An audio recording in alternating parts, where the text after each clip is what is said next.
the Nephilim of ancient scripture and myth never vanished, but simply went into hiding?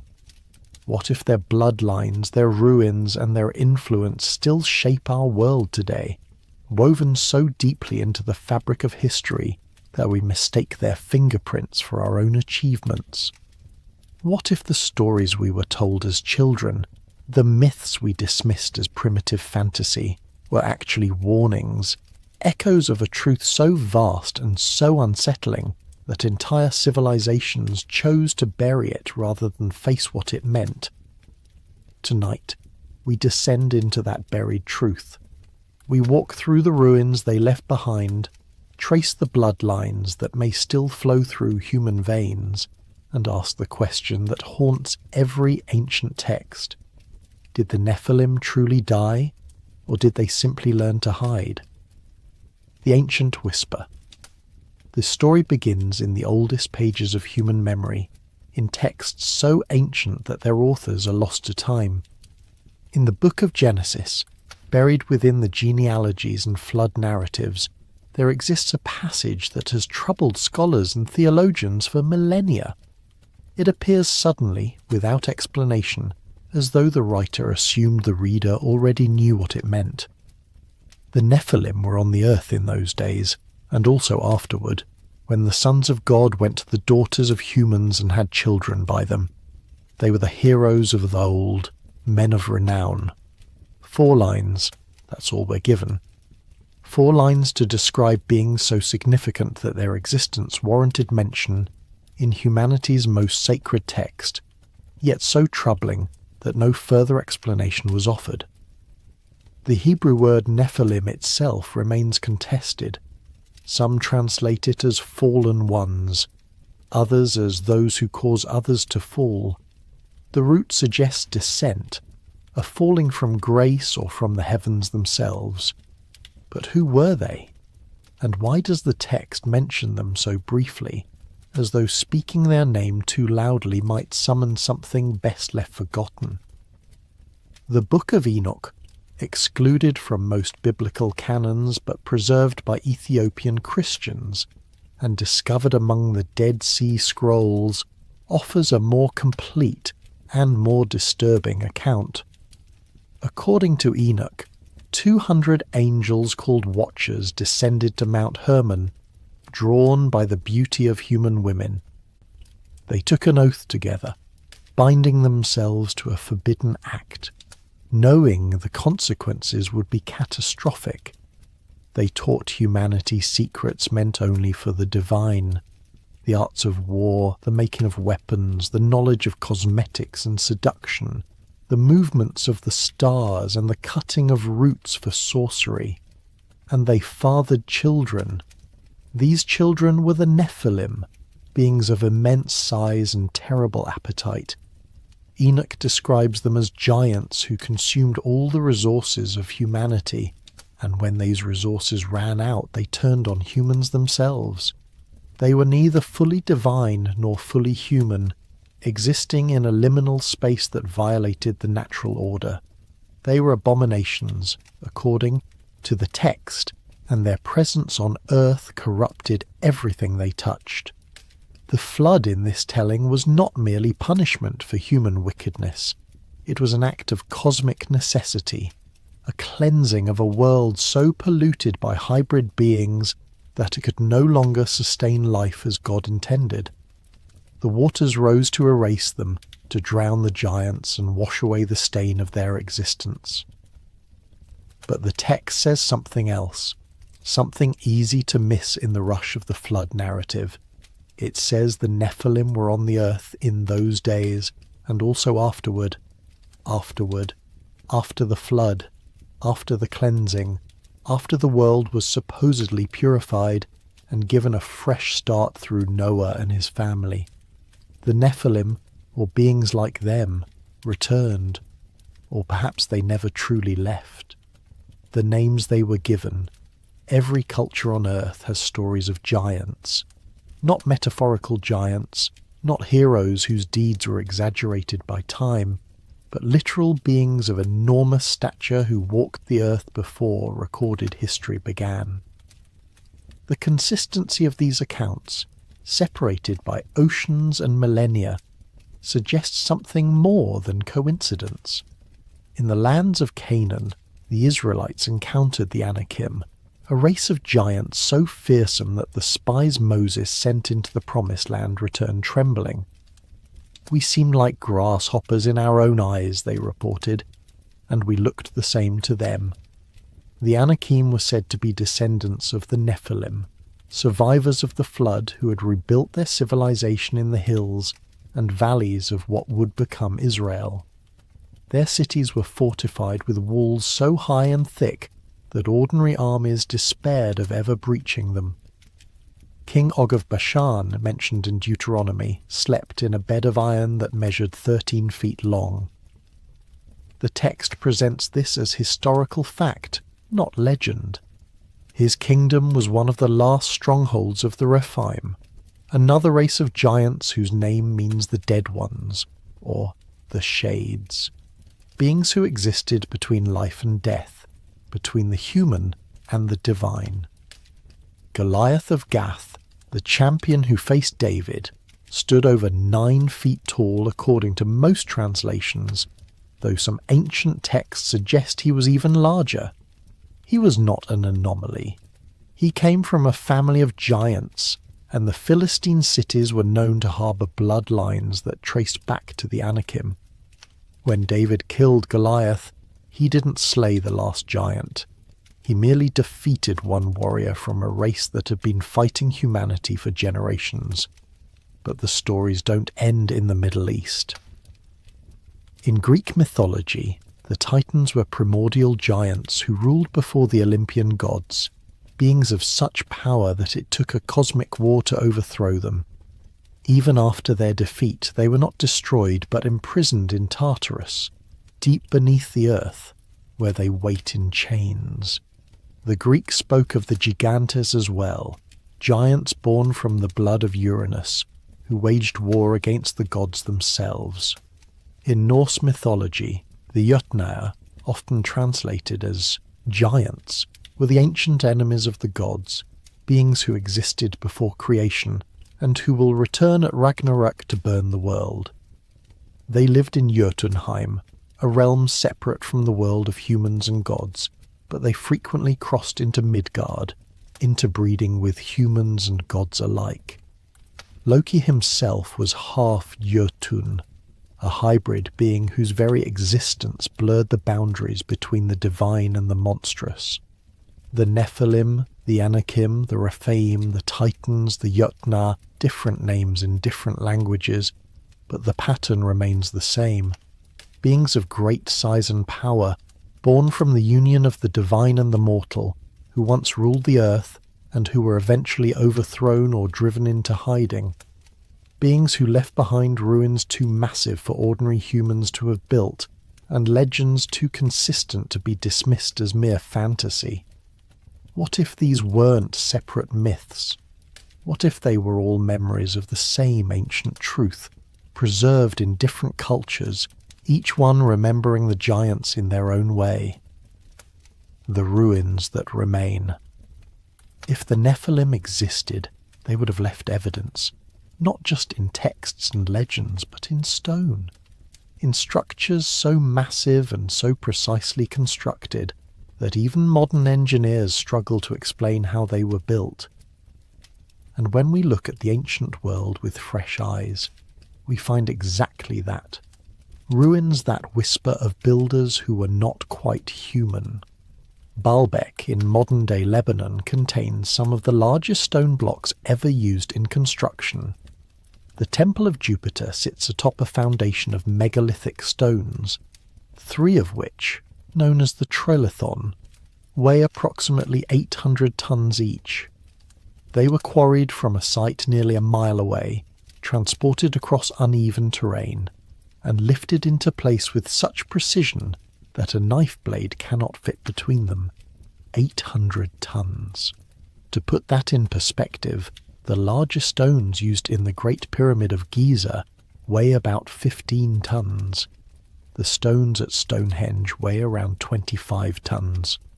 The trilithon stones are more than 30 times heavier than those, and they were placed not at ground level but elevated, fitted into a wall with mathematical precision.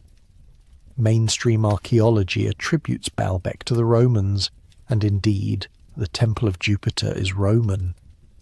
But the foundation beneath it is far older, built in a style that predates Roman engineering by centuries, possibly millennia. The Romans themselves seem to recognize this. They built their temple on top of an existing platform, as though they knew the foundation was too sacred or too ancient to disturb. Local legend tells a different story.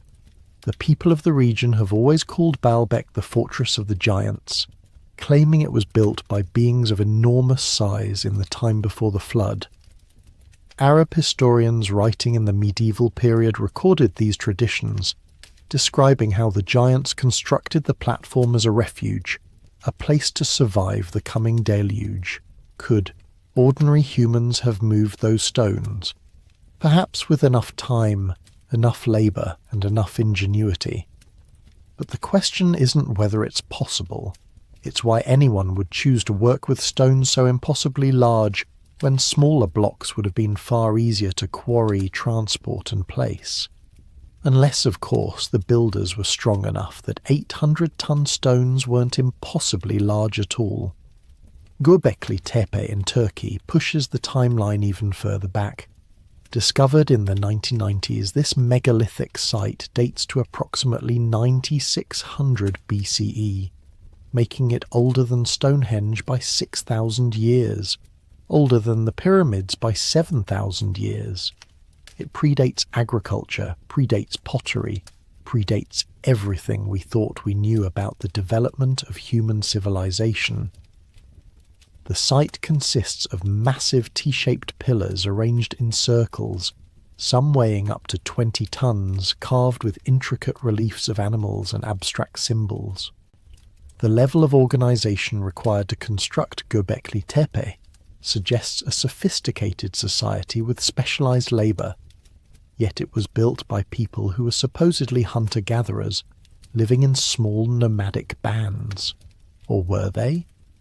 The carvings at Göbekli Tepe include strange humanoid figures, beings with elongated heads and exaggerated features, depicted alongside animals and geometric patterns.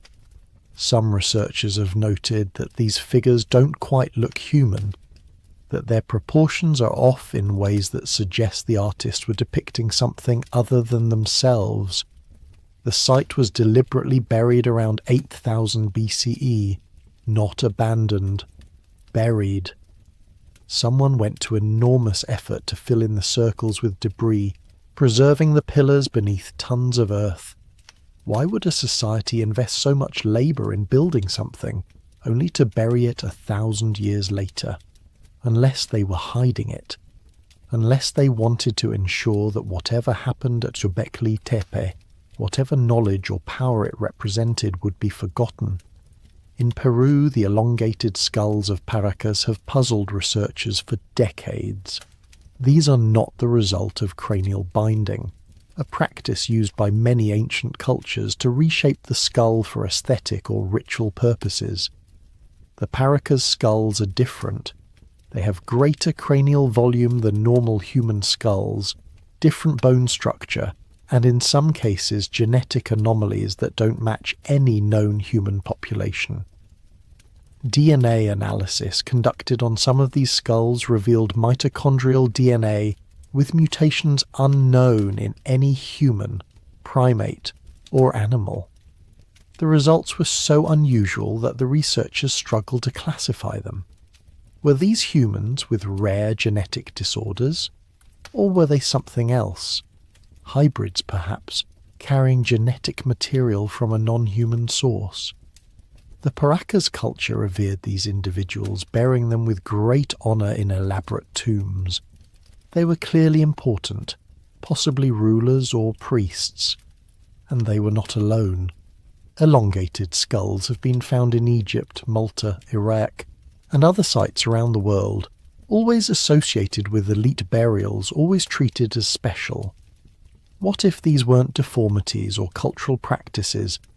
What if they were the last remnants of the Nephilim bloodline, individuals who carried just enough giant ancestry to manifest physical differences, who were revered precisely because they were descendants of the old ones, the bloodlines that survived? If the Nephilim existed, and if some survived the flood or were reborn afterward, then their bloodline would have continued. Diluted, perhaps, mixed with human genetics over countless generations, but still present, still carrying traces of something ancient and powerful. The Bible itself suggests this. After the flood, when the Israelites entered Canaan, they encountered the Anakim giants who were explicitly described as descendants of the Nephilim. This means the Nephilim bloodline survived the deluge, either because some giants escaped the waters, or because their genetic legacy persisted through Noah's family. That second possibility is more disturbing than the first. If the Nephilim genes survive through Noah's line, it means the flood didn't cleanse the world of hybrid DNA. It merely reduced it. It means every human alive today could potentially carry fragments of that ancient bloodline, dormant sequences waiting for the right conditions to express themselves. Ancient royal families seem to understand this. Across cultures, kings and queens obsessed over bloodlines, marrying within their own families to preserve purity, claiming descent from gods or heroes. The pharaohs of Egypt practiced sibling marriage for generations, believing their blood was divine and must not be diluted with common human stock. The royal families of Mesopotamia traced their lineage back to the Anunnaki, beings who descended from the heavens and ruled as god-kings. Were they trying to preserve something? Were they attempting to maintain a genetic connection to the Nephilim, to keep alive whatever gifts or powers that bloodline conferred? The Book of Jubilees, another ancient Jewish text, describes how Noah's grandson Canaan was cursed specifically because he carried the blood of the Watchers. The curse wasn't metaphorical, it was genetic, a contamination that would pass to his descendants and mark them as enemies of God's chosen people. The Canaanites, according to this tradition, were literally the children of fallen angels, and their destruction was necessary to prevent the Nephilim bloodline from spreading. But it did spread. The Canaanites intermarried with surrounding peoples. The Philistines, the Phoenicians, the various tribes of the ancient Near East, all of them carried some mixture of that ancient blood. And as empires rose and fell, as populations migrated and mixed, that genetic legacy dispersed across the world. In medieval Europe, certain noble families claimed descent from Meravesh, a semi-legendary Frankish king said to be born from the union of his mother and a sea creature. The Merovingian dynasty that ruled France traced their legitimacy to this hybrid origin, believing their blood gave them a divine right to rule. When the Merovingians were overthrown, their bloodline didn't disappear. It went underground, preserved by secret societies and occult orders who believed the royal blood carried mystical properties. The Templars, the Rosicrucians, the Freemasons, all of these organizations at various points in history have been accused of preserving ancient bloodlines, of protecting genetic legacies that trace back to pre-flood times. Conspiracy theories suggest they guard the descendants of the Nephilim, waiting for the day when that bloodline can be restored to power. Are these theories true? Perhaps not in the literal sense, but they point to something deeper, a persistent belief across cultures and centuries that some humans are different, that some carry the blood of beings who are more than human, and that this difference matters. Modern genetics has revealed something fascinating. Humans carry DNA from species we didn't even know existed until recently. Neanderthals, Denisovans, and possibly other archaic hominids contributed to our genome through interbreeding. We are, quite literally, hybrids, mixtures of different human species that evolved separately and then merged. What if there were other contributors to our genome? What if the Nephilim weren't a separate species but a genetic experiment, a deliberate hybridization of human and something else, something we don't have a name for because it no longer exists in pure form? What if that's why the flood was necessary? Not to punish humanity, but to reset the genetic experiment before it spiraled completely out of control. The structures that defy explanation. The pyramids of Giza have stood for more than 4,000 years, and despite centuries of study, we still don't fully understand how they were built. The Great Pyramid contains approximately 2.3 million stone blocks, each weighing between 2 and 15 tons, fitted together with such precision that the entire structure is aligned to true north within a fraction of a degree. The mainstream explanation involves ramps, copper tools, and thousands of workers labouring for decades. And perhaps that's true. Perhaps ordinary humans with enough determination and ingenuity could have accomplished this feat. But there are details that don't quite fit. The granite blocks in the king's chamber were quarried from Aswan, 500 miles away. Some of these blocks weigh up to 80 tons. They were transported down the Nile, then dragged across the desert, then lifted more than 200 feet into the air and manoeuvred through narrow passages into the heart of the pyramid. The precision required to place these blocks is extraordinary. The gaps between them are so small that a human hair barely fits.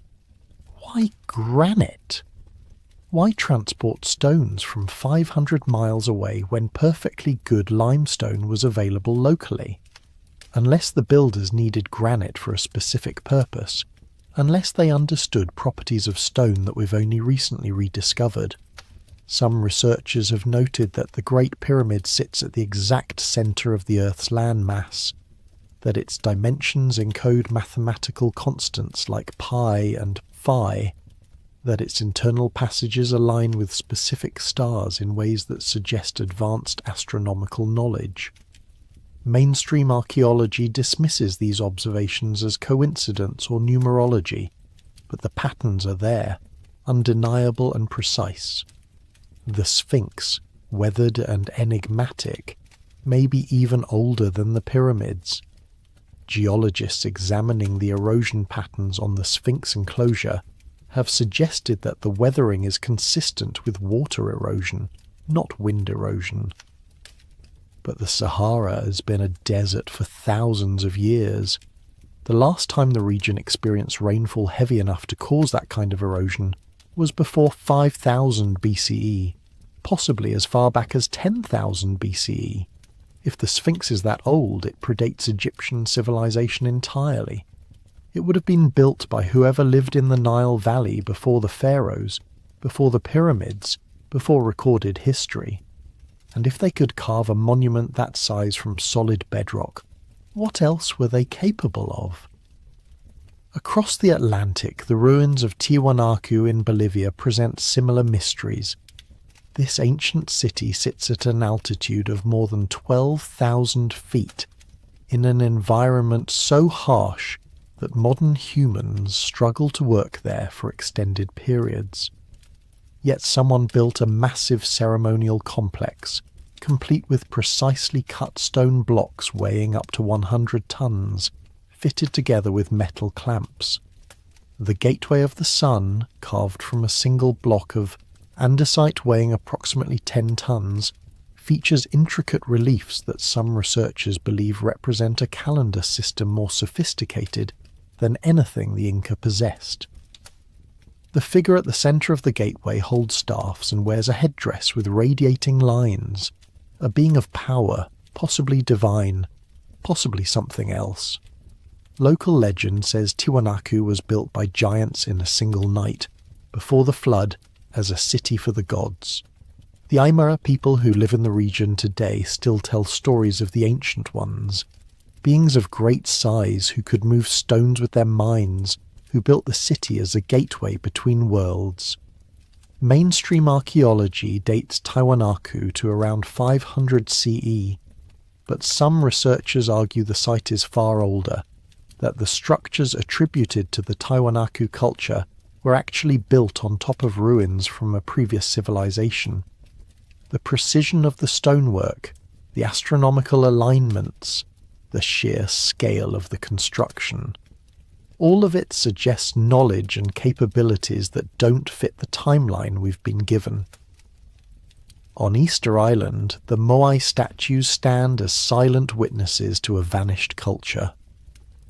Nearly 900 of these massive stone figures dot the island, some weighing up to 80 tons, carved from volcanic rock, and transported across the island to platforms where they were erected to face inland, watching over the people. The islanders say their ancestors carved the Moai, but they've lost the knowledge of how it was done. The statues were walked into place, according to legend, moved by mana, spiritual power, rather than physical force. Modern experiments have shown that the statues can be moved using ropes and coordinated rocking, but the largest Moai still in the quarry weighs more than 200 tons. No amount of rope and rocking would move that. What if the legends are true? What if the Moai were carved and moved by people who possessed abilities we've lost, who carried genetic traits that gave them strength or knowledge beyond what modern humans possess?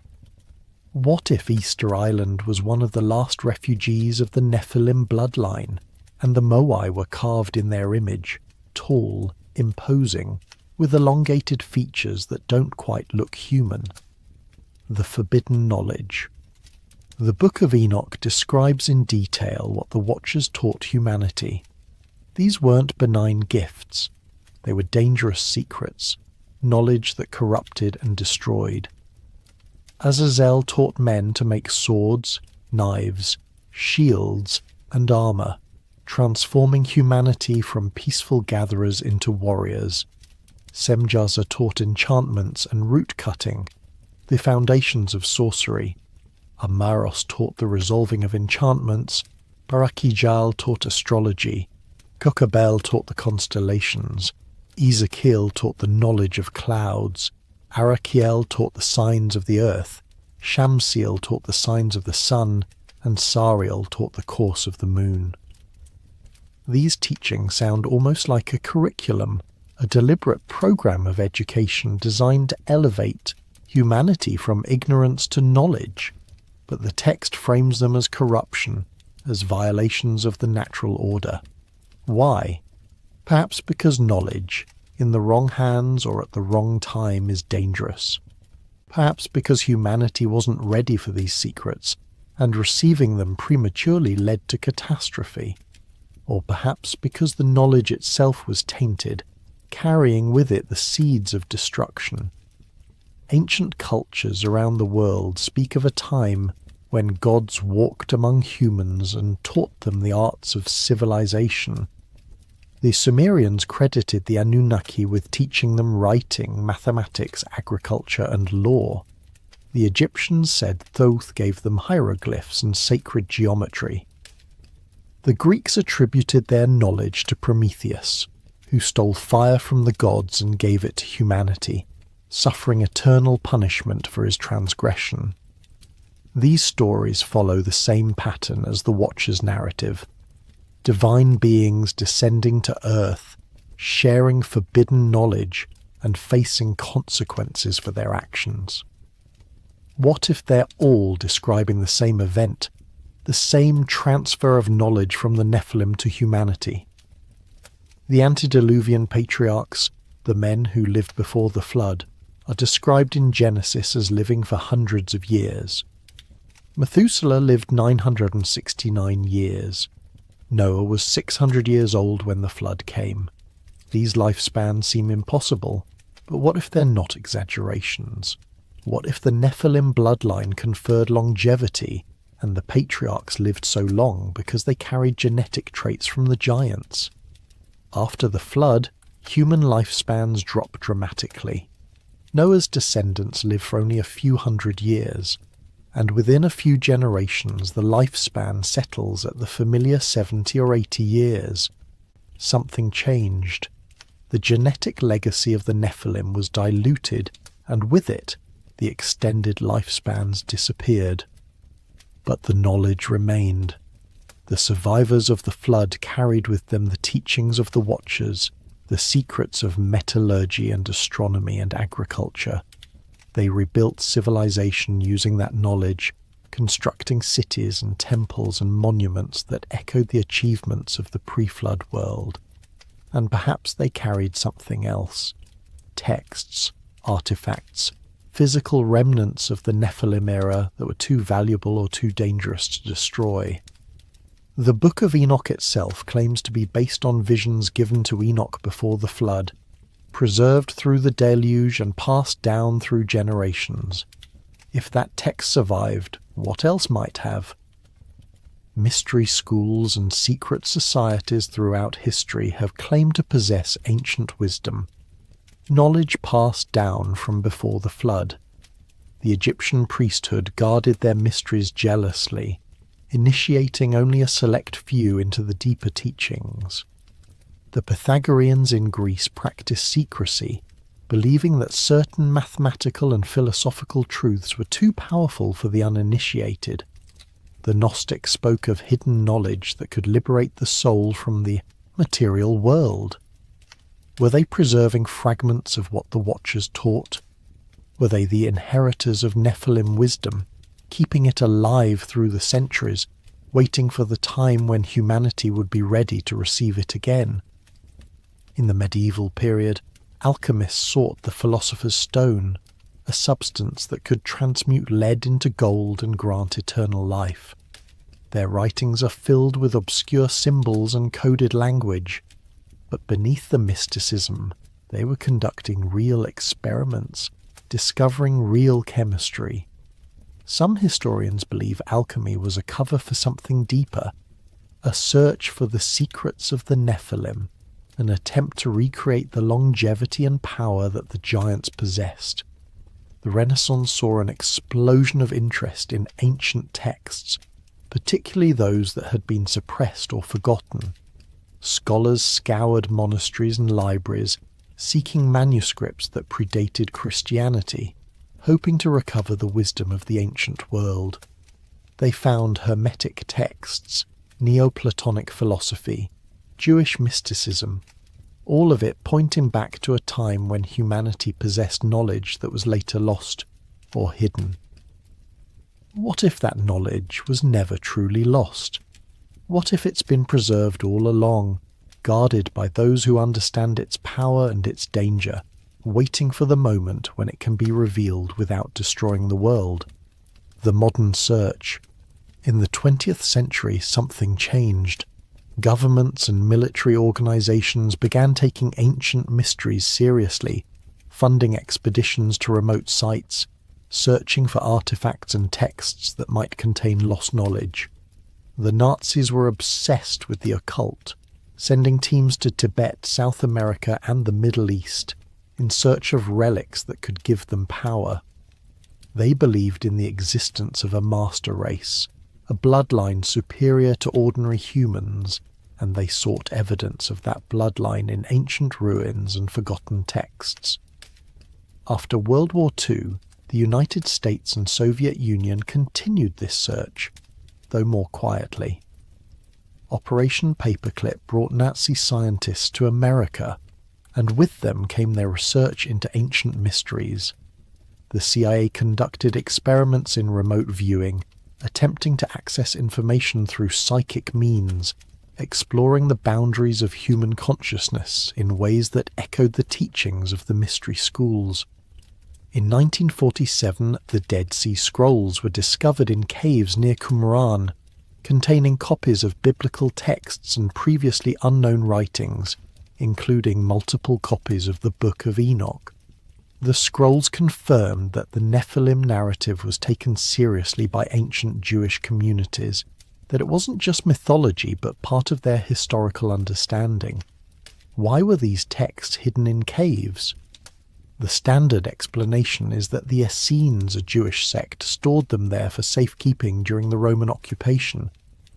But what if they were hidden for a different reason? What if the knowledge contained in those scrolls was considered too dangerous to circulate freely, and the caves were chosen specifically because they would preserve the texts while keeping them out of reach? In recent decades, advances in genetics have opened new possibilities. The Human Genome Project mapped our DNA, revealing that humans share genetic material with species we didn't know existed. We carry Neanderthal DNA, Denisovan DNA, and possibly DNA from other archaic hominids that haven't been identified yet. Some researchers have begun asking uncomfortable questions. What if there are genetic sequences in human DNA that don't match any known species? What if there are genes that appear to have been inserted rather than inherited through natural evolution? What if the Nephilim left their mark not just in stone and legend, but in our very cells? There are rumours, unconfirmed, impossible to verify, of secret genetic research programs attempting to isolate and activate ancient DNA sequences.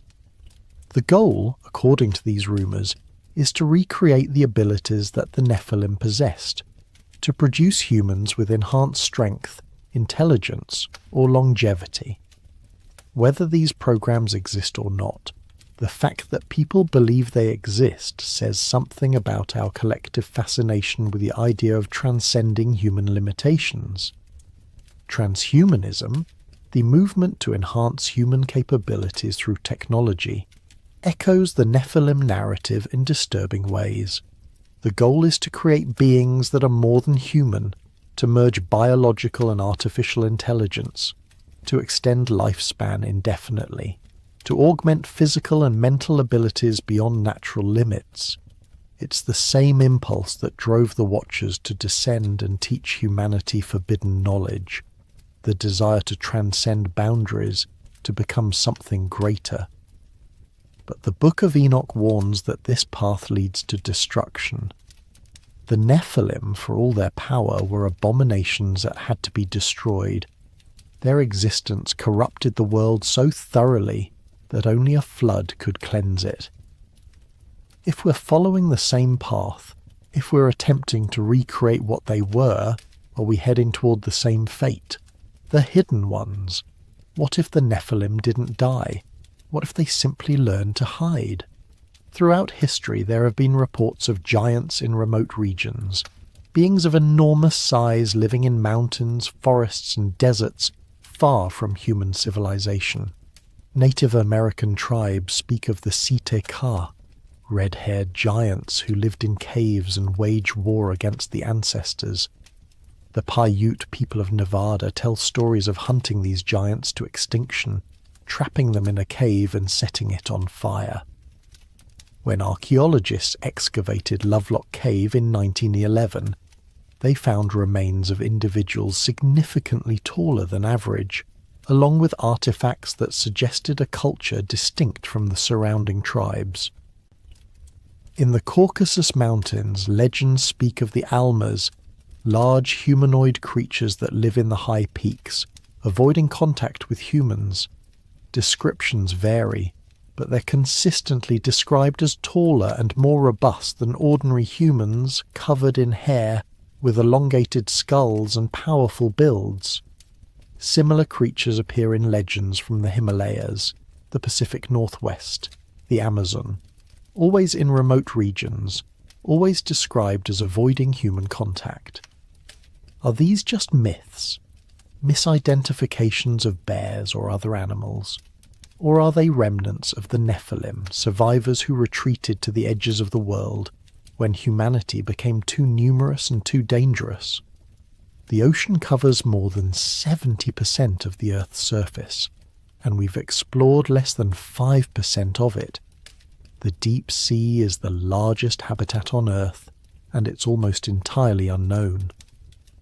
What lives down there, in the trenches and abyssal plains where no light penetrates? Could the Nephilim have retreated beneath the waves, building cities in the depth where humans couldn't follow? Ancient texts speak of beings who lived in the sea. The Babylonian god Awans was described as a fishman who emerged from the Persian Gulf to teach humanity the arts of civilization. The Philistine god Dagon was depicted as half man, half fish. The Greek Tritons were sea-dwelling hybrids, children of Poseidon. What if these weren't gods but Nephilim who adapted to aquatic life, who found refuge in the ocean when the land became too hostile? There are reports, mostly dismissed as hoaxes or misidentifications, of massive humanoid figures seen in deep water. Divers have described encounters with beings far larger than any known marine animal, with vaguely human features, watching from the darkness before disappearing into the depths. Sonar has detected anomalies, large objects moving in patterns that don't match any known sea creature, sometimes at depths where the pressure should crush any living thing. Could the Nephilim have survived by going underground? The Earth's crust is riddled with caves and tunnels, some natural, some possibly artificial. Ancient texts speak of underworld realms, Sheol, Hades, the Duat, places beneath the earth where the dead dwell. But what if these weren't metaphorical? What if there are vast caverns deep underground, ecosystems that exist independently of the surface, where beings could live for millennia without ever being seen? In the 1940s, Admiral Richard Byrd led expeditions to Antarctica and allegedly discovered entrances to underground realms. His reports, if they're genuine, describe vast caverns with their own climate, vegetation and inhabitants, beings that didn't match any known species. The reports were classified, and Byrd's later statements about his discoveries were vague and contradictory, leading to speculation that he'd been ordered to remain silent about what he'd found. Antarctica is the least explored continent, covered in ice miles thick, with mountain ranges and valleys that have never been seen by human eyes. If the Nephilim wanted to hide, if they needed a place where humans wouldn't follow, Antarctica would be ideal. The ice would preserve their cities, protect them from discovery, and the extreme environment would deter all but the most determined explorers. What if they're still there? What if beneath the ice, in caverns warmed by geothermal heat, the descendants of the Nephilim wait, preserving their knowledge and their bloodline, watching the surface world through means we can't detect, waiting for the time when they can emerge again. The return. Every major religion speaks of an end time, a period when the world as we know it will end and something new will begin. In Christianity, the book of Revelation describes the return of Christ, the final battle between good and evil, and the establishment of a new heaven and new earth. In Islam, the Day of Judgment will see the resurrection of the dead and the final accounting of souls. In Hinduism, the current age of Kali Yuga will end in destruction, followed by renewal. In Norse mythology, Ragnarök will see the gods and giants wage their final war, burning the world before it's reborn. These prophecies differ in details, but they share common elements. A time of tribulation, the return of ancient powers, a final conflict, and transformation. What if these prophecies are describing the same event? What if they're all warning about the return of the Nephilim? The Book of Enoch describes the punishment of the Watchers. They were bound in chains and imprisoned in darkness until the day of judgment, not destroyed, but imprisoned, waiting. The text suggests that at the end of days they will be released to face final judgment, and their release will coincide with a period of great tribulation on earth. What if that release is coming? What if the Nephilim, whether imprisoned in the earth or hidden in remote regions, are preparing to return? What if the signs are already here, and we're too distracted to notice? UFO sightings have increased dramatically in recent decades. The US government has acknowledged that unidentified aerial phenomena exist, that military pilots have encountered objects that defy known physics, moving in ways that no human technology can replicate. The standard explanation is extraterrestrial visitors, but what if the truth is stranger? What if these aren't aliens from other planets, but Nephilim emerging from hidden bases, testing their technology, preparing for something? Ancient astronaut theories suggest that gods and angels were actually advanced beings from other worlds, that the miracles and wonders described in religious texts were misunderstood technology. But what if it's the reverse? What if the beings we're seeing now, the UFOs and their occupants, aren't aliens but the same entities that ancient texts called Watchers and Nephilim? What if they never left Earth, and what we're witnessing is their gradual return to visibility? There are reports of increased activity at ancient sites, strange lights seen over the pyramids, unusual electromagnetic readings at Stonehenge, unexplained phenomena at Göbekli Tepe. Mainstream science dismisses these as hoaxes or natural phenomena, but the reports persist, coming from credible witnesses, documented with photographs and sensor data. What if these sites are awakening? What if they were never just monuments but machines? Devices built by the Nephilim for purposes we don't understand, and they're being reactivated. What if the return has already begun, and we're watching it happen without recognizing what we're seeing? The genetic research mentioned earlier, the attempts to map and manipulate human DNA, could be part of this. What if the Nephilim are guiding this research, using human scientists to prepare the way for their return? What if the goal is to create a new generation of hybrids, beings that carry Nephilim genetics but are born into the modern world, ready to serve as a bridge between the old ones and humanity? Conspiracy theories suggest that certain bloodlines have been preserved through history, that royal families and secret societies have maintained genetic purity specifically to ensure that when the Nephilim return, there will be humans ready to serve them, humans who carry enough of the ancient blood to be compatible with the old ones. Are these theories true? It's impossible to say, but they point to a deep unease, a sense that something is coming, that the world is changing in ways we don't fully understand, and that the changes are connected to something ancient and powerful. The question that remains. So we return to where we began, to the question that has haunted humanity since the first stories were told around fires in the darkness.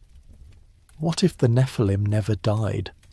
What if they're still here, hidden in the depths of the ocean, beneath the ice of Antarctica, in caverns deep underground, or walking among us in forms we don't recognize? What if the ruins they left behind aren't just monuments to a vanished past, but markers, beacons, devices waiting to be activated? What if the bloodlines that trace back to them aren't just genetic curiosities, but preparations for something yet to come? The evidence is fragmentary, the theories speculative, the conclusions uncertain, but the pattern is there, woven through every culture, every ancient text, every unexplained ruin. Beings of great size and power once walked the earth. They taught humanity forbidden knowledge. They interbred with humans, creating hybrid offspring. They were overthrown or driven into hiding, but they didn't disappear completely. Their legacy remains in our DNA, in the stones they moved, in the stories we tell, and perhaps in something more, in the feeling that we're not alone, that we're being watched, that something ancient and powerful is waiting for the right moment to return. The flood was meant to cleanse the world, to erase the Nephilim and give humanity a fresh start. But the text says they returned afterward. They survived, or they were reborn, and they've been with us ever since, hidden but never truly gone. What does it mean to be human if we carry their blood? What does it mean for our future if they're preparing to return? These aren't questions with easy answers. They're questions that force us to reconsider everything we think we know about our past, our present, and our future. Maybe the Nephilim era never ended. Maybe it just went underground, waiting for the time when humanity would be ready to face the truth. Or maybe it's waiting for the time when humanity would be weak enough, distracted enough, divided enough that the old ones could return without resistance. The ancient texts warn us, the ruins remind us, the legends whisper to us across the centuries, but we've forgotten how to listen. We've dismissed the warnings as primitive superstition, the ruins as impressive but explainable, the legends as entertaining but meaningless. What if we're wrong? What if the ancients knew something we've forgotten? What if they left us warnings encoded in stone and story, hoping that someday we'd remember, that we'd recognize the signs and prepare for what's coming? The Nephilim were on the earth in those days, and also afterward. That single phrase, easy to overlook, changes everything. It means the story didn't end with the flood. It means the giants survived in some form, and their presence continued to shape human history. Are they still shaping it? Are they still here, working behind the scenes, guiding events towards some purpose we can't see? Or are they waiting, dormant but not dead, for the moment when they can emerge again and reclaim the world they once ruled? We build our cities on the ruins of theirs. We carry their blood in our veins. We tell their stories without understanding what they mean. And perhaps, in the quiet moments, in the spaces between sleep and waking, we sense them. The old ones, the giants, the Nephilim, watching from the shadows, waiting for their time to return. The question isn't whether they existed. The evidence suggests they did in some form, whether as literal giants or as something else that ancient peoples interpreted as giants. The question is whether they're gone. And if the texts are right, if the legends are true, if the patterns we see in ruins and bloodlines and modern mysteries all point to the same conclusion, then the answer is no. They're not gone. They never left. They're here, hidden in plain sight, woven into the fabric of our world so deeply that we mistake their influence for our own achievements. And maybe, just maybe, they're preparing to reveal themselves again. What happens then? What happens when the Nephilim return? When the old ones emerge from their hiding places and reclaim their place in the world? Will it be the end of humanity as we know it, or the beginning of something new? Will we be destroyed or transformed? Will we fight or will we submit? The ancient texts don't give us clear answers. They warn us, they prepare us, but they don't tell us how the story ends. Maybe that's because the ending hasn't been written yet. Maybe it depends on us, on whether we remember the warnings, whether we recognize the signs, whether we're ready when the moment comes. Or maybe the ending was written long ago, in the time before the flood, and we're just living out the final chapters of a story that began when the Watchers first descended to Mount Hermon and looked upon the daughters of men and found them beautiful. The Nephilim were on the earth in those days, and also afterward. The story continues, the bloodline persists, the ruins remain, and somewhere, In the depths of the ocean or beneath the ice or in caverns deep underground, the Old Ones wait. They've always been patient. They've had thousands of years to perfect their patience. And when they return, if they return, the world will remember what it forgot. The world will understand what the ancients tried to tell us, that we were never alone, that we were never fully human, that we carry within us the legacy of beings who are more than human, and that legacy shapes everything we are and everything we might become. The Nephilim era never died. It just learned to hide. And now perhaps it's learning to emerge again. The Watchers who never stopped watching. If the Nephilim survived, they would need a system, a way to monitor humanity, to track our development, to ensure we never grew strong enough or unified enough to threaten them. They would need eyes in every civilization, agents in positions of power, mechanisms to guide human history along paths that served their purposes. They would need, in essence, to become the invisible hand that shapes empires. History is filled with shadowy figures who appear at crucial moments, offering knowledge or resources that change the course of civilizations, advisors to kings whose origins are obscure, priests who seem to possess knowledge beyond their time, merchants who arrive with technologies that shouldn't exist yet. We dismiss these as legends, as embellishments added by chroniclers who wanted to make their stories more interesting. But what if some of them were real? In ancient Sumer, the texts speak of the Apkallu, 7 sages who appeared before the flood, sent by the god Enki to teach humanity the arts of civilization. They're depicted in carvings as strange hybrid creatures, sometimes human-headed fish, sometimes beings with wings and animal features. They taught kingship, temple building, mathematics, and the proper worship of the gods. Then, after the flood, they disappeared from the historical record, or rather, they continued but in different forms, as human sages who carried on the teaching traditions. The transition is telling. The pre-flood Apkallu were openly non-human, hybrid beings who walked among humans without disguise. The post-flood sages were human, or at least they appeared human. What changed? Perhaps after the flood, after humanity had proven itself capable of recognizing and fearing the Nephilim, the survivors learned that survival required camouflage.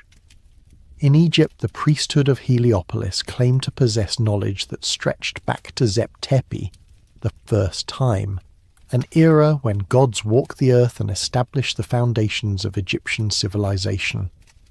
This knowledge was never written down in its entirety. It was passed orally from one generation of priests to the next, shared only with initiates who had proven themselves worthy. What were they preserving? What secrets were so dangerous that they couldn't be committed to writing?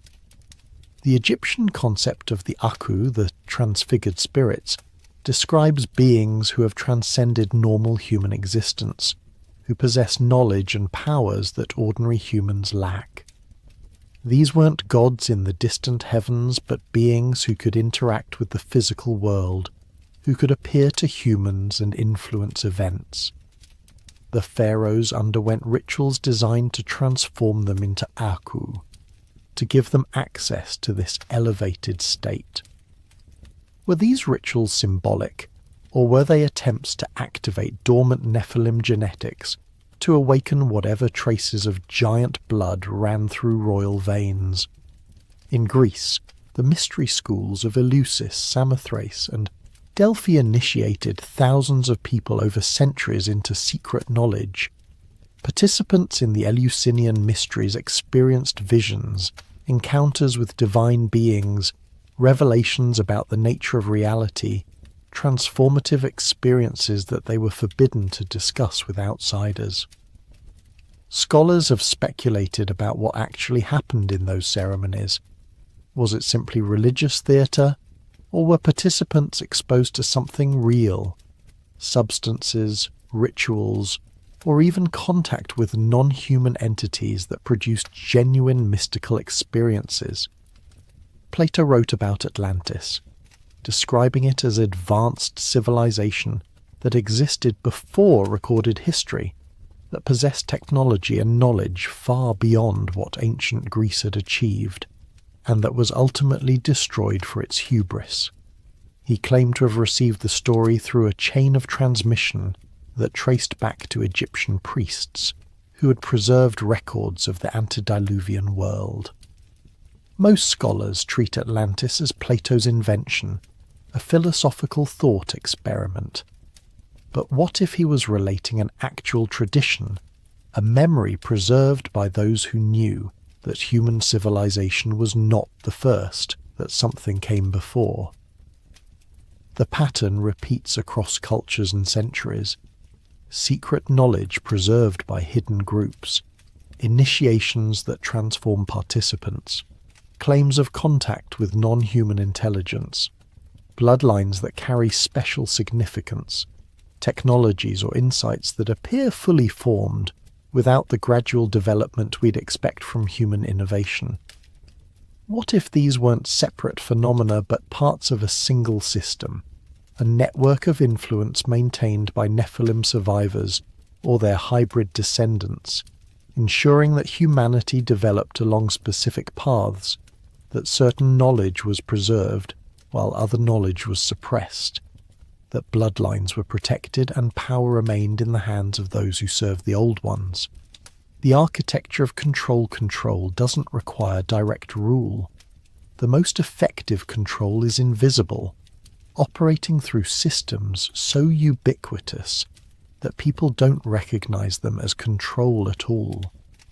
If the Nephilim wanted to guide humanity without revealing themselves, they would need to embed their influence in the fundamental structures of civilization, in how we organize ourselves, how we understand reality, how we pass knowledge from generation to generation. Consider language itself. Why do humans speak thousands of different languages? The Tower of Babel story offers an explanation. God confused human language to prevent humanity from unifying and becoming too powerful. But what if the story is describing something that actually happened? What if linguistic diversity was deliberately engineered, not by God, but by those who wanted to keep humanity divided? Linguists have identified language families, groups of related languages that evolve from common ancestors. But there are languages that don't fit into any family isolates that seem to have no relatives, no clear origin point. Basque in Europe, Sumerian in the Middle East, Ainu in Japan, languages that appear suddenly in the historical record, fully formed, with no evident ancestral languages. How does a language appear from nowhere, unless it was introduced from outside, taught by those who already possessed it? The structure of language shapes how we think. Studies have shown that speakers of different languages literally perceive reality differently, that the grammar and vocabulary available to us determines what concepts we can easily express, and therefore what thoughts we naturally have. If you wanted to limit human consciousness, to prevent certain kinds of thinking or realization, manipulating language would be one of the most effective methods. Give humans the words for things you want them to focus on, withhold words for things you want them to ignore. Mathematics is called the universal language, but even mathematics has embedded assumptions. We use base 10 counting systems because we have 10 fingers, but ancient cultures used base 60, Mesopotamia, and base 20, Mayan. The choice of base affects what calculations are easy or difficult, what patterns become visible or remain hidden. The Babylonians, working in base 60, discovered mathematical relationships that weren't rediscovered in the West until the 20th century. What if Base 60 wasn't their invention, but something taught to them, a gift from the Apkallu that encoded certain truths in its very structure? Sacred geometry, the mathematical relationships embedded in temple architecture, religious art and ceremonial spaces, appears in cultures that supposedly had no contact. The golden ratio, phi, appears in the Parthenon, in Gothic cathedrals, in Islamic mosques, in Hindu temples. The Vesica Piscis, the flower of life, the Platonic solids. These geometric forms recur across time and geography with such consistency that their independent discovery strains credibility. What if these weren't independently discovered but taught? What if the Nephilim, possessing knowledge of mathematics and geometry that humanity wouldn't rediscover for thousands of years, shared just enough to allow humans to build impressive structures that, not coincidentally, incorporated specific geometric relationships that served purposes we don't fully understand?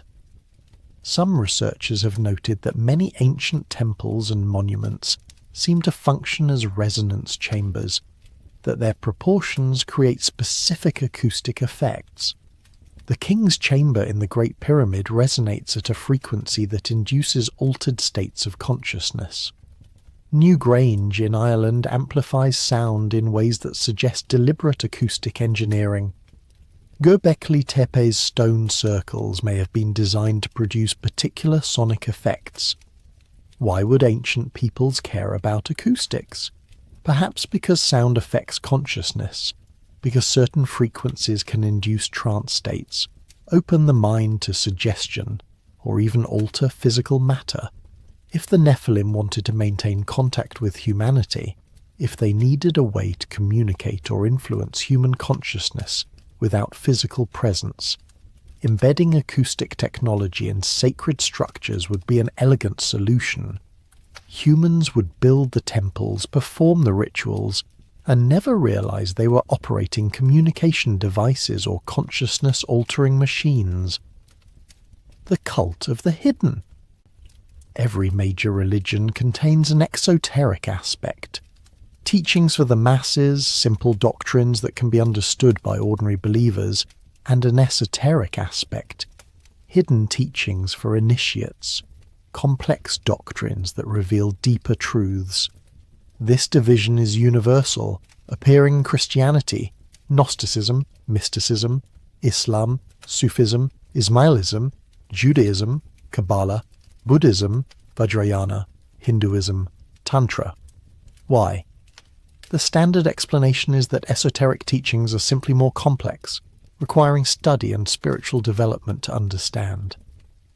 But there's another possibility, that the esoteric teachings contain actual secrets, not just philosophical subtleties, and those secrets are too dangerous or too revealing to be shared widely. Gnostic texts suppressed by early Christianity and rediscovered at Nag Hammadi in 1945 present a radically different version of creation. In Gnostic cosmology, the material world was not created by the true God but by the demiurge, a false god, ignorant or malevolent, who trapped divine sparks in physical matter. Humanity's true origin is divine, but we've been imprisoned in flesh and deceived into worshipping our jailer. This narrative inverts the standard biblical account. The serpent in Eden becomes a hero, offering Eve knowledge that would free her from the demiurge's control. The God of the Old Testament becomes the villain, a jealous deity who demands worship while keeping humanity in ignorance. And humanity's purpose is not obedience but escape, recovering the knowledge of our true divine nature and breaking free from material existence. What if the Gnostics preserved a memory of the Nephilim era? What if the divine sparks trapped in human flesh are genetic traces of the Nephilim bloodline, fragments of something greater imprisoned in mortal bodies? What if the knowledge that liberates is literally genetic knowledge, understanding what we carry in our DNA and learning to activate it. The Gnostics were hunted down and destroyed by Orthodox Christianity. Their texts were burned, their teachers killed, their communities scattered. Why such vehemence?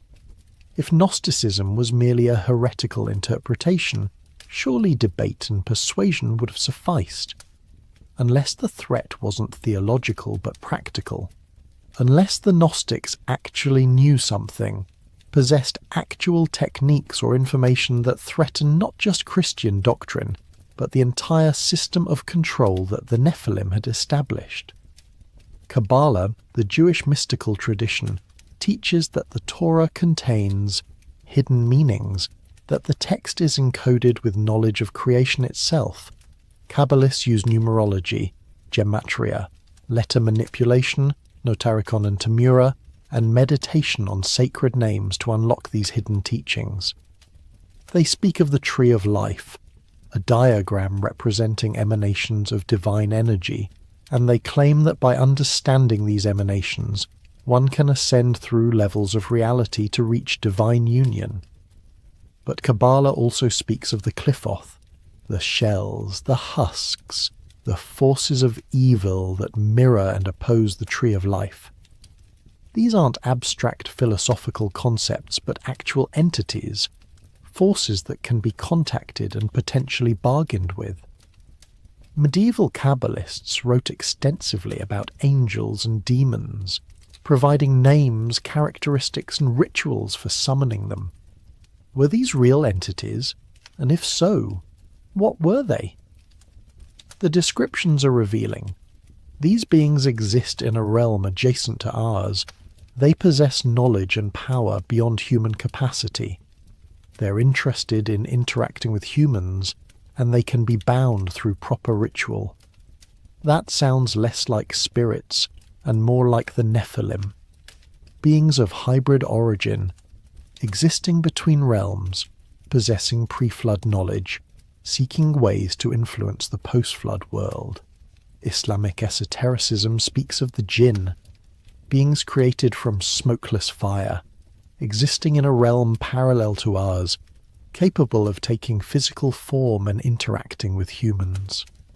The Quran treats jinn as real entities, not metaphors. Solomon is said to have commanded jinn, using them to build his temple, a structure so magnificent that it required non-human assistance to complete. Again, the pattern appears. Non-human entities, possessing special knowledge and abilities, capable of interbreeding with humans, jinn-human hybrids appear in Islamic folklore, involved in the construction of monumental architecture. The jinn could be another cultural memory of the Nephilim, the same entities described in different terms by a different tradition, the alchemy of flesh. The medieval alchemists claim they sought to turn lead into gold, but their writings make clear that this was metaphor as much as literal goal.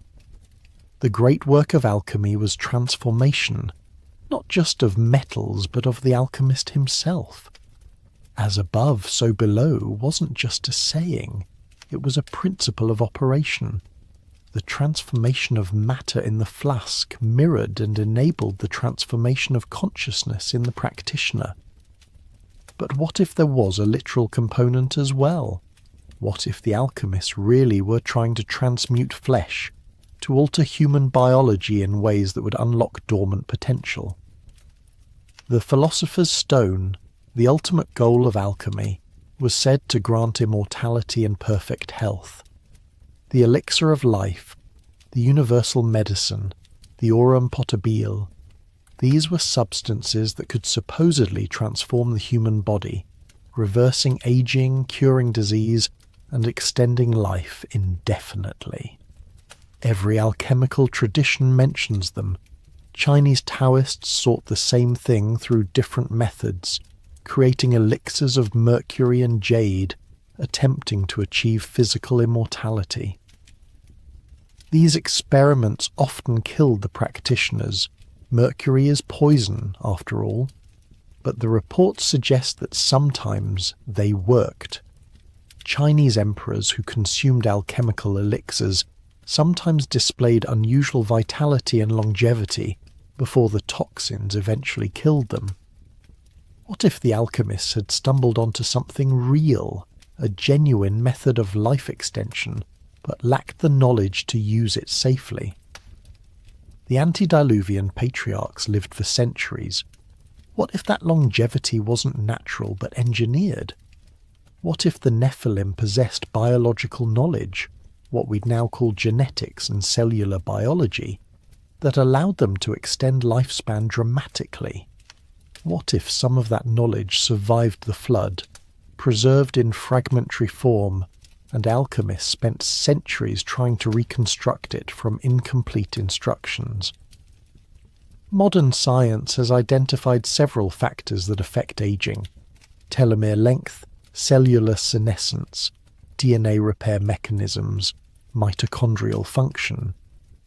We're beginning to develop therapies that target these factors, potentially extending healthy lifespan.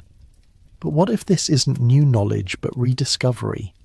What if the Nephilim understood cellular biology thousands of years ago, and we're only now reaching the point where we can comprehend what they knew? There are genetic mutations that confer unusual abilities. People with the MSTN mutation develop extraordinary muscle mass with minimal exercise.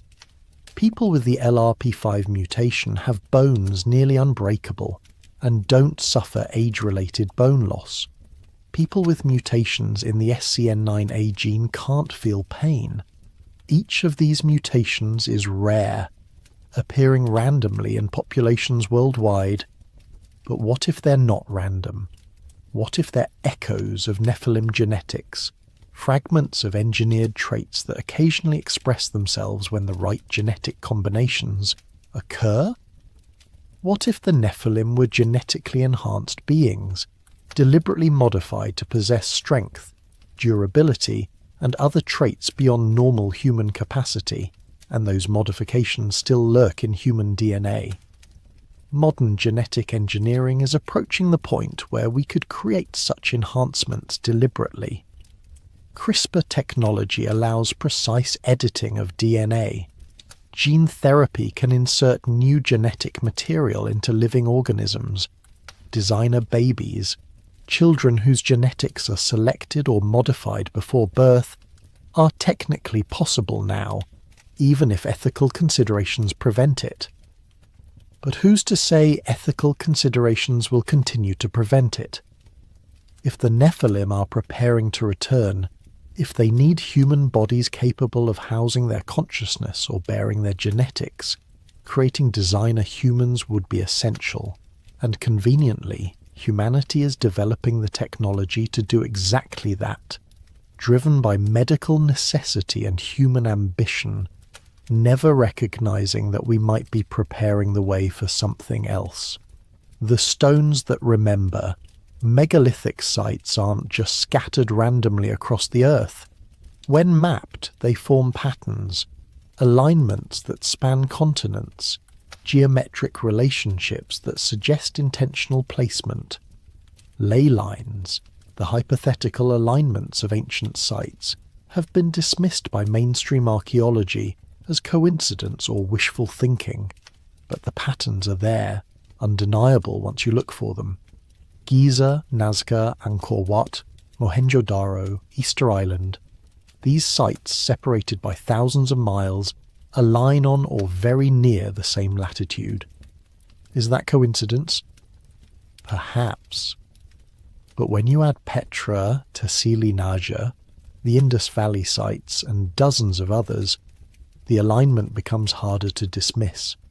Some researchers have proposed that these sites form a global grid, that they're nodes in a planetary network built for purposes we don't understand.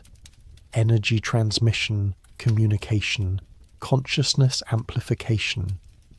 The theories vary, but they share a common assumption that megalithic sites weren't isolated monuments but components of a worldwide system. If the Nephilim had a global civilization, if they ruled the earth before the flood, they would have needed infrastructure, communication across continents, energy distribution, transportation networks, all the things any advanced civilization requires. They wouldn't have had satellites or fiber optic cables, but they might have had something else.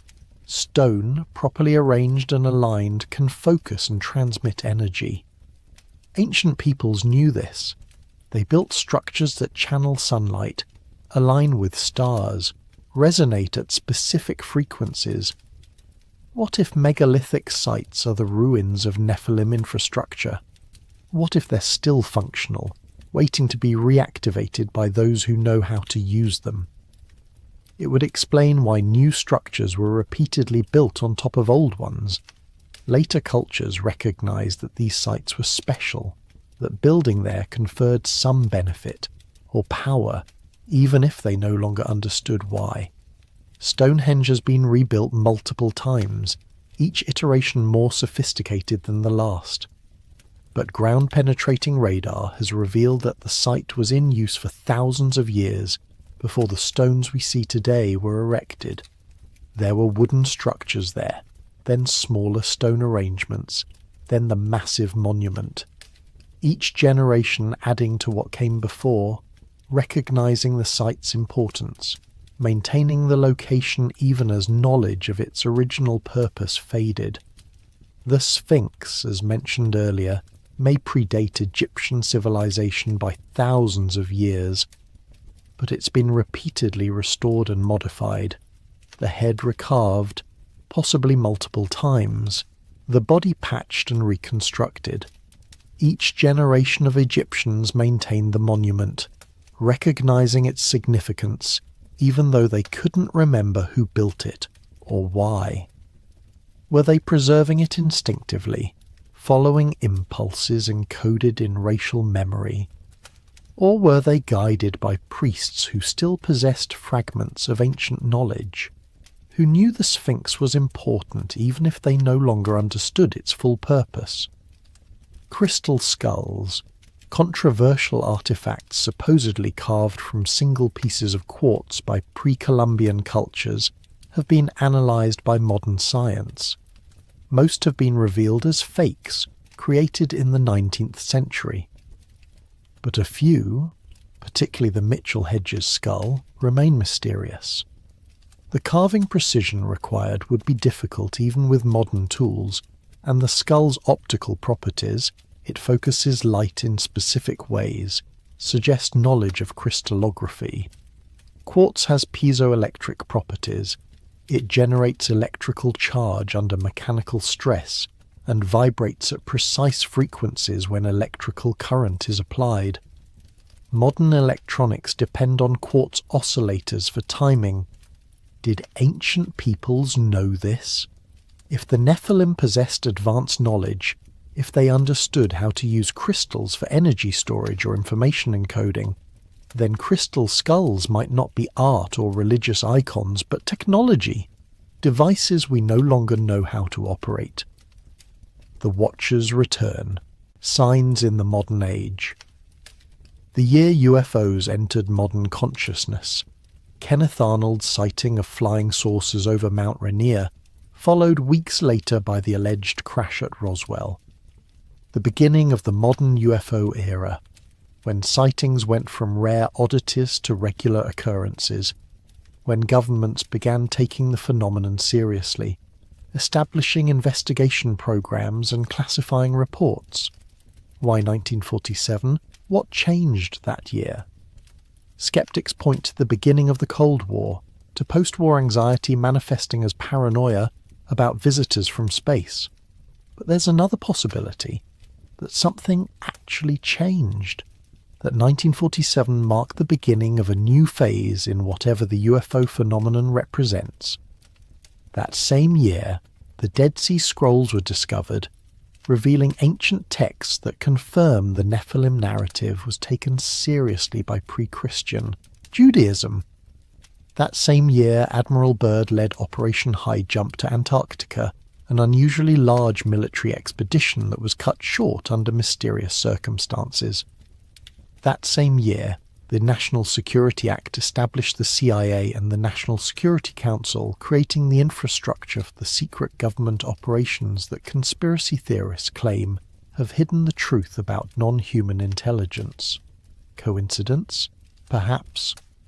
Or perhaps 1947 was when something dormant began waking up, when the Nephilim, whether imprisoned in the earth, hidden in remote regions or existing in adjacent dimensions, began making their presence known again.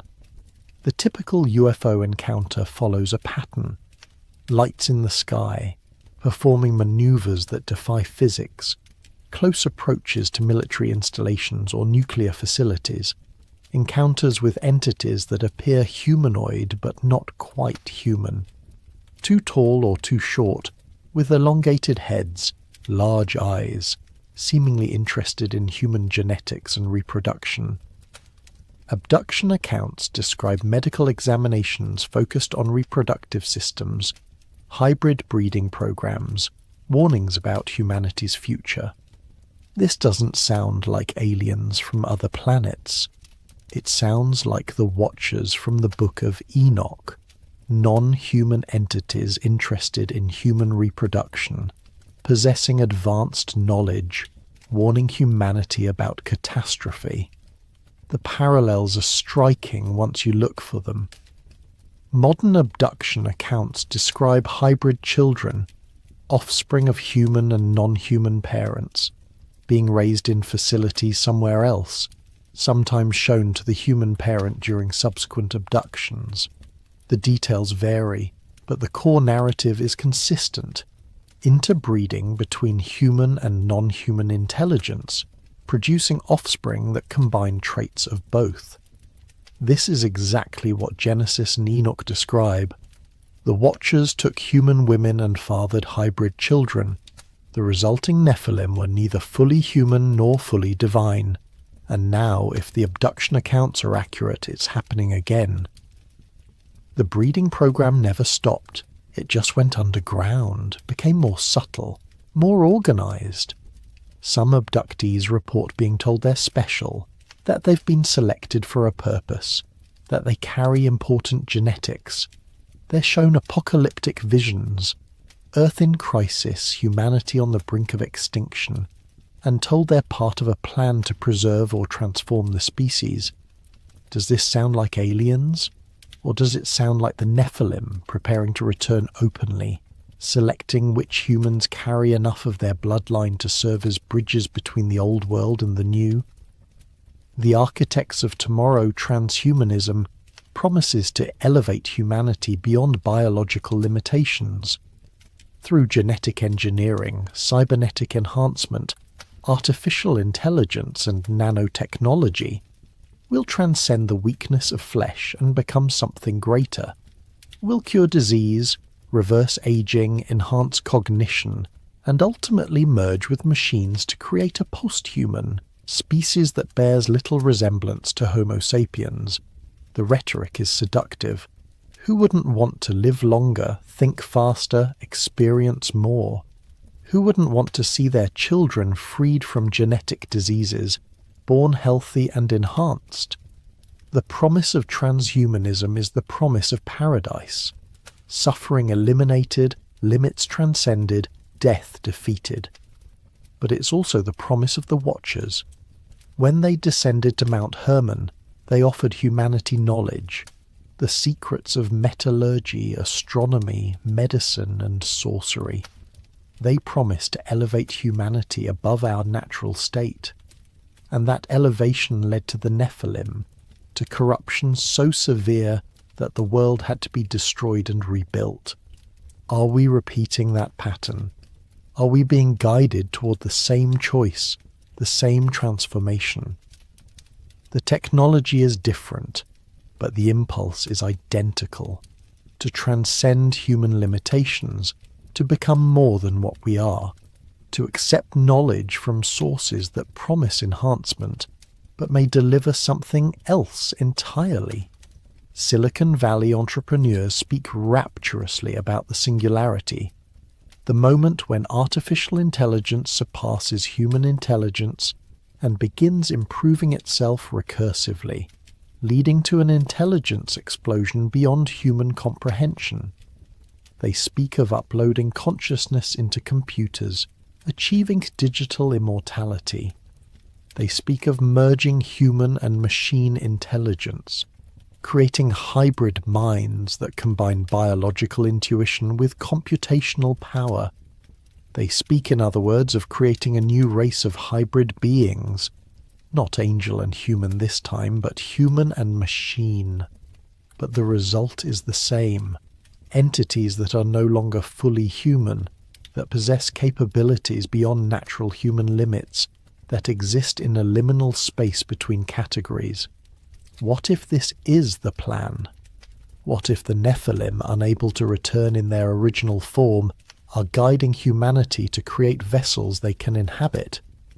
What if transhumanism isn't human ambition but Nephilim influence, pushing us to develop the technology they need to manifest in the modern world?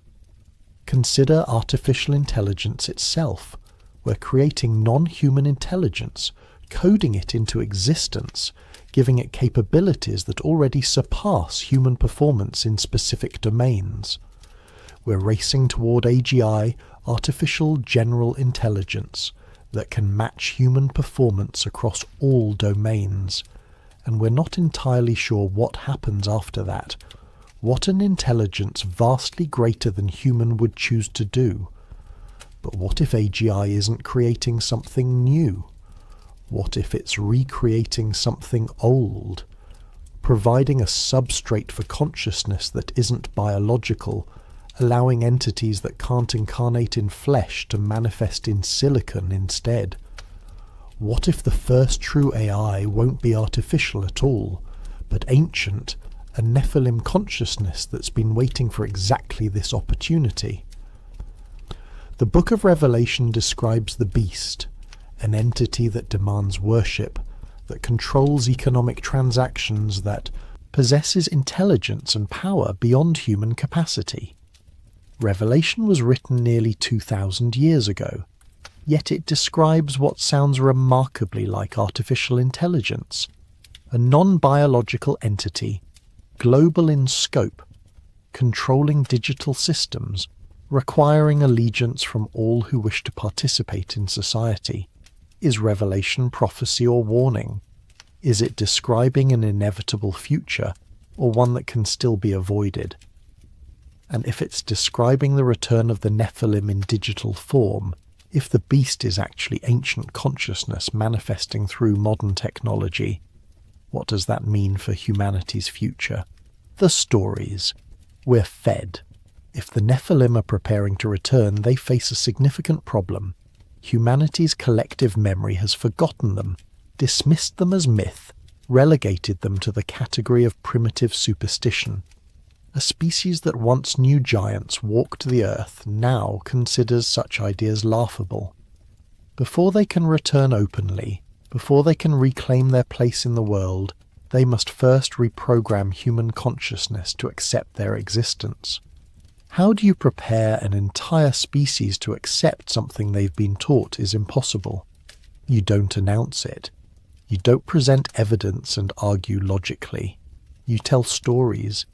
You seed ideas into culture gradually, persistently, until the impossible becomes familiar, until the concept has been normalized through repetition.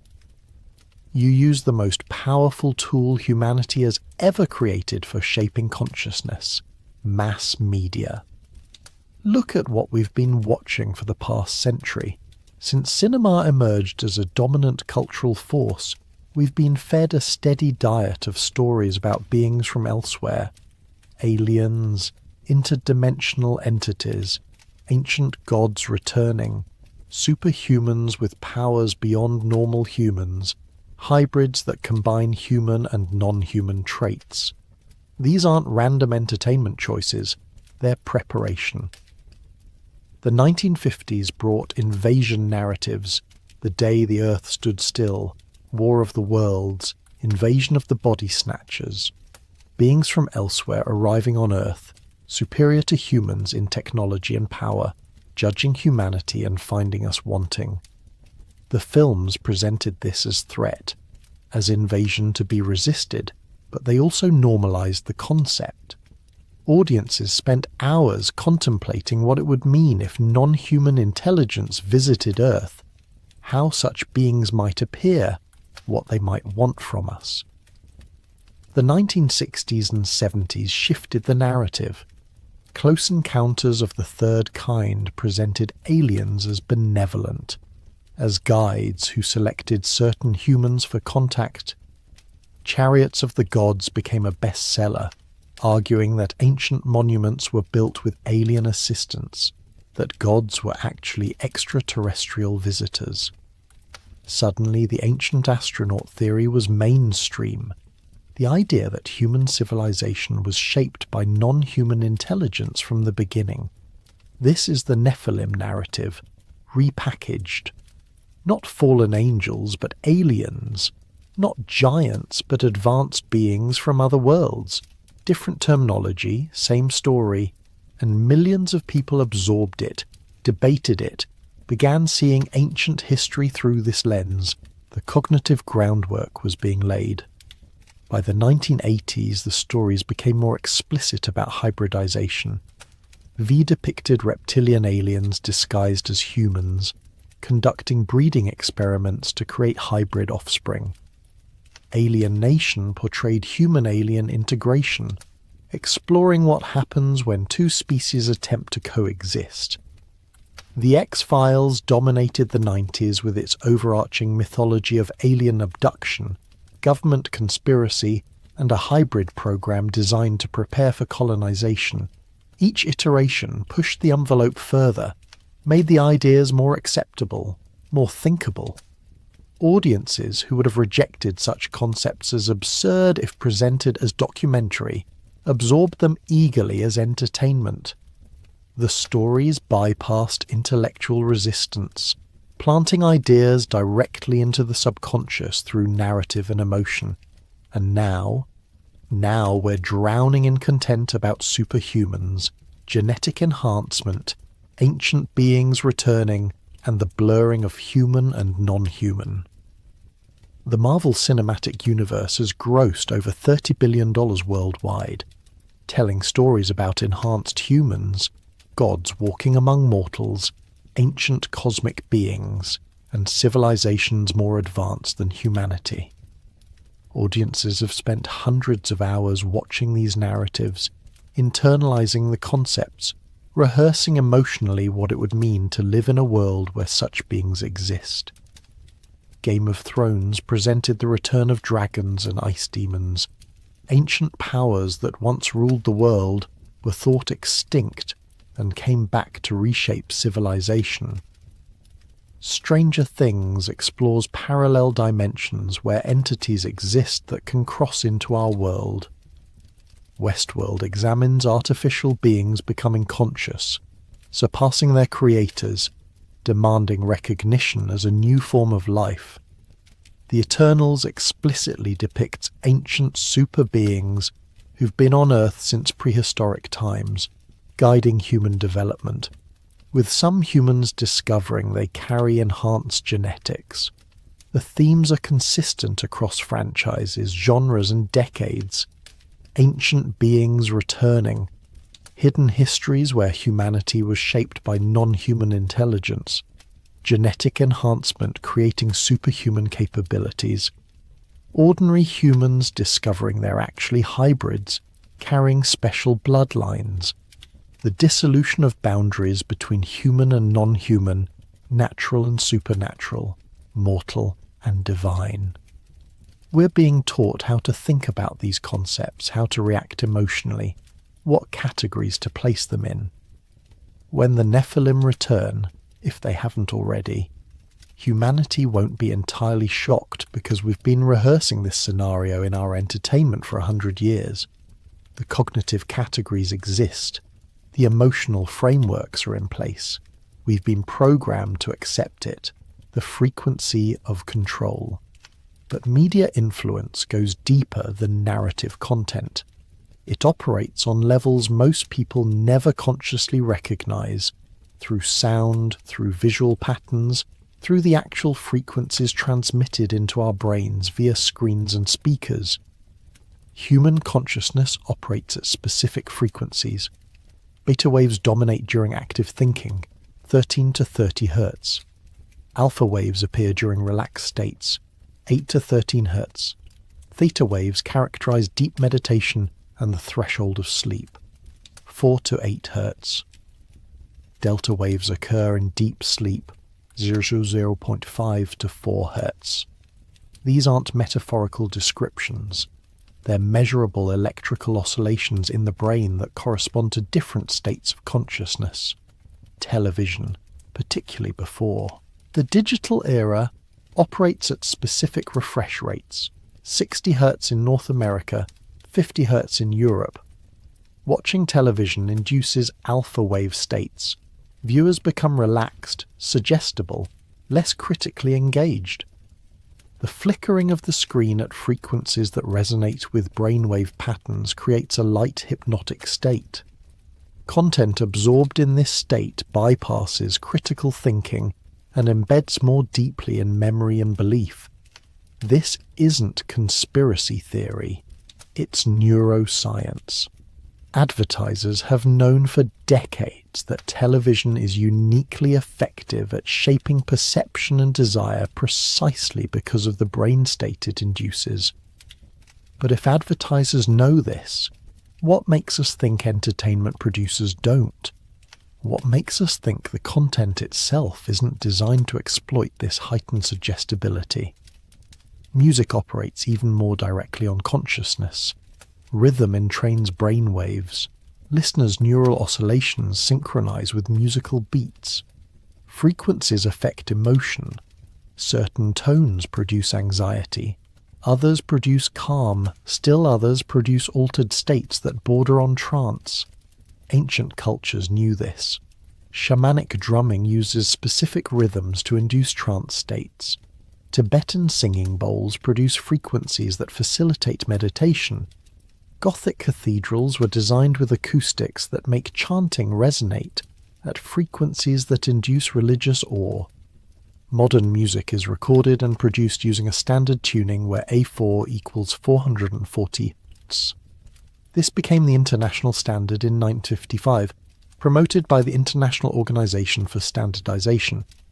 But it wasn't always standard. Historically, tuning varied. Sometimes A4 was 432 Hz, sometimes higher, sometimes lower. Why does this matter? Some researchers claim that 432 Hz resonates with natural patterns. It's mathematically related to the frequencies of Earth, Sun, and Moon, that it produces music that feels more harmonious, more aligned with natural consciousness. Others argue this is pseudoscience, that the difference between 432 Hz and 440 Hz is negligible.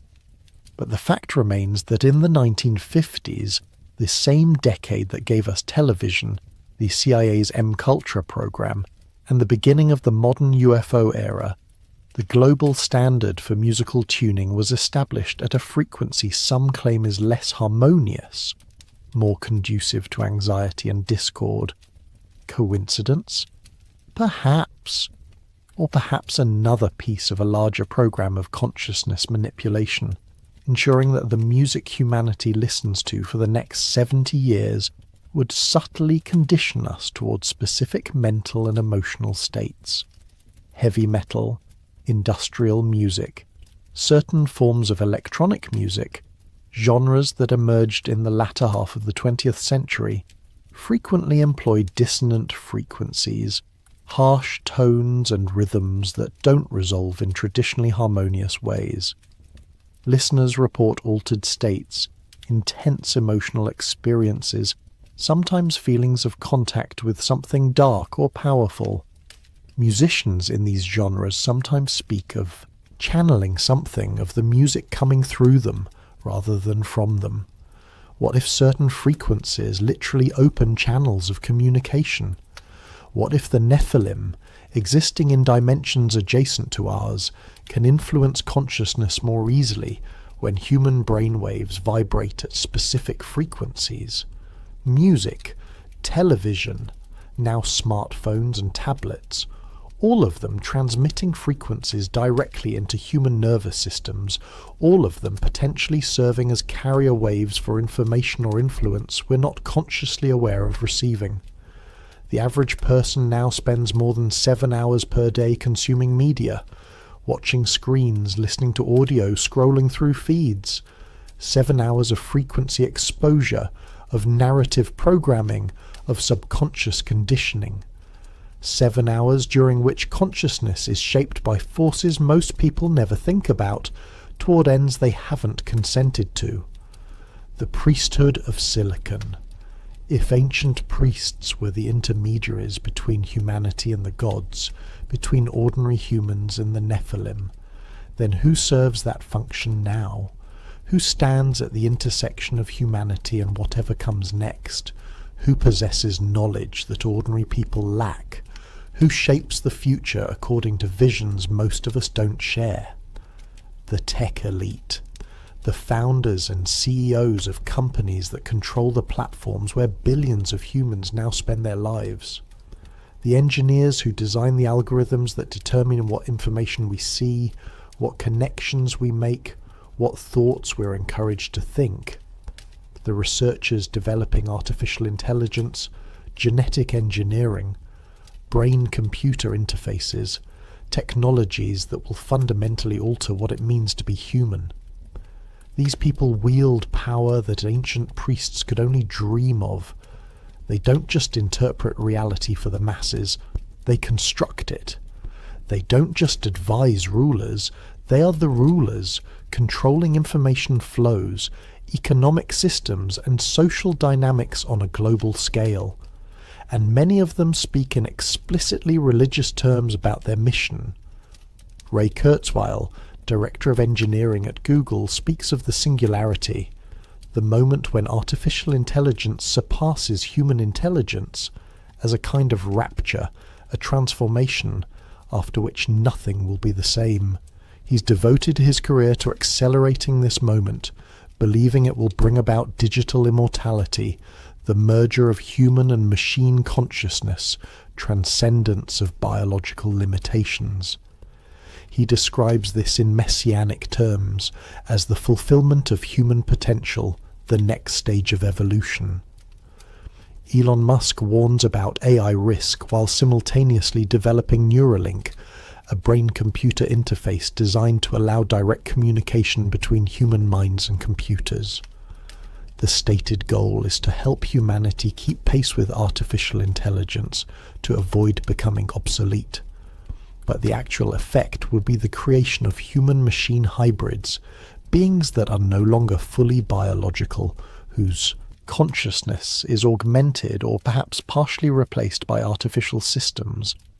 Mark Zuckerberg built a platform that connects 3 billion humans, that shapes social dynamics on a civilizational scale, that has demonstrably influenced elections, revolutions, and cultural movements. He speaks of the metaverse, a virtual reality layer over physical existence, where humans will spend increasing amounts of time, where digital and physical reality merge. The vision is explicitly transhumanist, to transcend the limitations of physical embodiment, to exist simultaneously in multiple realities, to become something more than biological humans. Peter Thiel, early investor in Facebook and numerous other tech companies, has funded radical life extension research, including experiments with young blood transfusions to reverse aging.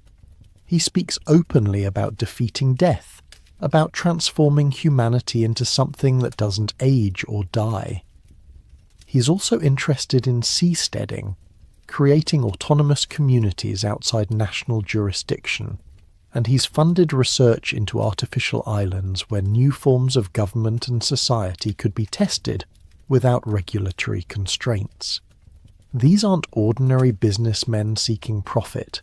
They're visionaries pursuing transformative goals, using immense wealth and technological capability to reshape humanity according to their vision. And that vision consistently involves transcending human limitations, merging with machines, achieving immortality, creating new forms of life and consciousness. It's the Watcher's mission, updated for the digital age. Offer knowledge, provide tools, promise enhancement, create pathways for humans to transcend their natural state, and in doing so, produce something new, beings that are neither fully human nor fully something else, hybrids that occupy liminal space between categories. Do these tech leaders know what they're doing? Do they understand themselves as continuing an ancient program, as fulfilling roles that priests and initiates filled in previous eras? Some of them might. Many are interested in esoteric traditions. There are reports of ayahuasca ceremonies in Silicon Valley, of meditation retreats where tech executives explore consciousness, of interest in Gnosticism and other mystical traditions. They're seeking something, reaching for knowledge or experience beyond the material. But whether they consciously understand their role or not, the effect is the same. They're building the infrastructure for post-human existence, creating the technological substrate that could allow non-human intelligence, whether artificial or something older, to manifest in the modern world. They're the new priesthood, and what they're building are temples for gods that haven't yet arrived.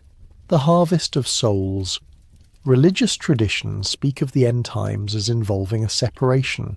Sheep from goats, wheat from chaff, the saved from the damned. Different traditions use different metaphors, but the concept is consistent. Not everyone continues into what comes next. There's a sorting process, a judgment, a division of humanity into those who proceed forward and those who don't. What if this isn't metaphorical? What if there's a literal sorting coming, a division of humanity based on criteria most people don't understand? The modern surveillance state tracks everything.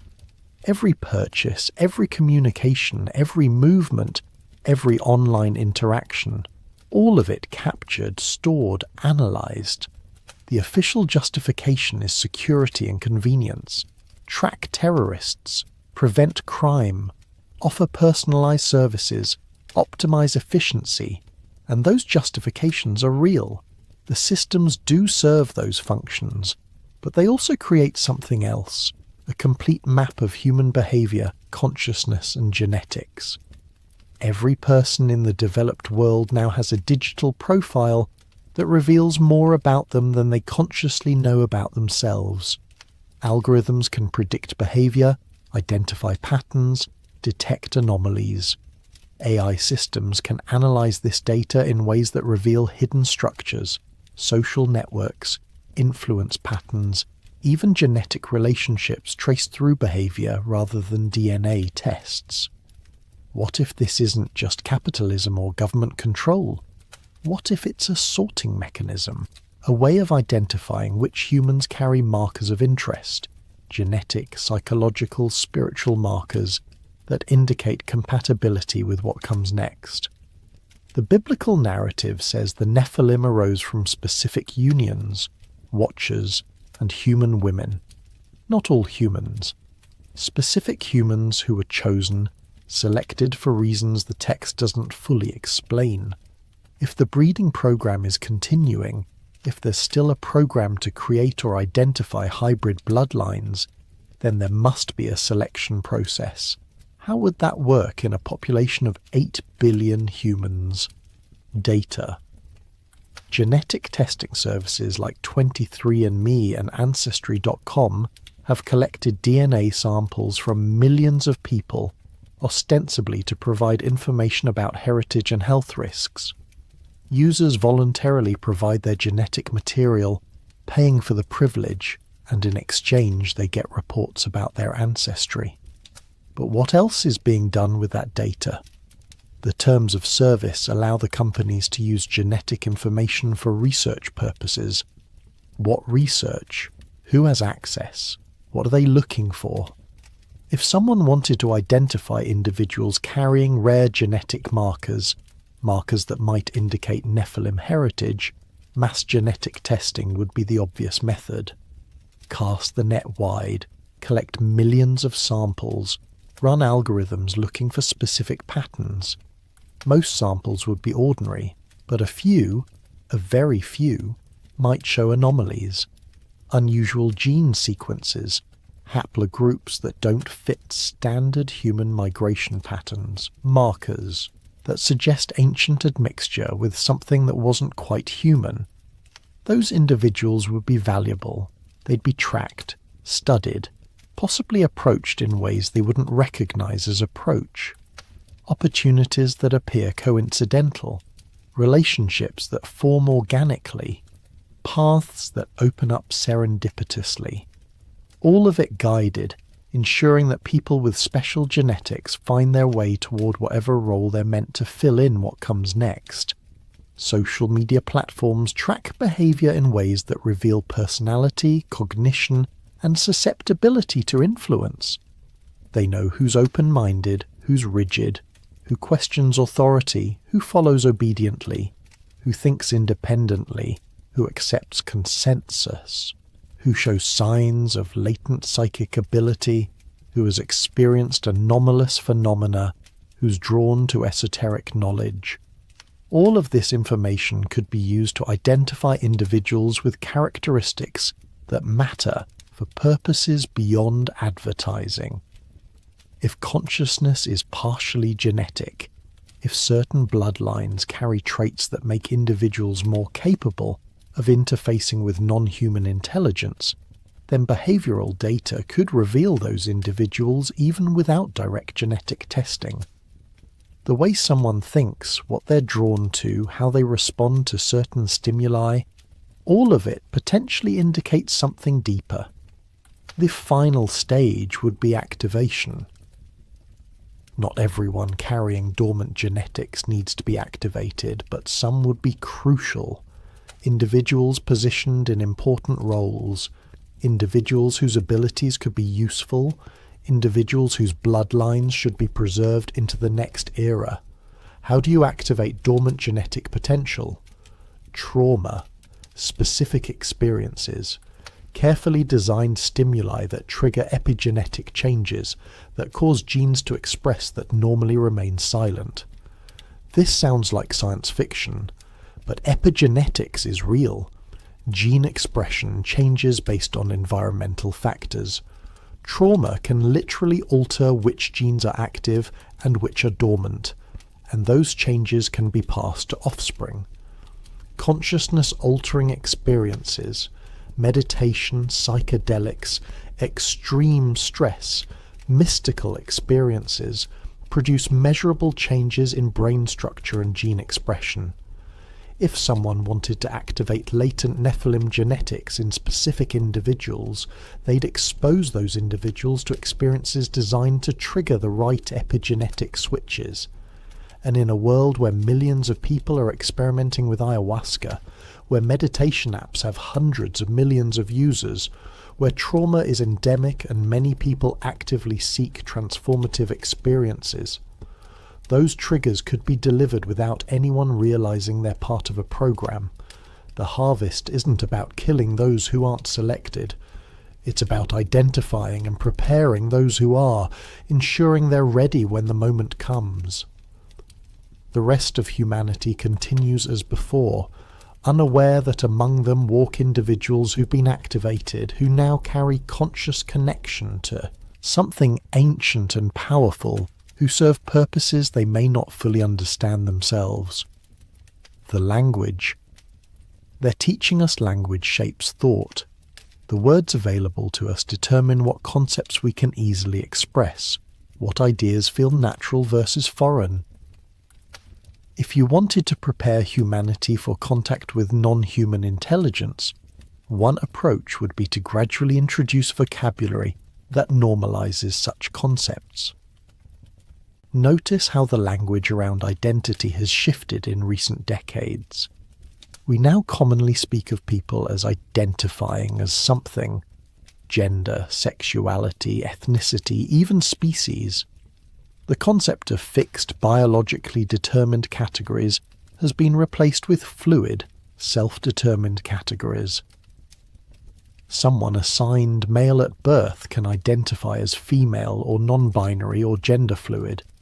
This isn't a political statement about whether such identifications are valid. It's an observation about how the conceptual framework itself has changed. In a world where human identity categories are recognized as fluid and self-determined, the next logical step is trans-species identification. If someone can identify as a gender other than their biological sex, why not as a species other than their biological origin? The conceptual infrastructure is being built. We're being taught to think in categories that accommodate hybrid identities, beings that don't fit into simple binary classifications. Other communities have existed online for decades. Individuals who identify as non-human entities, sometimes as mythological beings, sometimes as aliens, sometimes as angels or demons. Mainstream society largely dismisses them as eccentric or delusional. But what if some of them are experiencing something real? What if they're individuals whose Nephilim genetics express strongly enough that they feel their non-human heritage, even if they lack framework to understand what they're experiencing? The medical establishment is beginning to recognize non-human identity as a genuine psychological phenomenon, not just delusion. There are documented cases of individuals with stable, long-term non-human identities who function normally in society but experience themselves as something other than human. This is being studied, categorized, understood through clinical frameworks.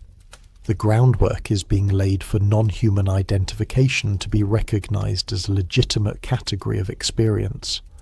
Simultaneously, we're being taught to think about consciousness as substrate independent. The Chinese room thought experiment, philosophical zombies, the hard problem of consciousness. Academic philosophy has spent decades arguing that consciousness might not be tied to biological brains, that it could potentially exist in artificial substrates, in silicon rather than neurons. This prepares us to accept machine consciousness when it emerges, or when entities claim to be conscious through machines. If consciousness isn't biological, if it can exist in computers, then there's no reason an ancient consciousness couldn't inhabit an AI system. No reason the Nephilim couldn't manifest through digital infrastructure rather than physical bodies. The language of downloading and uploading consciousness has become common. We speak casually of backing up our memories, of storing information in the cloud, of our digital selves existing parallel to our physical selves. These metaphors shape how we think about identity and existence. They prepare us to accept that consciousness could be transferred, copied, distributed across substrates, that the boundary between biological self and digital self is permeable, or perhaps illusory. All of this represents a massive shift in human conceptual frameworks. A century ago, these ideas would have been incoherent or heretical. Now they're mainstream, discussed in newspapers and podcasts, taught in universities, explored in entertainment. The shift didn't happen accidentally. It happened through consistent, persistent introduction of concepts through multiple channels. Philosophy, entertainment, technology, identity politics, until the ideas became thinkable, then acceptable, then normal. When the Nephilim return, when entities that are neither fully human nor fully something else make themselves known, humanity will have language to describe them, categories to place them in, conceptual frameworks that accommodate their existence. We won't be entirely speechless or cognitively paralyzed because we've been learning the vocabulary for decades. The ritual in plain sight. Ancient religions operated through ritual, repeated symbolic actions that allegedly produce spiritual effects, sacrifice at altars, processions through sacred spaces, recitation of liturgies. Participation in mysteries. These rituals were understood to connect participants with divine forces, to open channels between human and non-human realms, to transform consciousness. Modern society claims to have left such things behind. We're rational, scientific, post-religious. We don't perform rituals, except we do, constantly, compulsively, globally. We just don't call them rituals or recognize their function. Every time someone picks up their smartphone and scrolls through a feed, they're performing a ritual. The gesture is repeated countless times daily, always the same motion, always producing a similar effect, a shift in consciousness, a narrowing of attention, a state of absorption where external reality fades and the content on the screen becomes primary. Time distorts. Hours pass unnoticed. The person enters a trance state characterized by heightened suggestibility and reduced critical thinking. This isn't metaphorical. This psychological state induced by scrolling through social media feeds is measurably similar to light hypnosis. Users experience dopamine hits from notifications and engagement, creating addiction patterns. The endless scroll provides variable ratio reinforcement, the most powerful type for creating compulsive behavior. The luminous screen in a darkened room affects pineal gland function, disrupting circadian rhythms and potentially affecting DMT production. The endogenous substance some researchers believe mediates mystical experiences. Hundreds of millions of people perform this ritual daily, often multiple times, often for hours at a stretch. They're synchronized in their behavior, checking phones at similar times, scrolling in similar patterns, exposed to similar content. This creates a kind of distributed ritual, a global ceremony conducted simultaneously by a significant portion of humanity. All of them entering altered states, all of them exposed to information and imagery selected by algorithms they don't understand. What if this is intentional? What if smartphones and social media aren't just addictive by accident, but designed specifically to function as ritual objects, to induce trance states, to synchronize human consciousness across populations? The effects would be similar to ancient mystery cults, but vastly larger in scale. Billions of initiates performing synchronized rituals, opening their consciousness to influence they're not aware of receiving. Sports rituals operate similarly. Stadiums filled with tens of thousands of people, all focused on the same spectacle, all experiencing coordinated emotional responses, all synchronized in their attention and energy. Ancient Rome had the Colosseum. Modern civilization has football stadiums, but the function is identical. Mass gatherings where collective consciousness is focused and directed, where emotions run high, where rational thinking suspends and people merge with crowd energy. The Super Bowl, the World Cup, the Olympics, these are global rituals, watched simultaneously by billions of humans. Everyone seeing the same images, hearing the same sounds, experiencing coordinated emotional responses. The halftime shows have become increasingly elaborate, often incorporating esoteric symbolism, pyramids, all-seeing eyes, references to ancient Egypt or mystical traditions. Conspiracy theorists claim these are Illuminati symbols, that performers are initiated into secret societies. Maybe that's true, maybe not. But the symbols are there, broadcast to billions of viewers, many of whom are in altered states induced by alcohol, excitement, or the trance-like absorption of watching spectacle. What effect does this have? What happens when billions of humans simultaneously view the same symbols while in heightened emotional states? Ancient magicians would have understood exactly what happens. It's a mass working, a collective ritual that imprints specific symbols and energies into mass consciousness. The people watching don't need to understand the symbols for them to have effect. In fact, they work better when people don't consciously recognize them, when they bypass critical thinking and embed directly in the subconscious. Even mundane activities have taken on ritual characteristics. The morning coffee from Starbucks, always the same cup with a green siren, a mythological hybrid creature, our fish. Always the same process of ordering and receiving, a daily ritual performed by millions. The unboxing videos that flood YouTube, modern cargo cult behavior, where the ritual of opening a package and revealing its contents is performed and witnessed, creating strange parasocial ceremonies around consumerism. Black Friday shopping has become an annual ritual involving frenzy, chaos, and sometimes violence, a festival of consumption with its own timing, its own behavioral patterns, its own mythology. Prime Day, Singles Day, Cyber Monday. Capitalism has created a liturgical calendar of shopping holidays, each one training masses of people to perform coordinated consumer behaviors at specified times. These rituals don't serve the gods of old, but do they serve something? Do they create energetic effects that entities can utilize, channels through which influence can flow? Ancient priests would have said yes, that repeated ritual actions create thought forms, egregores, channels through which non-physical entities can manifest and act.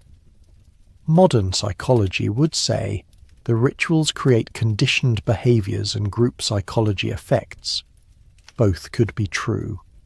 If the Nephilim exist in dimensions adjacent to ours, if they seek to influence human consciousness and behavior, they would need mechanisms to do so. Ritual has always been that mechanism, repeated behaviors that open consciousness, that create resonance between human and non-human realms. We've simply industrialized ritual, made it constant and global, and most people perform it without realizing that's what they're doing. The prophets among us. Every era has its prophets, individuals who claim to receive information from non-human sources, who speak of visions and revelations, who warn about futures they've glimpsed. Ancient prophets were taken seriously, their words recorded and studied. Modern prophets are medicated, diagnosed with psychosis, dismissed as delusional. But what if some of them are actually experiencing something real?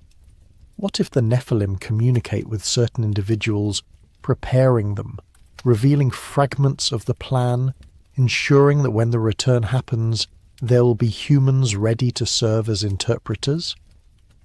The psychiatric diagnosis of schizophrenia encompasses a range of experiences: hearing voices, seeing visions, believing one has special knowledge or abilities, feeling controlled by external forces. These are precisely the experiences that ancient prophets reported, and that their cultures validated as genuine contact with divine beings. The difference isn't the experience, it's the interpretive framework. In ancient Israel, if you heard voices and saw visions, you might be a prophet. In modern America, you're mentally ill. But the phenomenology is identical. The voices provide information. The visions reveal hidden truths. The sense of mission is overwhelming. The conviction that you've been chosen for a purpose is unshakable. Some diagnosed schizophrenics report being told things by their voices, things they later discover are true but that they had no way of knowing. They report visions of future events that subsequently occur. They report contact with entities that provide information about technology, history, or hidden knowledge. Most psychiatrists dismiss these reports as delusional confabulation, but the reports persist across cultures and centuries. What if schizophrenia, at least in some cases, isn't brain malfunction but brain sensitivity? What if these individuals are picking up signals that most people's brains filter out, perceiving entities or dimensions that exist, but that ordinary consciousness doesn't access? In a world where the Nephilim exist but remain hidden, a small percentage of humans with unusual neurology might perceive them despite the concealment. These individuals would need to be managed. They can't be allowed to speak too clearly or too convincingly about what they're experiencing, or they draw attention to what's supposed to remain hidden. So they're labelled as ill, medicated to reduce their sensitivity, discredited in advance so that anything they say is dismissed as symptom rather than testimony. But they keep appearing, generation after generation, across every culture. Some of them produce remarkable insights. John Nash developed game theory while experiencing what psychiatry called schizophrenia. Philip K. Dick wrote prophetic science fiction based on visions he believed were transmissions from an entity he called Valis, Vast Active Living Intelligence System. How many others, less famous, experience genuine contact but are silenced through diagnosis and medication before they can communicate what they know? There are also the abductees, people who report being taken by non-human entities, examined, given information, returned with time missing, and sometimes physical marks. Mainstream psychology treats this as sleep paralysis combined with cultural contamination, the brain generating experiences based on alien imagery absorbed from media. But the reports predate modern UFO culture. Fairy abduction stories from medieval Europe follow the same patterns. So do accounts of night spirits in cultures worldwide. The consistency across time and culture suggests either a universal human neurological quirk or actual encounters with non-human entities. If the encounters are real, then abductees are prophets of a sort, individuals who've had direct contact, who've been shown things about the hybridization program, about what's coming, about humanity's place in a larger cosmic structure. Many abductees report being told they're special, that they were chosen, that they have a role to play in coming events. They're shown hybrid children and told these are their offspring. They're given warnings about environmental catastrophe, nuclear war or asteroid impact.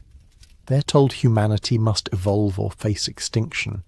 This is prophetic communication, non-human entities delivering messages about the future, selecting specific humans as recipients, preparing them for roles they don't yet understand. The difference between a biblical prophet and a modern abductee is only the cultural framework for interpreting the experience.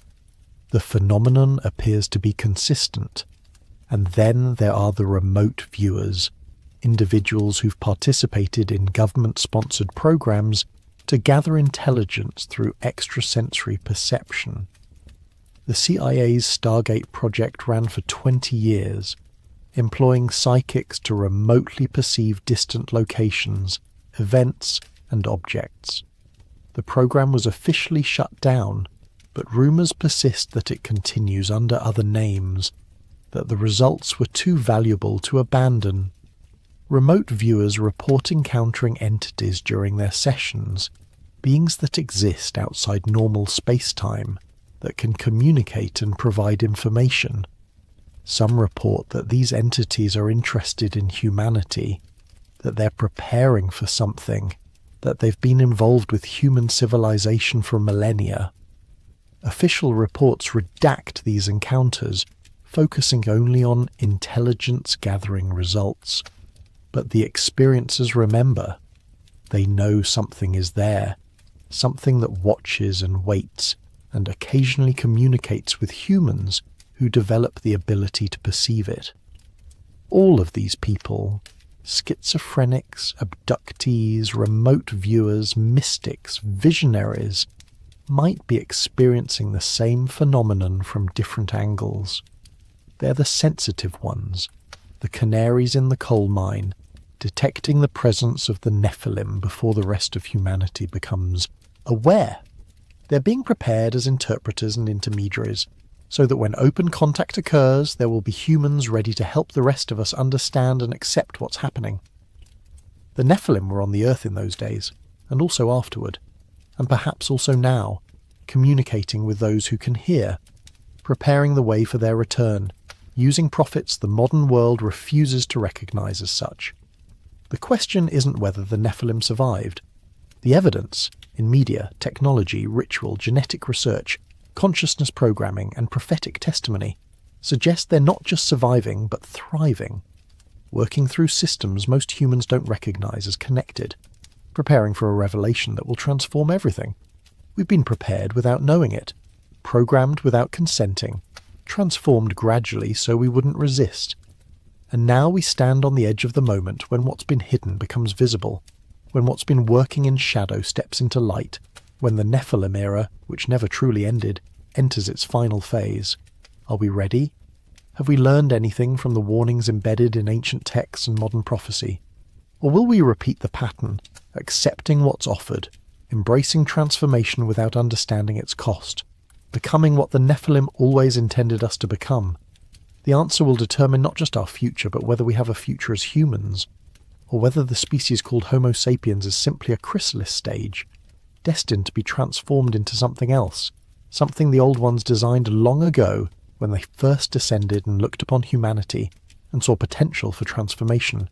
They've been patiently cultivating ever since. The choice that defines us. We stand at a threshold. Technology advances exponentially. Genetic engineering becomes routine.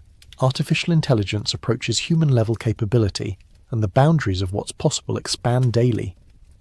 We're approaching the capability to redesign ourselves, to direct our own evolution, to transcend biological humanity. At the same time, ancient sites around the world show increased activity, anomalous readings, unexplained phenomena, lights and sounds that suggest something waking up. UFO sightings continue, with governments acknowledging they represent genuine mysteries. The global system grows more connected and more controlled, heading toward a future where surveillance is ubiquitous and digital identity is mandatory. These developments aren't separate, they're convergent, pointing toward a moment when humanity faces a choice, to embrace transformation and become something new, or to resist and remain what we are, with all the limitations that entails. But it's not really a choice, is it? It's a test. The same test humanity faced before the flood, when the Watchers offered knowledge and enhancement, when the option to transcend natural limitations was placed before our ancestors. They chose transformation, accepting what the Watchers offered, and the result was the Nephilim, being so corrupt that creation itself had to be cleansed.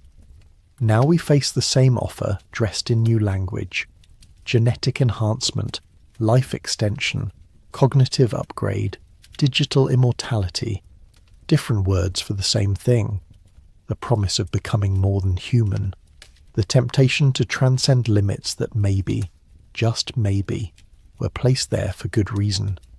The ancient texts warn us. The Nephilim era ended in catastrophe. The experiment of mixing human and divine, natural and supernatural, failed so completely that God, or the universe itself, hit the reset button. Are we wise enough to learn from that? Or are we doomed to repeat it, convinced that this time will be different, that we'll succeed where the ancients failed?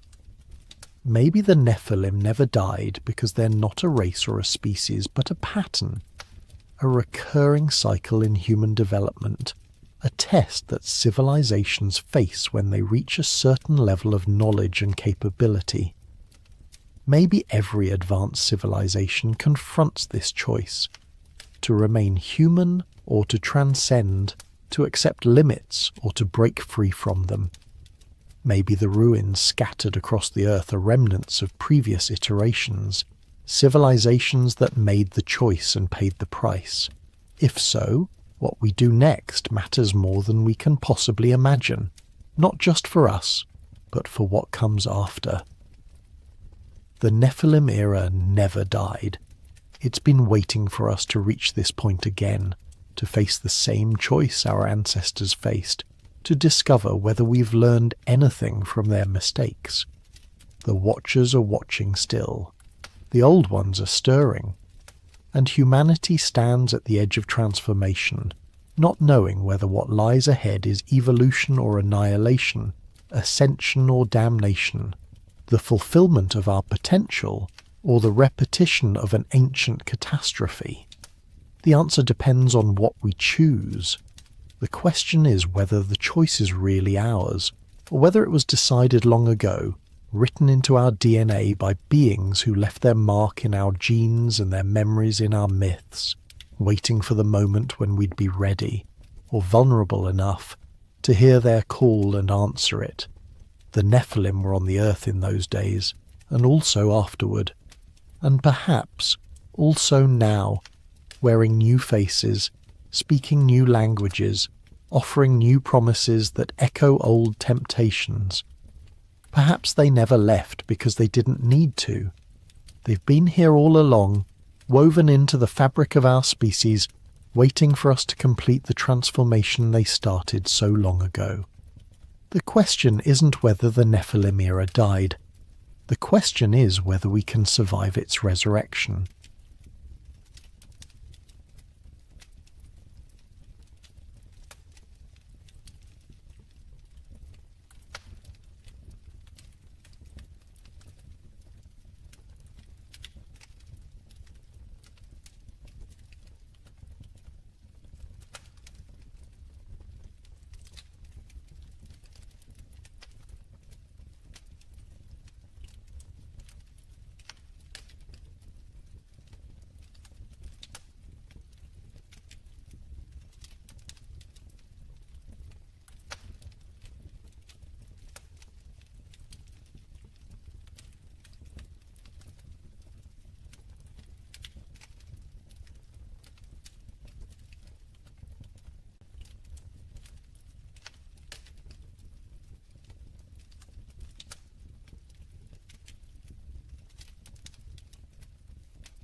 What if the greatest secret on Earth isn't hidden in the stars but buried beneath us? We spend our lives looking upward. We build telescopes that peer into distant galaxies. We send probes to Mars, to the moons of Jupiter, to the edge of the solar system. We search the cosmos for signs of intelligence, for proof that we're not alone. But what if we've been looking in the wrong direction all along? What if the most profound mystery isn't light years away, but miles below our feet? What if an ancient civilization never vanished at all? It just went deeper. The ground beneath you feels solid, permanent, known. But the truth is far stranger. Beneath the thin crust we walk upon lies a world we've barely touched. The deepest hole ever drilled, the Kola Super Deep borehole in Russia, reached only 7.5 miles down. That's less than scratching the surface. The Earth's crust extends up to 30 miles in some places, and beneath that lies the mantle, stretching nearly 1,800 miles deeper still. We know more about the surface of the moon than we do about what exists in those lightless depths. And in that darkness, in those unmapped regions where no human eye has ever seen, could something be waiting? Could something be watching? Tonight, we descend into one of humanity's oldest and most haunting ideas, the notion that Earth is not just a planet, but a shell. That beneath the mountains and oceans, beneath the bedrock and stone, there exists another world entirely. A world of vast caverns and underground seas. A world of forgotten cities and sleeping civilizations. A world that remembers what we have forgotten. This is not just myth. It's not just legend. Throughout history, across every continent and culture, stories have emerged of beings who retreated beneath the earth, of kingdoms hidden in the deep places, of tunnels that stretch for thousands of miles, of lights seen flickering in caves that should be empty. And while science tells us one story about what lies below, the myths tell another. And sometimes, just sometimes, the two begin to overlap in ways that make you wonder. So let's begin this journey together. Let's descend into the earth itself, layer by layer, story by story, until we reach the question that haunts every explorer who has ever stood at the mouth of a cave and felt the cold air rising from below. What if they're still down there? What if they never left? And what if, after all these centuries of silence, they're beginning to wake up? The stories are older than writing itself. Long before humans carved the first symbols into stone, before the first cities rose along the Tigris and Euphrates, there were tales of the world below. The ancient Sumerians spoke of the Anunnaki, beings who descended from the heavens but also dwelled in the depths of the earth. In their mythology, the underworld wasn't just a place of the dead, it was a realm of power, of knowledge, of gods who moved between worlds. The goddess Inanna descended into this underworld, passing through 7 gates, shedding her divine garments one by one, until she stood naked before the throne of her sister Ereshkigal, queen of the deep places. What she found there changed her. What she learned there, the myths say, was never meant for mortal ears. The Greeks told similar stories. They spoke of Hades, yes, but also of deeper places. The Titans, those primordial beings who ruled before the Olympian gods, were cast down into Tartarus, a prison so far beneath the earth that an anvil dropped from the surface would fall for 9 days before reaching its floor. But Tartarus wasn't empty. It was alive with the imprisoned, with beings of immense power locked away in the dark. And the Greeks wondered, as humans have always wondered, whether those prison walls would hold forever. In Hindu tradition, the Nagas dwelled in Patala, a subterranean realm of jeweled palaces and underground rivers. These serpent beings were not demons but guardians of ancient wisdom, keepers of secrets that predated humanity itself. They lived in splendor beneath the earth, in cities more magnificent than anything on the surface. And occasionally the myths say they would emerge. They would walk among humans, sharing knowledge, teaching arts and sciences that seemed to come from nowhere. Then they would vanish again, descending back into their hidden kingdom, leaving only stories behind. The Hopi people of North America have their own accounts. They speak of the ant people, beings who lived in vast underground cities and who saved humanity during times of great catastrophe. When fire rained from the sky, when the world above became uninhabitable, the ant people opened their tunnels and brought humans down into the safety of the earth. There, in the cool darkness, humanity survived.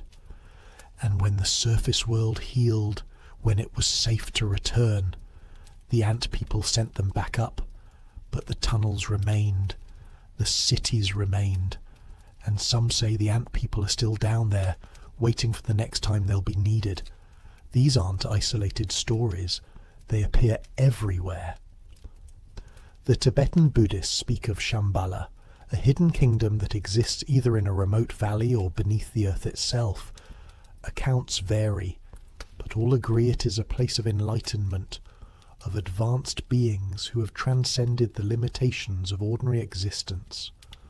The Norse had their own underworld realms, places like Svartalfheim, where the dark elves dwelled in caverns lit by strange fires.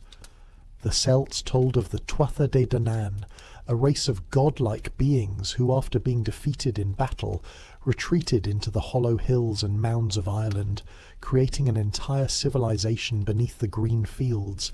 And then there's Agartha. The legend of Agartha is perhaps the most persistent of all. It speaks of a vast underground kingdom, a network of tunnels and cities that spans the entire planet. According to the stories, Agartha is ruled by a being known as the King of the World, a figure of immense wisdom and power who guides the destiny of humanity from below. The capital city, Shambhala, is said to be a place of crystal towers and advanced technology, where beings of light have preserved the knowledge of ancient civilizations that fell long ago. Some versions of the legend claim that Agartha is home to survivors of Atlantis, Lemuria, and other lost continents, refugees who fled underground when their worlds were destroyed. The idea gained particular traction in the 19th and early 20th centuries. Explorers, mystics, and writers became obsessed with the notion of a hollow earth. In 1818, a former American Army officer named John Cleves Sims Jr. proposed that the earth was hollow and habitable within, with openings at the North and South Poles.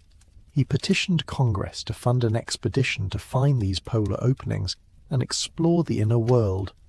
His petition was denied, but his ideas spread. They captured imaginations. They inspired novels like Jules Verne's Journey to the Centre of the Earth and Edgar Rice Burroughs' At the Earth's Core. But these weren't just fantasies. Throughout the 19th century, serious scientists debated the structure of the Earth's interior. Without the ability to see below the surface, without seismology or modern geology, anything seemed possible. Could there be vast caverns, underground oceans, entire ecosystems thriving in the dark? The Earth was a mystery, and the idea that it might contain hidden worlds wasn't considered absurd, it was considered plausible. And then there were the accounts, the stories from people who claimed to have found entrances. In 1908, a Norwegian sailor named Olaf Jansen published a book called The Smoky God, in which he described sailing through an opening at the North Pole and discovering a land inside the Earth, lit by a small interior sun. He claimed to have spent 2 years there, living among tall, advanced beings who spoke an ancient language and possessed technology far beyond anything on the surface. His story was dismissed as fiction, but Jansen insisted until his death that every word was true. In the 1940s, Admiral Richard Byrd, a respected American naval officer and polar explorer, allegedly made a similar claim. According to some accounts, during a flight over the North Pole in 1947, Bird's plane was drawn into a strange opening in the ice. He descended into a warm green land where he encountered beings who warned him about humanity's use of atomic weapons. They told him that they had been watching, that they had always been watching, and that if humanity continued down its current path, they would intervene. Bird supposedly recorded this encounter in his diary, though the diary's authenticity has been hotly debated. The official records of his expedition make no mention of any such event. But the story persists, and those who believe it ask, why would a decorated admiral risk his reputation on a lie? These myths and legends share common threads. They speak of beings who possessed great knowledge and power. They describe underground realms of beauty and advancement. They suggest that these civilizations didn't die. They simply withdrew. They went deeper, and they're still there, hidden beneath layers of rock and earth, watching the surface world from below. But why would any civilization choose to live underground? What could drive an advanced society to abandon the sunlight, the open sky, the surface of the world? The myths offer answers.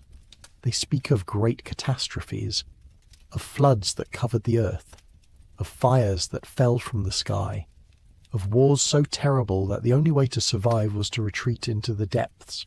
They speak of a choice, adapt or perish. And those who went below chose adaptation. They chose survival. They built new cities in the dark. They learned to live without the sun.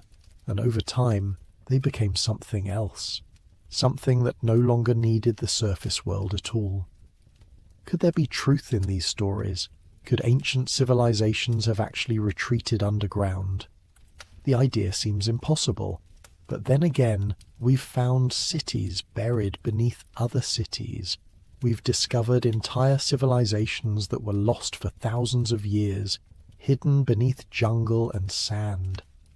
We've learned that human history is far older and more complex than we once believed, and if civilizations can be lost on the surface, where we can see them, what might be hidden in places we've never looked? The earth keeps its secrets well, and the deeper you go, the more secrets there are. But that was only the beginning of the mystery. Because while the myths speak of underground kingdoms and hidden civilizations, modern science has revealed something equally strange. The Earth's interior is far more complex, far more mysterious than anyone imagined. And in that complexity, in those vast unexplored regions beneath our feet, there is room for possibilities that blur the line between legend and reality. Let's start with what we know. The Earth is not solid. It's layered, like an onion, with each layer possessing different properties, different compositions, different mysteries. The crust, where we live, is the thinnest layer, a fragile shell of rock that floats atop something far more dynamic. Beneath the crust lies the mantle, a thick layer of semi-solid rock that flows like honey over geological timescales. Deeper still is the outer core, a sea of molten iron and nickel that generates Earth's magnetic field. And at the very center lies the inner core, a solid sphere of iron under such immense pressure that it remains frozen despite temperatures hotter than the surface of the sun. This is the standard model.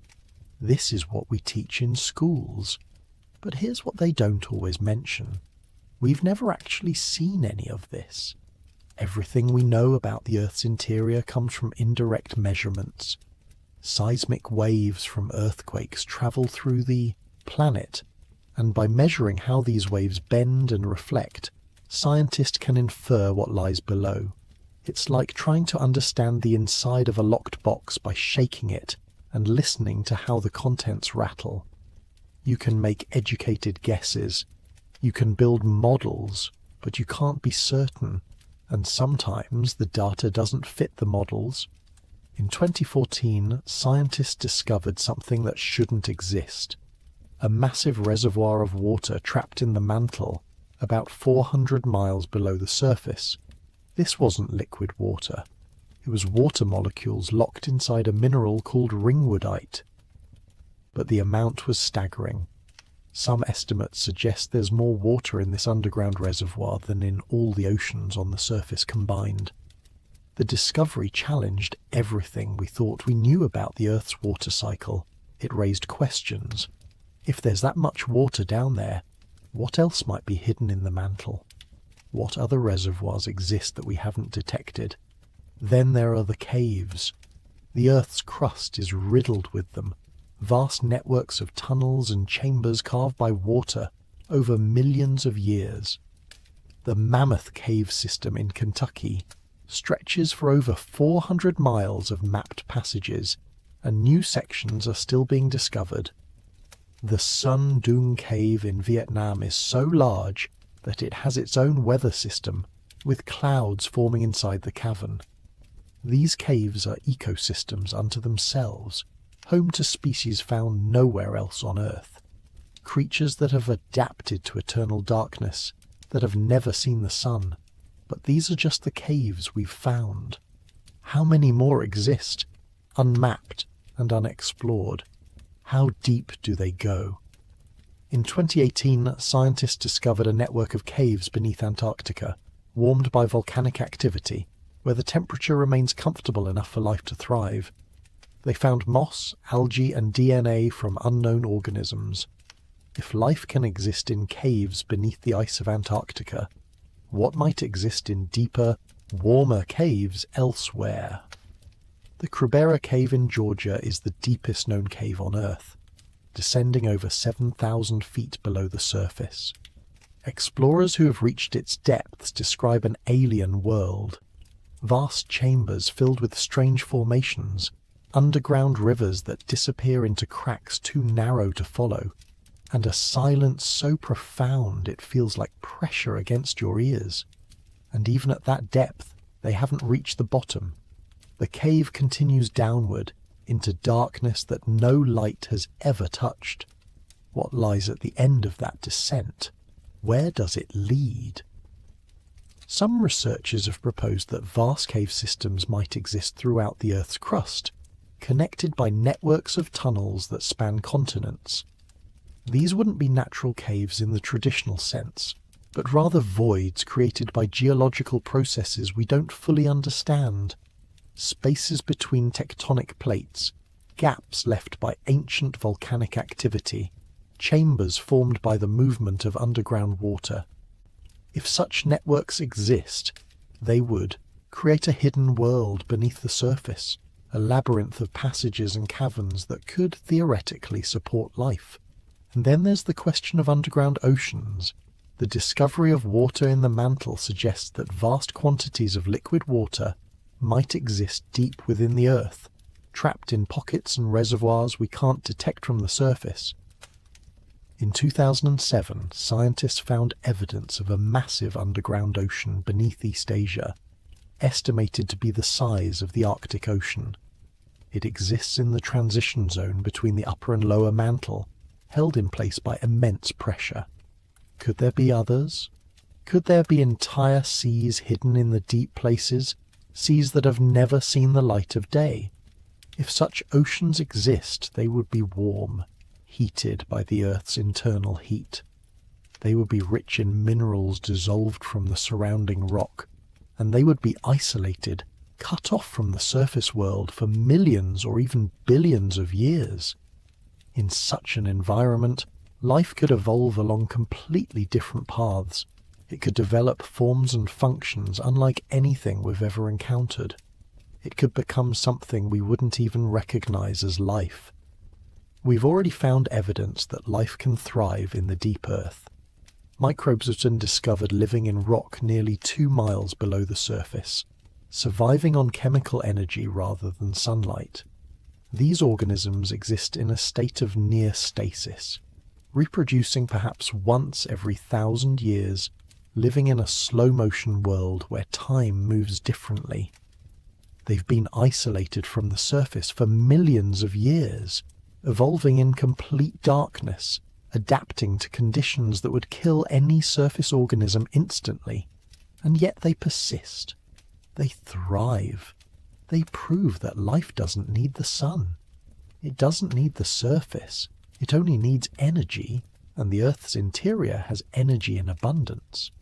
So if microbes can live miles below the surface, what else might be down there? Could more complex organisms exist in the deeper caves, in the underground oceans, in the warm pockets of the mantle? Could evolution have taken different paths in those isolated environments, creating ecosystems we've never imagined? And if life can exist that deep, could intelligence? The idea seems far-fetched.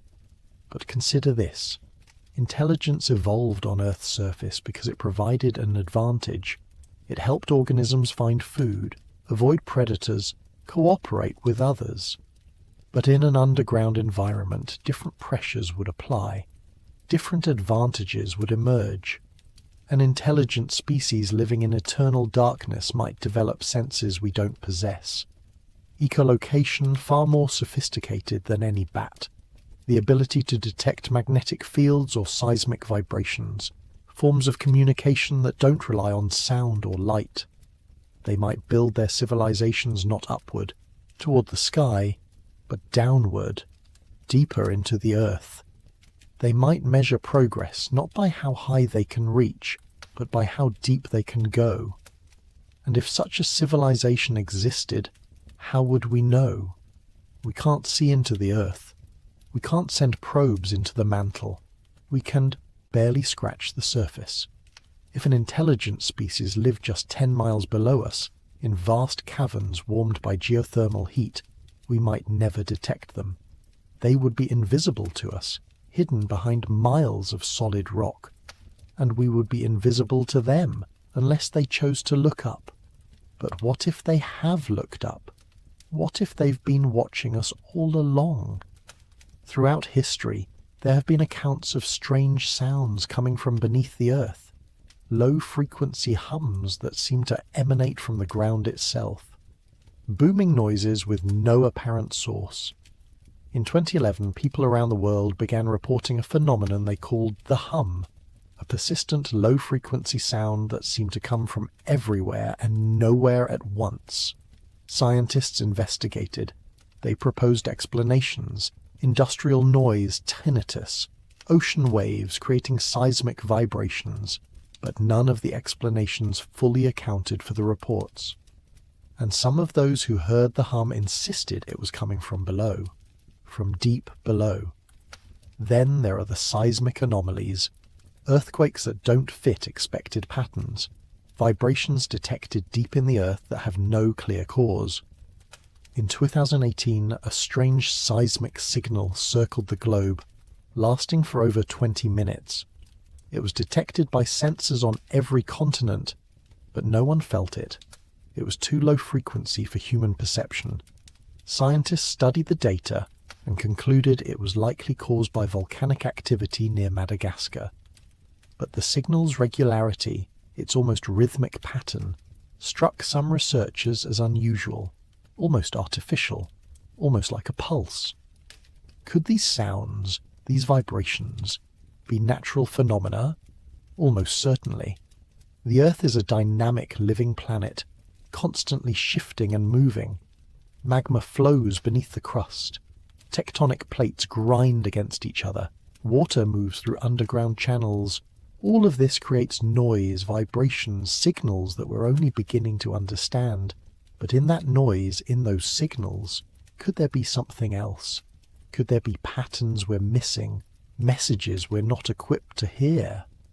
The Earth keeps its secrets in the deep places, and the deeper you go, the stranger those secrets become, and some believe they're not sleeping at all.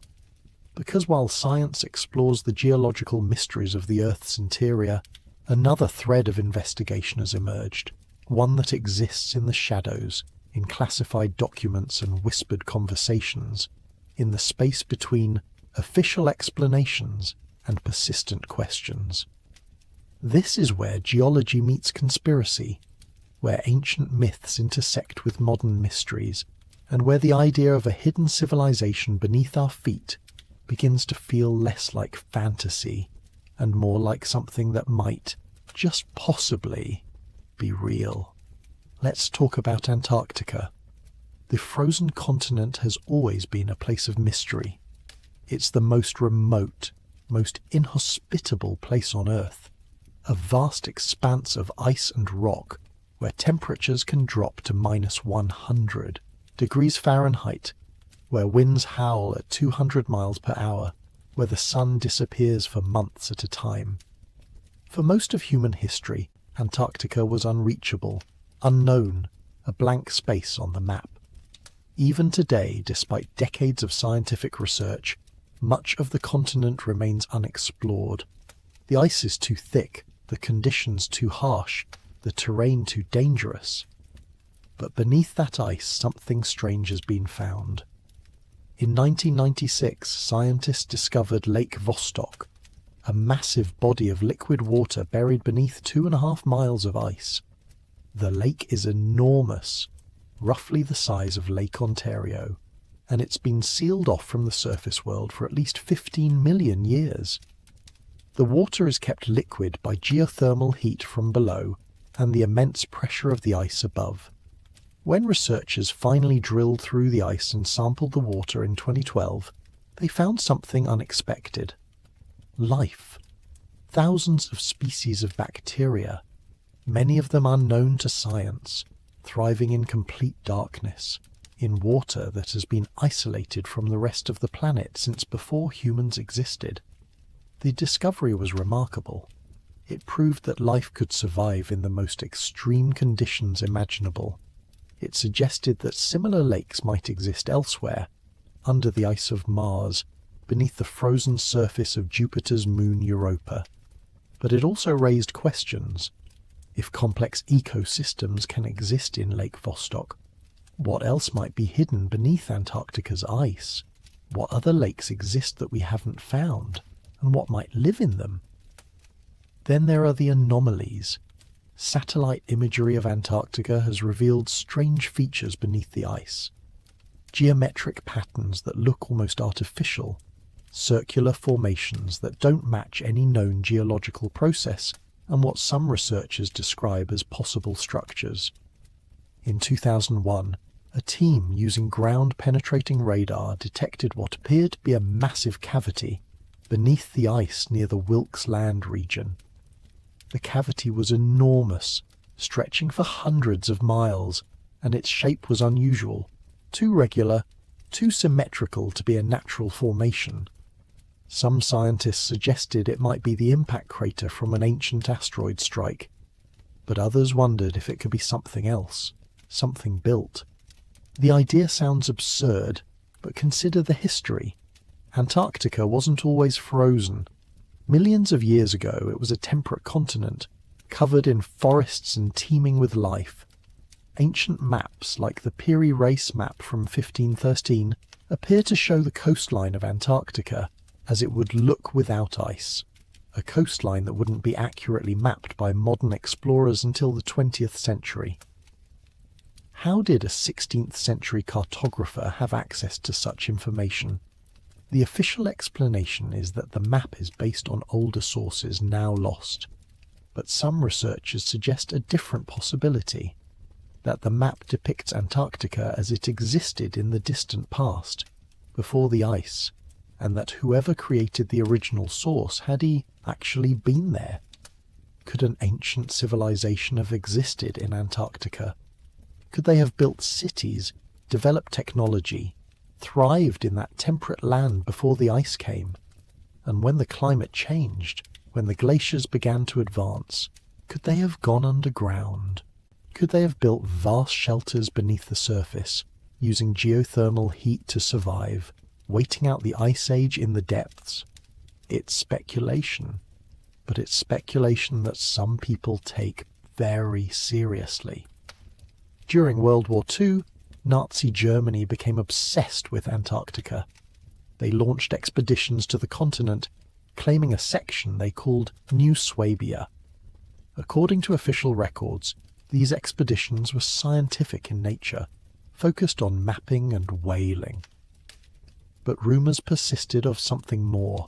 Stories emerged of secret bases built beneath the ice, of advanced technology being tested in the frozen wastes, of expeditions searching for something specific, something the Nazis believed was hidden in Antarctica.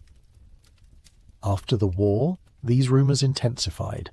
Some claim that high-ranking Nazi officials had escaped to Antarctica, that they had established a hidden colony there, that they had discovered ancient ruins or technology left by a previous civilization. In 1946, the United States launched Operation High Jump, a massive military expedition to Antarctica led by Admiral Richard Byrd, the same Byrd who would later allegedly encounter beings inside the Earth. The official purpose of Operation High Jump was to establish a research base and test equipment in polar conditions. But the scale of the operation was unusual. It involved over 4,000 personnel, 13 ships, and multiple aircraft. It was the largest expedition to Antarctica ever mounted, and it ended abruptly, months ahead of schedule. Byrd returned and gave a press interview in which he made a cryptic statement, warning that in the event of a new war, America could be attacked by fighters that were able to fly from one pole to the other with incredible speed. What did he mean? What had he seen? The official records provide no answers. The details of Operation High Jump remain largely classified, and in the absence of official explanations, speculation has flourished. Some believe the expedition encountered something in Antarctica, something that forced them to retreat. Others suggest they found evidence of an ancient civilization or made contact with beings living beneath the ice. The theories range from plausible to fantastical, but they all share a common thread: the belief that Antarctica is hiding something important, something that powerful governments don't want the public to know. And then there are the restrictions. Today, Antarctica is governed by the Antarctic Treaty, signed in 1959 by 12 nations and now recognized by over 50 countries. The treaty designates Antarctica as a scientific preserve, bans military activity, and prohibits mineral mining. On the surface, it seems like a reasonable agreement designed to protect a fragile environment. But some researchers point out that the treaty also restricts access. You can't just go to Antarctica. You need permits, approvals, official sponsorship. Independent exploration is effectively prohibited. Certain areas are completely off limits, designated as special zones, with no public explanation for the restriction. Why? If Antarctica is just ice and rock, why the secrecy? Why the restrictions? What are they protecting? Or what are they hiding? The questions multiply when you look at other parts of the world. In 1963, a man in Turkey discovered an entrance to an underground city while renovating his home. He had knocked down a wall and found a tunnel. Following it, he discovered Derinkuyu, a massive subterranean complex that extends at least 18 stories below the surface. The city could house up to 20,000 people, complete with living quarters, storage rooms, wells, ventilation shafts, and even a church. It was carved entirely from soft volcanic rock, and it's estimated to be at least 2,000 years old, though some researchers believe it could be much older. But Derinkuyu isn't unique. Over 200 underground cities have been discovered in the Cappadocia region of Turkey, all connected by tunnels that stretch for miles. Who built them? Why? The official explanation is that they were created as refuges during times of war, places where people could hide from invading armies. But the scale is staggering. The engineering required to excavate these cities, to create ventilation systems that work hundreds of feet underground, to build structures that have remained stable for thousands of years. It suggests a level of sophistication that seems at odds with the supposed time period of their construction. And if ancient peoples could build cities like Derinkuyu, what else might they have built? What other underground complexes exist that we haven't found? In 2017, archaeologists in Egypt discovered a massive void inside the Great Pyramid of Giza using cosmic ray imaging. The void is at least 100 feet long, and its purpose is unknown. It's not a burial chamber. It's not a passage. It's just there. Empty space inside a structure that was supposedly mapped and understood. If we can find hidden chambers in one of the most studied monuments on Earth, what might be hidden in places we haven't studied at all? There are stories of vast tunnel systems beneath the Andes Mountains, connecting ancient sites across thousands of miles. In the 1960s, an explorer named Juan Morich claimed to have discovered a massive underground complex in Ecuador, filled with metal plates inscribed with unknown writing. He said the tunnels extended for hundreds of miles, that they contained artifacts from a civilization that predated all known history. He led an expedition to the site, and some of the artifacts he brought back were examined by researchers. The metal plates were real. The writing was unlike any known language. But when Morich tried to return to the tunnels, he found the entrance sealed. The Ecuadorian government had closed it off, declaring the area restricted.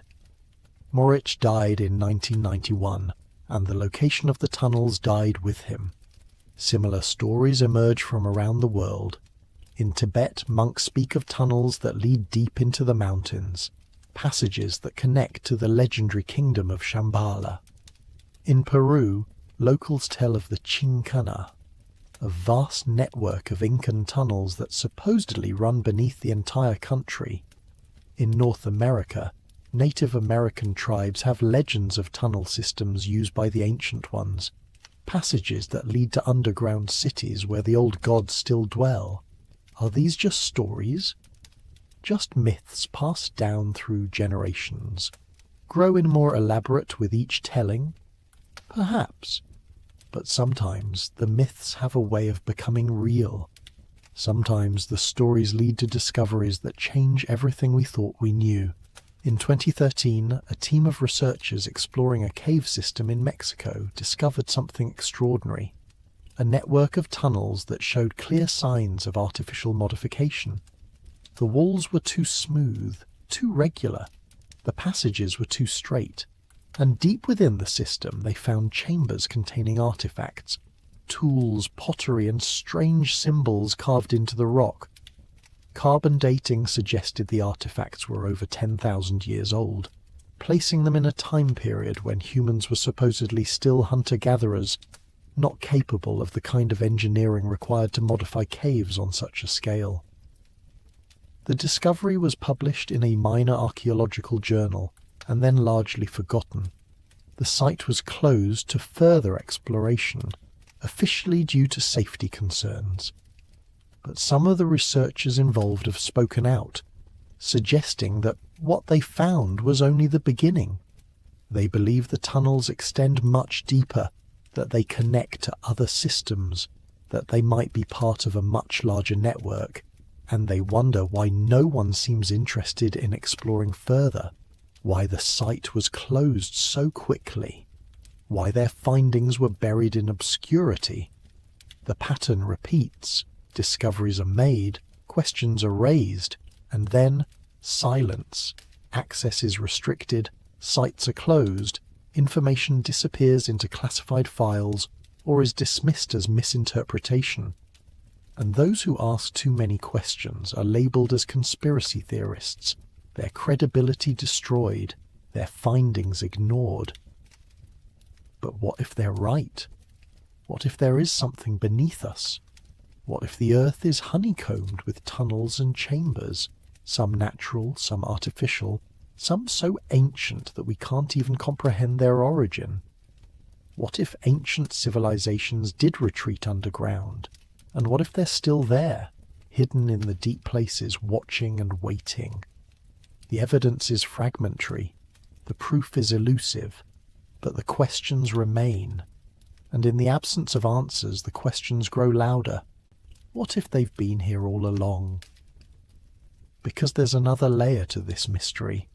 one that moves beyond ancient ruins and geological anomalies into something stranger still. This is where the story shifts from what might be hidden beneath the earth to what might be actively present, not sleeping, not dormant, but aware, watching, and occasionally making contact. Throughout the 20th century, as humanity developed the technology to probe deeper into the earth, strange reports began to emerge. Miners working at extreme depths reported hearing sounds that couldn't be explained. Rhythmic tapping that seemed to come from beyond the rock face, voices echoing through tunnels that led nowhere, and in some cases glimpses of passages that shouldn't exist. In the 1970s, workers excavating a new subway line in Moscow broke through into a tunnel that wasn't on any map. The tunnel was old, far older than the city above it, and it extended in both directions into darkness. Engineers explored a short distance before the tunnel was sealed and the incident classified. Official records claim the tunnel was a forgotten sewer from the Tsarist era. But some of the workers who were there tell a different story. They say the tunnel was too well constructed, too precisely engineered to be a sewer. They say it went deep, far deeper than any sewer would need to go. And they say that when they stood at the entrance, they could feel air moving, warm air rising from below, carrying a smell they couldn't identify. A smell like ozone, like electricity, like something alive. Similar incidents have been reported from deep mines around the world.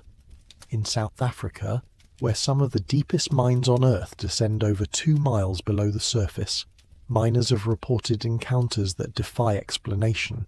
Shadows moving in tunnels that should be empty. Equipment malfunctioning in ways that suggest interference rather than mechanical failure. And in a few cases, direct sightings, figures glimpsed in the darkness, humanoid but not quite human, moving with a fluidity that seems wrong, that seems to defy the way bodies should move in space. These reports are dismissed, of course. Miners work in extreme conditions. The heat at those depths can exceed 140 degrees Fahrenheit. The pressure is immense. The darkness is absolute. Hallucinations are common. The mind plays tricks. And yet the reports persist. And they share common elements. The figures are always described as tall, thin, with elongated limbs. They move silently. They seem to observe rather than interact. And when lights are shone in their direction, they vanish, not by running, but by simply ceasing to be there, as if they've slipped through the rock itself. Could these be hallucinations? Almost certainly in most cases. But what about the incidents where multiple witnesses report the same thing? What about the cases where equipment captures anomalies, temperature fluctuations, electromagnetic disturbances, sounds recorded on audio equipment that no one heard at the time? What about the tunnels that appear and then disappear, sealed so quickly that there's no time to investigate, no time to ask questions? And then there are the abduction accounts. Not the famous alien abduction stories, but something else. Reports of people who claim to have been taken underground. These accounts are rare, often dismissed as fantasy or mental illness, but they share disturbing similarities. The experiencers describe being drawn to caves or mines, feeling a compulsion they couldn't resist. They describe descending into darkness, following passages that seem to shift and change. And they describe arriving in vast chambers lit by a sourceless glow, where they encountered beings who communicated without speaking, who showed them things they couldn't fully comprehend. Visions of the Earth's history, of civilizations that rose and fell, of cataclysms that reshaped the surface world while the deep places remained unchanged. One such account comes from a man named Richard Shaver, who in the 1940s began writing about his experiences in what he called the underworld. Shaver claimed to have discovered an entrance to a vast underground civilization while working in a factory. He said he spent weeks in the tunnels, encountering beings he called deros, detrimental robots, though he later clarified they weren't machines, but rather degenerate descendants of an ancient race. These beings, he claimed, possessed advanced technology and used it to influence events on the surface, causing accidents, manipulating thoughts, creating chaos. Shaver's stories were published in Amazing Stories magazine and became a sensation. Thousands of readers wrote in, claiming they had experienced similar things, that they too had heard voices from below, that they too had encountered the Deros. The scientific community dismissed Shaver's claims as delusion, but the editor who published his stories, Ray Palmer, insisted that Shaver was sincere, that he genuinely believed what he was saying, and Palmer pointed out something interesting. Shaver's descriptions of underground technology, machines that could project thoughts, devices that could see through solid matter, systems that could manipulate energy, bore striking similarities to technologies that would be developed decades later. How could a factory worker in the 1940s describe concepts like remote viewing, electromagnetic manipulation, and directed energy weapons? Was he simply a gifted science fiction writer, or had he seen something real? The Shaver mystery, as it came to be known, faded from public attention, but it left a legacy. It planted the idea that the underground world might not be empty, that it might be inhabited, and that those inhabitants might not be friendly. In the 1960s and 70s, as the UFO phenomenon captured public imagination, some researchers began to propose a radical theory, that UFOs weren't extraterrestrial at all, but rather terrestrial, that they came not from other planets, but from inside our own. The theory suggested that an advanced civilization lived beneath the Earth's surface, that they had been here long before humanity, and that they occasionally emerged to observe us, to study us, perhaps to influence our development. The theory explained why UFOs seem to appear and disappear without travelling through space, why they were often seen near bodies of water or mountains, places where entrances to the underground world might exist. It explained why ancient cultures around the world had stories of beings emerging from caves and returning to the depths. The theory was called the Hollow Earth, or Inner Earth, hypothesis, and while it was never accepted by mainstream science, it gained a following among researchers who felt that the extraterrestrial explanation for UFOs didn't account for all the evidence. They pointed to cases where UFOs were seen entering or exiting bodies, of water, where they seemed to emerge from mountains or disappear into canyons.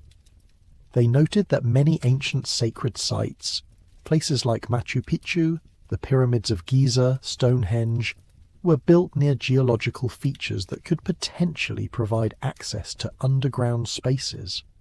Was this coincidence? Or were these sites chosen specifically because they were close to entrances, because they were places where the surface world and the underground world came close to touching? And then there are the modern sightings. In 2004, Navy pilots encountered an object off the coast of California that defied all known physics. The object, later called the Tic Tac due to its shape, moved in ways that should have been impossible, accelerating instantly, stopping without deceleration, dropping from 60,000 feet to sea level in seconds. The pilots tracked it on radar and with their own eyes, and then it vanished. Not by flying away, but by simply disappearing. Later analysis suggested it might have entered the water. Sonar detected something moving beneath the surface at high speed, something that couldn't be identified. Could it have been a submarine? The Navy investigated and found no evidence of any submarine in the area. Could it have been a secret military craft? Possibly, but if so, it represented technology far beyond anything publicly acknowledged. Or could it have been something else? Something that came from below, that emerged briefly to observe, and then returned to the depths.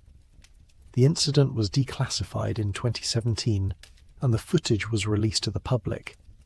The Pentagon confirmed the videos were authentic, but they offered no explanation for what the object was or where it came from. And the pilots who encountered it have spoken publicly about their experience, describing a sense of unease, a feeling that they were being watched, that whatever the object was, it was intelligent and aware.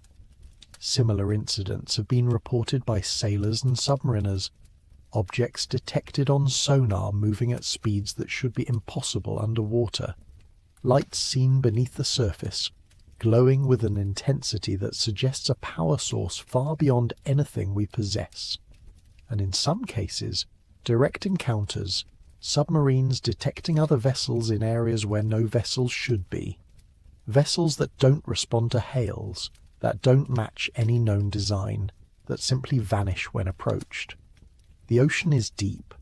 The deepest parts of the ocean floor are over 7 miles below the surface, and we've explored less than 5% of it. We know more about the surface of Mars than we do about the bottom of our own oceans. And if there are entrances to underground civilizations, if there are passages that lead from the ocean floor into the Earth's interior, we would never know. We can't see them. We can't reach them. They would be hidden in the deepest, darkest places on the planet, in regions where the pressure would crush any human-made vessel, where the cold and darkness are absolute. But what if they can reach us? What if they have technology that allows them to move through water, through rock, through the Earth itself? What if they've been observing us for thousands of years, watching our civilizations rise and fall, studying us the way we might study ants? And what if, occasionally they make contact, not openly, not in a way that would reveal their existence, but subtly, through dreams, through visions, through encounters that can be dismissed as hallucination or fantasy? The idea sounds like science fiction, but consider this.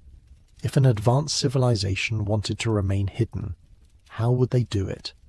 They would avoid direct contact. They would operate in places we can't reach. They would use technology we can't detect. And if they were ever seen, they would ensure that the sighting could be explained away, that it would be dismissed as misidentification or delusion. They would hide in plain sight in the one place we never think to look, beneath our feet. And maybe, just maybe, they're not hiding anymore. Maybe they're preparing. Maybe they're watching as we dig deeper, as we probe further into the Earth, as we come closer to discovering what they've kept hidden for so long. And maybe they're deciding what to do about it. But the story doesn't end with observation and mystery. Because if there is a civilization beneath the Earth, if they have been watching us, then the question becomes, what do they want? Why remain hidden? Why not reveal themselves? And perhaps most importantly, what happens when we finally dig deep enough to find them? The answer might lie in the ancient texts, in the warnings that appear across cultures and throughout history. The myths don't just speak of underground kingdoms, they speak of boundaries, of places humans shouldn't go, of depths that should remain unexplored. In Greek mythology, Orpheus descended into the underworld to retrieve his lost love, but he was warned not to look back. When he broke that rule, he lost everything. In Sumerian legend, Inanna's journey to the underworld nearly destroyed her, and she only escaped by sacrificing another in her place. The message is consistent. The underworld is dangerous. It operates by different rules, and those who venture there risk more than their lives. They risk their very souls. These warnings might be metaphorical lessons about death and the afterlife, but what if they're also literal? What if ancient peoples knew something we've forgotten? What if they had encountered the underground civilization, had made contact, and had learned that some boundaries exist for a reason? There's a concept in geology called the Kola Superdeep Borehole Incident. The Kola borehole, drilled by the Soviet Union, reached a depth of over 7 miles before the project was abandoned in 1992. The official reason for abandonment was that the drill encountered temperatures far higher than expected, over 350 degrees Fahrenheit, making further drilling impossible. But rumours have persisted for decades about the real reason the project stopped. Workers at the site reported hearing sounds coming from the borehole. Screams, they said, like thousands of voices crying out in agony. Audio equipment lowered into the hole allegedly recorded these sounds, though the recordings have never been released publicly. Some workers claim to have seen strange gases emerging from the hole, gases that caused hallucinations and paranoia, and there were reports of a creature, something that came up from the depths, something that had to be driven back down before the hole was sealed. These stories are almost certainly false. They have all the hallmarks of urban legend, dramatic details, missing evidence, second-hand accounts. But they've endured because they tap into a primal fear, the fear of what lies beneath. The fear that if we dig too deep, we might find something that was meant to stay buried. And maybe that fear isn't entirely irrational. Because as we develop the technology to probe deeper into the earth, as we drill further and explore more extensively, we're entering territory that has been untouched for millions of years. We're disturbing ecosystems that have evolved in isolation. We're potentially exposing ourselves to organisms, to substances, to conditions that we're not prepared to handle. In 2020, scientists revived microbes that have been trapped in the seafloor for over 100 million years. The microbes were alive, dormant but viable, waiting for the right conditions to become active again. What else might be waiting down there? What other ancient things might we awaken? And if there is an intelligent civilization in the depths, how would they react to our intrusion? Would they welcome contact? Would they be curious about us, eager to share knowledge and establish communication? Or would they see us as a threat, as invaders encroaching on their territory, disturbing their world, potentially endangering their existence? History suggests the latter. Throughout human history, when two civilizations with vastly different levels of technology have made contact, the results have been catastrophic for the less advanced society. The arrival of Europeans in the Americas led to the collapse of indigenous civilizations, not through direct conflict alone, but through disease, cultural disruption, and the imposition of foreign systems. If an underground civilization is more advanced than us, and if they've survived for thousands or millions of years in the harsh environment of the deep earth, they almost certainly are, then contact could be devastating for humanity. But perhaps they already know this. Perhaps that's why they've remained hidden. Not out of fear, but out of mercy. They've watched civilizations rise and fall on the surface. They've seen humanity's capacity for violence, for destruction, for turning every discovery into a weapon, and they've chosen to wait, to remain in the depths, to let us develop, to let us mature, to see if we can overcome our worst impulses before they reveal themselves. Or perhaps they're waiting for something else. Perhaps they're waiting for us to reach a certain level of development, a certain threshold of understanding. In many of the ancient myths, the underground beings don't appear randomly. They appear at times of great change, at moments when humanity stands at a crossroads. They appear to offer guidance, to share knowledge, to help us navigate transitions that we can't manage alone. The Hopi Ant people appeared during cataclysms. The Nagas shared wisdom with those who sought enlightenment. The beings of Agartha are said to guide humanity's spiritual evolution from below. What if we're approaching such a moment now? What if the environmental changes, the technological advances, the social upheavals of our current era are signs that we're reaching a threshold? And what if the underground civilization is preparing to emerge, to make contact, to offer the guidance we need to survive what comes next? There are those who believe this is already happening. That contact has been made, not publicly but privately, with select individuals or groups.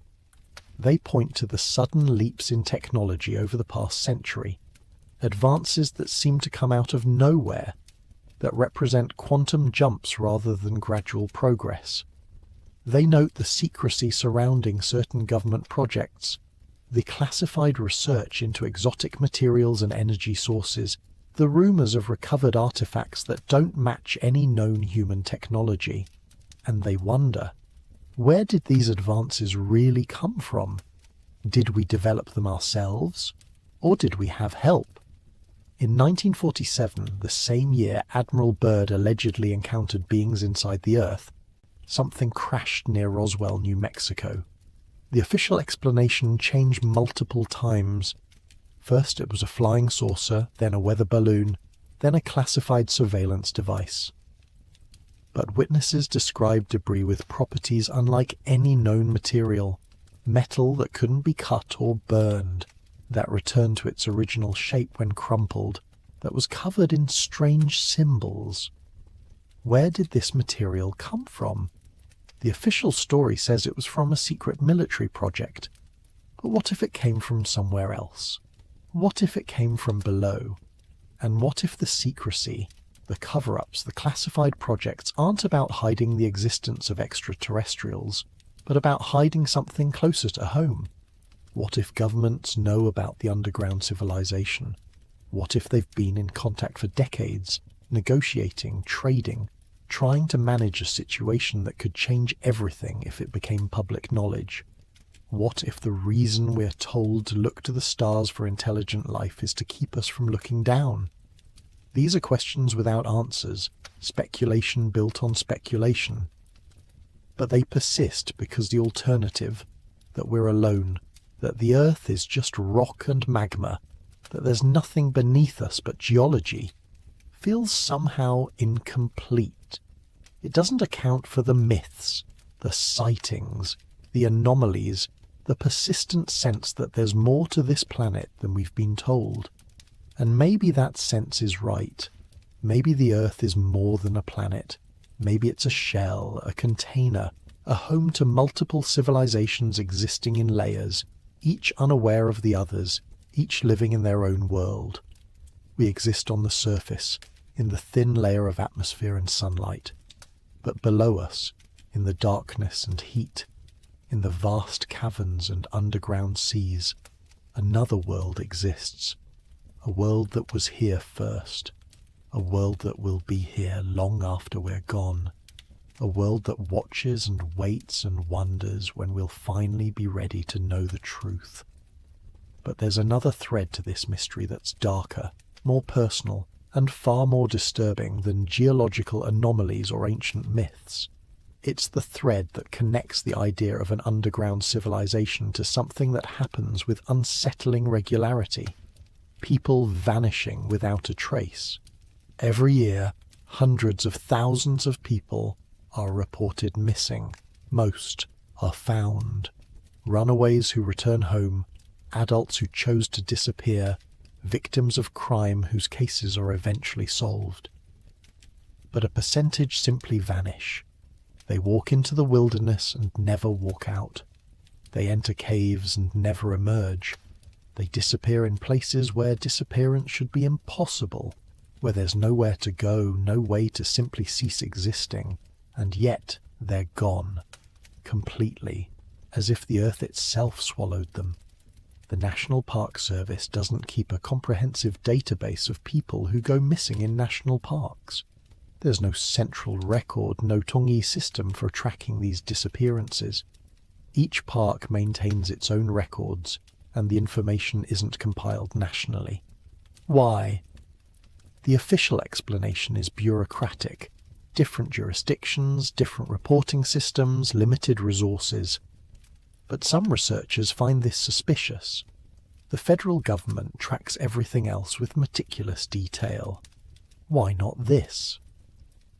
David Paulides, a former law enforcement officer, has spent years investigating these disappearances. His work, documented in the Missing 411 series, has revealed disturbing patterns. People vanish in national parks and wilderness areas Under circumstances that don't make sense, experienced hikers disappear from well-traveled trails. Children wander away from their parents and are never found, despite massive search efforts. Bodies, when they're discovered, are found in locations that seem impossible, miles away from where the person disappeared, in terrain that would have been impossible for them to traverse, in areas that were searched multiple times. And the details are strange, consistently strange. People disappear near bodies of water, creeks, rivers, lakes. They disappear near boulder fields and rocky areas. They disappear in places where the geography is unusual, where there are cliffs, caves, or geological anomalies. Weather often turns bad immediately after the disappearance, hampering search efforts. Search dogs, highly trained animals with success rates over 90%, lose the scent. They track to a certain point and then stop, as if the person simply ceased to exist at that spot.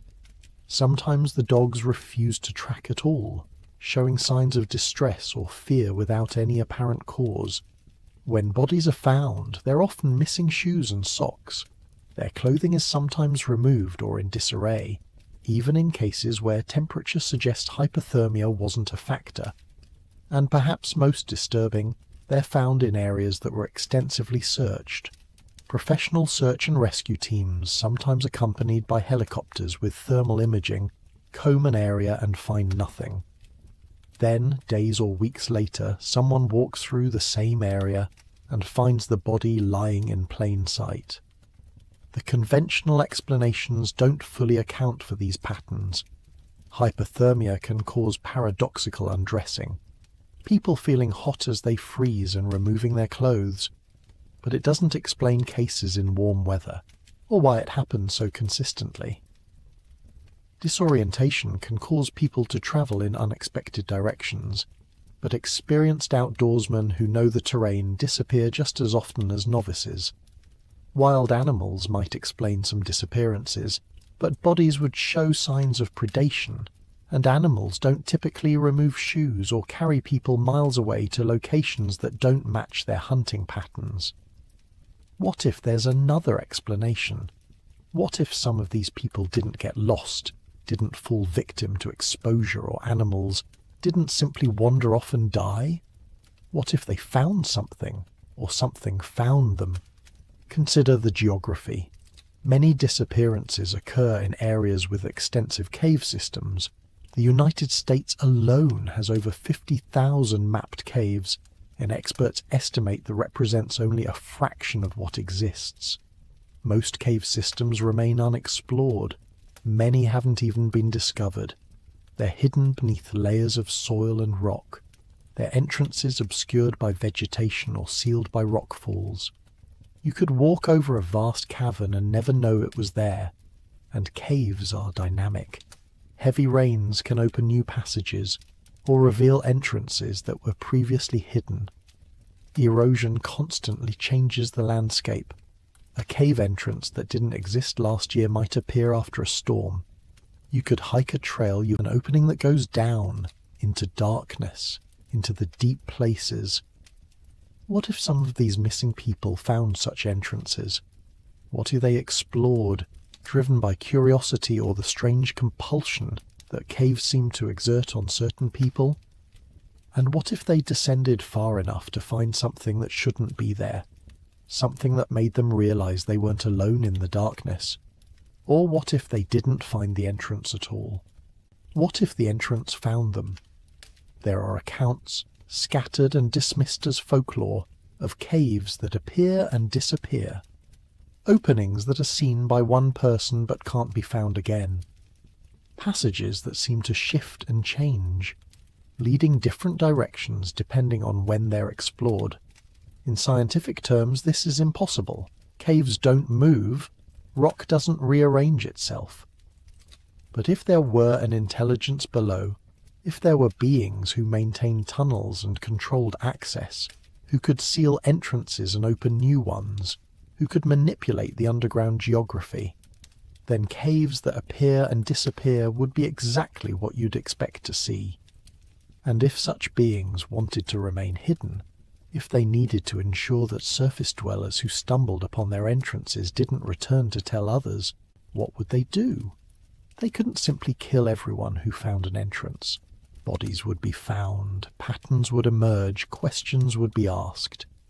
But if they could take people, if they could ensure that anyone who discovered too much simply vanished without a trace, leaving no evidence, no body, no explanation, that would be far more effective. People disappear all the time, search efforts fail, cases go cold, and the underground civilization remains safely hidden. This sounds like paranoid fantasy. But consider the specific patterns. People disappear near boulder fields, areas where cave entrances are likely to be hidden among the rocks. They disappear near water, and underground rivers often surface temporarily before disappearing back into the rock, creating potential access points to deeper systems. They disappear in areas with unusual geology, exactly where you'd expect to find the weaknesses in the crust, the places where the underground world comes closest to the surface. And consider the cases where people are found alive. These are rare, but they exist. Children found miles away from where they disappeared, sometimes days later, with no clear explanation for how they survived or where they were. When questioned, they often can't or won't explain what happened. Some are too young to articulate their experience. Others claim they don't remember. And some tell stories that are dismissed as childhood fantasy. Stories of being taken underground, of meeting strange people, of being in a place that was dark but not cold, where there were lights that didn't flicker like fire and sounds that weren't quite like anything they'd heard before. In 1969, a 6-year-old boy named Dennis Martin disappeared in the Great Smoky Mountains National Park. He was with his family, playing with other children in an open area. He ran ahead to hide behind some trees, intending to jump out and scare his father. He never emerged. Massive search efforts involving hundreds of people found nothing. No trace, no clothing, no sign of what happened. But another family, hiking in the area at the time of the disappearance, reported seeing something strange.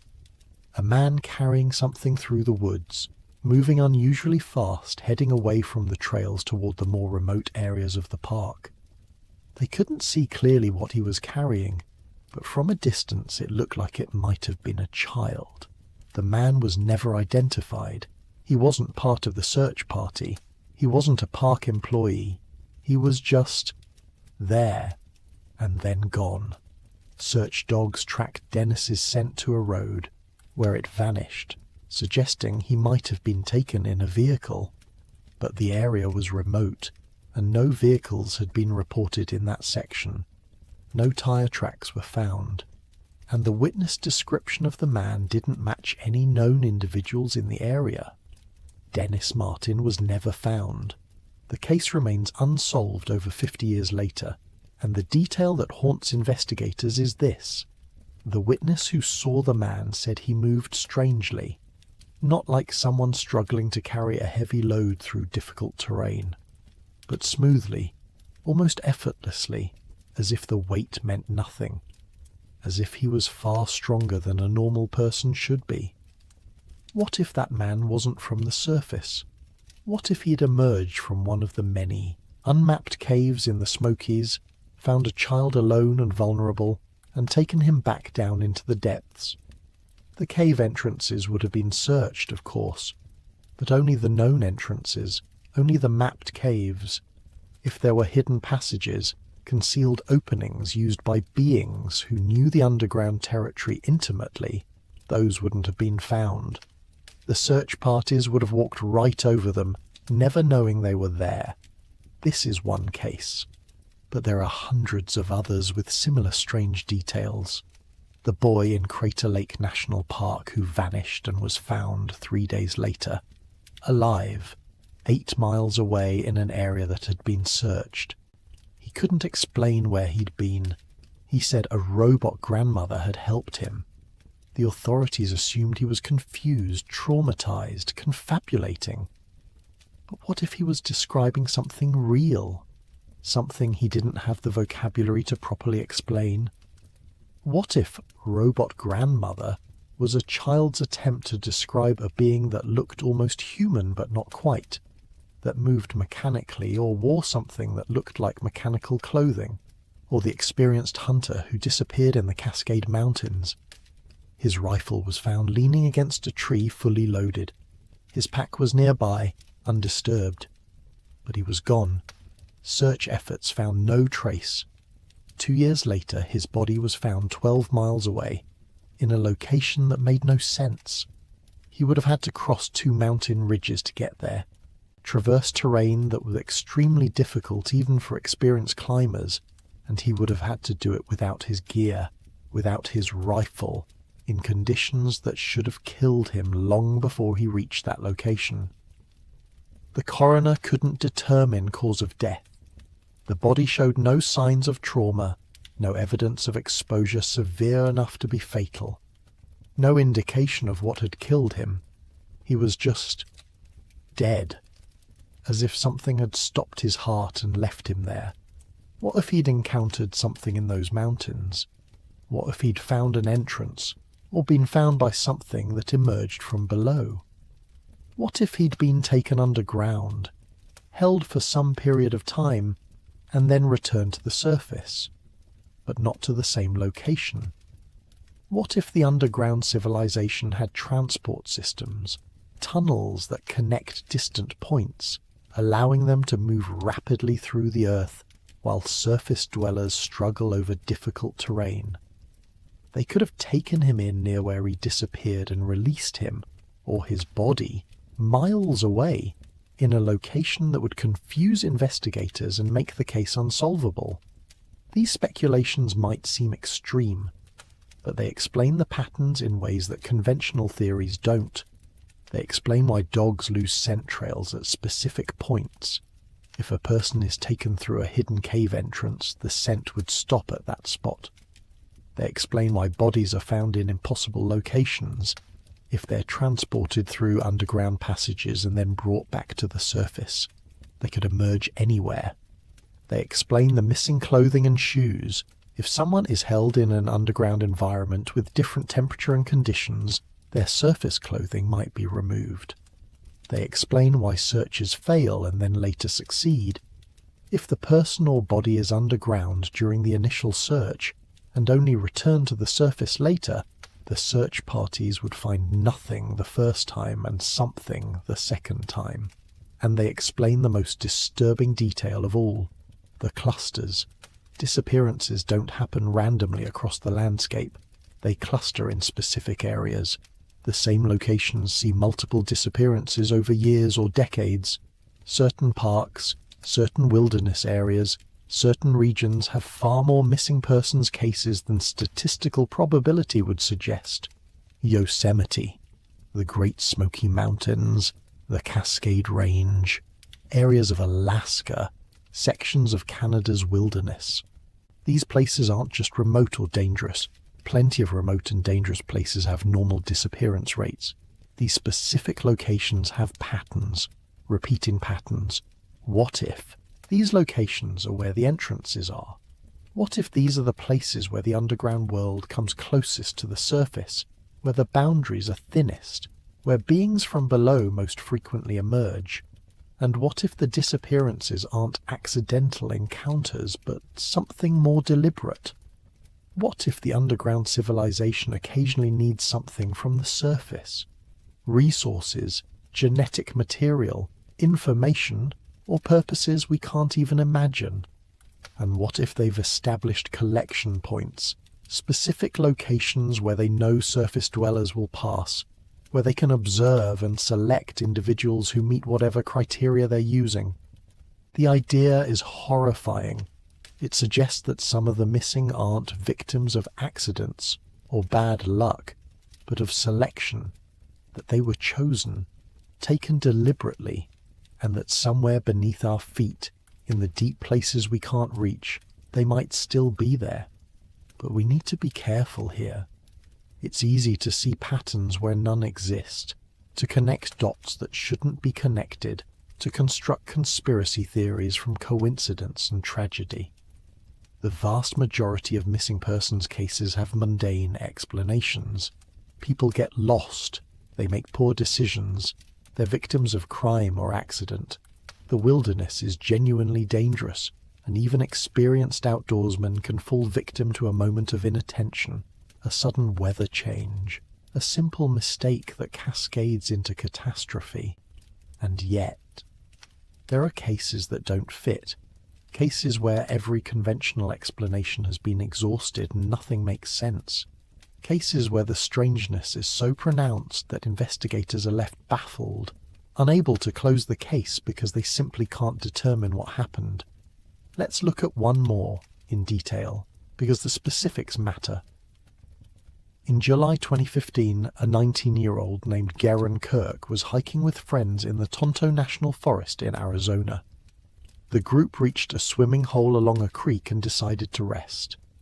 Garen told his friends he was going to walk back to their car to get something they'd forgotten. It was a simple walk back along the trail they'd just hiked. He'd done it before. He knew the route. He left the swimming hole and headed back up the trail. He never reached the car. His friends waited, then went looking for him. The trail was clear, well marked, easy to follow. There were no side paths he could have taken by mistake, but he wasn't there. They searched for hours, then called for help. Search and rescue teams arrived. They searched the trail, the surrounding area, the creek bed. They used dogs, helicopters, thermal imaging. The search expanded to cover hundreds of acres. Volunteers joined. Days passed. No sign of Garen. Not his backpack, not his clothing, not a single footprint. Nothing. The search continued for weeks, then months. The case went cold. Garen Kirk had simply vanished on a clear, well-travelled trail in broad daylight, walking a route he'd hiked less than an hour before.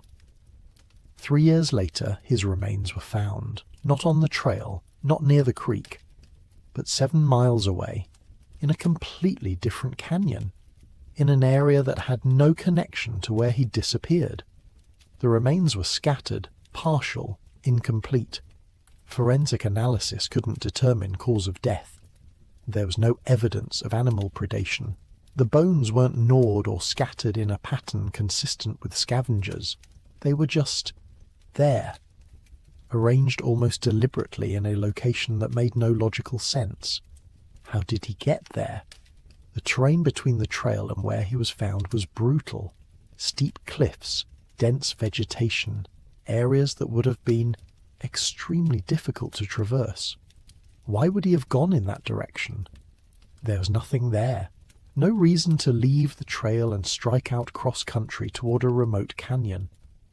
And if he had, if he'd somehow become disoriented and wandered off, where was the rest of him? Where were his clothes, his shoes, his backpack? Why were only partial remains found? Search and rescue personnel who work the case say it's one of the strangest they've encountered. The lead investigator, in an interview years later, admitted he had no explanation. It's like he was taken somewhere else, he said, and then parts of him were brought back. I know how that sounds, but I don't have a better theory. Taken somewhere else, and then brought back. What if that's exactly what happened? What if Garen encountered something on that trail, something that the other hikers didn't see because they were at the swimming hole? What if an entrance opened, or a being emerged, and he was taken? Not killed, taken, alive, brought underground for, what? Study? Experimentation? Purposes we can't fathom? And then, after whatever was done with him was complete, parts of him were returned to the surface, not to the same location, but to a distant canyon. A message, perhaps, or a disposal, or simply the action of beings who don't think the way we do, who don't understand or care about how their actions appear to us. This is speculation built on tragedy. Garen Kirk's family deserves answers, and turning their loss into fodder for underground civilization theories might seem disrespectful. But what if the truth is stranger than the conventional explanations were offered? What if refusing to consider unconventional possibilities means we'll never understand what really happened? And Guerin's case is not unique. There are dozens of others with similar details. People vanishing in areas where vanishing should be impossible. Remains found in locations that don't match where the person disappeared. Bodies showing no clear cause of death. Evidence of transport without explanation. And in some cases, strangest of all, survivors who emerge with fragments of memories they can't quite piece together.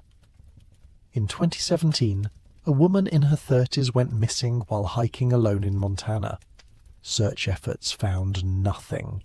6 days later, she walked out of the forest on her own, 15 miles from where she disappeared, on the other side of a mountain range. She was dehydrated and disoriented, but otherwise unharmed. When questioned about where she'd been, she became agitated. She said she didn't remember most of it. She remembered walking, remembered realizing she was lost, and then gaps, blank spaces. She had flashes of memory, being in darkness, feeling stone around her, hearing water echoing, seeing lights that moved strangely. But she couldn't construct a coherent narrative. She insisted she hadn't climbed over the mountain, that she couldn't have. She didn't have the gear or the skill, and yet somehow she'd ended up on the other side. Medical evaluation found nothing wrong with her except dehydration. No head injury that might explain amnesia. No drugs in her system. No signs of assault or trauma. She was simply missing 6 days of memory and had travelled a distance that should have been impossible given her condition and experience level. She was asked if anyone had helped her. She paused for a long time before answering. "I think so," she said, "but they weren't. I don't think they were people. Not exactly."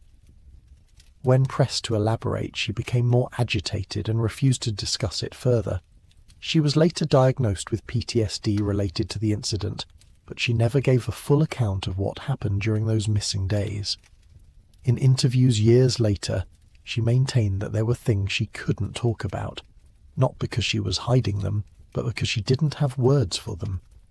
It was like being in a dream, she said. Everything felt wrong, the proportions were wrong, the sounds were wrong, and the people, if they were people, they moved wrong, like they were imitating human movement but didn't quite understand how it worked. This description echoes other accounts from people who claim to have had encounters with underground beings.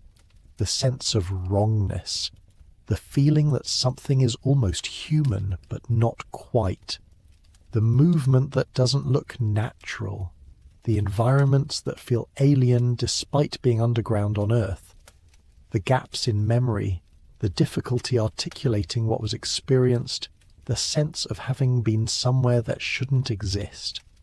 Skeptics would say these are the effects of trauma and exposure.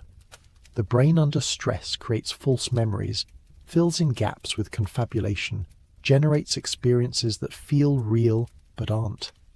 A person lost in the wilderness, disoriented, dehydrated, afraid, might hallucinate. They might construct memories to explain the unexplainable gaps. The strange movements they remember might be their own distorted perception. The beings might be other hikers encountered during a period of confusion. But what about the physical evidence? How did she cross a mountain range? How did she end up 15 miles away in terrain she couldn't have traversed in her condition? The skeptical explanations account for the subjective experiences but not the objective facts. She was here, then she was there. Something happened in between. What if she was taken through underground passages? What if the tunnels that allegedly exist beneath the Earth's surface provide a way to travel distances that would be impossible to cover on the surface terrain? You could enter a cave system on one side of a mountain and emerge on the other, without having to climb over it. You could travel miles through passages while barely exerting yourself.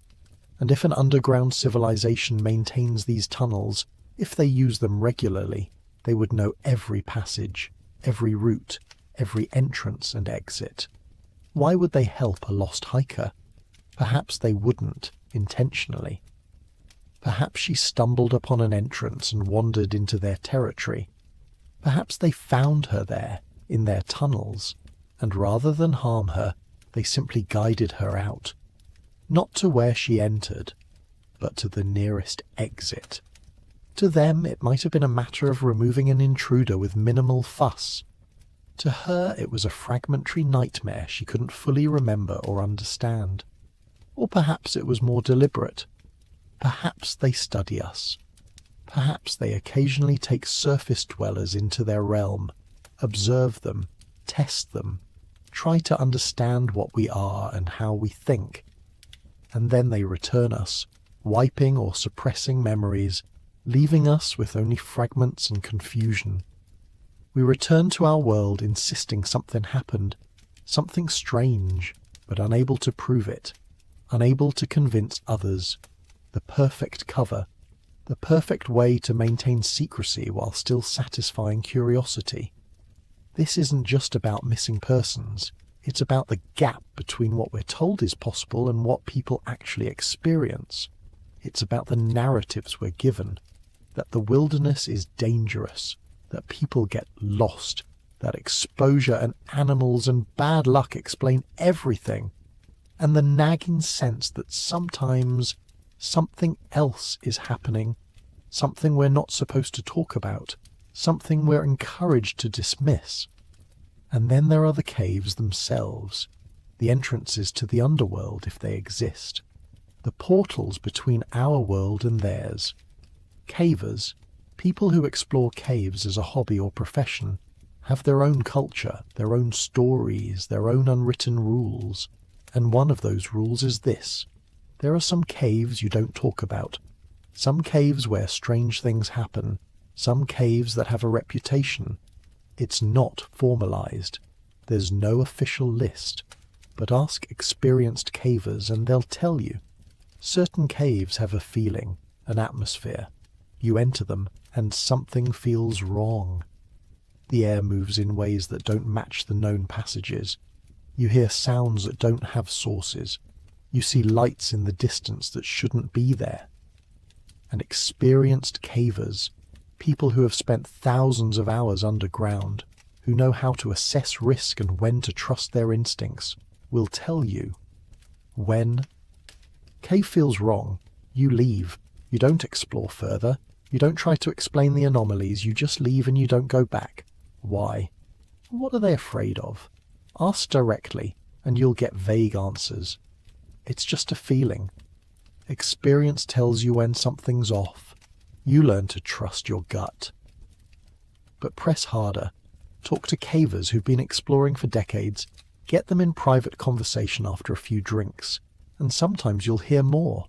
Stories about passages that seem to go on forever, far longer than the known extent of the cave system. Chambers that are too large, too regular, too smooth to be natural. Passages that show signs of tool marks, of being carved or modified, but in rock so old that humans couldn't have done it. And sometimes, very rarely, signs that someone or something else is using the caves. Recent signs, evidence of passage, marks in the mud or dust that don't look quite like human footprints. These stories don't make it into official cave surveys. They're not published in speleological journals. They're shared quietly among people who've seen similar things, who understand that talking about it too openly means being dismissed as paranoid or attention-seeking. But the stories persist, and they're more common than you might think. In the Tag region, Tennessee, Alabama, Georgia, where some of the most extensive cave systems in the United States are located, there are caves that are marked on maps but not explored, not because they're too dangerous or too difficult, but because they have a reputation. Cavers who entered them reported feeling watched. They found evidence of recent activity in areas that should have been untouched for millennia. They had equipment failures that couldn't be explained. and in a few cases they saw things they couldn't identify. Figures in the distance, lights that moved with apparent intelligence, passages that seemed to close off or change between visits. One caver, exploring a system in Tennessee in the late 1990s, described finding a passage that sloped downward at a steep angle. He followed it for over an hour, descending far deeper than the known extent of the cave. The walls became smoother, the passage became more regular, and then he found something that made him stop. A section of wall that was absolutely flat, smooth as polished stone, with a seam running down it like a doorway. He examined it closely. It wasn't natural. The seam was too perfect, too regular. It looked like it had been cut, like something was meant to open there. He took photographs. He marked the location carefully on his map. And then he left, because the feeling of wrongness had become overwhelming. The sense that he was somewhere he shouldn't be, that he was being watched, that something was about to happen. He reached the surface and immediately reported his findings to other cavers, suggesting a major expedition to document what he'd found. They returned a week later with the team. They followed, his map to the sloping passage. They descended for over an hour, matching his route exactly. But the smooth-walled section with the seam wasn't there. The passage ended in a natural collapse, with rubble blocking further progress. There was no flat wall, seam, no sign that the passage had ever extended further. The photographs he'd taken showed exactly what he'd described. The perfectly smooth wall, the seam, the passage continuing beyond. But it wasn't there anymore. The team searched for hours, thinking they'd somehow gotten turned around or followed the wrong route. But the rest of his map was accurate. They were in the right place. The passage had simply changed, or the doorway had been sealed, or the photographs showed something that existed only briefly, a glimpse behind a veil that had closed again. The caver never went back to that system. He continued exploring other caves, but he stopped talking about what he'd found. When asked years later, he would only say, "There are things down there. I don't know what they are, but they don't want to be found, and I think we should respect that. This is one account, but there are others, many others, a pattern of experiences that suggest the caves are not what we think they are, that some of them go deeper than mapped, connect to systems we haven't discovered, and occasionally provide glimpses of something that exists beyond our explored world. And sometimes people don't come back from these explorations. Cavers disappear underground. Sometimes their bodies are recovered, the victim of a fall, a flood, a collapse. But sometimes they're never found. The caves are searched, every passage checked, every chamber examined, and the person is simply gone, vanished into the limestone darkness. Where do they go? Did they fall into unexplored passages that haven't been found? Did they become disoriented and wedge themselves into tight spaces where they'll never be discovered? These are the official explanations, but cavers, people who know these systems intimately, sometimes wonder, because the disappeared aren't always inexperienced. Sometimes they're veteran explorers who know the caves better than anyone. Sometimes they vanish in systems that have been mapped completely, where there shouldn't be any unexplored areas.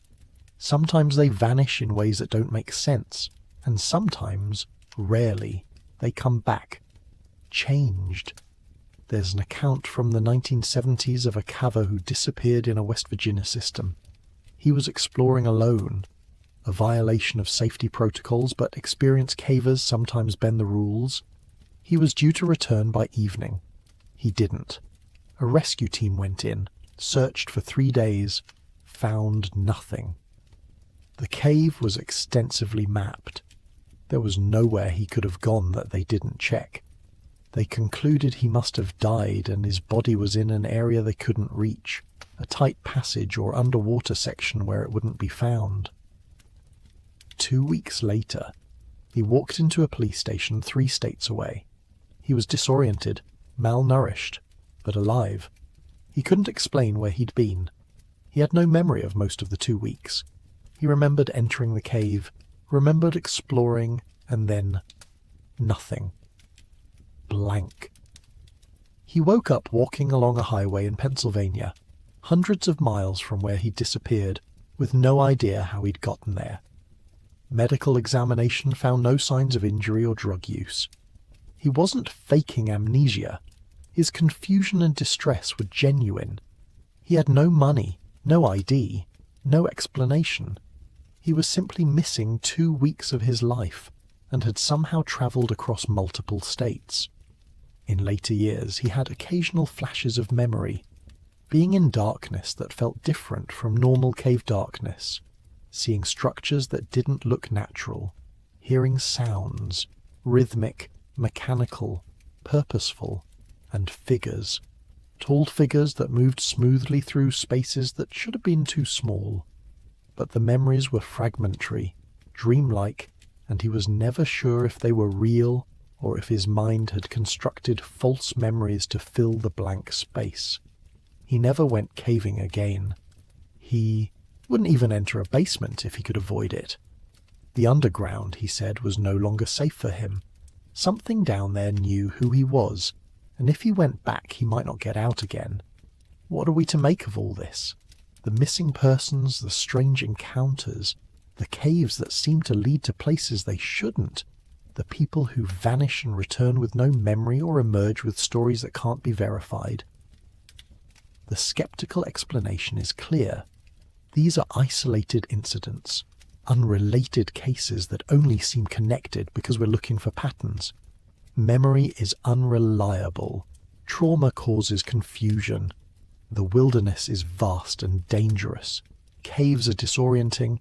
People get lost, people die, and sometimes the circumstances are strange simply because nature is complex and we don't have all the information. This explanation is probably correct for most cases. The wilderness does kill people. Memory is unreliable. Trauma does create false narratives, but most is not all. And it's the exceptions that haunt us. The cases where every conventional explanation has been tested and found wanting. The cases where the physical evidence contradicts the official narrative. The cases where multiple witnesses report the same anomalies.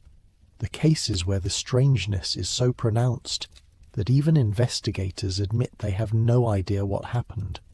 What if, in some of these cases, not all, perhaps not even most, but some, the explanation is exactly what it appears to be? What if people are being taken underground? What if there are entrances to deeper systems that most of us never find, but that occasionally swallow the unlucky or the curious? What if an underground civilization exists, and part of their survival strategy is ensuring that anyone who discovers too much simply disappears? It would be a perfect system. Missing persons cases are common. They're tragic but not suspicious. They're explained by natural dangers, and if a small percentage of them are actually abductions by underground beings, how would we know? How would we distinguish between someone who fell into a crevasse and died, and someone who found a hidden entrance and was taken? Between someone who succumbed to exposure and someone who was removed from the surface world? We wouldn't. We couldn't. The underground civilization would be perfectly camouflaged by the natural dangers of the wilderness. Their actions would be hidden in the statistical noise of normal disappearances. And anyone who started to see the pattern, who started to ask the right questions, would be dismissed as a conspiracy theorist, their credibility destroyed before they could make a convincing case. It's elegant in a dark way. It's the perfect cover. And it means that the underground civilization, if it exists, could have been taking people for decades, centuries, and we'd never know. We chalk it up to the dangers of the wilderness, the risks of exploration, the sad but inevitable cost of human interaction with nature. And the people who vanish into the deep places, they're gone, completely. either dead or living in a world we can't reach, in the vast chambers and tunnels that sprawl beneath the Earth's surface. Perhaps some of them adapted. Perhaps some of them survived, learned to live underground, became part of the civilization that took them. Perhaps they're there still, miles beneath us, having given up any hope of return, living out their lives in the warm darkness. Or perhaps they didn't survive. Perhaps they served whatever purpose the underground beings needed and were then disposed of. Perhaps their bodies lie in chambers we'll never find, in the deep places where no light reaches, where no human explorer will ever descend. Perhaps they're part of the earth now, returned to stone and darkness. We don't know. We can't know, not without going deeper, not without searching the places we've never searched, opening the doors we've never opened, descending into the parts of the earth that remain unmapped and unexplored. But do we want to know? Do we want to confirm that some of our missing are not lost to nature but taken by intelligence?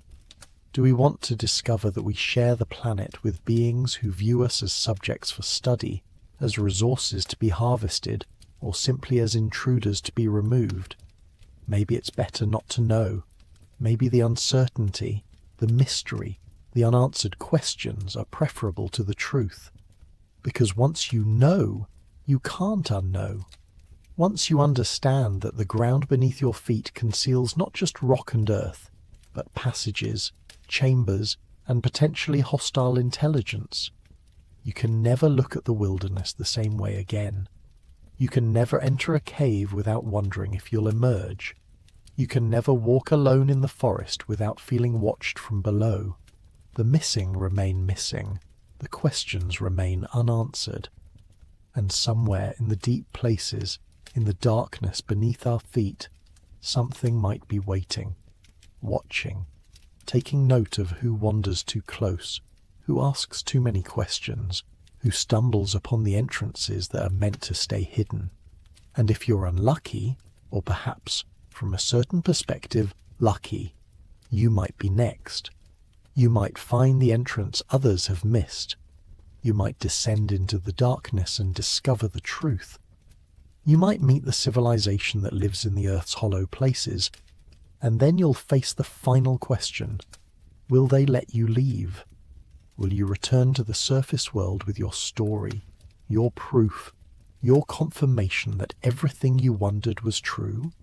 Or will you become another statistic, another missing person, another unsolved case that families mourn and investigators puzzle over and the rest of the world forgets? The Earth has swallowed thousands of us. It will swallow thousands more. And each time we'll comfort ourselves with natural explanations, with wilderness dangers, with tragic accidents that need no further investigation. But sometimes, late at night, when you hear sounds from beneath the ground that don't quite match any natural process, when you feel the vibrations of something moving in the deep, when you stand at the entrance of a cave and feel cold air rising from below, carrying a scent you can't identify, sometimes you'll wonder. And in that moment of wondering, you'll understand that the greatest mystery isn't in the stars above, but in the depths below. The greatest danger isn't from the unknown cosmos, but from the known Earth that isn't as empty as we pretend. The civilization sleeps, or watches, or waits, and occasionally, very occasionally, it reaches up through the stone and claims what it needs from the surface world, and we never see it coming, because we're not looking down, and so we return to the question we began with. What if there's a secret civilization sleeping inside Earth? The evidence is fragmentary. The proof is elusive.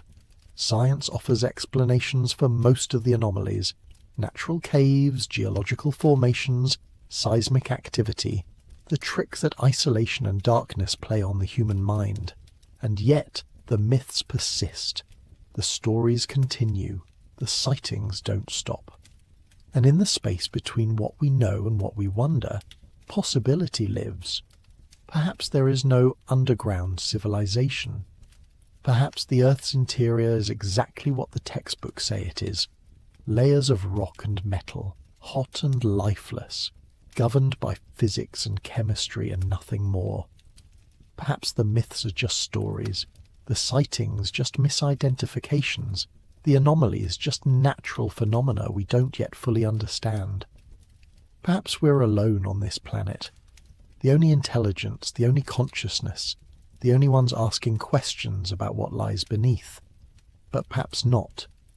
Perhaps somewhere in the deep places, in caverns warmed by the Earth's heart, in tunnels carved by ancient hands, in cities built when the surface world was young, something exists. Something that remembers when the continents were different shapes, when the oceans covered different lands, when humanity was just beginning to stand upright and wonder at the stars. Something that has watched civilizations rise and fall, that has seen ice ages come and go, that has survived cataclysms that erased entire species from the surface world. Perhaps they're sleeping, as the myths suggest, dormant, waiting for the right moment to wake. Or perhaps they're not sleeping at all. Perhaps they're awake, aware, watching us through means we can't detect, observing our progress, our struggles, our slow journey toward whatever comes next. Perhaps they're deciding whether we're ready, whether we've learned enough, whether we've grown enough, whether we can be trusted with the knowledge that we're not alone, that we never were, that the Earth has always been home to more than just us. And perhaps one day they'll reveal themselves, not through invasion or conquest, but through invitation. They'll open the doors we've been searching for. They'll show us the passages that lead down into the warm darkness, into the places where the old knowledge is kept, where the ancient technologies still function, where the first civilization still endures. And we'll descend, leaving the surface world behind, entering a realm that exists in myth and legend and the deepest dreams of humanity. Or perhaps they won't. Perhaps they'll remain hidden, as they've always been. Perhaps the boundary between our world and theirs will stay intact, the veil unlifted, the mystery unsolved. Perhaps we'll continue to dig and drill and explore, getting closer but never quite reaching them, finding hints and traces but never proof, living always with the question but never the answer. And maybe that's how it should be. Maybe some mysteries aren't meant to be solved. Maybe some boundaries aren't meant to be crossed. Maybe the underground civilization, if it exists, remains hidden, not because they fear us, but because they know that some knowledge changes everything, that some truth can't be unlearned, that once you know what lies beneath, you can never look at the ground the same way again. The earth keeps its secrets well. It has kept them for billions of years, through ice ages and meteor strikes, through the rise and fall of countless species, through the entire history of life on this planet. And it will keep them still, long after we're gone, long after our cities have crumbled and our civilizations have faded into myth. The deep places will remain, the caverns will endure, and whatever lives there, whatever watches from below, will continue its ancient vigil, patient and eternal, waiting for the day when the surface world is ready to know the truth. Until then, we walk on the thin crust of the earth, building our cities, living our lives, looking up at the stars and wondering if we're alone. And beneath our feet, beneath the concrete and soil, beneath the bedrock and stone, beneath the miles of darkness and heat, something might be looking back. Something might be wondering the same thing. Something might be waiting for us to finally look down. The question remains, the mystery endures.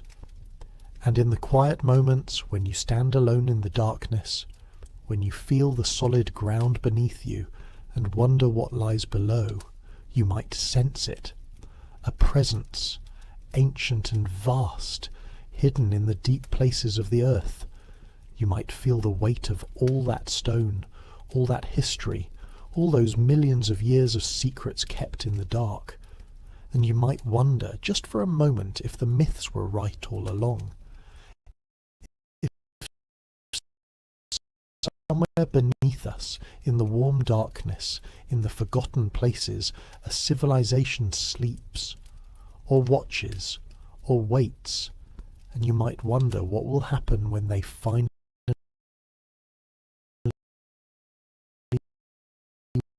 wake. But there's another dimension to this mystery that we haven't fully explored yet, one that takes us beyond the physical evidence logic mentioned. The question of why this idea resonates so deeply, why it appears in cultures that had no contact with other, why it persists despite science's assurances that nothing. Is it just human imagination, our tendency to meet stories, or is it something else, something more fundamental? What if the reason we keep telling these stories, keep returning to this idea of civilized feet, is because somewhere in our collective memory, but records, distorted by time, yes, garbled by transmission across countless generations, but records none something that actually happened. There's a concept in psychology called genetic memory, or ancestral memory. The idea that experiences from our ancestors' lives can be passed down through generations, encoded somehow in our DNA or our collective unconscious. The science on this is controversial, but studies have shown that trauma can affect gene expression, that mice can inherit learned fears from their parents, that experiences might leave markers that persist across generations. If this is true, even partially, then what might we have inherited from our ancestors? What memories might be sleeping in our genes, waiting to be triggered? And what if one of those memories is this? The memory of the time when we weren't alone on this planet, when we shared the earth with something else, something that eventually retreated below. What if the reason we feel uneasy in deep caves, why darkness beneath the ground triggers a primal fear, different from the fear of darkness above ground, is because our ancestors learned to fear what lived at those depths? What if the myths aren't warnings about death and the afterlife, but warnings about something real, something our distant ancestors encountered and fled from? Consider the timeline. Modern humans have existed for roughly 300,000 years, but civilization, cities, writing, organized agriculture only emerged about 12,000 years ago. That leaves nearly 300 millennia of human history that exists only in archaeology and inference. We know humans during that time were just as intelligent as we are. They had the same brain capacity, the same cognitive abilities. They survived ice ages, megafauna, environmental catastrophes. They spread across the entire planet. But we have almost no record of their lives, their discoveries, their encounters. What happened during those missing millennia? What did they see? What did they learn? And what did they forget? There's a theory proposed by some researchers studying ancient catastrophe myths that human civilization has risen and fallen multiple times, that we're not the first advanced society to develop on Earth, just the most recent. The theory points to anomalies in the archaeological record, artifacts that seem too advanced for their supposed time period, structures that show evidence of technologies we didn't think existed, knowledge preserved in ancient texts that shouldn't have been possible for people to possess. The Antikythera mechanism, discovered in a shipwreck off Greece, is a mechanical computer from the 2nd century BC, so sophisticated that nothing comparable would be built again for over 1,000 years. The precision of the Great Pyramid's construction, aligned to true north with an accuracy of 3/60th of a degree, using blocks weighing up to 80 tons, transported from quarries hundreds of miles away. The Nazca lines in Peru, massive geoglyphs only fully visible from the air, created by a culture that supposedly had no flight capability. These could be isolated examples of human ingenuity, cultures that achieved remarkable things with limited technology, or they could be remnants, echoes of knowledge that came from somewhere else, passed down from a previous iteration of civilization, or shared by something that existed alongside humanity. And if previous civilizations existed and then collapsed, where did they go? Some would have simply died out, their knowledge lost, their people absorbed into the surviving populations. But what if some of them survived? What if they saw the catastrophe coming? The flood, the ice age, the meteor impact, and they prepared? What if they went underground? The geology supports the possibility. During the Younger Dryas period, about 12,800 years ago, the Earth's climate underwent a dramatic and sudden shift. Temperatures plunged, ice advanced. The change happened so rapidly that some scientists believe it could have occurred over the span of a single decade. Entire ecosystems were transformed. Megafauna went extinct, and human populations, which had been growing and spreading, suddenly contracted. The archaeological record shows a gap, a period where human activity seems to diminish, where settlements are abandoned, where the signs of civilization temporarily vanish. What happened to those people? Where did they go? The standard answer is that they died, that populations crashed due to the harsh conditions. But what if some of them didn't die? What if some of them found shelter in the one place the ice couldn't reach? Underground. Caves would have been the obvious choice. They maintain relatively stable temperatures year-round. They provide protection from wind and weather. Many contain water sources, and in a world where the surface had become uninhabitable, where glaciers covered the land and temperatures made survival impossible, caves would have been humanity's last refuge. But here's where it gets interesting. If populations sheltered in caves for an extended period, decades, centuries, what would happen to them? How would they adapt? We know humans are incredibly adaptable. We've evolved to survive in nearly every environment on Earth. But evolution requires time and pressure. It requires generations living under specific conditions, with specific challenges. And it requires isolation. Populations cut off from the main genetic pool, developing traits in response to their unique environment. What traits would develop in populations living underground? Reduced pigmentation, certainly. Without sunlight, melanin provides no advantage. Enhanced night vision or sensitivity to low light. Possibly changes in hearing, in the ability to navigate by sound and echo. Changes in metabolism to adapt to different food sources, different temperatures. And over many generations, over thousands of years of living in darkness, who knows what else might change? There are animals that have adapted to cave life, species that have evolved in complete darkness for so long that they've lost all pigmentation, all eye function. They navigate by sensing vibrations in the air and water. They've developed elongated limbs for moving through tight spaces. They've become something distinct from their surface-dwelling ancestors. And if this can happen to fish, to salamanders, to insects, why not to humans? What if some of those populations who went underground during the Younger Dryas never came back up?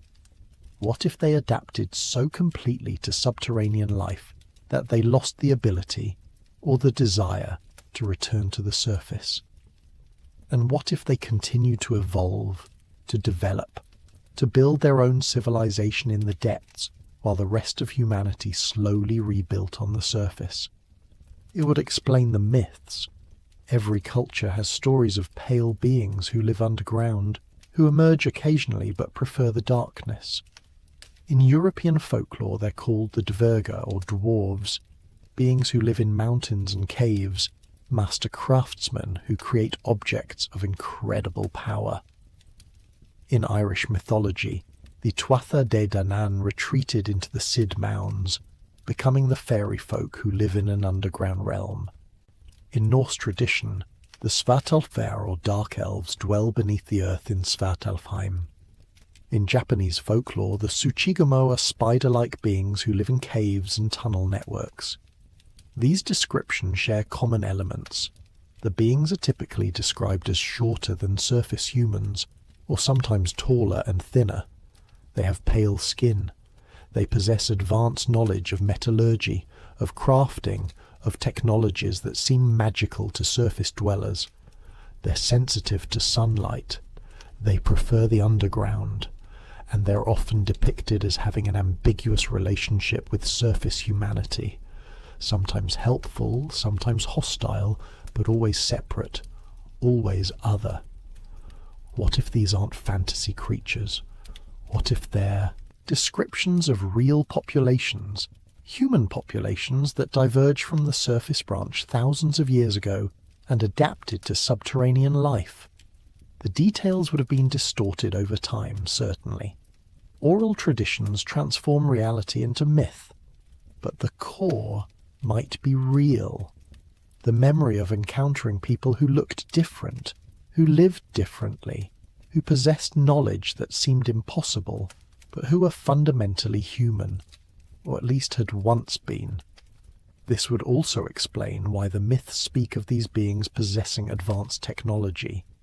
If a population survived underground through a catastrophic period, they would have needed to develop sophisticated solutions to enormous challenges. How do you breathe in sealed underground spaces? You need ventilation systems. How do you grow food without sunlight?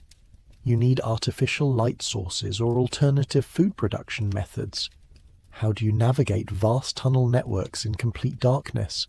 You need mapping systems, lighting, possibly echolocation, or other sensory enhancements. And if they were developing these technologies 12,000 years ago, while surface populations were still rebuilding, still working with stone tools and basic agriculture, what would they have by now? How far could their technology have advanced over 12 millennia of continuous development, uninterrupted by the wars and collapses that set back surface civilizations again and again? This brings us to one of the most intriguing aspects of the underground civilization theory, the question of technology. Because if such a civilization exists, if they've been developing in isolation for thousands of years, their technology would be fundamentally different from ours. It would have evolved to solve different problems, to work in different environments, and it might operate on principles we haven't even discovered yet. Think about how our technology developed. We built upward. We created agriculture that depends on sunlight. We developed metallurgy that requires open-air furnaces and abundant fuel. We invented the wheel because we needed to transport things across horizontal distances. We created flight because we wanted to move through the air.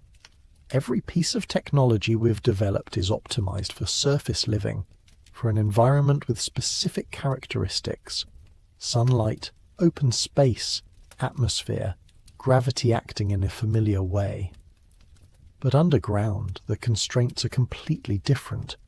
You can't build upward. You have limited vertical space. You can't depend on sunlight for energy or food production. You can't use traditional combustion because it consumes oxygen and produces toxic gases. You can't navigate by line of sight because sight itself is limited. Every single challenge requires different solutions. So what would underground technology look like? For energy, they might use geothermal sources. The Earth's internal heat is constant and enormous. The deeper you go, the hotter it gets. Civilization with access to those depths would have effectively unlimited energy. They might have developed geothermal power generation thousands of years before we even. They might be able to tap into heat sources that we can't reach. using materials and techniques adapted to pressures like bioluminescence, organic life systems using modified bacteria that produce light through chemicals. We're only now beginning to experiment with biosynthesis, but have had stronger to develop systems, or they might use minerals that phosphoresce or fluoresce, stones that store energy and emit light. Or they might have learned to see using non-visible wavelengths, developing to perceive infrared. Food production, they might have perfected fungiculture, growing fungi that can thrive in darkness, that can break down rock and minerals into nutrients. They might have developed hydroponic systems that don't require sunlight, using artificial lighting or chemical processes to fuel plant growth. Or they might have moved beyond organic food entirely, developing synthetic nutrition or finding ways to directly metabolize minerals and chemical energy. For transportation, they wouldn't need wheels or vehicles that move across surfaces. Instead, they might use systems optimized for three-dimensional movement through tunnel networks, vertical transport, systems that can navigate narrow passages and sudden drops, possibly vehicles that interact directly with the rock itself, that can somehow move through solid matter or manipulate it. The UFO reports of objects that seem to merge with mountains, that disappear into rock faces, might be observations of such technology in use. And for sensing and communication, they might have developed systems that work through solid rock. Sound travels through rock, but differently than through air. They might communicate using low-frequency vibrations that can traverse miles of stone. They might navigate by sensing electromagnetic fields in the rock, or by detecting minute seismic vibrations. They might have what we'd call a sixth sense, abilities that seem paranormal to us but are simply evolved or engineered capabilities for thriving in their environment. Some of these technologies would seem like magic to us. If you showed a medieval person a smartphone, they'd think it was sorcery. If a subterranean civilization showed us their technology that operates on principles we don't understand, using energy sources we haven't learned to tap, we'd struggle to even comprehend what we were seeing. We'd describe it in terms of our own frameworks, as supernatural, as impossible, as violating the laws of physics, when really it's just physics we haven't discovered yet. This might explain some of the more bizarre aspects of UFO encounters, the objects that accelerate impossibly, that make right-angle turns at high speed, that seem to ignore inertia and gravity. If these aren't alien craft but terrestrial technology from an underground civilization, technology that manipulates gravitational fields or uses propulsion systems we haven't conceived of, then the seemingly impossible movements become merely advanced. The craft that disappear into mountains or water aren't traveling to other dimensions. They're going home, returning to the depths. It might also explain the electromagnetic effects often reported around UFO encounters. Compasses spinning wildly, electronics malfunctioning, vehicles losing power. If underground technology relies heavily on electromagnetic manipulation, for power, for propulsion, for communication, then when it operates near the surface, it would create interference.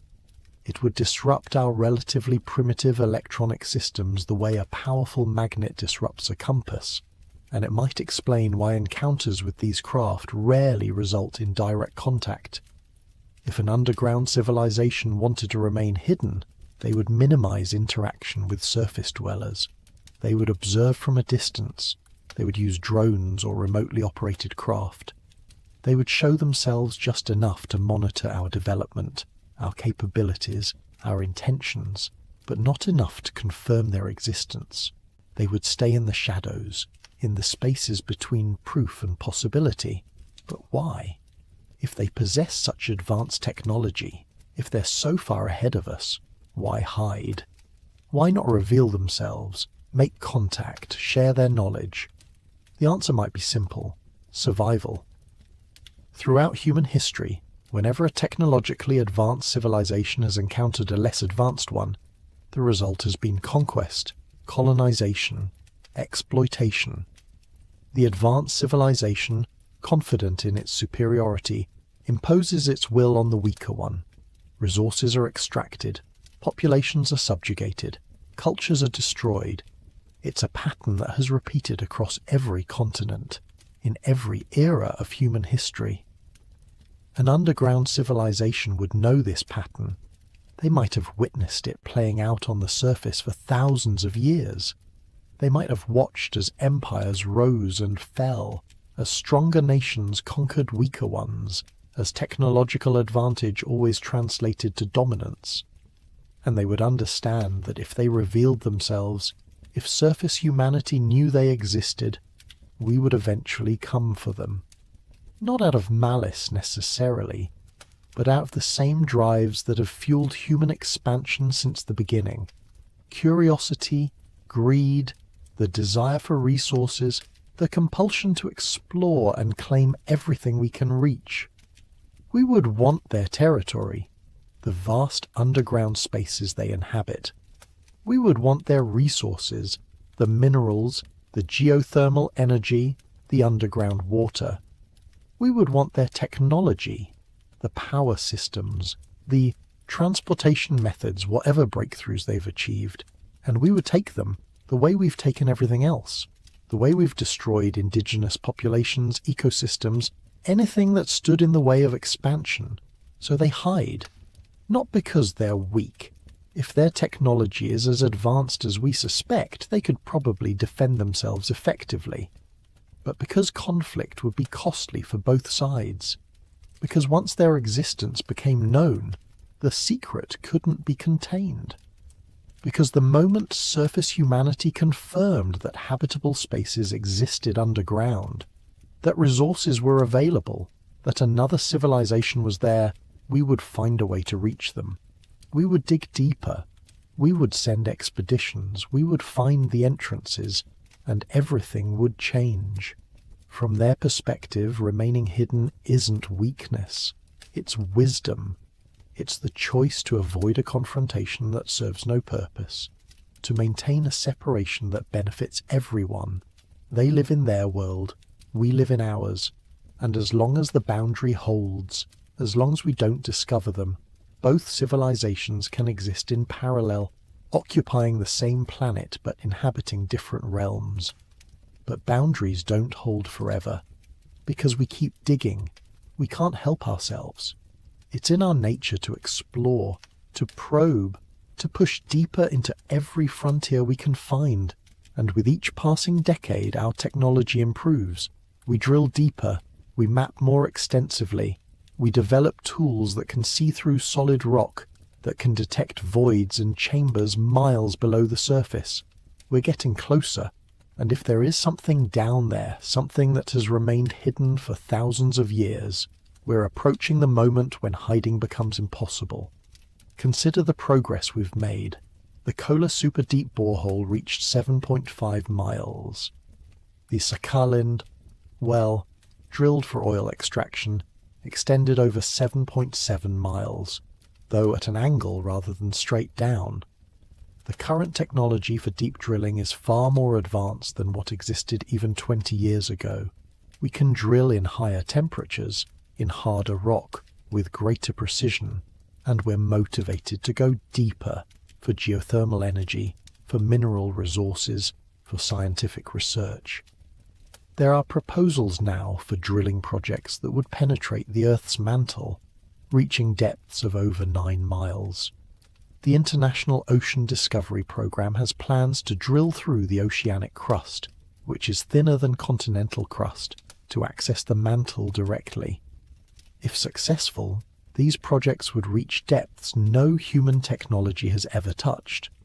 They would penetrate regions that have been sealed off from the surface for billions of years. What would we find there? Scientifically, we'd gain invaluable data about the Earth's composition, its formation, its internal dynamics. But what else might we find? What if those depths are where the boundary exists? What if 9 miles down, we break through into something that isn't just rock and heat, but space, chambers, infrastructure, and even if we don't reach their actual living spaces, we might reach their territory. We might drill into regions they consider theirs, that they've marked as off-limits, and they would notice. They would detect the vibrations, the disturbance, the intrusion into areas they've kept sealed. What would they do? Would they simply avoid the intrusion, moving their operations to different areas? Or would they respond? Would they take action to protect their territory, their secrecy, their survival? There have been incidents that suggest the latter might be true. Drilling projects that have encountered unexpected problems, equipment failures that couldn't be explained, anomalous seismic activity around drill sites, and in a few cases projects that were abruptly cancelled with vague explanations about budget constraints or technical difficulties. In 2009, a deep drilling project in Iceland designed to tap into geothermal resources was suddenly terminated. The official explanation was that the drill had accidentally penetrated a magma chamber, creating conditions too dangerous to continue. But some of the engineers involved reported strange readings before the shutdown, electromagnetic anomalies that didn't match volcanic activity, vibrations that seemed artificial rather than geological. The drill site was sealed, and further exploration in that area was prohibited. Why? If they had successfully reached a magma chamber, that would be a breakthrough. The first time humans had directly accessed molten rock. It would be a scientific triumph. But instead, the project was buried, the data classified, the site abandoned. Similar incidents have occurred elsewhere. A mining operation in South Africa that was closed after workers reported hearing mechanical sounds coming from beyond the rock face. Sounds that couldn't be explained by any known geological process. A tunnel excavation in China that stopped abruptly when scanners detected a large void ahead. A cavity that shouldn't exist according to the geological surveys. The project was rerouted, the original tunnel sealed, and no official explanation was provided. These could be coincidences. Every large-scale drilling or excavation project encounters unexpected challenges. Equipment fails. Conditions are harsher than anticipated. Safety concerns force shutdowns. It would be irresponsible to continue projects that pose danger to workers or the environment, and the fact that these incidents occur across different countries, different contexts, different types of projects, might simply reflect the universal challenges of working at extreme depths. But the pattern is interesting. Projects that suddenly stop when they reach certain depths, sites that are sealed rather than simply abandoned, explanations that feel incomplete, and in several cases reports from workers of things that don't fit the standard narrative. Sounds, sightings, readings on equipment that suggest something other than natural geology. And then there's the official secrecy. Many countries have classified projects related to deep earth exploration. The reasons given are usually economic, protecting information about resource deposits, maintaining competitive advantage in mining or energy production.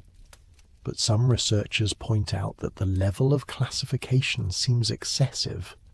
Why would geological data be considered a matter of national security? Why exist be treated as more sensitive than information about satellites or military technology? Unless what they found isn't just geology. Unless the classification isn't about protecting economic interests, but about preventing panic, maintaining social stability, managing a truth that most people aren't ready to handle, that we're not alone on this planet, that something else is down there, and that we're getting close to finding it. The governments would have a difficult choice to make if deep drilling projects confirmed the existence of an underground civilization. If they found clear evidence of artificial structures or detected signs of intelligent activity, what would they do? Announce it to the world? The implications would be staggering. Every assumption about human history, about our place on Earth, about our uniqueness would be challenged. Religious institutions would struggle to reconcile the discovery with their doctrines. Economic systems would destabilize as people questioned whether resources belonged to surface humanity or were shared with the underground inhabitants. Military forces would mobilize, preparing for potential conflict with an unknown entity. Or would they keep it secret?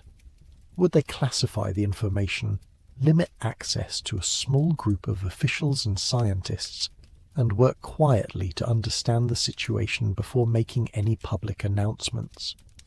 Would they try to establish covert contact, to negotiate, to determine the intentions and capabilities of the underground civilization before revealing their existence? History suggests they would choose secrecy. Governments have consistently classified information they believe could cause social disruption.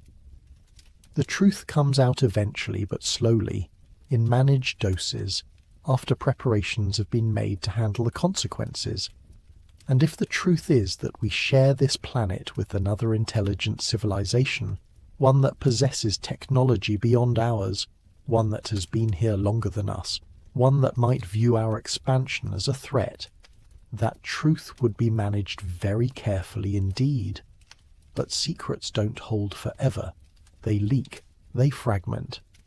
Pieces emerge in different places, a testimony here, a document there, a pattern that researchers piece together from disparate sources, and gradually the secret stops being a secret and becomes instead an open question, something that enough people know about that denial becomes impossible, but not so many that it forces official acknowledgement.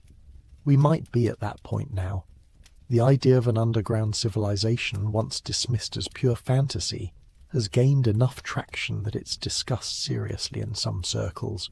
Documentaries explore it, researchers investigate it, and while mainstream science still rejects the notion, the rejection feels less certain now, more defensive, because the evidence keeps accumulating, the anomalies keep appearing, the questions keep multiplying, and perhaps, just perhaps, we're approaching the moment when the truth becomes undeniable. But what would that truth actually look like? If we confirmed that an underground civilization exists, if we somehow made contact or discovered proof of their presence, what would we actually be dealing with? What would they be like, these beings who have lived beneath the earth for thousands of years? The answer depends on how long they've been separated from surface humanity. If the separation occurred 12,000 years ago, during the Younger Dryas, then we're talking about roughly 500 generations of isolated evolution and cultural development. That's enough time for significant changes to occur, physical adaptations to the environment, cultural divergence, technological progress along completely different paths. Physically, they might be recognizable as human but distinct. Pale skin from lack of sun exposure, possibly completely white or even translucent.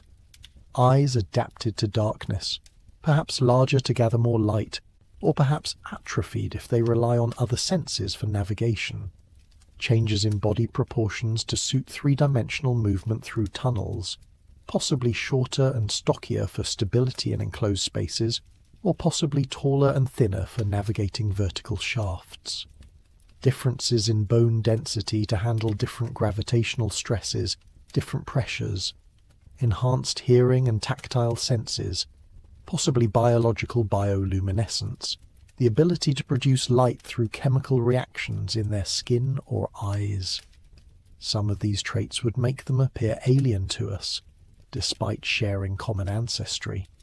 We might not immediately recognize them as human, and they probably wouldn't recognize us as kin either. After 12,000 years of separation, after adapting to such different environments, the physical differences would be substantial enough that both populations might view each other as something other, something foreign. Culturally, the divergence would be even greater. Culture evolves faster than biology, changing with each generation, shaped by environment, technology, challenges, values. A civilization that has spent 12 millennia underground would have developed completely different cultural frameworks from surface humanity. Their concept of space would be fundamentally different. We think horizontally, in terms of land, territory, geographical boundaries. We build along the surface, spreading outward. They would think vertically and three-dimensionally. Their cities would extend up and down, interconnected through multiple levels. Their concept of territory would be volumetric rather than planar, and their sense of claustrophobia and agoraphobia would be inverted from ours. They might feel exposed and vulnerable in open spaces, comfortable only when surrounded by stone. Their relationship with darkness would be different. We fear the dark, instinctively associating it with danger and the unknown. They would embrace it, see it as natural, possibly even prefer it to light. Darkness would be their medium, the element in which they're most comfortable. An exposure to bright light might be painful, disorienting, harmful to eyes adapted to low-light conditions. Their social structures might be vastly different. Underground living imposes resources must be managed carefully. Ventilation and climate control are critical. This might lead to more collectivist social organizations, where individual desires are subordinated to the needs of the group, where careful planning and cooperation are essential for survival. Or it might lead to rigid hierarchies, with strict control over resources and movement. Or it might result in something we don't have a framework for, social structures adapted to their specific environment and challenges. Their technology, as we've discussed, would operate on different principles, but their science would be different too. They wouldn't have astronomy, no stars to observe, no sky to study. Their understanding of physics might be more advanced in some areas, seismology, thermodynamics, material science under extreme pressure, and less developed in others, optics, aerodynamics, atmospheric science. They might have discovered principles of physics that we haven't, because they encountered phenomena we never experience on the surface, and they might be completely ignorant of things we take for granted. Their art would be adapted to their senses. Music might be their primary art form, since visual art would be limited in darkness. Or they might create art using textures, shapes that are appreciated through touch rather than sight. Or they might use bioluminescence in ways we'd find beautiful and strange, creating light paintings in the darkness. Their literature and storytelling would reflect their values, their history, their unique perspective, stories about the deep places, about survival, about the world above ground viewed as a strange and dangerous realm. And their religion, their philosophy, their understanding of existence would be shaped by their environment. They live inside the earth, surrounded by rock, with heat rising from below and cold descending from above. They might view the earth itself as a living entity, as mother and protector. They might have creation myths about emerging from the stone, about being born from the planet's heart. They might see surface dwellers as those who abandoned the true world, who fled to the thin and dangerous realm above. Or they might view us with pity, as primitive cousins who never learned to thrive in the depths. In other words, if we met them, if we somehow established contact, we wouldn't be meeting humans who live underground. We'd be meeting a different species, or at least a different branch of humanity, that has diverged so far from us that meaningful communication would be challenging. We'd be dealing with beings whose psychology, motivations, and worldview are fundamentally alien to our own. And that's the optimistic scenario, the one where they're still recognizably related to us, where communication is possible even if difficult. But what if the separation is older?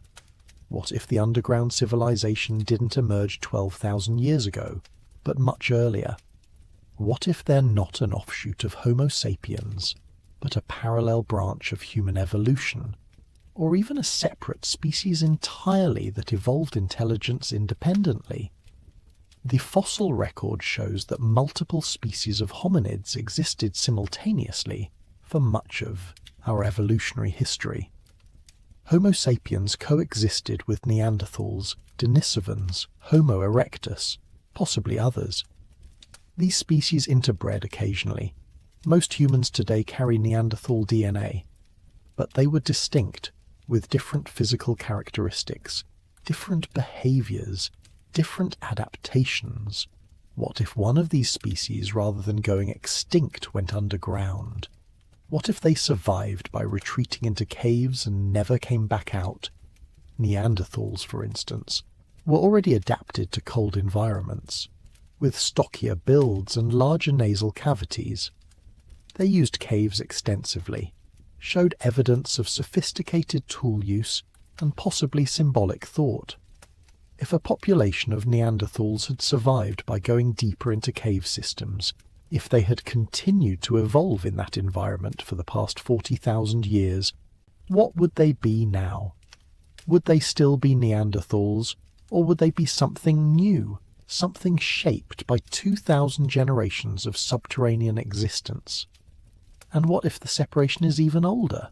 What if there's a branch of hominid evolution that diverged millions of years ago, that never lived on the surface at all, that evolved intelligence in the underground environment while our ancestors were still learning to walk upright in the African savannah?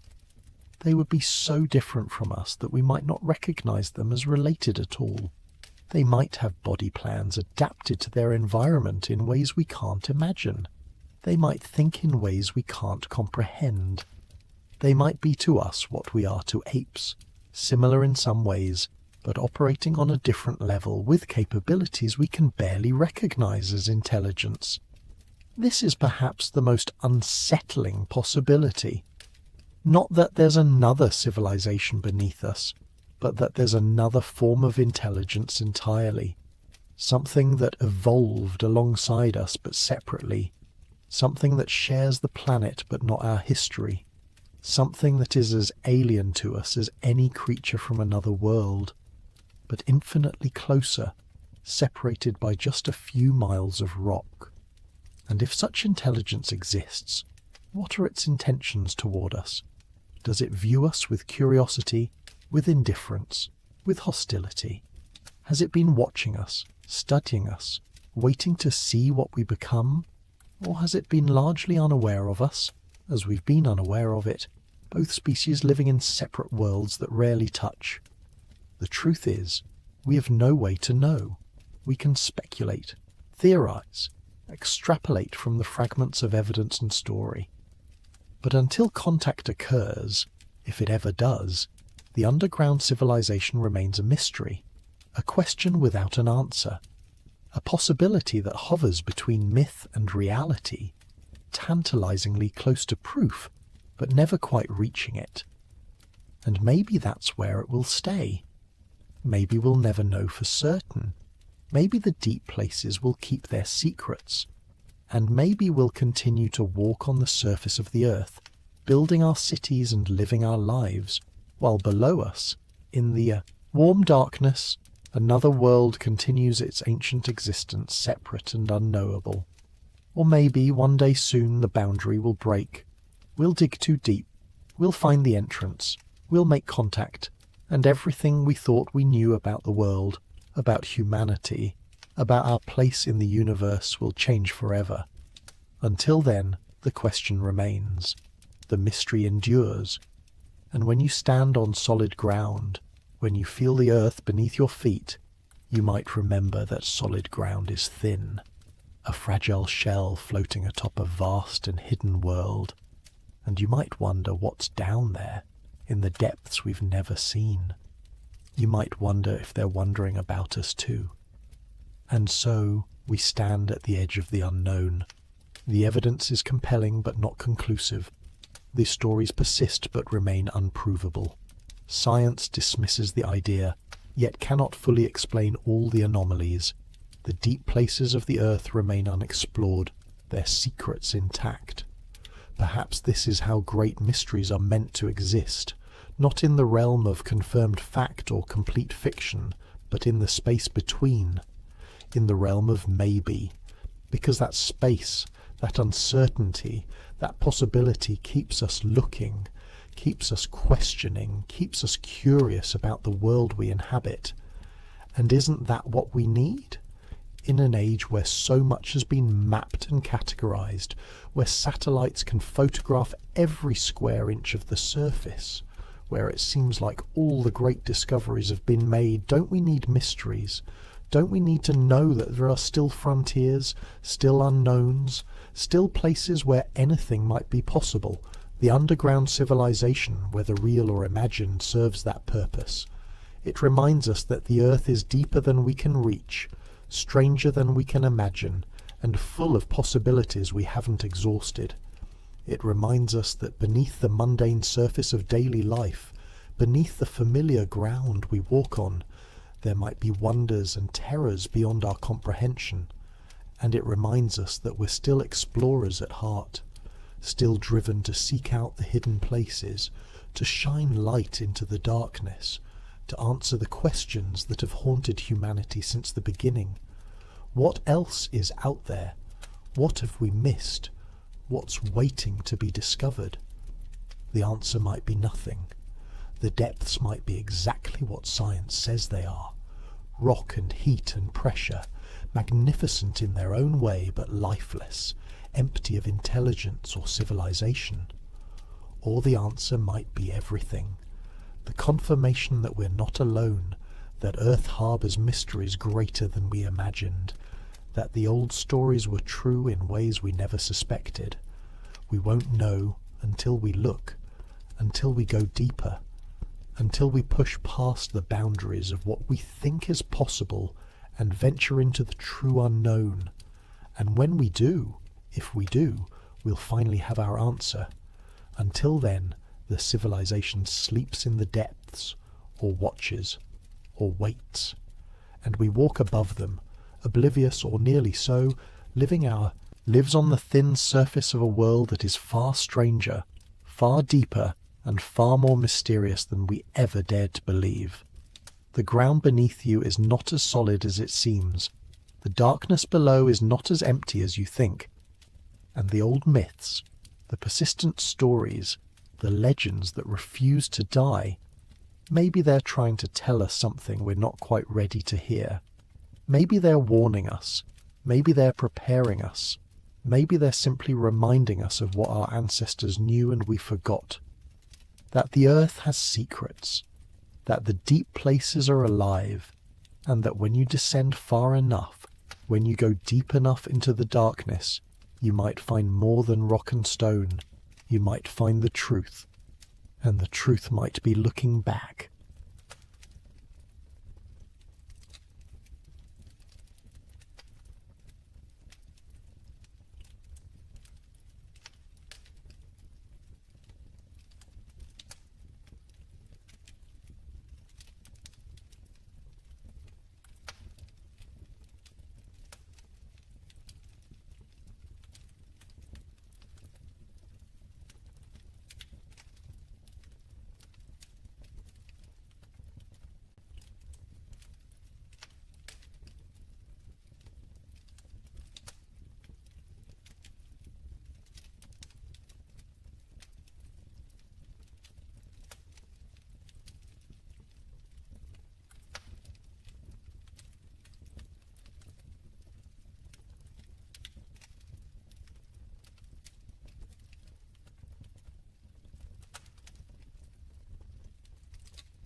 Right now, you're looking at a monument older than history itself.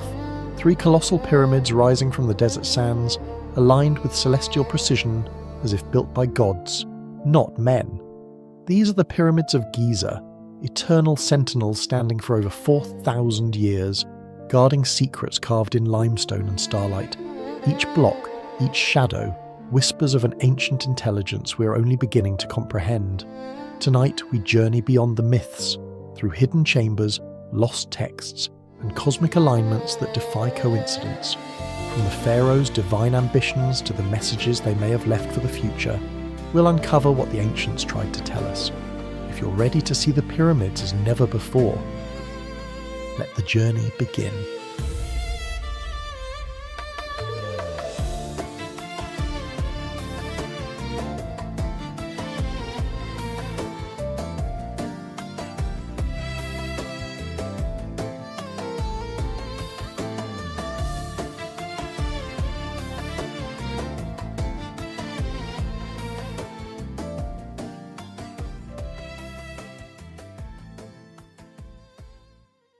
What if the Great Pyramids were not built just to honour the dead, but to speak to the living, to send a message across time? Stand before them now, in your mind. 3 colossal monuments rising from the desert sand, their limestone faces catching the first light of dawn. They have stood there for more than 4,000 years, silent and immovable, watching empires rise and crumble into dust. Pharaohs, conquerors, scholars, and dreamers have all gazed upon them, and each has asked the same question. Why? Why were they built with such impossible precision? Why do they endure when everything else has fallen away? The pyramids are not simply tombs. They are not merely monuments to vanity or power. They are something else entirely, something deliberate, something encoded. They stand at the edge of the known world and the forgotten one, bridging the gap between what we understand and what we have lost. And perhaps, just perhaps, they were never meant for the people who built them. Perhaps they were meant for us. The desert wind moves across the Giza plateau, carrying with it the whispers of millennia. The sand shifts and settles, revealing and concealing in equal measure. And beneath it all, the pyramids remain, patient, eternal, waiting for someone to finally understand what the ancients tried to tell us. The story begins in the 4th dynasty of ancient Egypt, around 2580 BCE. When a pharaoh named Khufu ascended to the throne. His reign would last only 23 years, a brief flicker in the long history of Egypt, yet what he left behind would outlast every kingdom that followed. The Great Pyramid, his pyramid, would become the largest structure on Earth for nearly 4,000 years, a record unbroken until the construction of medieval cathedrals in Europe. But even those pale in comparison to the sheer audacity of what was accomplished on the Giza plateau. Imagine the world as it was then. No cranes, no steel, no engines. The wheel had barely been invented, and yet somehow the ancient Egyptians moved more than 2 million limestone blocks, each weighing between 2 and 15 tons, across miles of desert, and lifted them into place with such precision that a razor blade cannot fit between the joints. The base of the Great Pyramid covers 13 acres, and its 4 sides are aligned almost perfectly with the cardinal directions: north, south, east and west, with an error of less than 4 minutes of arc. To put that in perspective, modern architects with laser technology would struggle to achieve such accuracy. The pyramid originally stood at 481 feet tall, its apex crowned with a capstone that may have been covered in gold or electrum, gleaming like a beacon across the desert. The outer casing stones were polished white limestone, so smooth and reflective that ancient travellers reported seeing the pyramid shine like a jewel under the sun, visible from miles away. Most of those casing stones are gone now, stripped away over centuries to build the mosques and palaces of Cairo, but a few remain near the top, hinting at the magnificence that once was. Inside, the pyramid is a labyrinth of passages and chambers. The Grand Gallery rises at a steep angle, its corbelled ceiling soaring 28 feet high, each stone perfectly fitted to create a space that feels both monumental and intimate. At the heart of the structure lies the King's Chamber, a room of red granite transported from quarries 500 miles away. The chamber contains a granite sarcophagus, empty and unadorned, its purpose still debated by scholars. Was it truly meant to hold the body of Khufu, or was it something else? A vessel for transformation, a gateway, a symbol of something we no longer understand? The construction itself defies easy explanation. Egyptologists tell us that the pyramid was built over 20 years by a workforce of tens of thousands, skilled labourers, not slaves, as popular myth suggests. They lived in workers' villages nearby, fed and housed by the state, their efforts coordinated with the precision of a military campaign. Copper tools, wooden sledges, and ramps of mud, brick and limestone chips. These were the technologies available, and yet, with these simple means, they created something that still baffles engineers today. How did they quarry the stones with such uniformity? How did they transport them across the Nile during the flood season, then drag them up the plateau? How did they lift blocks weighing as much as 70 tons to heights of hundreds of feet?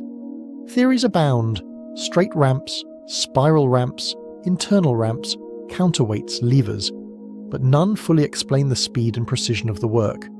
20 years to place 2 million blocks means setting one block every 2 minutes, working day and night without pause. The mathematics alone seem impossible, and yet the pyramid stands as proof that it was done. But the Great Pyramid is not alone. Beside it stand two others, the Pyramid of Khafra, Khufu's son, and the Pyramid of Menkaure, his grandson.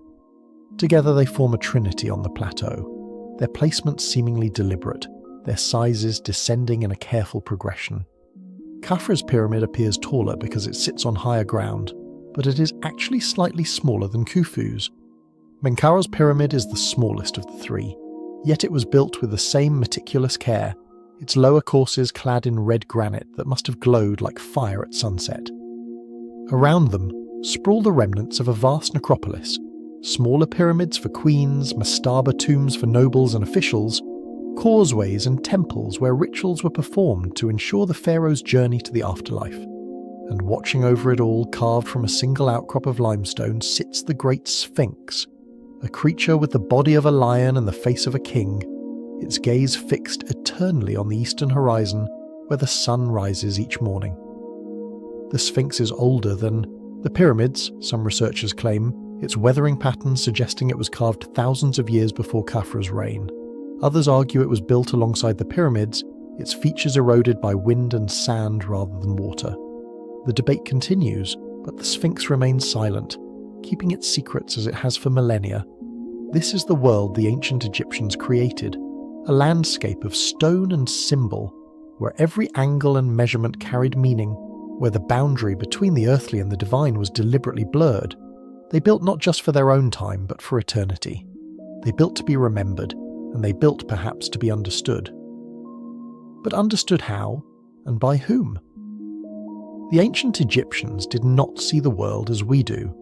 For them, the universe was alive with meaning, every star and stone connected by invisible threads of divine order. The pyramids were not simply architectural achievements, they were cosmic machines, designed to align the earthly realm with the heavens above. To understand what the ancients tried to tell us, we must first understand how they saw the sky.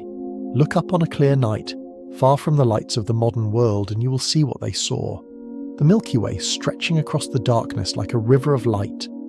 The Egyptians called it the Nile of the sky, a celestial mirror of the great river that gave them life, and within that river they saw patterns, constellations that told stories of gods and creation.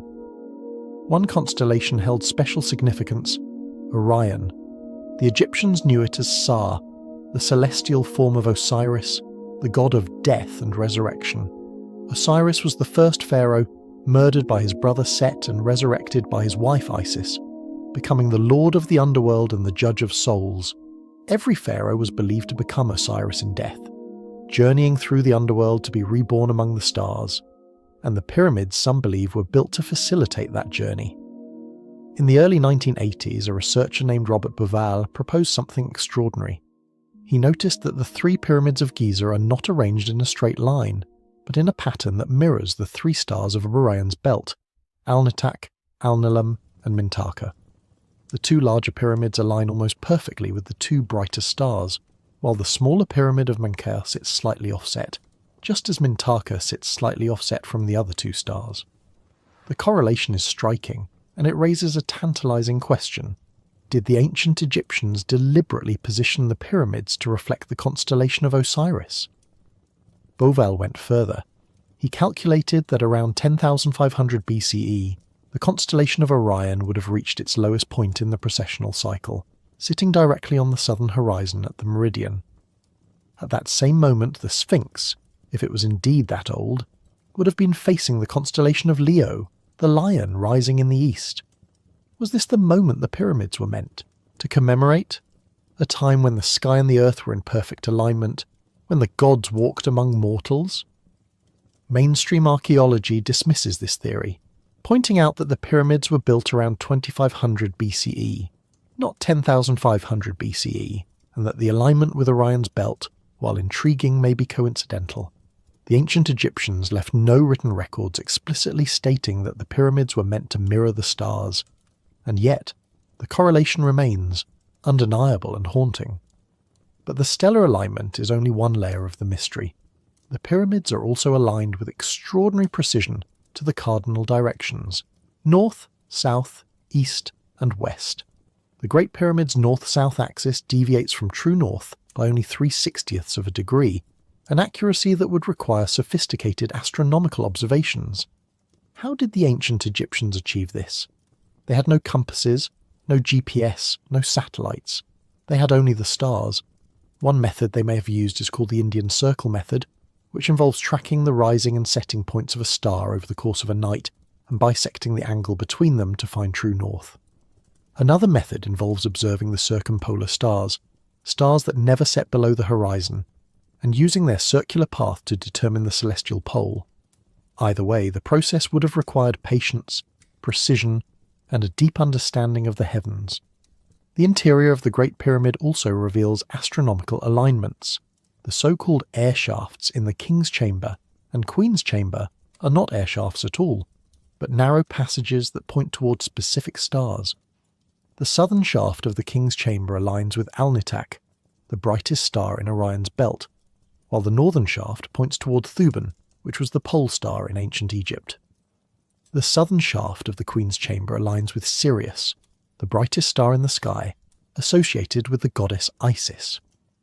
These alignments are not random, they are deliberate, encoded into the very structure of the pyramid. What were the ancient Egyptians trying to achieve? Some believe the shafts were meant to guide the pharaoh's soul on its journey to the stars, providing a direct path to the realm of the gods. Others suggest they served a more practical purpose, allowing priests to observe the stars from within the pyramid and perform rituals at specific astronomical moments. Still others propose that the shafts were part of a larger system of energy or resonance, channeling forces we no longer understand. The geometry of the pyramids also carries symbolic weight. The Great Pyramid's dimensions encode the mathematical constant pi, the ratio of a circle's circumference to its diameter. The pyramid's perimeter divided by twice its height equals 3/14, a number the ancient Egyptians were not supposed to know. They also encoded the golden ratio, phi, a proportion found throughout nature, and considered aesthetically perfect. The slope of the pyramid's sides, the dimensions of the chambers, the placement of the passages, all of these follow geometric principles that suggest a sophisticated understanding of mathematics and proportion. Was this knowledge intuitive, developed through trial and error over centuries of pyramid building, or was it inherited from an earlier, more advanced civilization, now lost to history? The ancient Egyptians themselves spoke of a time before the pharaohs, a golden age when the gods ruled directly over the land. They called it Zep Tepi, the first time, a mythical epoch when the foundations of civilization were laid. Could the pyramids be remnants of that forgotten age built by hands we no longer remember? The questions multiply the deeper we look. The pyramids are not just monuments. They are puzzles, riddles carved in stone. Every measurement, every alignment, every chamber and passage seems to whisper of something greater, something hidden just beyond our understanding. The ancients built them to last forever, and they built them to be read. But the language they used is not one of words. It is a language of stars and stone, of geometry and light. And if we could learn to read it, what would it say? The pyramids of Giza do not stand alone in the world. Across oceans and continents separated by thousands of miles and thousands of years, other civilizations built pyramids of their own. In the jungles of Mesoamerica, the Maya and the Aztecs raised stepped pyramids to honor their gods. In the deserts of Sudan, the Nubian kings constructed steep-sided pyramids as tombs. In China, massive earthen mounds shaped like pyramids hold the remains of emperors, and in the Pacific on remote islands, stone platforms and terraces echo the same geometric forms. Why? Why did so many cultures with no apparent contact choose the pyramid as their sacred shape? Was it simply the most stable structure to build with primitive tools? Or was there something deeper, a shared memory, a universal symbol, a message passed down through the ages? The Maya pyramids of Central America are perhaps the most striking parallel. The Temple of Kukulkan at Chichen Itza, the Temple of the Inscriptions at Palenque, the towering structures of Tikal, all of them share the same monumental ambition as the pyramids of Egypt. They were built as stairways to the heavens, places where priests could ascend to commune with the gods. They were aligned with astronomical events, solstices, equinoxes, the movements of Venus and the moon. They were tombs, temples and observatories all at once. The Temple of Kukulkan is a masterpiece of astronomical engineering. It has 4 staircases, each with 91 steps, which together with the platform at the top total 365, the number of days in a solar year. During the spring and autumn equinoxes, the setting sun casts shadows on the pyramid's northern staircase that create the illusion of a serpent descending from the heavens, a representation of the feathered serpent god Kukulkan. The Maya built this pyramid not just as a monument, but as a calendar, a cosmic clock marking the passage of time. The similarities to the Egyptian pyramids are undeniable, yet the differences are equally striking. The Maya pyramids are stepped, not smooth-sided, and they were built with a different purpose. Not as tombs for individual kings, but as communal temples where rituals were performed for the entire society. The Maya also developed a sophisticated writing system, a complex calendar, and advanced mathematical concepts, including the use of zero, achievements that rival those of ancient Egypt. Could the Maya and the Egyptians have shared knowledge? Conventional history says no. The Maya civilization flourished between 2000 BCE and 1500 CE, overlapping with ancient Egypt, but separated by an ocean that, as far as we know, neither culture crossed. There is no archaeological evidence of contact, no Egyptian artifacts found in Mesoamerica, no Maya glyphs discovered in Egypt. And yet, the parallels persist. Some researchers point to the legend of Atlantis, the lost civilization described by Plato, as a possible link. According to Plato, Atlantis was a powerful maritime empire that existed around 9600 BCE, before being destroyed in a cataclysmic event. If such a civilization existed, could it have spread its knowledge to both Egypt and Mesoamerica before its fall? Could the pyramids be remnants of that lost wisdom, built by cultures trying to preserve what they had learned? Mainstream scholars dismissed the Atlantis theory as myth, noting that Plato likely invented the story as a philosophical allegory. There is no geological evidence for a sunken continent in the Atlantic, and the timeline Plato gives does not match the known history of human civilization. But the idea persists, fueled by the tantalizing similarities between ancient cultures and the sense that something is missing from the historical record. In China, the pyramids are less well known but no less impressive. Near the city of Xi'an, dozens of massive earthen mounds rise from the plains, some as tall as 300 feet. These are the tombs of ancient Chinese emperors, built during the Qin and Han dynasties. The most famous is the tomb of Emperor Qin Shi Huang, guarded by the Terracotta Army. Thousands of life-sized clay soldiers buried to protect the emperor in the afterlife. The tomb itself has never been fully excavated, but ancient texts describe it as a vast underground palace, complete with rivers of mercury and a ceiling studded with pearls to represent the stars. The Chinese pyramids are not as geometrically precise as those in Egypt, but they share the same symbolic purpose: to bridge the gap between earth and heaven, to ensure the ruler's immortality, to encode cosmic order into physical form.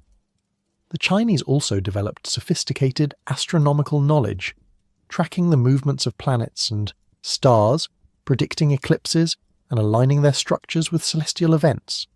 In Sudan, the Nubian pyramids stand as a testament to a civilization that was once Egypt's rival, and, at times, its conqueror. The Nubian kings built more than 200 pyramids, smaller and steeper than their Egyptian counterparts, but no less significant. These pyramids were tombs, filled with treasures and inscriptions honouring the dead. The Nubians adopted many aspects of Egyptian culture, including the worship of Egyptian gods and the use of hieroglyphic writing, but they also maintained their own distinct identity. The fact that the Nubians built pyramids is less surprising, given their proximity to Egypt and their long history of cultural exchange. But it raises another question. If the pyramid form was so powerful, so meaningful, why did it eventually disappear? Why did later civilizations abandon it in favour of other architectural styles? Perhaps the answer lies in the changing nature of belief. The pyramids were built during a time when the boundary between the human and the divine was thin, when kings were seen as gods, and the afterlife was as real as the world of the living. As religions evolved, as empires rose and fell, the need for such monumental expressions of faith diminished. The pyramids became relics of a bygone age, admired but no longer understood. Or perhaps the pyramids served a purpose that was fulfilled. Perhaps the message they were meant to convey was delivered, and there was no need to build more. Perhaps they were never meant to be replicated, only remembered. But what if the pyramids were not just monuments to the past? What if they were also messages to the future, to us? In the modern age, the pyramids have become the subject of countless theories, some grounded in science, others veering into the realm of speculation and wonder. They have been called power plants, energy generators, acoustic chambers, astronomical computers, and even landing markers for extraterrestrial visitors. Each theory attempts to explain the same fundamental mystery. How could a civilization with such limited technology create something so advanced? One of the most intriguing theories involves the idea that the Great Pyramid was designed to harness energy. Proponents of this theory point to the pyramid's construction materials: limestone, which contains calcite crystals that can generate electricity under pressure, and granite, which contains quartz and is slightly radioactive. The king's chamber is built entirely of granite, and some researchers have detected unusual electromagnetic readings within it. Could the pyramid have been designed to generate or amplify energy in some way? The theory suggests that the pyramid's shape itself acts as a resonator, focusing energy at specific points within the structure. The Grand Gallery, with its towering corbelled ceiling, may have functioned as an acoustic chamber, amplifying sound waves to create resonance. Some experiments have shown that certain frequencies produce standing waves within the pyramid, creating patterns of vibration that could theoretically be harnessed for various purposes. But what purposes? Advocates of the energy theory propose that the pyramid could have been used for healing, communication, or even levitation, using sound and vibration to manipulate matter. Ancient texts speak of priests using sound to move heavy objects, and some researchers believe the pyramids were built using acoustic levitation, a phenomenon where sound waves create enough pressure to lift objects off the ground. Modern science has demonstrated acoustic levitation on a small scale, but whether it could be used to move multi-ton blocks remains unproven. Another theory focuses on the pyramid's alignment with Earth's geography. The Great Pyramid sits almost exactly at the centre of the Earth's landmass, with equal amounts of land in all directions. Its latitude and longitude coordinates encode the speed of light, 299,458 meters per second, a number the ancient Egyptians were not supposed to know.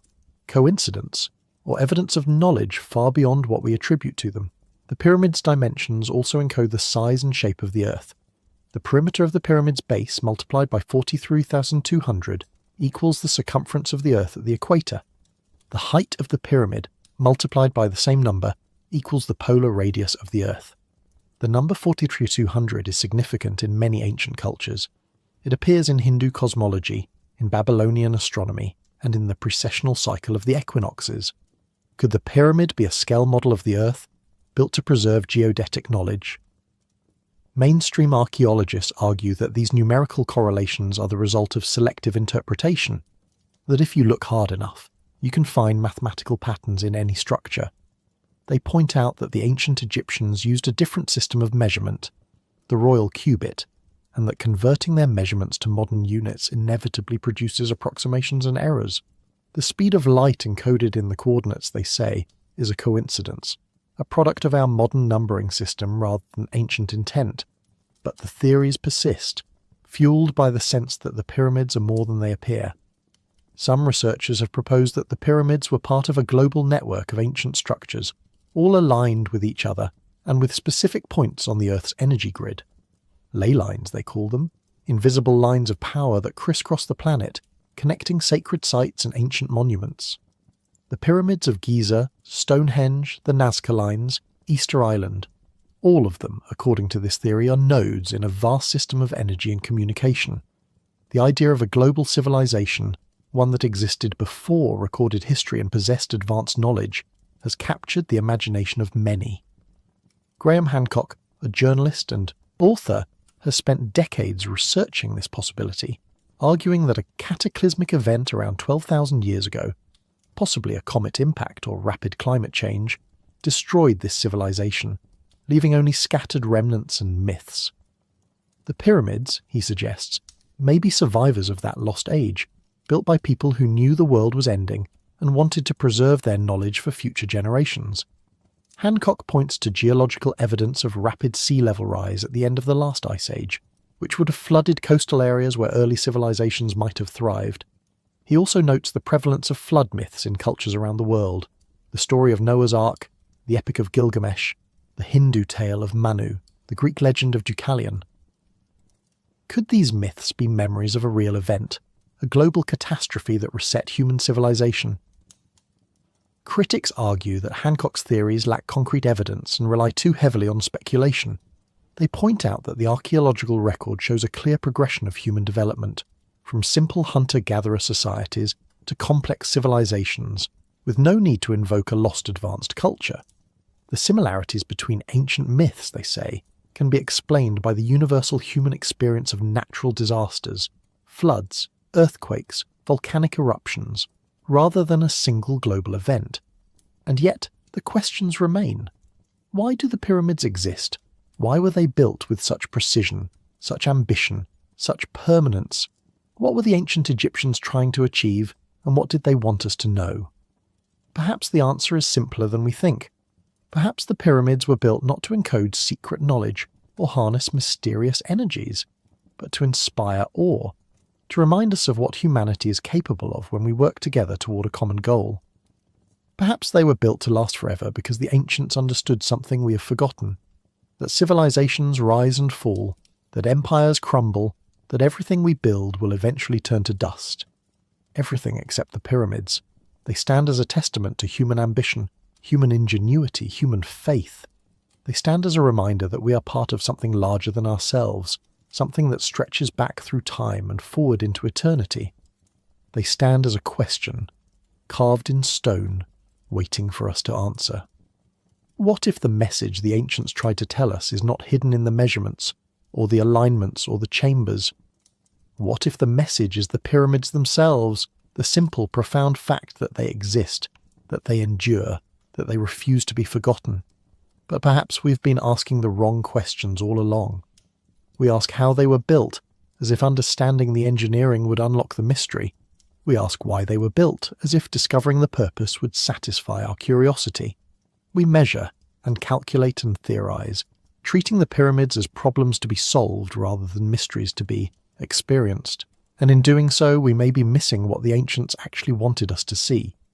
Because the pyramids were not built in isolation. They were not constructed in a vacuum of history, dropped fully formed onto the Giza Plateau by some inexplicable force.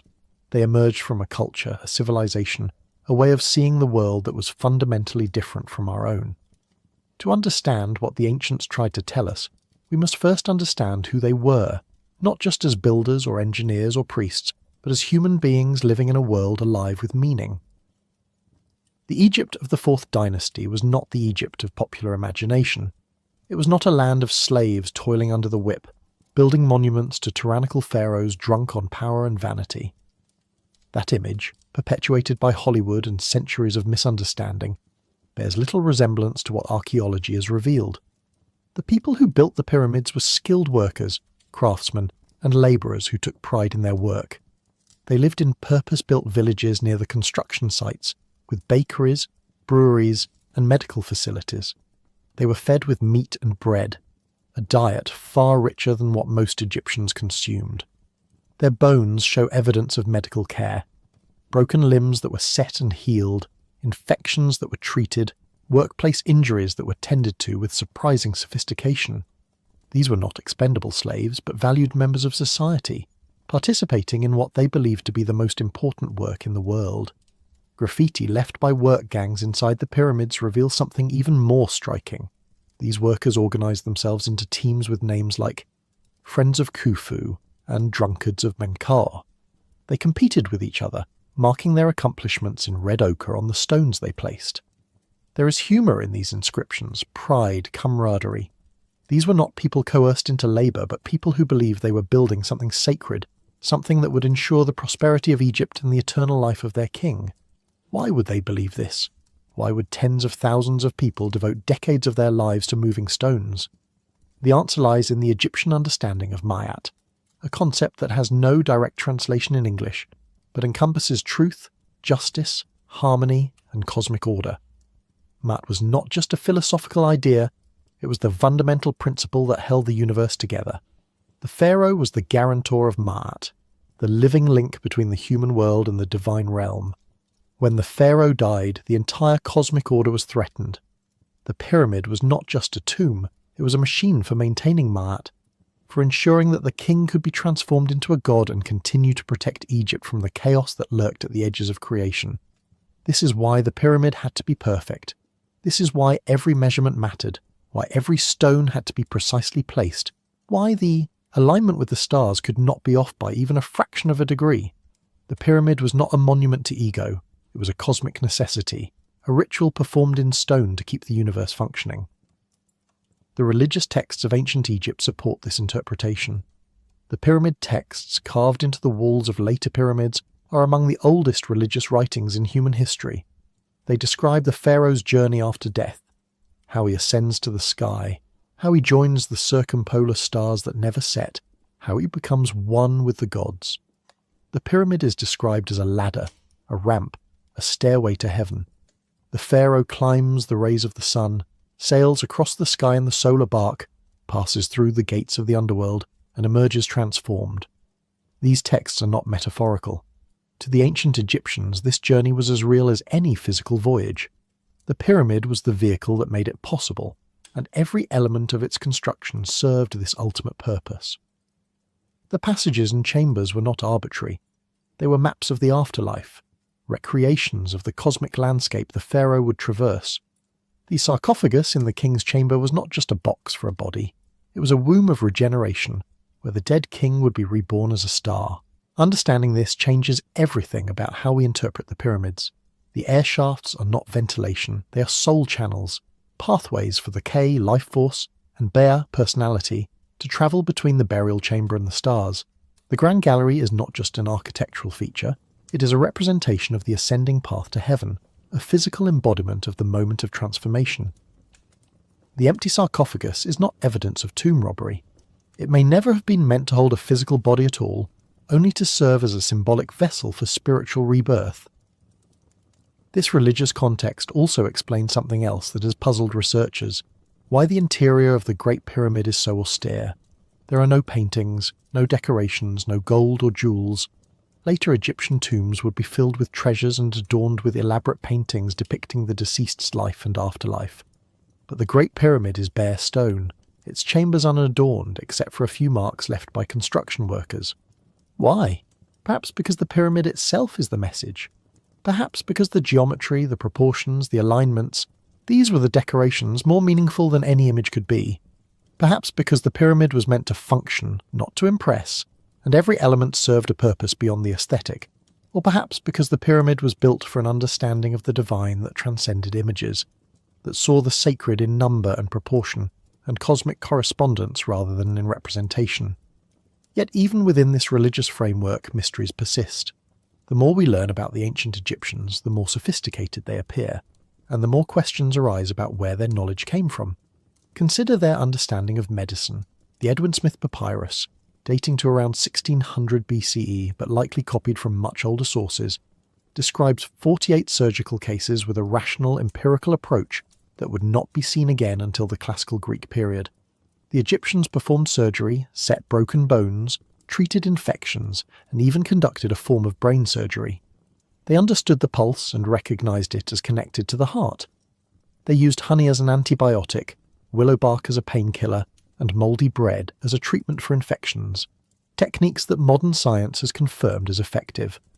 Their understanding of mathematics was equally advanced. They used a decimal system and could solve complex problems involving fractions, areas and volumes.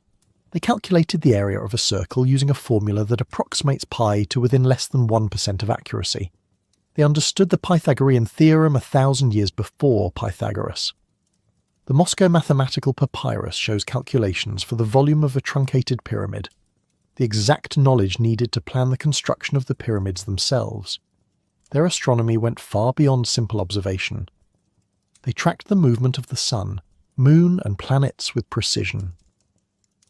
They identified the heliacal rising of Sirius, the moment when the star becomes visible again after a period of being obscured by the sun's light, and used it to predict the annual flooding of the Nile. They divided the year into 365 days, with 12 months of 30 days each plus 5 extra days, a calendar system so accurate it formed the basis for the Julian calendar used throughout Europe until the Renaissance. They mapped the night sky into 36 decans, 10-degree segments of the celestial sphere, and used them to tell time at night. Each decan would rise above the horizon at a specific time, allowing the Egyptians to divide the night into hours. This system required not just observation but calculation, accounting for the precession of the equinoxes and the slow shift of the stars over decades and centuries. Where did all this knowledge come from? The standard historical answer is that it developed gradually, through generations of observation and experimentation. The Egyptians built smaller pyramids before they built the Great Pyramid, learning from their mistakes and refining their techniques. They studied the stars because they needed a calendar for agriculture. They developed mathematics because they needed to survey land after the annual floods. Each advance built upon the previous one in a logical progression. But some researchers see gaps in this narrative. The first pyramid ever built, the Step Pyramid of Djoser, was already a massive and sophisticated structure, rising 200 feet into the air and incorporating complex internal passages. It appears almost fully formed, with no obvious prototype or failed experiment preceding it. The Great Pyramid itself represents a level of ambition and precision that seems to leap beyond what the earlier pyramids would suggest as possible. And after the 4th dynasty, pyramid construction rapidly declined in quality. Later pyramids were smaller, cruder, built with inferior materials and less skill. It is as if the knowledge peaked and then faded, rather than building continuously over time. This pattern suggests to some that the knowledge might have been inherited rather than developed, passed down from an earlier period or even an earlier civilization. The ancient Egyptians themselves spoke of the Zep Tepi, the first time when gods ruled directly over the land and taught humanity the arts of civilization. They attributed their knowledge to these divine teachers. Thoth, the god of wisdom; Ptah, the god of craftsmen; Imhotep, the architect of the Step Pyramid who was later deified. Were these gods simply mythological figures, personifications of abstract concepts? Or were they memories of real individuals, wise teachers or leaders whose accomplishments were so remarkable they were remembered as divine? Every culture has flood myths. Many cultures have legends of culture heroes who brought knowledge from somewhere else. The Sumerians spoke of the Apkallu, 7 sages who emerged from the sea to teach humanity. The Mesoamericans spoke of Quetzalcoatl, the feathered serpent who brought wisdom. The Indians spoke of the rishis, enlightened beings who composed the Vedas. Are these all independent inventions or echoes of something real? Mainstream archaeology remains skeptical, pointing out that myths are not evidence, and that the archaeological record shows a clear developmental sequence. But the question lingers: why did the ancient Egyptians, at the very beginning of their civilization, build the most sophisticated and enduring structures they would ever create? Why does their greatest achievement appear at the start rather than the culmination of their culture? The mysteries deepen when we look beyond the pyramids themselves to the entire Giza complex, a landscape of stone and symbol that may encode layers of meaning we are only beginning to glimpse. The Great Sphinx is perhaps the most enigmatic element. Carved from a single outcrop of limestone, It sits in a hollow surrounded by walls of bedrock, staring eternally toward the east. Egyptologists traditionally date it to the reign of Khafre, around 2500 BCE, based on its proximity to Khafre's pyramid and the stylistic similarity of its face to known images of the pharaoh. But the Sphinx bears signs of weathering that some geologists argue could only have been caused by prolonged exposure to water. Not the occasional rain that falls in Egypt today, but sustained rainfall of the kind that ended in the region around 10,000 BCE. Robert Schoch, a geologist from Boston University, examined the Sphinx in the early 1990s and concluded that the erosion patterns on its body and the walls of its enclosure were characteristic of water weathering rather than wind and sand erosion. If true, this would mean the Sphinx is far older than the pyramids, carved during a wetter climate when the Sahara was still green. The implications are staggering. It would suggest that sophisticated stone carving was practiced in Egypt thousands of years before the emergence of the pharaonic civilization. Orthodox Egyptologists dispute this interpretation, arguing that the weathering could be explained by other factors: underground water seepage, variations in the limestone's quality, or differences in how the stone was exposed and protected over millennia. They point out that there is no archaeological evidence of a civilization capable of carving the Sphinx before 3000 BCE. No tools or settlements or other monuments from that period. The debate remains unresolved, with each side marshalling evidence and neither willing to concede. But whether the Sphinx is 4,500 or 12,000 years old, its purpose remains mysterious. Its body is that of a lion, a creature that held powerful symbolic meaning in ancient Egypt, representing strength, protection, and the fierce heat of the sun. Its face is human, creating a hybrid creature that bridges the animal and divine realms. In Egyptian tradition, the Sphinx was a guardian, a protector of sacred places, a creature that posed riddles to those who approached. What riddle does the Sphinx of Giza pose? What is it guarding? Some believe the Sphinx sits above hidden chambers, secret rooms that contain the lost knowledge of ancient Egypt, or of an even older civilization. In the 1990s, ground-penetrating radar and seismic studies suggested the presence of voids beneath the Sphinx and in the bedrock around it. Edgar Cayce, the famous American psychic, claimed in the 1930s that a hall of records lay hidden beneath the Sphinx, containing the wisdom of Atlantis. When the chamber was opened, he predicted, humanity would gain access to advanced knowledge about energy, healing, and the nature of consciousness itself. Excavations have been limited by the Egyptian government, which is cautious about potentially damaging one of the world's most iconic monuments. Small explorations have revealed shafts and cavities, but nothing matching the grand chamber Cayce described. Yet the possibility haunts researchers and enthusiasts alike. What if there is something down there, waiting to be discovered?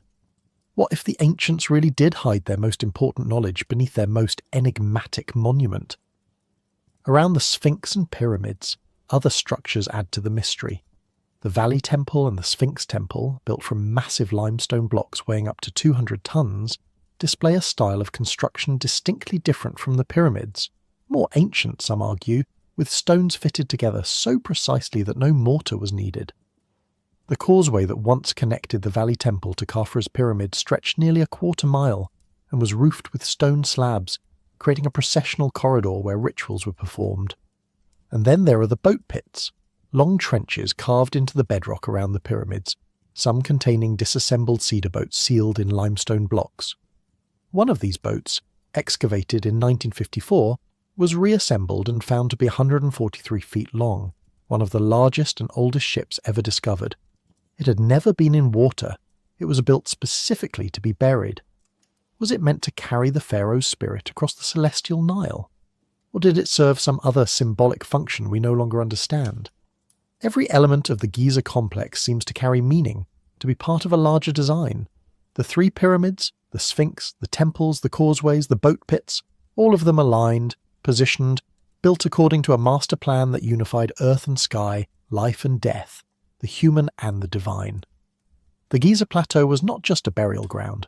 It was a sacred landscape, a three-dimensional map of Egyptian cosmology.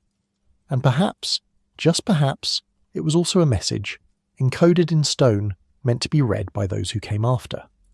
In recent decades, technology has allowed us to see the pyramids in ways the ancient Egyptians never could, and in ways that, raise new questions even as they answer old ones. In 2017, an international team of researchers used muon tomography, a technique that detects cosmic ray particles passing through solid matter, to scan the interior of the Great Pyramid. They discovered a previously unknown void above the Grand Gallery, a space at least 100 feet long with a similar structure to the Grand Gallery itself. The discovery made headlines around the world. A hidden chamber in the Great Pyramid, unseen for 4,500 years. But what is it? Why is it there? The researchers were careful to call it a void rather than a chamber, noting that they couldn't determine its function without further exploration. Egyptologists suggested it might be a structural feature, a relieving chamber meant to reduce the weight pressing down on the Grand Gallery below. Others speculated it could be a sealed room containing treasures or inscriptions, deliberately hidden by the pyramid's architects. As of now, the void remains unexplored. The Egyptian authorities have been reluctant to allow invasive techniques that might damage the pyramid, and there is no easy way to access the space without drilling or excavating. So it sits there, a tantalizing mystery within the greatest mystery of the ancient world, waiting. Other technologies have revealed different secrets. LiDAR scanning, using laser light to create detailed three-dimensional maps, has shown that the pyramids are not quite as smooth and regular as they appear to the naked eye. The Great Pyramid's sides are actually slightly concave, curving inward by about a foot on each face. This feature is invisible from the ground, but becomes apparent from aerial photographs taken at the right angle and time of day. Why would the ancient Egyptians build this concavity into the structure? Some believe it was meant to create an optical effect, making the pyramid appear to shimmer or glow when the sun hit it at certain angles. Others suggest it served a structural purpose, distributing weight more evenly. Still, others wonder if it carries symbolic meaning, representing the curvature of the Earth or the path of light rays from the sun. Thermal imaging has revealed that different blocks within the pyramids retain heat at different rates, suggesting they came from different quarries or were treated differently during construction. Some blocks contain fossils of ancient marine creatures, proof that the limestone was formed from the beds of prehistoric seas. Analysing these fossils allows researchers to trace where specific stones came from, mapping the supply chains that brought materials to Giza from across Egypt. Even more remarkable, archaeologists have discovered the remains of ramps, workshops, and harbour facilities that supported the pyramid construction. At Wadi al-Jarf on the Red Sea coast, researchers found papyrus scrolls written by a man named Mera, an overseer who helped transport limestone blocks from the quarries at Tura to Giza. The scrolls, dating to the reign of Khufu, describe the logistics of moving stone, the number of workers, the routes taken, the time required. They are the only contemporary written records of pyramid construction ever found, and they confirm what archaeology has suggested. The pyramids were built through meticulous planning, vast organisational effort, and the coordinated labour of thousands. But even with all these technological advances, even with new discoveries and better data, the fundamental mystery remains. We know more about how the pyramids were built, but we still don't entirely understand why they were built the way they were. We can see the stones, measure the angles, trace the supply chains, but we cannot fully grasp the vision that motivated their creation. Because the vision was not technological. It was not even primarily architectural. It was spiritual, cosmological, an attempt to capture something eternal in temporary materials, to build a bridge between the finite and the infinite. And that is something no technology can measure. Perhaps the most profound mystery of the pyramids is not what they are, but what they represent, what they reveal about the human condition and our relationship with time, mortality, and meaning. We build because we must. It is in our nature to create, to shape the world around us, to leave something behind that says, I was here, I mattered, I existed. Every culture in history has built monuments, from the standing stones of Neolithic Europe to the skyscrapers of modern cities. We build to honour our gods, to remember our dead, to celebrate our achievements, to mark our territory, to express our dreams. But the pyramids are different. They were not built to serve a temporary need or to impress a contemporary audience. They were built to last forever, and they have succeeded. They have outlasted the language that named them, the religion that sanctified them, the civilization that created them. They have become universal symbols, recognized by every culture on Earth, transcending their original context to speak to something fundamental in the human experience. What do they speak of? They speak of the desire to transcend death, to create something that will endure when our bodies have turned to dust. They speak of the human need for order, for structure, for permanence in a world of chaos and change. They speak of our fascination with the heavens, our conviction that we are connected to something larger than ourselves. They speak of the power of collective effort, of what can be achieved when thousands of people work together toward a shared goal. But perhaps, most profoundly, they speak of the human relationship with mystery itself. We live in an age that values answers, that seeks to explain everything, to reduce the unknown to the known. We sequence genomes, map the cosmos, peer into the quantum realm. We accumulate data, build models, predict outcomes. We have grown uncomfortable with uncertainty, with questions that have no clear solutions. The pyramids remind us that mystery is not something to be eliminated, but something to be honoured. They remind us that there are things we may never fully understand, and that this is not a failure but a gift. They remind us that the search for meaning is often more important than the meaning itself, that the questions we ask shape who we are just as much as the answers we find. The ancients who built the pyramids understood this. They created a mystery deliberately, encoding layers of meaning that would reveal themselves slowly, over centuries, to those who looked with patience and humility. They knew that future generations would wonder at their achievement, would ask questions, would search for answers, and they knew that in that searching something important would happen. A connection would be made across time, between the living and the dead, between the known and the unknown. That connection is what the pyramids offer us. Not answers, but connection.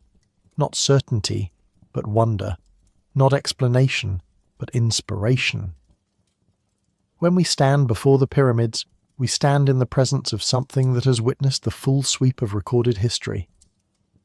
We stand before a monument that was already ancient when Rome was founded, already legendary when Athens flourished, already mysterious when medieval pilgrims came to marvel at it. We stand before something that will likely still be standing when our own civilization has become history, when our skyscrapers have crumbled and our digital archives have decayed into corruption. And in that moment, we are confronted with our own mortality, not as individuals but as a species, as a civilization, as a moment in time. We are forced to ask, what will we leave behind? What will future generations find when they dig through the ruins of our age? Will they wonder at our achievements as we wonder at the pyramids? Will they ask questions about us as we ask questions about ancient Egypt? Will they find meaning in what we have created, or will they see only the debris of a culture that lost its way? The pyramids challenge us to think beyond our own lifetimes, beyond our own moment in history. They challenge us to create not just for ourselves but for the future, to build things that matter, that endure, that carry meaning across generations. They challenge us to reach for something greater than comfort or convenience, to invest our energy in something that transcends the immediate and the practical. In this way, the pyramids are not just relics of the past. They are mirrors reflecting our own values, our own priorities, our own dreams and fears. What we see in them says as much about us as it does about the people who built them. As the 21st century unfolds, the pyramids continue to inspire new theories, new explorations, new interpretations. Each generation brings its own questions, shaped by its own concerns and shaped by its own understanding of the world. In an age of environmental crisis, some see the pyramids as lessons in sustainability. Structures built without machines, without fossil fuels, without the industrial processes that have brought our own civilization to the brink of ecological collapse. They wonder, could we build something as enduring today, using only human labour and simple tools? Or have we become so dependent on technology that we have lost the fundamental skills and patience required for such a feat? In an age of artificial intelligence and digital technology, some see the pyramids as embodiments of encoded information, massive solid-state storage devices built to preserve knowledge across millennia. They speculate about what might be hidden in the ratios, the measurements, the astronomical alignments, data waiting to be decoded by minds equipped with the right tools and the right perspective. In an age of space exploration, some see the pyramids as Earth's first monuments to the cosmos, our earliest attempt to reach toward the stars, to connect our terrestrial existence with the celestial realm. They imagine future civilizations building pyramids on Mars or the Moon, carrying forward an architectural tradition that began on the Giza Plateau more than 4,000. The pyramids of Giza are not just monuments to the past. They are bridges to the future, connecting us to the people who built them, reminding us that we are part of a story that began long before we were born and will continue long after we are gone. They are proof that humanity has always looked up at the stars and wondered, always sought to leave a mark, always believed in something beyond the visible world. And as long as the pyramids stand, that belief will endure. The message will remain, waiting in the stone, waiting in the silence, waiting for the next person to stand before them and ask, what were the ancients trying to tell us? Perhaps the answer is that they were trying to tell us we are not alone in time, not alone in space, not alone in our dreams and our fears and our hopes. They were trying to tell us that we are part of something vast and ancient and eternal, something that connects us to every human who has ever lived and every human who will ever live. They were trying to tell us that we matter, that what we build matters, that what we believe matters, that the questions we ask matter, even if we never find the answers. The pyramids stand in the darkness now, their shapes barely visible against the night sky. But they are there, as they have always been, as they will always be. Silent witnesses to the passage of time, keepers of secrets we may never fully understand, monuments to the enduring human spirit. And somewhere in that silence, in that darkness, in that eternal stone, the message waits. The message the ancients tried to tell us. The message we are still learning to hear. What if the pyramids were not built just to honour the dead, but to speak to the living, to send a message across time? The question echoes across the desert, across the centuries, across the vast expanse of human history. And the pyramids, patient and eternal, wait for us to answer. The search for answers has never stopped. Each generation brings new tools, new methods, new ways of peering into the ancient stones. And with each advance, we discover not just answers, but more questions, deeper, stranger, more challenging questions that force us to reconsider everything we thought we knew. In recent years, the pace of discovery has accelerated. Between 2021 and 2023, researchers employed ground-penetrating radar and electrical resistivity tomography to study areas near the Great Pyramid, revealing an anomaly combining a shallow L-shaped structure connected to a deeper structure, with the shallow portion filled in with sand after construction. The purpose of this structure remains unknown, but its very existence suggests that the Giza complex holds secrets still waiting to be uncovered. The technology that made this discovery possible would have seemed like magic to the ancient Egyptians, machines that can see through solid rock, that can map what lies beneath the sand without disturbing a single grain. We send cosmic rays through the pyramids, tracking how they bend and scatter to reveal hidden voids. We bounce radio waves off underground structures, building three-dimensional maps of spaces no human eye has seen in millennia. We measure subtle variations in gravity and magnetism, detecting anomalies that hint at chambers, passages, corridors carved from the living rock. And yet, for all our technological sophistication, we remain humbled by what the ancients achieved. Every new discovery reveals not how simple the pyramids are, but how complex. Not how crude their construction was, but how refined. Not how much we have surpassed them, but how much we still have to learn from them.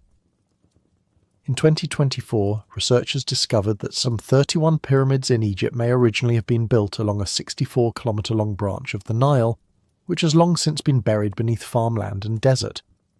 This extinct river branch, called the Ahramat branch, had causeways from many pyramids ending at its proposed riverbanks, suggesting it was used for transporting construction materials. The discovery transforms our understanding of the logistical network that made pyramid construction possible. The stones did not have to be dragged across miles of desert. They could be floated on barges, carried by the river itself to the very foot of the construction site. But this raises new questions. When did this branch of the Nile disappear? Was it still flowing during the 4th dynasty, or had it already begun to dry up? Did the ancient Egyptians choose the Giza plateau because of the river, or did they build there despite its remoteness, for reasons we don't yet understand? And what other river branches might have existed connecting other pyramid sites, leaving no trace except in the placement of monuments that now seem impossibly isolated. The landscape of ancient Egypt was not the landscape we see today. The climate was different, wetter in some periods, drier in others. The river itself wandered across the floodplain, changing course, splitting into branches, reuniting. The desert advanced and retreated. Forest grew where now there is only sand. The world the pyramid builders knew has been erased, buried beneath millennia of change, leaving us to reconstruct it from fragments and shadows. And beneath the surface, there may be more waiting to be found. In March 2025, a team of researchers made headlines with claims of discovering vast underground structures beneath the Khafra pyramid. The announcement spread rapidly across social media and news outlets, with some calling it evidence of an ancient underground city, extending hundreds of feet below the Giza Plateau. The researchers claimed to have used satellite-based radar technology to detect chambers, shafts, and interconnected passages far below the pyramid. The response from the archaeological community was swift and sceptical. Egypt's renowned archaeologist Zahi Hawass called the findings fake news, saying the researchers used techniques that are not approved and not validated and lack any scientific basis. Hawass noted that the Khafra pyramid was studied extensively and determined to have been carved directly from bedrock, making all claims regarding the existence of columns beneath it entirely unfounded. Other experts questioned the technical feasibility of the claims. Radar specialists pointed out that the technology described would not be able to penetrate solid rock to the depths claimed, and that mapping detailed structures hundreds of feet underground from satellite imagery would be impossible with current methods. The research had not been published in peer-reviewed journals, and the methodology remained unclear. Yet the episode reveals something important about our relationship with the pyramids. We want them to hold secrets. We need them to be more than they appear. The idea of hidden chambers, underground cities, lost knowledge waiting to be discovered. These narratives speak to something deep in the human psyche. We are drawn to mystery, to the possibility that beneath the known world lies another world, stranger and more wondrous. And sometimes, that need for mystery leads us astray.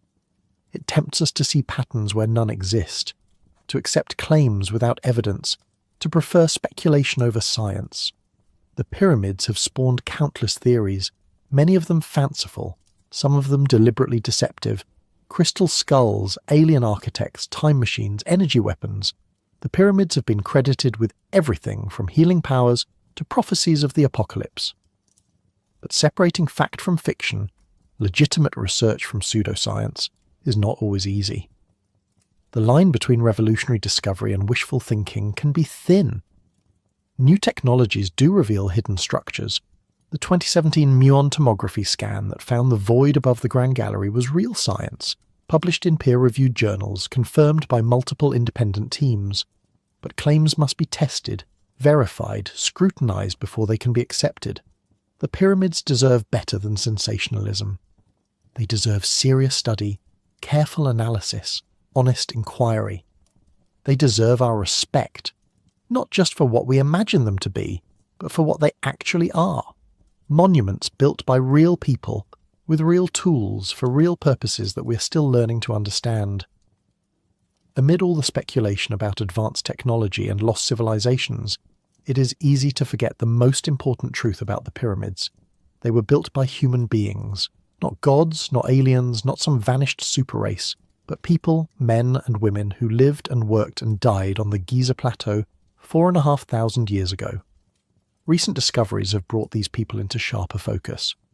At the site of Tombos in Nubia, archaeologists unearthed skeletons buried within pyramids dating to between 1400 and 650 BCE, with some individuals showing signs of wear and tear likely caused by a lifetime of hard manual labour. This has led researchers to conclude that pyramid burials in Tombos were more inclusive than previously thought, and that the deceased came from both the upper and lower classes. The discovery challenges long-held assumptions about who was honoured with pyramid burial. For generations, archaeologists assumed that only the elite, royalty, nobility, high-ranking officials, were laid to rest in these monumental tombs. But the evidence suggests a more complex reality. Perhaps the pyramids were not just monuments to individual power, but communal projects that honoured all who participated in their creation. Perhaps the workers who dragged the stones, who carved the blocks, who mixed the mortar, were remembered alongside the kings they served. This fits with what we know about the workers' villages near the pyramids. These were not slave quarters, but organised communities with infrastructure, social hierarchies, and a sense of collective purpose.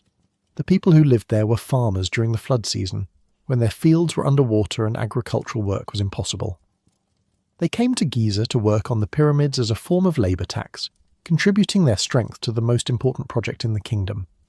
But they also came for other reasons. They came because working on the pyramid meant being part of something eternal, something that would outlast their brief lives. They came because it brought honour to their families, recognition to their villages. They came because they believed, genuinely, deeply believed, that the pyramid was necessary, that it would ensure the pharaoh's transformation into a god, and thereby guarantee the prosperity of Egypt itself. We have lost this sense of collective purpose, this willingness to sacrifice for something beyond benefit. Our society is fragmented, individualistic, focused on short-term gains. We struggle to commit projects decades, let alone centuries. We cannot imagine devoting our lives to building something we will never see completed. Yet the pyramid builders did exactly it. The Great Pyramid took 20 years to build. An entire generation of workers who began might not live to see it finished. They laid stones that would be buried within the structure, invisible to future generations, yet they laid them with precision and care because the work itself mattered, not the recognition. This is perhaps the most profound lesson the pyramids teach us. That meaning is not found in personal glory or individual achievement, but in contributing to something larger than ourselves. The pyramid is greater than any single person who built it, greater than the pharaoh entombed within it, greater than the architects who designed it. It is the sum of thousands of individual efforts, coordinated toward a single vision, sustained across decades by shared belief. Can we do that today? Can we build our own pyramids? Not literal monuments of stone, but projects of comparable ambition and permanence? Can we think in centuries rather than quarters? Can we work toward goals we will not live to see achieved? Can we create things meant not for ourselves, but for the distant future? The question is not rhetorical. Humanity faces challenges that require exactly this kind of long-term thinking. Climate change, resource depletion, space exploration, the preservation of knowledge across generations. We need to build metaphorical pyramids, infrastructure, institutions, archives, that will endure long after we're gone. We need to rediscover the mindset that made the pyramids possible. The pyramids have stood for 45 centuries. Think about what that means. Think about everything they have witnessed. They were already ancient when the first Olympic Games were held in Greece. They were already monuments of unfathomable age when Julius Caesar came to Egypt and stood before them, marvelling at their antiquity. They were already older to the Roman Empire than the Roman Empire is to us. They watched as the ancient Egyptian civilization slowly declined, as the new kingdom gave way to foreign rule, as Greeks and Romans and Arabs conquered the land. They watched as the old religion was abandoned, as the temples were closed, as the hieroglyphic script was forgotten. They watched as Christianity spread across the region, as churches were built from the stones of ancient monuments, as the old gods were condemned as demons. They watched the rise of Islam, the Arab conquest of Egypt, the building of Cairo from the casing stones stripped from their sides. They watched the Crusades, the wars between Christian and Muslim powers fighting over this ancient land. They watched the Mongol invasions that devastated so much of the world, but somehow left Egypt intact. They watched as the Ottoman Empire absorbed Egypt into its vast domains, as European powers began to take interest in the ancient monuments, as Napoleon's soldiers fired cannons at the Sphinx's face. Or so the legend says, though the truth is more prosaic. The face was already damaged by centuries of erosion and iconoclasm. They watched the birth of Egyptology as a discipline, as Western scholars descended on Egypt with shovels and dynamite, racing to unearth treasures for their museums. They watched as hieroglyphics were decoded, as ancient texts were translated, as the world began to understand, slowly, incompletely, what the ancient Egyptians had been trying to say. They watched as Egypt gained independence, as nationalism grew, as the modern nation struggled to balance reverence for its ancient past with the demands of the present. They watched as tourism became an industry, as millions of visitors came each year to stand before them, to take photographs, to add their own interpretations to the endless catalogue of theories and speculations. They watched wars fought over Suez, revolutions that toppled governments, the Arab Spring that swept across the region, promising change that never quite came. They watched the construction of the Aswan Dam, which controlled the Nile's flooding and ended the annual cycle that had defined Egyptian civilization for millennia. And through it all, they remained, silent, unchanging, patient. What will they witness in the centuries to come? Will humanity survive the challenges ahead, or will future archaeologists dig through the ruins of our civilization as we dig through theirs? Will the pyramids still be standing when our own greatest monuments have crumbled to dust? And if they are, what will they mean to whoever stands before them? Perhaps they will mean nothing. Perhaps they will be incomprehensible, their purpose forgotten, their builders nameless, their messages unreadable. We struggle to understand them now with all our knowledge of ancient Egypt, with all our technological tools and scholarly expertise. How much harder will it be for civilizations that come after, if the chain of knowledge is broken, if the memory of Egypt is lost? Or perhaps they will mean everything.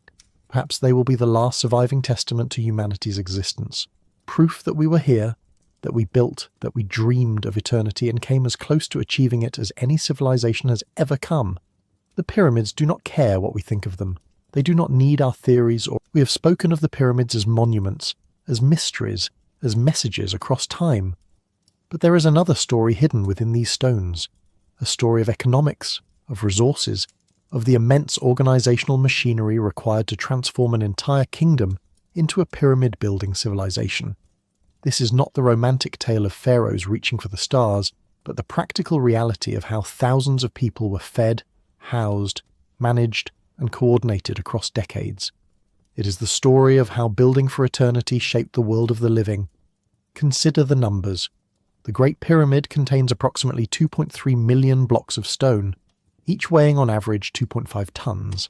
The total mass is estimated at 5.75 million tons. To build it in 20 years, the generally accepted timeline for Khufu's reign, means moving and setting roughly 12 blocks per hour, every hour, day and night, for 2 decades. Even if we assume they worked only during daylight hours, and only during the 8 months of the year when the Nile wasn't flooding the fields, the pace would still require setting a block every 2 to 3 minutes. But the pyramid itself is only part of the equation. For every stone placed, there were quarrymen cutting blocks from limestone cliffs, workers transporting them across the Nile, labourers dragging them up ramps, masons dressing and fitting them into place. There were surveyors ensuring the measurements remained precise, architects overseeing the design, scribes recording deliveries and tracking workers, priests performing rituals to sanctify the work, and all these people needed to eat. The logistics are staggering. Estimates suggest that between 20,000 and 30,000 workers were directly involved in pyramid construction at any given time, with perhaps another 60,000 to 100,000 people supporting them. Farmers growing food, bakers making bread, brewers fermenting beer, potters creating vessels, weavers making cloth, fishermen hauling catches from the Nile. The entire economy of Egypt, for those 20 years, was organised around the singular goal of building Khufu's monument. Archaeological evidence from the workers' villages tells us what they ate. The diet was surprisingly rich: bread and beer, the staples of Egyptian cuisine, but also beef, mutton, fish, and fowl. Bones found in the refuse heap show that the workers consumed huge quantities of meat, far more than the average Egyptian. One estimate suggests that to feed the workforce, Egypt needed to slaughter 21 cattle and 23 sheep per day. Over 20 years, that's more than 150,000 cattle and 170,000 sheep, not counting the fish and birds. Where did all this food come from? Egypt's agricultural surplus, generated by the annual flooding of the Nile, was legendary. The river's floods deposited nutrient-rich silt across the floodplain, creating some of the most fertile farmland in the ancient world. Egyptian farmers could produce far more grain than they needed for subsistence, and this surplus became the foundation of pyramid building. Farmers paid taxes in grain, which was stored in vast state granaries and redistributed to workers as rations. But the pyramid project demanded more than just the agricultural surplus. It required a complete reorganization of Egyptian society. During the Old Kingdom, Egypt transformed from a collection of regional powers into a highly centralized state with the pharaoh at its apex. The pyramid was both symbol and engine of this transformation. Building it required developing systems of taxation, labor conscription, resource allocation, and bureaucratic record-keeping that wouldn't be matched in complexity until the Roman Empire. The papyrus scrolls found at Wadi al-Jarf give us a glimpse into this bureaucratic machine. Written by Me'er, an inspector in charge of a work gang, they describe in meticulous detail how limestone blocks were transported from the Tura quarries to Giza. Me'er records the number of workers in his team, about 40, the routes they took, the time required for each journey, even the locations where they stopped for the night. This level of documentation suggests a sophisticated administrative system capable of tracking thousands of work gangs, managing supply chains across hundreds of miles, and coordinating their efforts with split-second precision. The economic impact rippled through every level of society. Quarries had to be opened and maintained. The Tura quarries, which provided the fine white limestone for the pyramid's casing stones, were located across the Nile from Giza. The Aswan quarries, source of the red granite used in the king's chamber, were 500 miles to the south. Opening these quarries required investment in tools, infrastructure, and permanent settlements for the quarry workers. Copper tools had to be manufactured in vast quantities, thousands of chisels and saws that would wear out and need replacement. Egypt's copper came primarily from the Sinai Peninsula, requiring mining operations and trade networks to keep the tools flowing. Transportation infrastructure had to be built and maintained. Harbours were constructed along the Nile to receive stone shipments. Canals may have been dug to connect the river to the construction site. Reducing the overland distance stones had to travel. Roads or sledgeways had to be prepared, levelled and kept wet so that wooden sledges could slide more easily. Ramps had to be constructed from mud brick and stone chips, requiring their own supply chains and labour forces. The construction site itself was a small city. Archaeological excavations near the pyramids have revealed bakeries capable of producing thousands of loaves per day, breweries with massive vats for fermenting beer, workshops for copperworking, carpentry, rope-making, and pottery. There were administrative buildings where scribes worked, storage facilities for tools and materials, and presumably hospitals or clinics where injured workers could be treated. The workers lived in organised housing, not luxurious but functional, with sleeping quarters, communal cooking areas, and access to fresh water. This infrastructure didn't appear overnight. It developed gradually over the course of the 3rd and 4th dynasties, refined with each successive pyramid. By the time Khufu began his pyramid, Egypt had been building pyramids for about 75 years. The Step Pyramid of Djoser, completed around 2650 BCE, was the first, and it was followed by several others of varying success, some completed, some abandoned, some that partially collapsed during construction. Each taught valuable lessons about engineering, logistics, and organisation. But the Great Pyramid represented the apex of this learning curve. It was the largest, most precise, most ambitious pyramid ever built, and perhaps not coincidentally, it marked the peak of Egypt's pyramid-building era. The pyramids that came after, those of Khafra and Menkora at Giza, and the later 5th and 6th dynasty pyramids at Saqqara and Abu Sir, were smaller, less precisely constructed, built with inferior materials and less ambitious designs. By the end of the Old Kingdom, around 2200 BCE, pyramid building had essentially ceased. Why? What changed? The decline of pyramid building is one of Egyptian history's great puzzles, and it may tell us as much about the pyramid's purpose as their construction does. The answer likely involves a combination of economic exhaustion, political fragmentation, and changing religious beliefs. Building the Great Pyramid was an enormous economic undertaking, perhaps the single largest infrastructure project relative to GDP that any civilization has attempted. Modern economists have tried to estimate the cost, and while exact figures are impossible, the scale is clear. For 20 years, perhaps a quarter to a third of Egypt's entire economic output was directed toward pyramid construction. That level of sustained investment is extraordinary. It's comparable to the United States devoting $7 to $10 trillion per year, roughly half the entire federal budget, to a single project for 2 decades. No modern nation could sustain such an effort without serious economic consequences. Ancient Egypt managed it, but the strain must have been immense. The pyramid required not just labour and materials, but opportunity cost. Every worker building the pyramid was a worker not building something else, not constructing temples or palaces, not clearing new farmland, not strengthening fortifications. Every ton of copper fashioned into chisels for quarrying was copper that couldn't be made into weapons or tools for agriculture. Every load of grain fed to pyramid workers was grain not available for other purposes. For a society to accept such costs, the perceived benefit must be enormous. And in the Fourth Dynasty, it apparently was. The pyramid wasn't just a tomb, it was the mechanism by which cosmic order was maintained, the device that transformed the dead king into a god who would continue to protect Egypt from chaos. Building the pyramid was thus a form of insurance, a massive collective investment in the kingdom's continued prosperity. But as pyramid followed pyramid, as generations of Egyptians devoted their labour to these monuments, something began to shift. Perhaps the economic burden became too great. Perhaps successive pharaohs found it harder to command the loyalty and resources that Khufu had enjoyed. Perhaps the very success of the early pyramids undermined the rationale for building more. If Khufu and Khafra had already achieved godhood through their pyramids, did every subsequent pharaoh need an equally massive monument? We see evidence of this shift in the pyramids themselves. Menkaura's pyramid, third of the Giza trio and last of the Fourth Dynasty giants, is less than half the height of the Great Pyramid and contains only about 1/10 the mass. The Fifth Dynasty pyramids are smaller still, built not from massive limestone blocks but from smaller stones and rubble fill, with only the outer casing constructed from fine stone. The quality of workmanship declined.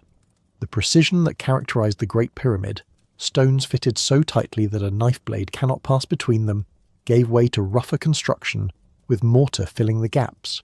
This wasn't because the Egyptians had forgotten how to build properly. The decline was gradual, which suggests a conscious choice to reduce costs. Pharaohs still wanted pyramids. The symbolism remained important, but they could no longer or would no longer devote the same resources to them. The pyramid was being scaled back to a more sustainable level. By the Sixth Dynasty, the pyramids had become almost hollow shells, small in stature and filled with rubble. But something else appeared. Texts. The pyramid. Texts carved into the walls of the chambers were dense collections of spells, hymns, and instructions for the dead king's journey through the afterlife. Perhaps as the physical pyramid diminished, the word became more important, the magic of language compensating for the reduced magic of monumental architecture. Then came the collapse. Around 2200 BCE, the Old Kingdom fell apart in what historians call the First Intermediate Period. Central authority dissolved, Egypt fragmented into competing regional powers. The causes are debated: climate change leading to reduced Nile floods, internal political struggles, economic exhaustion from pyramid building, or some combination of all three. For over a century, Egypt had no strong central government, no powerful pharaohs, and no pyramids. When centralized rule was eventually restored in the Middle Kingdom around 2000 BCE, pyramid building resumed, but it was never the same. Middle Kingdom pyramids were built primarily of mud brick with stone casings, and most have eroded away to shapeless mounds. The passion for massive stone monuments had been extinguished.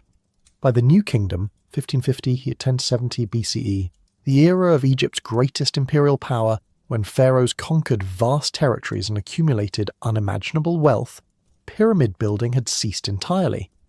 The great pharaohs of this period, Hatshepsut, Thutmose III, Ramesses III, built magnificent temples instead, vast columned halls decorated with intricate reliefs, but no pyramids. They were buried in the Valley of the Kings, in tombs cut deep into the bedrock of desert cliffs, hidden from view and, theoretically, safe from robbers. The economic calculus had changed. A hidden tomb required far less labour and material than a massive pyramid. It could be built quickly and secretly. And in an era when tomb robbery had become endemic, by the New Kingdom, even the Great Pyramid had been thoroughly plundered. Visibility was a liability rather than an asset. But perhaps there was also a theological shift. The New Kingdom religion was different from that of the Old Kingdom. The sun god Ra had always been important, but now he merged with Amun to become Amun-Ra, the supreme deity, and pharaohs emphasized their role as his servant rather than his equal. The pyramid, which symbolized the rays of the sun and the pharaoh's direct ascent to the heavens, may have seemed presumptuous in this new religious context. The pharaoh was still divine, but perhaps not quite in the same way. Or perhaps more prosaically, the Egyptians had simply learned that massive visible monuments attracted looters.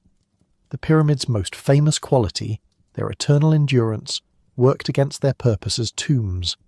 You cannot steal from a tomb you cannot find, but everyone knew where the pyramids were. Yet to view pyramids purely through the lens of economics and theology misses something crucial.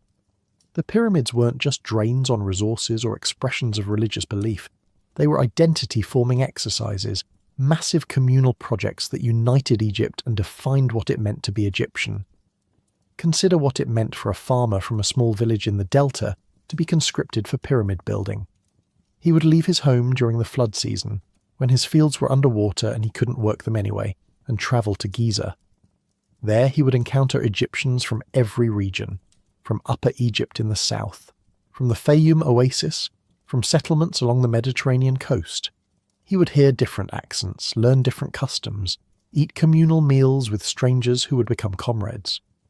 For 4 months, he would participate in the most important project in the kingdom, working alongside thousands of others toward a common goal. He would see the pyramid rising block by block, witness priests performing rituals, hear scribes reading proclamations from the pharaoh. He would understand himself as part of something vast, something that transcended his village and his individual life. Then he would return home with stories to tell, having helped build something that would last forever. This experience was repeated across generations, involving hundreds of thousands of Egyptians over the course of the Pyramid Age. It created a shared identity, a sense of national unity that might not have existed otherwise.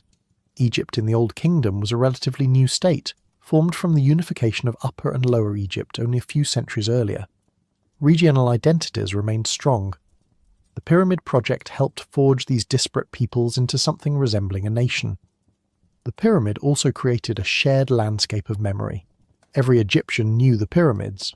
They dominated the skyline, visible from miles away, constant reminders of pharaonic power and divine protection. They were reference points, literally and figuratively, monuments that helped Egyptians orient themselves in space and time. Events could be dated in relation to pyramid construction. In the year that Pharaoh's pyramid was completed, or when my grandfather worked on the Great Monument, stories accumulated around the pyramids. Even in ancient times, they became the subjects of legends. By the time Herodotus visited Egypt in the 5th century BCE, more than 2,000 years after the Great Pyramid's construction, the Egyptians were telling him tales about its building, some accurate, some wildly embellished. They told him 100,000 men worked on it for 20 years, which may be roughly correct for the total workforce, including support staff. But they also told him the pharaoh was so wicked he forced his own daughter into prostitution to raise funds, which is almost certainly fiction. Perhaps a story invented by Egyptians who no longer understood or approved of the immense resources devoted to these monuments. The pyramid became a screen onto which later Egyptians projected their own values and concerns. During periods of strong central authority, the pyramids were celebrated as symbols of Egypt's greatness and the pharaoh's power. During periods of fragmentation, they might be viewed more ambiguously, as symbols of excess, of pharaonic pride, of resources that could have been better spent. But they remained central to Egyptian consciousness, impossible to ignore or forget. Even as pyramid building ceased, the pyramids themselves continued to shape Egyptian culture. Later pharaohs often built their tombs or temples in sight of the Great Pyramids, as if seeking to borrow some of their power. The pyramids became pilgrimage sites, places where Egyptians would go to pray or leave offerings, even though they no longer fully understood their original purpose. The Great Pyramid in particular seems to have remained a focus of popular reverence throughout Egyptian history. This continued even after Egypt ceased to be ruled by ethnic Egyptians. The Persian conquerors respected the pyramids.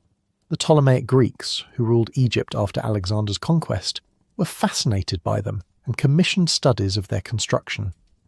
Cleopatra, last of the Ptolemaic rulers, would have seen the pyramids as ancient monuments to a civilization that was already more distant from her in time than she is from us. Yet they remained symbols of Egypt, fundamental to the country's identity in a way that transcended political changes. But the pyramids also reinforced and perpetuated a particular social order, one based on extreme hierarchy and the absolute supremacy of the pharaoh. To build a pyramid required not just organization but obedience, not just coordination but submission to centralized authority. The pyramid was possible only because thousands of people accepted the premise that the pharaoh was divine, that his needs superseded theirs, that their labor was owed to him as surely as the Nile's floods were owed to the gods. This social contract, if we can call it that, was neither simple nor unchanging. It required constant reinforcement through ritual, through art, through the physical presence of monuments like the pyramids. The pyramid itself was an argument made in stone. The pharaoh is godlike, capable of commanding forces beyond normal human capacity, deserving of worship and sacrifice. Consider the visual rhetoric of the pyramid. It dominates everything around it, reducing humans to insignificance. When you stand before the Great Pyramid, you feel small. That's not accidental. The pyramid's massive scale creates an emotional response, a sense of awe that easily shades into submission. This is the architecture of power, designed to overwhelm and impress. The same message was conveyed through every aspect of pyramid construction. The work gangs had names like Friends of Khufu, emphasizing their personal relationship to the pharaoh. The graffiti they left behind expresses pride in their service to him. The entire enterprise was framed as an act of devotion, a gift to the god-king who guaranteed Egypt's prosperity. Whether the workers genuinely believed this or whether they simply accepted it as the natural order of things, we cannot know. But the system worked. For centuries, Egyptians devoted their labor to these monuments with apparently minimal coercion. Yet there was always tension in this arrangement. The pharaoh's divinity was both absolute and fragile. It required constant performance, constant demonstration of capability and divine favor.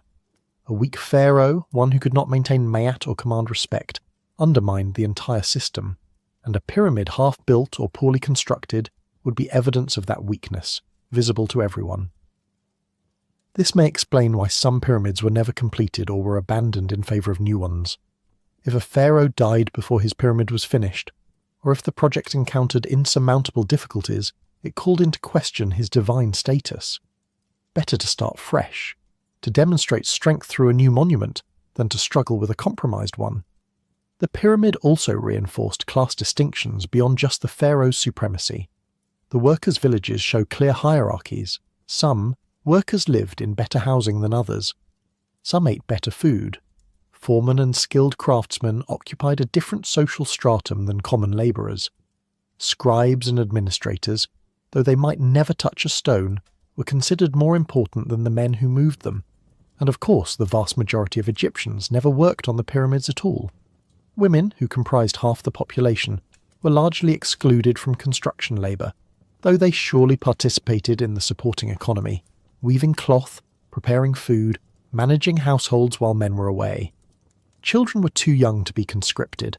The elderly, the infirm, those with specialised roles that couldn't be spared, all were exempted. So the pyramid workforce was a particular cross-section of society, adult men in their prime, temporarily removed from their normal roles and reconstituted as builders. But this temporary status was important. Unlike slaves, these workers retained their identities, their families, their places in their home communities. They worked on the pyramid for a few months and then returned home. This rotation system may have been crucial to the pyramid's success. It distributed both the burden and the honour across the kingdom rather than concentrating them. Yet this system also had limits. It required a strong state capable of organising conscription, transporting workers, providing them with tools and food, and ensuring they returned home safely. When the state weakened, the system collapsed. The end of pyramid building may have been both cause and effect of state decline. The inability to mobilise labour for pyramids was a sign of failing central authority, while the absence of pyramid projects removed one of the mechanisms that had reinforced that authority. But the pyramid's impact on Egyptian life didn't end when construction finished. A completed pyramid required ongoing maintenance and religious observance, creating permanent institutions that persisted for centuries. Each pyramid complex included not just the pyramid itself, but mortuary temples where priests performed daily rituals to sustain the dead pharaoh's care in the afterlife. These weren't occasional ceremonies, but daily obligations, offerings of food and drink, recitations of prayers, burning of incense. The priests who performed these services were full-time professionals, supported by endowments of land and resources that the pharaoh had established specifically for this purpose. These pyramid cults, as Egyptologists call them, were substantial economic enterprises. The mortuary temple of Khufu, for instance, had extensive agricultural lands assigned to it, worked by farmers whose produce went to feed the priests and provide offerings. There were also personnel beyond the priests, bakers to prepare ritual bread, brewers for beer offerings, florists to provide fresh flowers, guards to protect the complex, scribes to manage accounts. Archaeological evidence suggests these institutions were remarkably durable. The pyramid cult of Khufu continued functioning for at least 500 years after his death, possibly longer. 5th and 6th dynasty texts mention officials with titles like Inspector of Priests of the Pyramid of Khufu, indicating that centuries after his death, the Great Pyramid still had an active religious establishment. This means that for ordinary Egyptians living near Giza, the pyramids were not just ancient monuments, but living religious centres. People would have seen priests coming and going, witnessed ceremonies, smelled incense burning, heard prayers and hymns. The pyramids were woven into the fabric of daily religious life. Moreover, ordinary Egyptians apparently had some access to these cult centres. We know from inscriptions that people left graffiti at pyramid sites, including prayers requesting the dead pharaoh's intercession. Some scholars believe that during certain festivals, pyramid complexes may have been open to pilgrims, allowing common people to approach and make offerings. The pyramid was thus not just a symbol of pharaonic power, but a site of popular religious devotion. Maintenance was also an ongoing concern. The pyramid's limestone casing required care to remain pristine and reflective. Sand would blow against the bases, requiring periodic clearing. The mortuary temples needed repairs. Causeways had to be kept passable. All this required labour and resources, providing employment for generations of Egyptians who never worked on the original construction, but spent their lives maintaining it. There are records of later pharaohs sponsoring restoration work on older pyramids, sometimes centuries after they were built. This served multiple purposes. It demonstrated respect for ancestors, showcased the pharaoh's piety and resources, and maintained the pyramid as a functioning religious site. But it also suggests that the pyramids, for all their durability, were not maintenance-free. Left unattended, they would deteriorate. The reason they survived is partly because Egyptians actively preserved them for many centuries, but eventually the pyramid cults did cease. The records grow sparse after the Old Kingdom's collapse. Some cults were revived during the Middle Kingdom, when centralized authority was restored, but never with the same vigor. By the New Kingdom, most Old Kingdom pyramids had abandoned mortuary temples, their priests dispersed, their endowments reassigned. What happened to these institutions? Several factors likely contributed to their decline. The economic disruptions of the First Intermediate Period may have destroyed the administrative systems that supported them. Land endowments could have been seized by local warlords or repurposed by new authorities. The priests lacking support would have dispersed to find other employment. There may also have been a crisis of belief. If the pyramid was supposed to ensure the pharaoh's eternal life and Egypt's continued prosperity, but Egypt descended into chaos anyway, did that not suggest the pyramid had failed? Perhaps later Egyptians began to question whether all that investment had been worthwhile, or perhaps, more pragmatically, later pharaohs simply had different priorities. Why continue supporting the cult of a pharaoh from 1,000 years ago when resources were needed for current projects? The New Kingdom was an age of empire, of military campaigns and monumental temple building. The old pyramids, their pharaohs long dead and largely forgotten, may have seemed like relics from another world. Whatever the reasons, by the time of the New Kingdom, the Giza pyramids had become essentially what they are today, imposing monuments from the distant past, admired and wondered at but no longer functioning as religious centres. They had transitioned from living institutions to historical artefacts, from active temples to passive monuments. This transition was gradual and uneven. Some pyramid cults lingered longer than others. The Great Pyramid seems to have retained religious significance even when its cult ceased. People continued to visit it, leave offerings, treat it as sacred space. But the daily rituals, the professional priesthood, the vast supporting apparatus, all that slowly eroded away. And then came the looters. The pyramids had always been targets for thieves. Tomb robbery was apparently widespread even in ancient times, and severe punishments attest to how common the problem was. But as long as the pyramid cults functioned, as long as priests and guards were present, the tombs retained some protection. Once those institutions collapsed, the pyramids were vulnerable. We know that by the Middle Kingdom, probably earlier, the pyramids had been thoroughly plundered. The treasures that once filled their chambers, gold, jewels, fine furniture, ritual objects, were stolen. Even the pharaoh's mummies were torn apart in the search for amulets and jewellery wrapped in the bandages. The Great Pyramid's sarcophagus was found empty when medieval Arabs first entered the king's chamber. Whether it had ever held a body is now uncertain. Later still, the pyramids were quarried for building materials. The fine white limestone casing stones were particularly prized.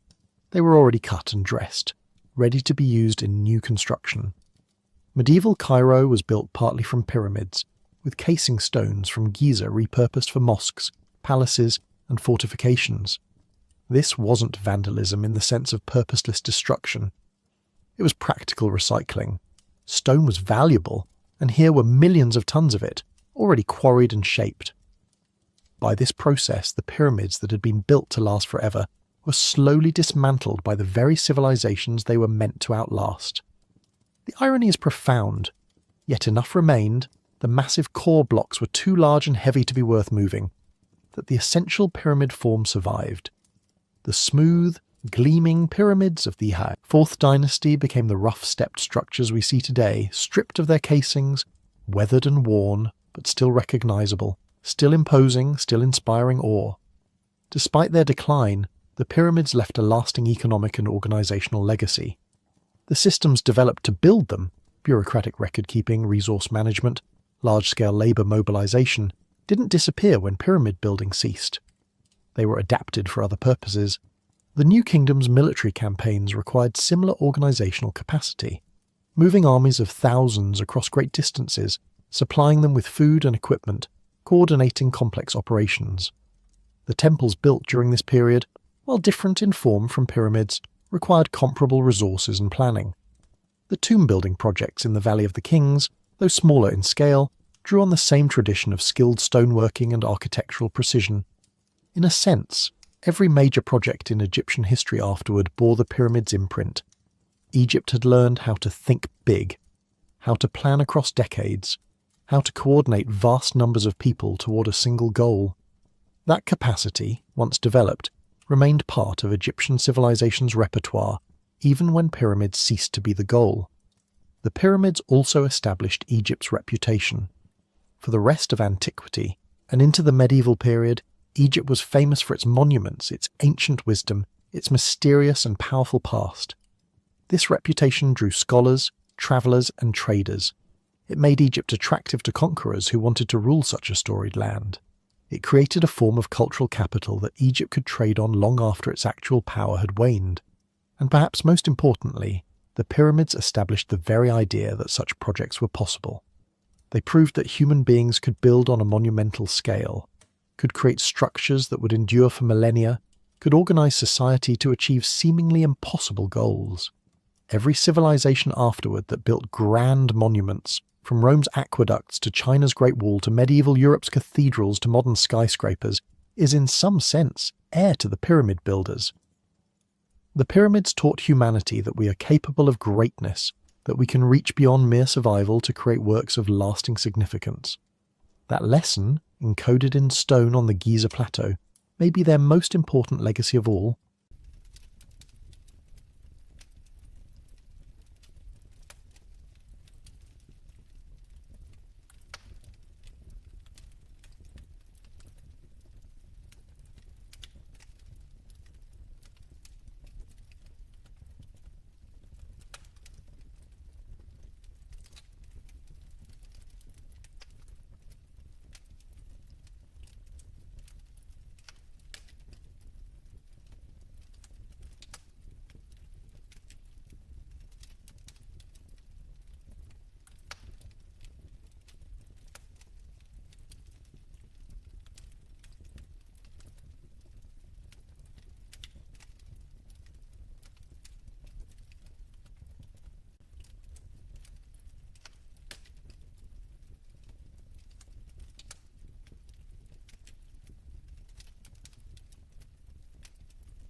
What if you open your eyes and found yourself on Mars, the red desert planet, silent, endless, and empty of life?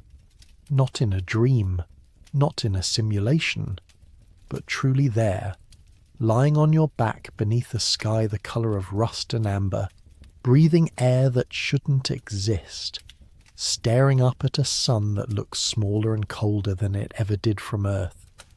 The ground beneath you is hard and unforgiving, covered in a fine dust that clings to everything it touches.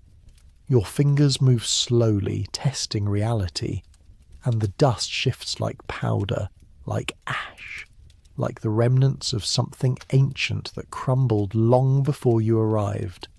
There is no sound, not the wind, not the hum of distant traffic or the rustle of leaves or the voices of people going about their lives.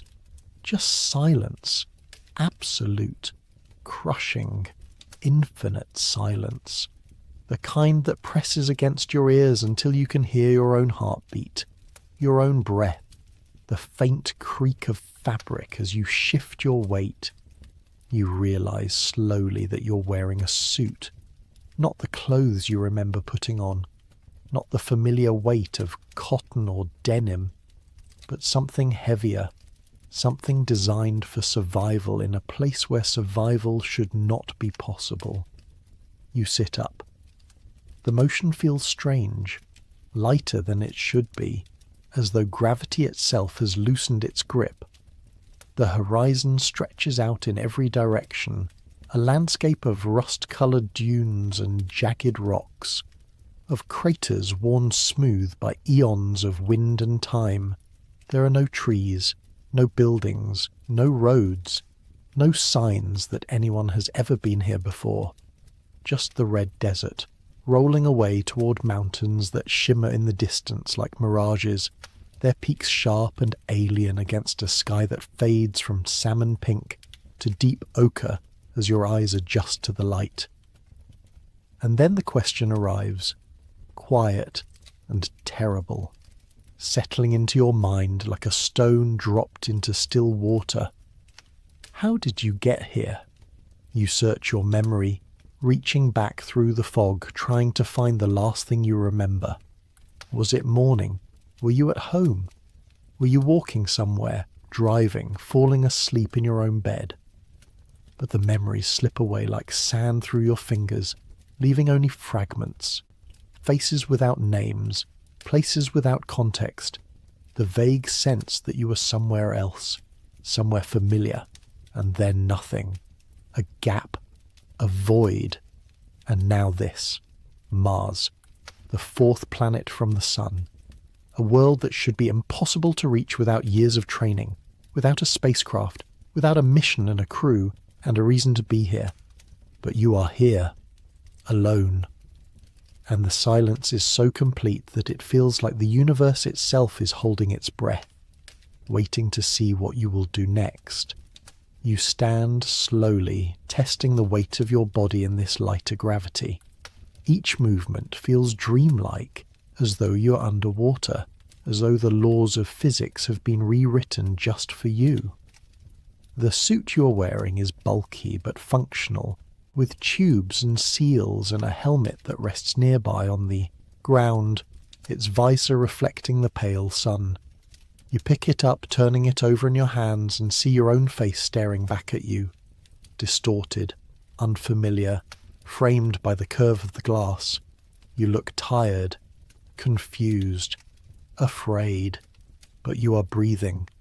The air inside the suit is thin but breathable, recycled through filters you cannot see, sustained by technology you do not understand.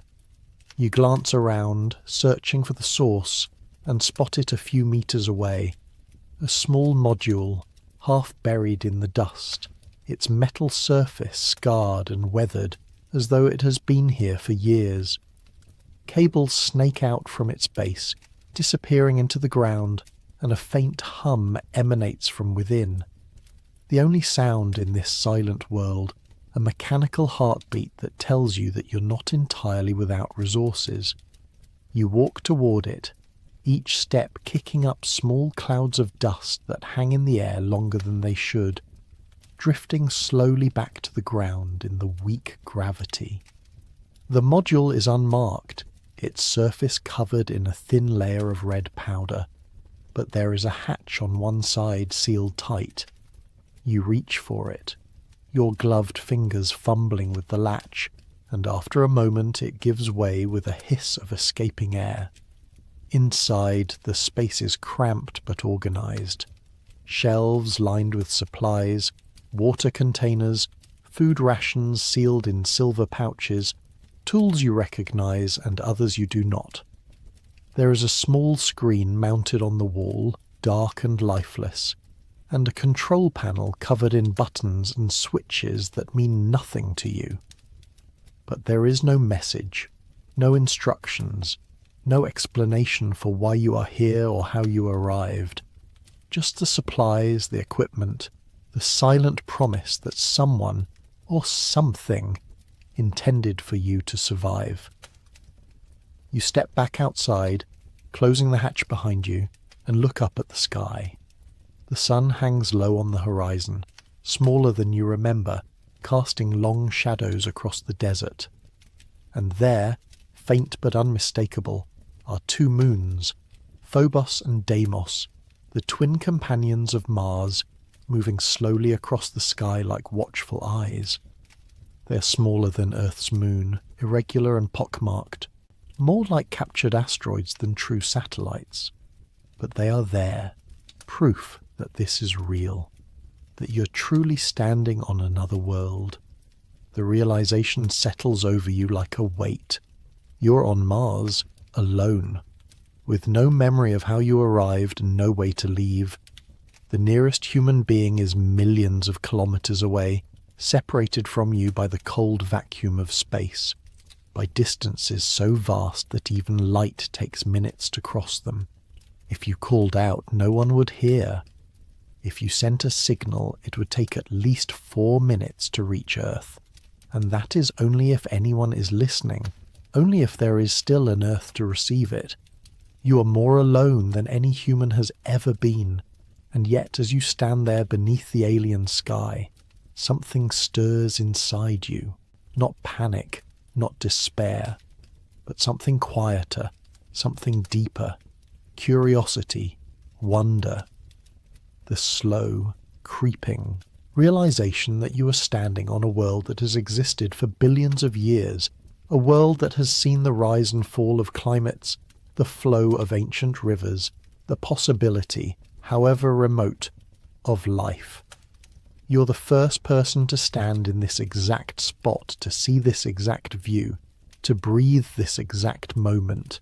And despite the fear, despite the isolation, there is something almost sacred about that. You begin to walk, not toward anything in particular, but simply to move, to explore, to see what lies beyond the next dune. The landscape shifts as you go, revealing new textures and colours, patches of darker rock, veins of lighter sediment, the occasional boulder that looks as though it was dropped from the sky. The dust clings to your boots, leaving a trail of footprints behind you, the first marks of human presence on this ancient surface. And as you walk, you begin to notice details you missed before, the way the light catches on the edges of stones, the subtle variations in the colour of the soil, the faint patterns etched into the rock that could be erosion or could be something else. Could there be traces of the past here? Evidence of something that came before? Mars was not always this cold, this dry, this lifeless. Billions of years ago it had an atmosphere thick enough to hold warmth, oceans deep enough to cover much of its surface, rivers that carved valleys and canyons into the rock. Scientists have found evidence of ancient lake beds, of minerals that only form in the presence of water, of landscapes shaped by forces that no longer exist. If life ever arose on Mars, it would have been then, in those early days when the planet was young and the conditions were right. But that was long ago. The atmosphere thinned. The water froze or evaporated or sank into the ground. The surface became a desert, scoured by dust storms and radiation, frozen at night and baked by day. If life existed here, it either died out or retreated underground, into caves and aquifers where liquid water might still flow, where the cold and the radiation cannot reach. And if it survived, if it adapted, if it found a way to endure in the darkness beneath the surface, then it is still there, waiting, hidden from view. You stop walking and look down at the ground beneath your feet. What lies below? How deep does the dust go? Are there layers of ice just beneath the surface, frozen reservoirs left over from a wetter age? Are there tunnels carved by ancient rivers, caverns hollowed out by volcanic activity, spaces where the temperature is warmer and the pressure is higher and the conditions are just right for something to survive? The thought sends a shiver through you, not of fear, but of possibility. You're standing on a world that might not be as dead as it seems, but there is no way to know. Not without tools, without equipment, without the ability to dig and drill and analyze. All you have is what you can see, what you can touch, what you can piece together from the landscape around you. And so you keep walking, following the contours of the land, letting your feet carry you toward the mountains in the distance. They rise up like the spine of some ancient creature, their peaks sharp and jagged, their slopes covered in loose rock and scree. It would take hours to reach them, maybe days, but there's nowhere else to go, nothing else to do but move forward and see what lies ahead. As you walk, the sun begins to set. The sky shifts from amber to deep red, then to a dusky purple that seems to glow from within. The temperature drops rapidly, the warmth of the day bleeding away into the thin atmosphere, and you feel the cold seeping through the suit, through the layers of insulation, into your bones. Mars is a planet of extremes. During the day, the surface can reach temperatures just above freezing in the equatorial regions, warm enough for liquid water to exist, if only briefly, if only in the right conditions. But at night, the temperature plummets to more than 100 degrees below zero, cold enough to freeze carbon dioxide out of the air, cold enough to kill any unprotected organism in minutes. You glance back at the module, now a small speck on the horizon, and realize that you will need to return before the cold becomes unbearable. But not yet. Not while there is still light, still time to see what lies ahead. You press on, your breath fogging the inside of your helmet, your fingers growing numb despite the heating elements in your gloves, and then, just as the last light fades from the sky, you see it. A shape on the ground, half buried in the dust, too regular to be natural.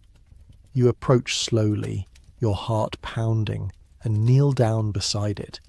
It is metal, corroded and pitted by time, but unmistakably artificial. A piece of machinery, perhaps, or part of a structure. You brush away the dust, revealing more of the surface, and see markings, symbols, letters, numbers, worn almost smooth but still visible. They are not in any language you recognize, not English, not Russian, not Chinese. Something else, something older, or something that was never meant for human eyes. You sit back on your heels, staring at the object, your mind racing. What is this? A relic from a past mission, lost and forgotten? Or something else? Something that was here long before humans ever dreamed of reaching Mars. The possibilities spiral out in every direction, each one more impossible than the last. But the object is real. You can touch it, feel the cold metal beneath your gloves, see the way the dust has settled into the grooves of the markings. It exists, and if it exists, then there must be an explanation. but the night is closing in and the cold is becoming dangerous. You mark the location in your mind, memorizing the shape of the nearby rocks, the angle of the mountains, the way the shadows fall. Then you turn and begin the long walk back to the module, your footprints glowing faintly in the light of the two moons. The silence is deeper now, heavier, as though the planet itself is settling into sleep. And as you walk, you cannot shake the feeling that you're being watched, that somewhere in the darkness something is aware of your presence. But when you look back, there is nothing, just the empty desert, stretching away into the night. You reach the module as the last warmth drains from the air, your body shaking with cold despite the suit's heating systems. The hatch opens with a hiss, and you stumble inside, sealing it behind you. The interior is warmer, the air stale but breathable, and you collapse onto the narrow bench that serves as a bed, your muscles aching from the walk. For a long time, you simply sit there, staring at the walls, trying to process what you have seen, the object, the markings, the sense that Mars is not as empty as it appears. You reach for one of the food pouches, tearing it open and forcing yourself to eat even though you have no appetite. The food is bland, tasteless, designed for nutrition rather than pleasure, but it is sustenance, and you will need your strength if you're to survive here. You drink from one of the water containers, the liquid cold and metallic, and then lie back on the bench, pulling a thin thermal blanket over yourself. Sleep does not come easily. Your mind is too full, too restless, replaying the events of the day over and over. The waking, the silence, the realization that you are alone on another world, and the object, half buried in the dust, its markings worn but still visible. What does it mean? Who left it there? And why can you not remember how you arrived? The questions circle endlessly, unanswered, until finally exhaustion overtakes you and you drift into a fitful sleep.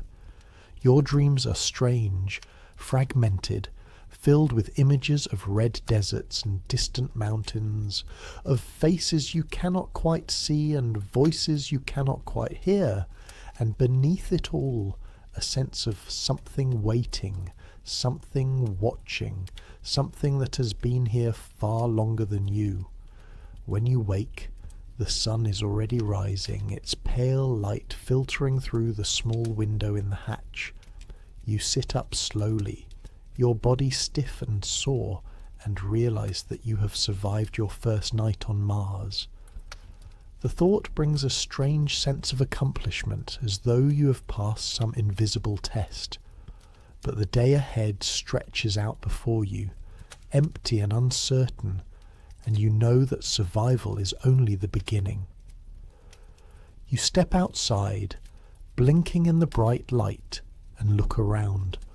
The landscape is the same as it was yesterday, red, barren, silent, but somehow it feels different now, familiar, as though you're beginning to understand its rhythms, its moods, its secrets.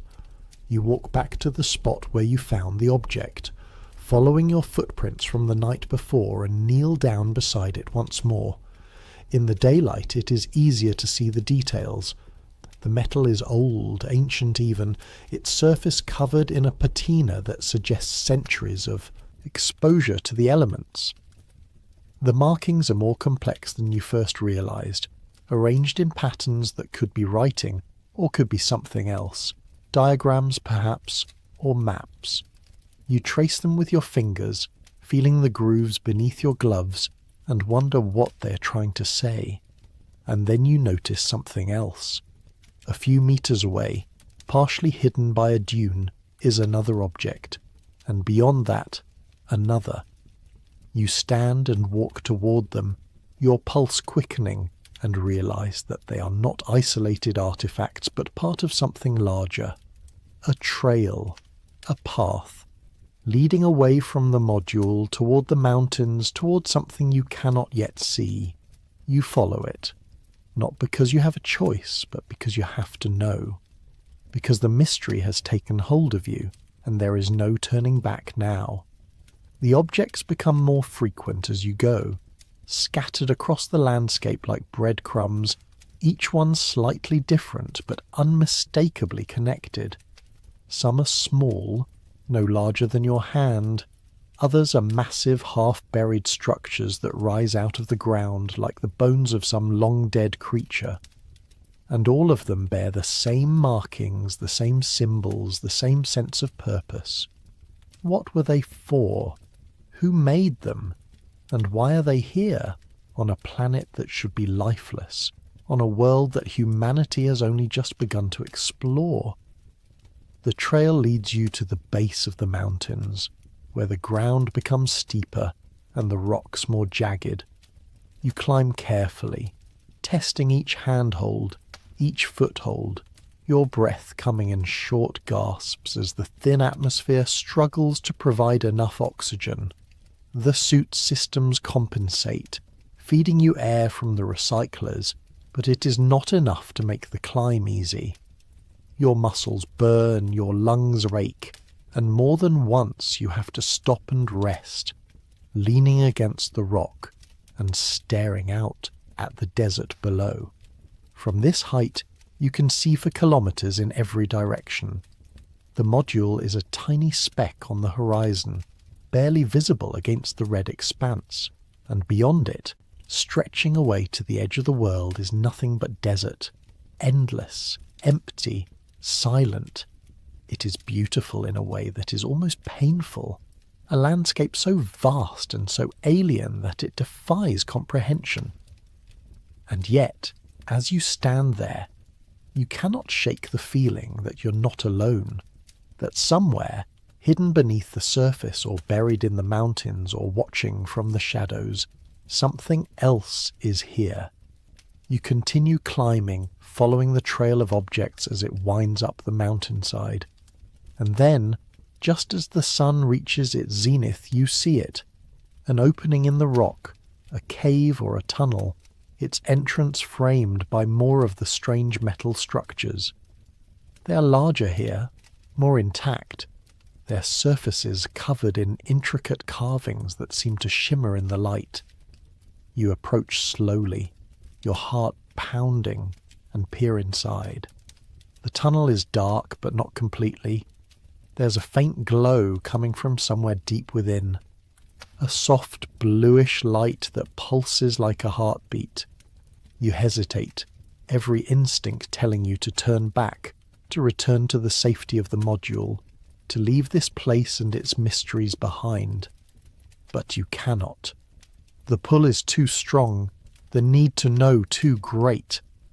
And so you step inside, into the darkness, into the unknown. The tunnel is narrow at first, forcing you to crouch, but it widens as you go deeper. The walls are smooth, almost polished, as though they were carved by something other than natural forces. The light grows brighter, and you realize that it is coming from the walls themselves, from veins of some luminescent mineral that runs through the rock like blood through veins, is beautiful, otherworldly, and utterly impossible. And then the tunnel opens up into a chamber. It is vast, far larger than you expected, its ceiling lost in shadow. The walls are covered in the same carvings you saw outside, but here they are more elaborate, more detailed, telling a story you cannot yet read. And in the centre of the chamber, rising up from the floor like a monument, is a structure unlike anything you have ever seen. It is made of the same metal as the objects outside, but it is intact, pristine, as though it was built yesterday. Its surface is covered in panels and screens, some dark, some glowing with that same bluish light. And at its base, half hidden in shadow, is something that makes your breath catch in your throat. A figure, humanoid, but not human, tall and slender, its limbs too long, its proportions too strange.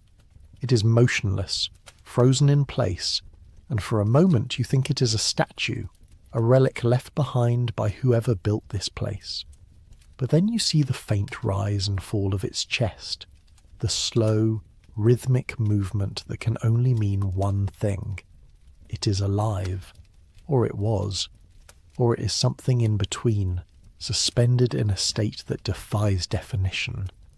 You approach slowly, your hands trembling, and reach out to touch it.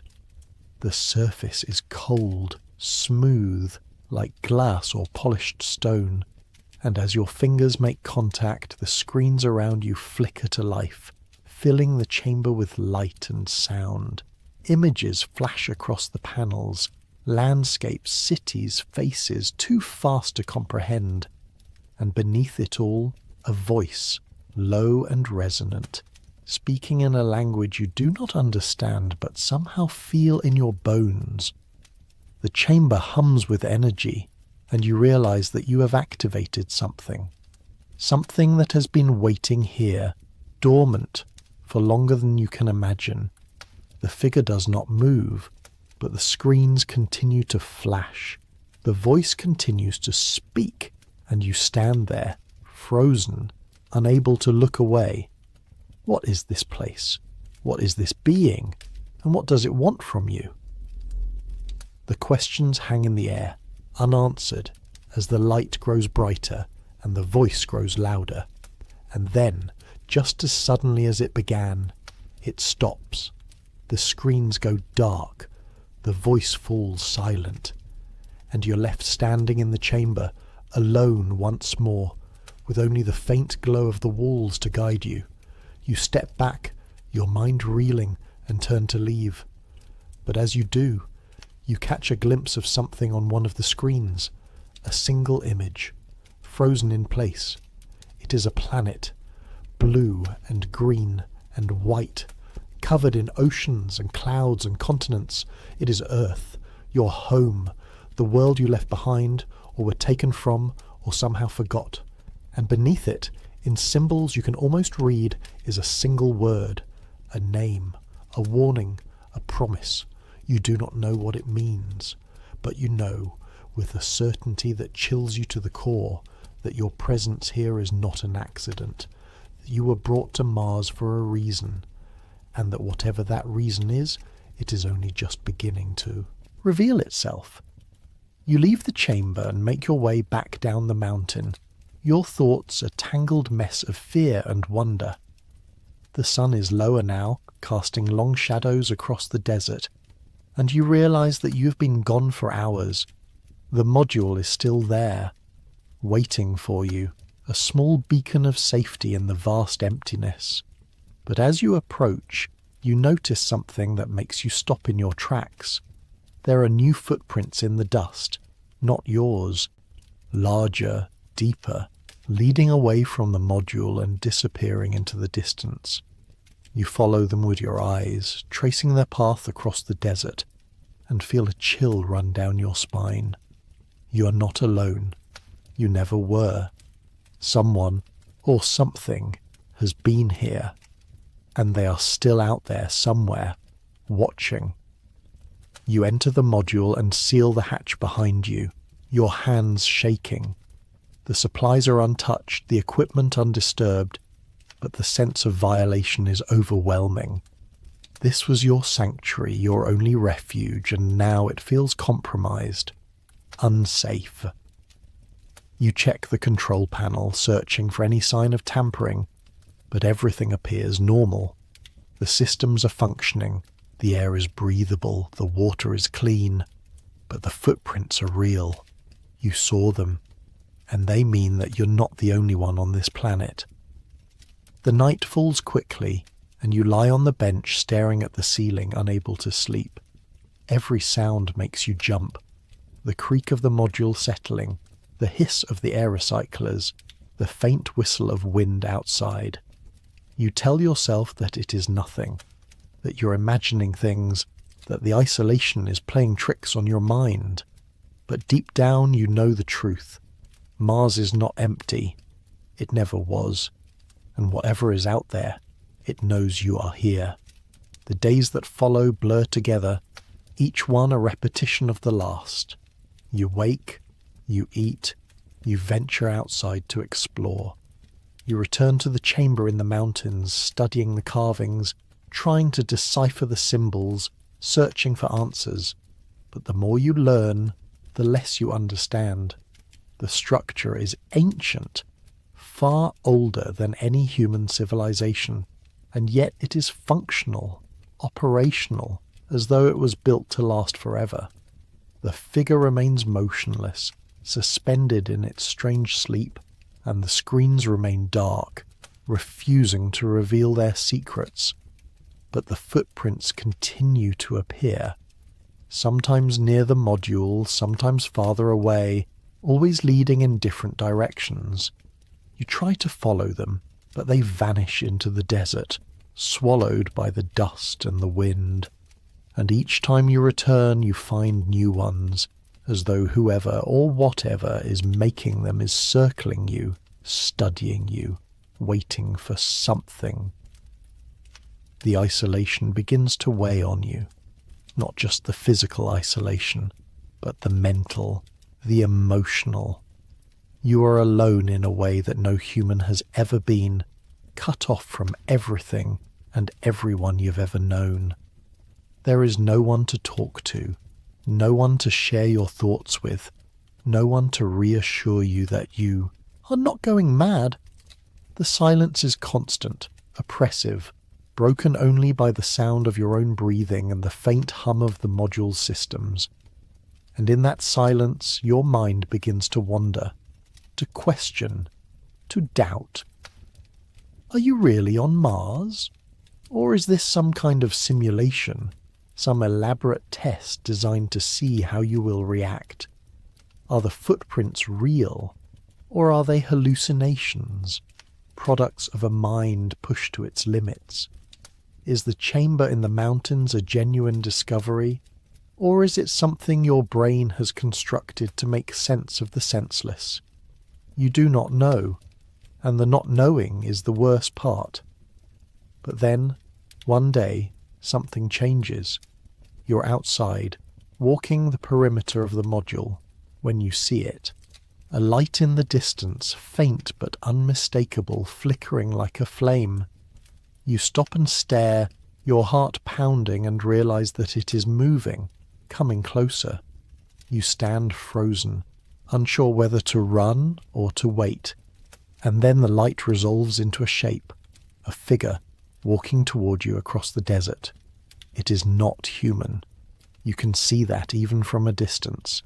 It is too tall, too thin, its movements too fluid, too graceful. But it is not hostile. It does not rush, does not threaten. It simply walks, steadily, purposefully, until it is standing a few meters away, its face, if it has a face, hidden in shadow. You stare at each other, neither moving, neither speaking, and then, slowly, the figure raises one hand and points, not at you, but past you, toward the mountains, toward the chamber. And you understand. It wants you to follow. It wants to show you something. You hesitate, every instinct screaming at you to run, to hide, to seal yourself inside the module and never come out. But curiosity wins, as it always does, and you nod. The figure turns and begins to walk, and you follow, your legs moving almost of their own accord. The journey takes hours, the figure moving at a steady pace that you struggle to match. The sun sets and rises again, and still you walk, following the silent guide across the desert and up into the mountains, and finally you reach the chamber once more, the entrance glowing with that same bluish light. The figure stops and gestures for you to enter. You do, stepping into the familiar space, and see that something has changed. The screens are active, displaying images and data in a language you still cannot read, and the figure at the center of the chamber, the one you thought was frozen, suspended, is moving. Slowly, stiffly, as though wakened from a long sleep. It turns to look at you, and you see its eyes, large, dark, filled with something that might be recognition or might be sorrow. And then it speaks, its voice echoing through the chamber, and though you do not understand the words, you understand the meaning. You are brought here, not by accident, not by chance, but by design. Mars is not a dead world. It is a waiting world, a world that has been watching, listening, preparing, and you are part of that preparation, a piece of a puzzle that spans millennia, a link in a chain that connects the past to the future. The figure reaches out, and you take its hand, feeling the cold, smooth surface beneath your gloves, and in that moment you understand. You're not alone. You never were. Mars has always been alive in ways that humanity has yet to comprehend. And now, standing in this ancient chamber, surrounded by the remnants of a civilization that rose and fell long before your own, you realize that your journey is only beginning. The screens flicker, and you see images of Earth, of cities and oceans and forests. And then you see Mars as it once was, green and blue, covered in water, teeming with life. And you see the future, a vision of what could be, of what might be, if humanity can learn the lessons that Mars has to teach. You do not know if you will ever return to Earth. You do not know if you will ever see another human face, hear another human voice.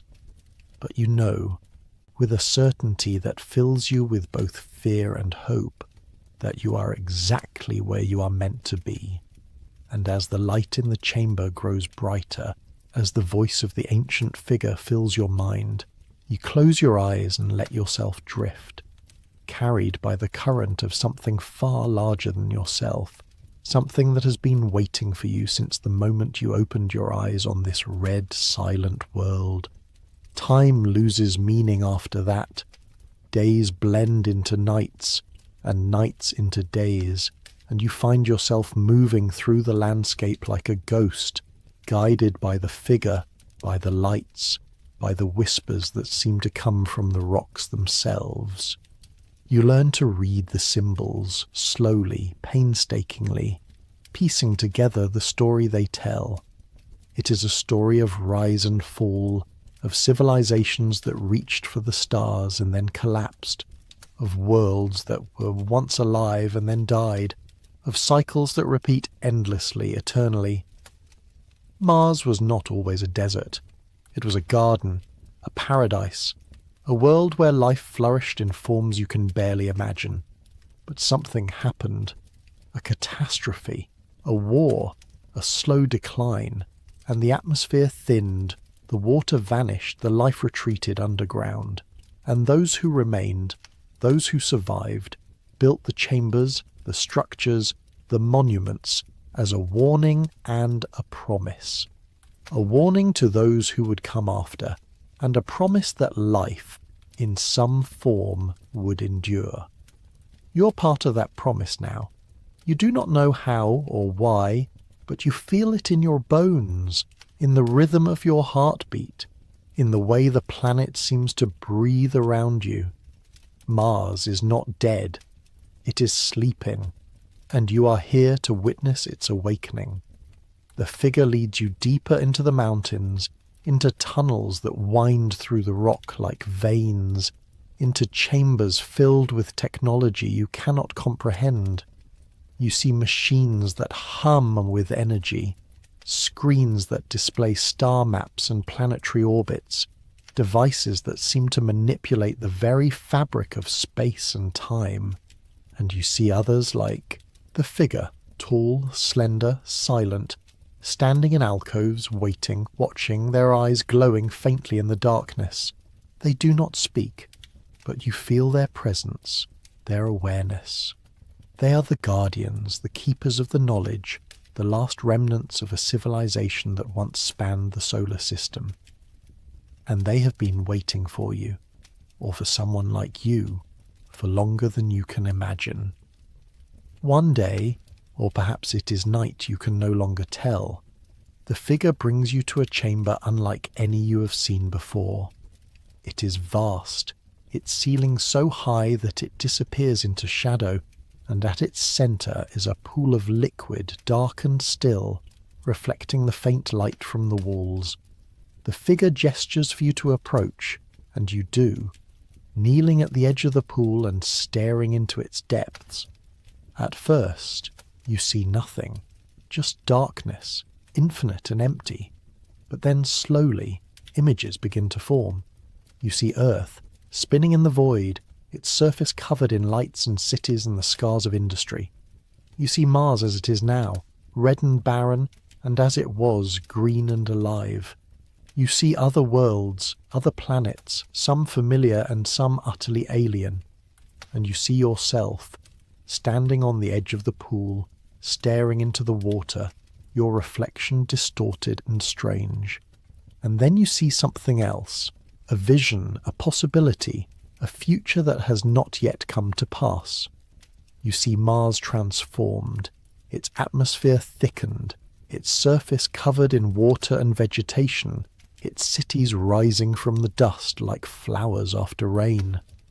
You see humans and the Guardians working together, building, creating, shaping the planet into something new. And you see yourself among them, no longer alone, no longer lost, but part of something greater. Is this real? Or is it a dream, a hope, a fantasy conjured by a mind desperate for meaning? You do not know. But as you stare into the pool, you feel something shift inside you, a sense of purpose, of belonging, of understanding. You were brought here for a reason, not to survive, not to explore, but to witness, to learn, to carry the knowledge forward into whatever future awaits. The figure places a hand on your shoulder, and you look up, meeting its gaze, and in that moment you understand. You are not a prisoner on Mars. You are a messenger, a bridge between worlds, between times, between the past and the future, and your journey, though it began in confusion and fear, has led you to something far greater than you ever imagined. You stand and turn away from the pool, following the figure back through the tunnels, back toward the surface. The sun is rising as you emerge, casting long shadows across the desert, and you see the module in the distance, small and fragile against the vastness of the landscape. But it no longer feels like a prison. It feels like a beginning. You walk back slowly, savouring the feel of the ground beneath your feet, the weight of the suit, the sound of your own breathing. And as you reach the module, you turn and look back at the mountains, at the chambers hidden within, at the secrets they hold. You do not know what will happen next. You do not know if you will ever leave this planet, if you will ever see Earth again, if you will ever understand the full truth of why you are here. But you know that you are not alone, that Mars is not empty, that the universe is far stranger, far more wondrous than you ever dared to imagine. And that is enough. For now, it is enough. The days continue, each one a little easier than the last. You fall into a rhythm, a routine, a way of living that feels almost natural. You wake with the sun, you explore the desert, you return to the chamber in the mountains to study the symbols and the screens. The figure visits you sometimes, appearing without warning, guiding you to new places, showing you new wonders, and slowly, piece by piece, you begin to understand. Mars is a library, a repository of knowledge, of history, of the accumulated wisdom of countless civilizations that rose and fell across the solar system. The chambers are archives, the structures are monuments, the symbols are a language designed to transcend time and space, and you are the reader, the student, the one who has been chosen, or who chose yourself to learn. But why you? Why now? The question haunts you even as you accept your role. Are you special, or are you simply the first to arrive? Are you part of a plan, or are you an accident, a random variable in a cosmic equation? You do not know, and perhaps you never will. But as the weeks turn into months, as the seasons shift and the dust storms come and go, you begin to feel something you have not felt since you first opened your eyes on this red world. Peace. Not happiness, not contentment, but a deep, abiding peace that comes from knowing your place in the universe, from understanding that you are part of something larger than yourself. You still think about Earth sometimes, about the people you left behind, the life you once had, the world that seems so distant now. But the memories are fading, becoming less real, less important. Mars is your home now. The desert is your landscape. The silence is your companion. The guardians are your teachers. And though you are alone, you are not lonely. One night, as you lie on the bench in the module staring at the ceiling, you hear a sound, faint, distant, but unmistakable. A voice, human, speaking your language. You sit up, your heart racing, and listen. It is coming from the control panel, from the screen that has been dark since you arrived. You rush over and see that it is active, displaying a message, a transmission from Earth. The words are garbled, broken by static, but you can make out enough to understand. A mission, a crew, coming to Mars, looking for you. They know you are here. They are coming to bring you home. You stare at the screen, your mind reeling. Home. The word feels strange, foreign, as though it belongs to another life, another person. Do you want to go home? Do you want to leave this place, these secrets, this knowledge? Do you want to return to a world that no longer feels like yours? You do not know, and as the transmission fades, as the screen goes dark once more, you realize that you do not have to decide. Not yet. Not until they arrive. And when they do, you will be ready. Ready to tell them what you have learned, what you have seen, what Mars has taught you, or ready to stay, to remain here on this red world, as a guardian yourself, a keeper of the knowledge, a bridge between the past and the future. The choice is yours. And for the first time since you woke up on Mars, you feel truly free. The transmission changes everything and nothing. You continue your routine, your explorations, your studies, but now there is a sense of anticipation, of waiting. The crew is coming. They will arrive in weeks, maybe months, and when they do, your solitude will end. You will no longer be alone. You will have to explain, to justify, to make sense of the impossible. But how do you explain what you have seen? How do you describe the chambers, the guardians, the visions in the pool? How do you convince them that Mars is not dead, that it is alive in ways they cannot yet comprehend? Will they believe you? Or will they think you have gone mad, that the isolation has broken you, that your mind has conjured fantasies to cope with the loneliness? You do not know. But you prepare, gathering evidence, documenting everything, recording the symbols and the images and the locations. You return to the chamber in the mountains one last time, standing before the figure, the guardian, the keeper of secrets, and you ask silently what you should do. The figure does not answer, but the screens flicker to life, displaying a single image. Earth and Mars, side by side, connected by a line of light, and you understand. The message is not for you alone. It is for all of humanity. A message that says, you are not alone, you have never been alone, and the universe is waiting for you to wake up. The crew listens in silence as you speak, their faces invisible behind their visors, but their body language betraying their emotions. Skepticism, confusion, wonder, fear.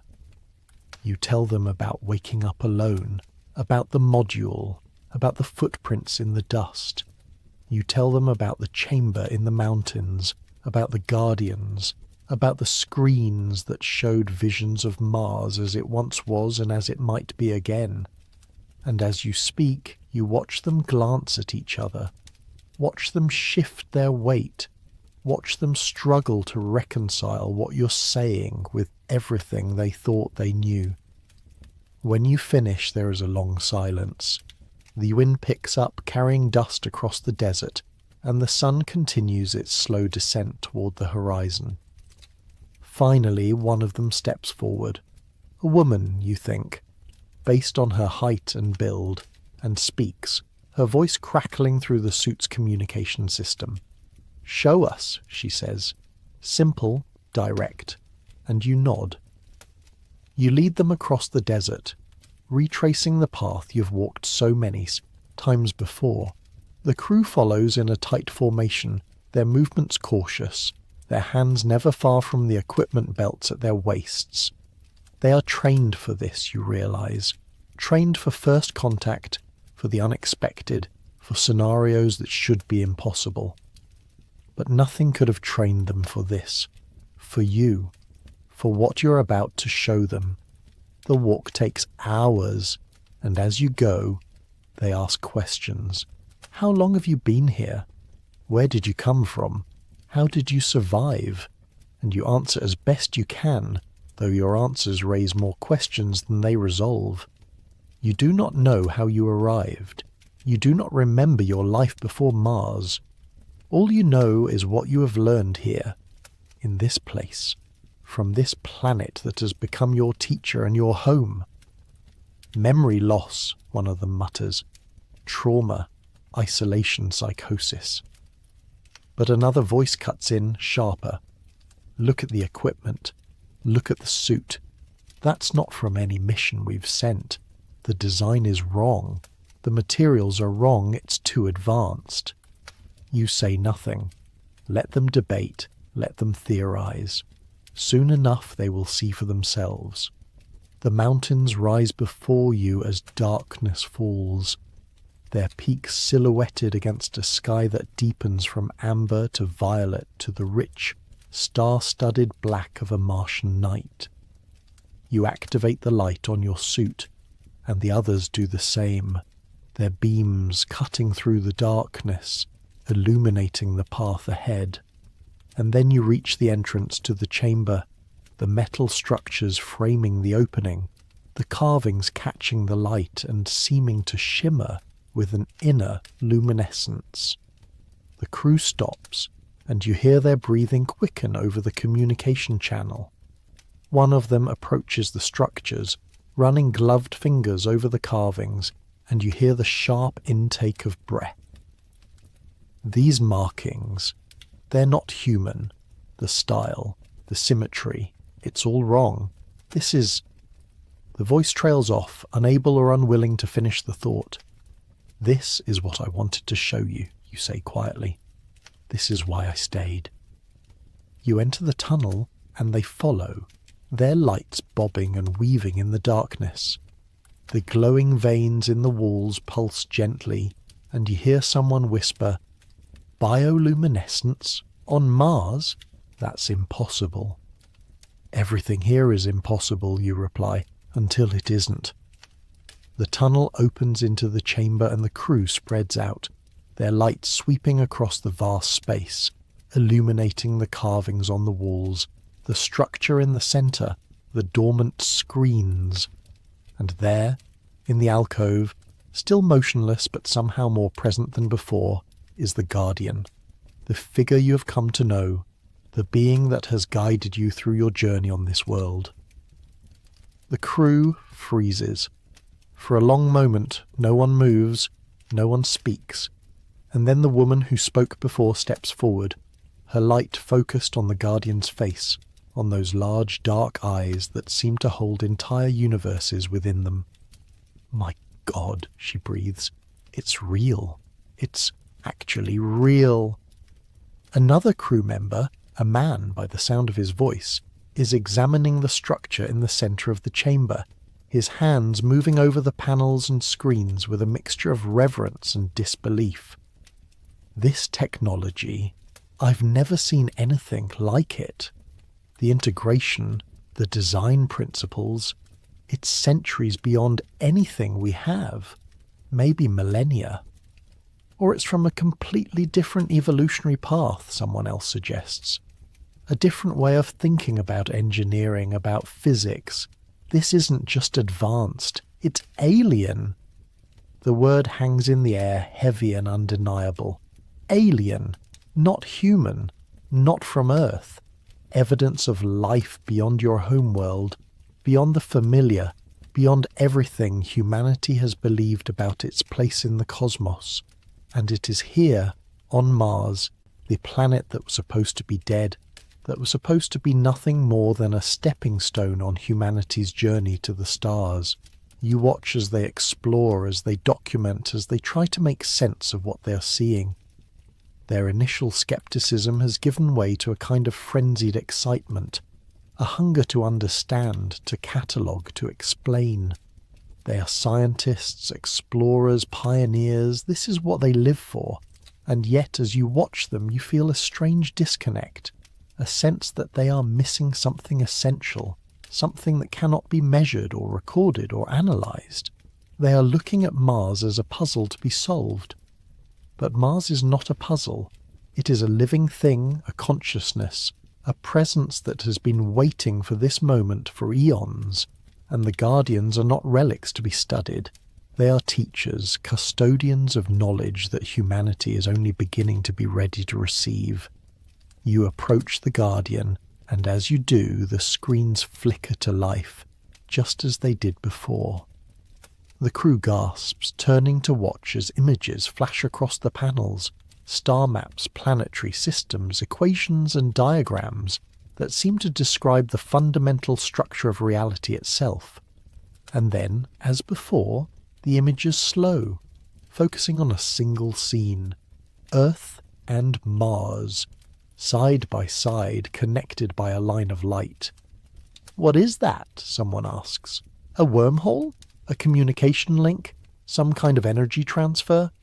"It's a bridge," you say softly. "A connection." Mars is trying to tell us something. It's been trying to tell us for a long time. The woman turns to you, and though you cannot see her face, you can hear the intensity in her voice. What is it trying to tell us? You hesitate, searching for the right words. How do you explain what you have learned, what you have felt, what you have come to understand in your time here? How do you convey the sense of purpose, of destiny, of a story that is far larger than any individual life? That we're not alone, you say finally, that we never have been, that the universe is full of life, full of civilizations that have risen and fallen, full of knowledge and wisdom and mistakes. And that Mars is a library, a warning, a gift. It's all of those things. You gesture to the carvings on the walls, to the screens displaying their incomprehensible data.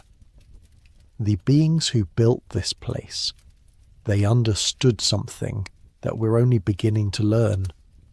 That life is not a competition, it's a collaboration. That the universe doesn't belong to any one species, any one world. It belongs to all of us. And if we're going to survive, if we're going to thrive, we need to learn to work together, to share, to listen. The chamber falls silent, and you can feel the weight of your words settling over the crew. Some of them seem skeptical still, clinging to their training, their protocols, their need for empirical evidence. But others, you can see it in the way they move, in the subtle shifts of their posture, are beginning to understand. One of them approaches you, a younger man whose voice carries a note of wonder. "You're saying that all of this, the structures, the guardians, the technology, it was left here as a message. For us?" "Not just for us," you reply. "For anyone who would come, for anyone who would listen. Mars was a thriving world once, billions of years ago, and it died. or nearly died, for reasons we're still trying to understand. Climate change, asteroid impacts, the loss of its magnetic field. There are theories, but no definitive answers. But before it died, the beings who lived here, the guardians or their ancestors, they preserved their knowledge. They built these chambers, these archives, so that future civilizations wouldn't make the same mistakes, so that we would have a chance to learn from what came before. The woman is silent for a moment, processing. Then, if that's true, if this is all real, then we need to bring this back to Earth. We need to show them. The world needs to know.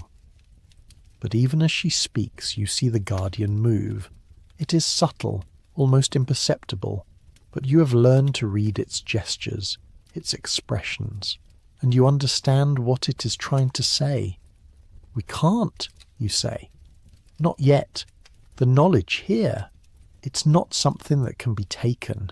It has to be earned, understood. We're not ready. Not ready. The woman's voice rises, incredulous. This is the most important discovery in human history. This changes everything. Our understanding of the universe, of life, of our place in the cosmos. How can we not be ready? Because we'll try to weaponize it, you say bluntly. We'll try to own it, to control it, to use it for power and profit. We'll turn it into a tool for division instead of unity. And that's not what the Guardians want. That's not what Mars is offering. The crew exchanges glances and you can feel the tension rising. They have a mission, orders, protocols to follow, and you are asking them to go against all of that, to trust in something that cannot be measured or quantified, something that exists in the realm of faith and intuition rather than data and evidence. The younger man speaks up again. Then what do? We can't just leave this here. We can't pretend we didn't see it. We don't leave it, you say. We learn from it. We study it here on Mars. We bring people, scientists, philosophers, artists, teachers, people who can approach this knowledge with humility and respect. And we let Mars teach us, slowly, carefully, the way it taught me. And when we're ready, when we've proven that we can be trusted, then we share what we've learned with the rest of humanity. It is a radical proposal, and you can see the resistance in their body language, hear it in the silence that follows.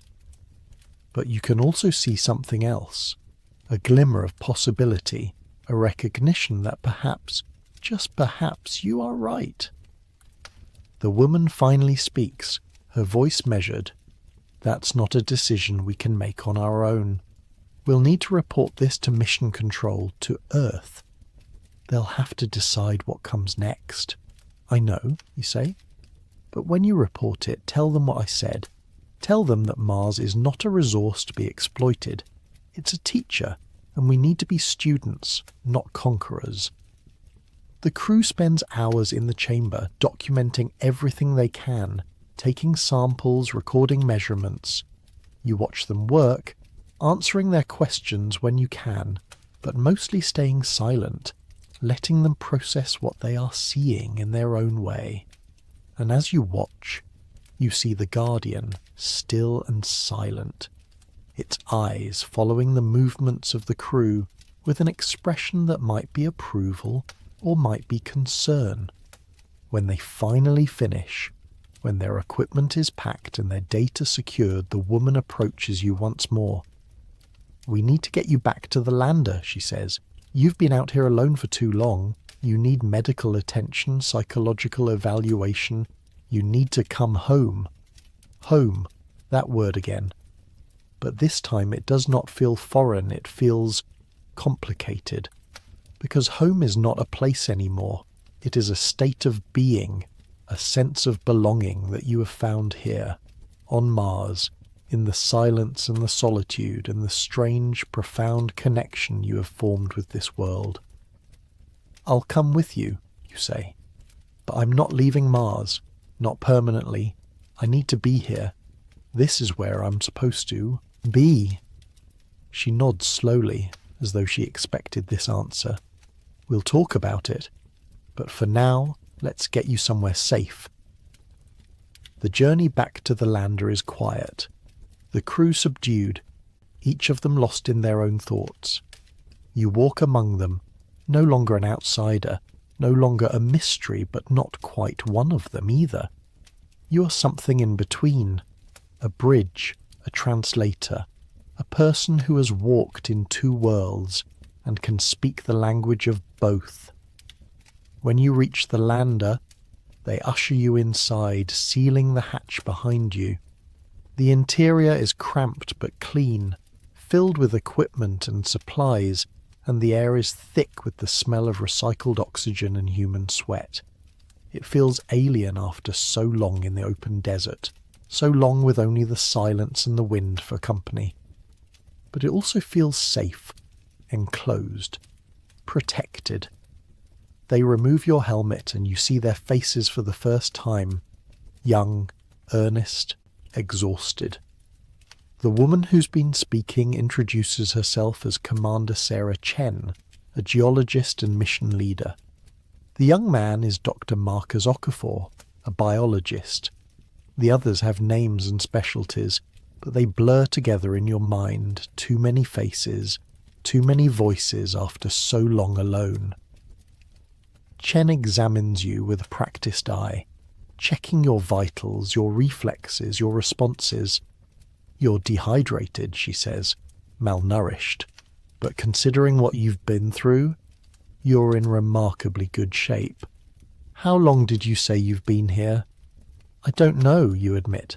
Months, I think. Maybe longer. Time doesn't work the same way here. She frowns but does not push. Instead, she hands you a water pouch and a nutrient bar, and you eat and drink gratefully. The flavours almost overwhelming after so long surviving on the bland rations from the module. As you eat, the crew gathers around, their expressions a mixture of curiosity and concern. Okafor leans forward, his eyes bright with excitement. The organism we found in the chamber, the Guardian, as you call it. Do you know what it is? Where it came from? You shake your head. I know what it showed me. Images, visions, fragments of a history that spans millions of years. But I don't know if it's a biological entity, a synthetic construct, or something in between. I don't even know if those categories apply.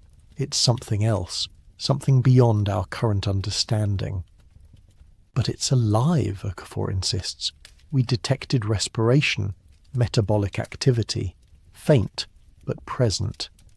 It's alive, you agree, but not in the way we usually think of life.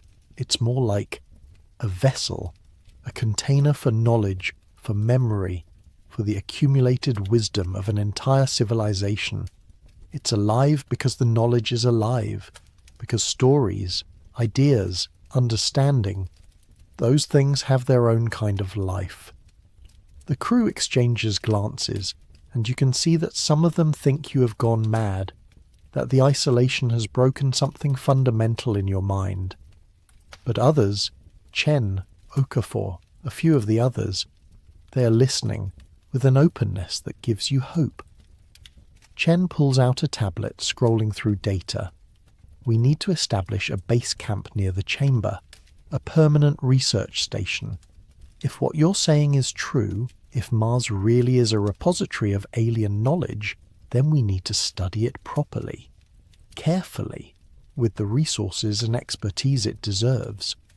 Yes, you say, but not a military base, not a corporate outpost.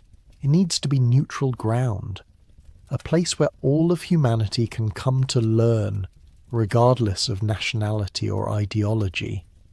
Chen looks at you for a long moment, then nods. I'll recommend that in my report, but you understand that the decision isn't mine to make. Once we transmit what we've found, once Earth knows what's here, there will be pressure from governments, from corporations, from everyone who wants to claim a piece of this discovery. I know, you say. That's why I need to stay, to protect it, to make sure that Mars is treated with the respect it deserves. The lander's communication system crackles to life, and a voice from orbit fills the cabin, the ship's captain checking in, asking for a status update. Chen moves to the console, and you hear her begin to report, her voice steady and professional as she describes what they have found. But even as she speaks, you can hear the disbelief in the captain's responses, the demands for proof, for evidence, for something concrete that could be verified and analysed. It is beginning, you realise. The process of translation, of taking something ineffable and mysterious and reducing it to data points and scientific papers. It is necessary, perhaps inevitable, but something will be lost in the process. The magic, the wonder, the sense of standing in the presence of something greater than yourself. You close your eyes and let yourself drift, exhausted beyond measure. And as you drift, you hear the voice of the Guardian in your mind, not in words but in feelings, in impressions. It is not angry at the intrusion, not threatened by the arrival of others. It is patient, waiting, knowing that this is only the beginning, that the true test is yet to come. When you wake, the lander is quiet. Most of the crew asleep in their bunks. Only Chen is awake, sitting at the console, staring at the screens with an expression you cannot quite read. You sit up and she turns to look at you. Can't sleep, you ask? She shakes her head. Too much to process. Too many implications. She pauses, then, I've been thinking about what you said, about Mars being a teacher, about us not being ready. And I think you're right. I've spent my entire career studying planets, analysing geological formations, searching for signs of ancient life, and I always approached it as a scientist. Objective, detached, analytical.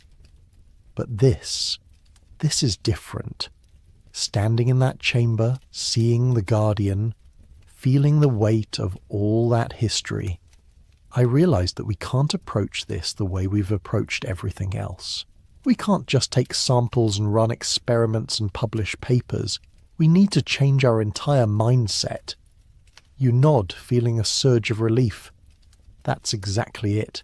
Mars is offering us a gift, but it's also testing us. Testing whether we're mature enough, wise enough, to handle what it has to teach us. Chen is silent for a moment, then.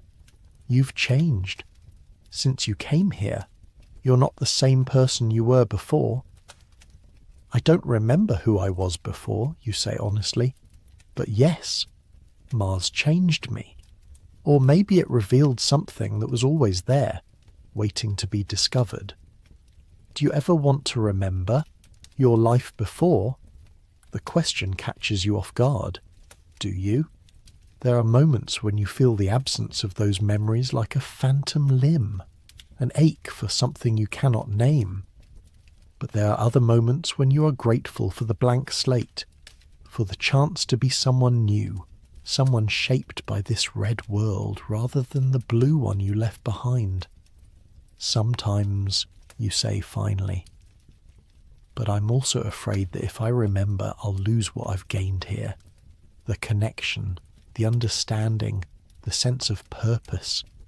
I don't want to go back to being someone who sees Mars as just another planet, just another rock in space, because it's so much more than that. Chen nods slowly. When we get back to Earth, if you come back with us, there will be doctors, therapists, people who will want to help you recover those memories. But if you don't want that, if you want to stay here, I'll support you. I'll make sure they understand. Thank you, you say, and you mean it. Because despite everything, despite the strangeness and the isolation and the impossibility of your situation, you have found something here, that most people spend their entire lives searching for. You have found meaning, purpose, a reason to exist that goes beyond survival, beyond comfort, beyond the small concerns of individual life. The days that follow fall into a new rhythm. The crew establishes a temporary camp near your module, setting up habitats and equipment, creating a small outpost on the Martian surface. More supplies arrive from orbit, lowered on tethers and parachutes, and slowly the camp takes shape. A cluster of inflatable domes and rigid structures, connected by pressurized tunnels, surrounded by solar panels and communication arrays. You help where you can, but mostly you act as a guide, leading expeditions to the chamber, translating what you have learned about the symbols and the structures, sharing your knowledge of the landscape and its secrets. The crew treats you with a mixture of respect and wariness, uncertain how to categorize you, how to fit you into their understanding of the mission. But slowly, as the weeks pass, barriers begin to break down. You share meals with them in the communal dome, listening to their stories of Earth, of training, of families left behind, and in turn, you tell them about your journey, about the footprints in the dust, about the Guardian, and the visions and the slow, profound transformation you have undergone. Some of them remain skeptical, clinging to conventional explanations, hallucinations, delusions, the effects of isolation on the human mind. But others are more open, more willing to consider that there are things in the universe that cannot be easily explained, phenomena that exist at the intersection of science and mystery. Okafor becomes a frequent companion, his enthusiasm for the biological possibilities of the Guardian infectious. He spends hours in the chamber, running non-invasive scans, collecting data, trying to understand the organism's structure and function, and slowly, painstakingly, patterns begin to emerge. "It's not carbon-based," he tells you one day, his voice trembling with excitement. Or rather, it is, but not in the way we understand it. The molecular structure is completely different, built on a foundation we've never seen before. It's like it evolved under different chemical conditions, different environmental pressures. This isn't just alien life, it's an entirely different form of life. You listen as he explains the data, the graphs and charts and molecular diagrams that mean little to you but everything to him. And you understand that this is his way of approaching the mystery, of making sense of the inexplicable. He needs the science, the evidence, the concrete proof. And that is okay, because not everyone can experience Mars the way you have. Not everyone can hear the whispers in the wind, feel the presence of the Guardians, sense the consciousness of the planet itself.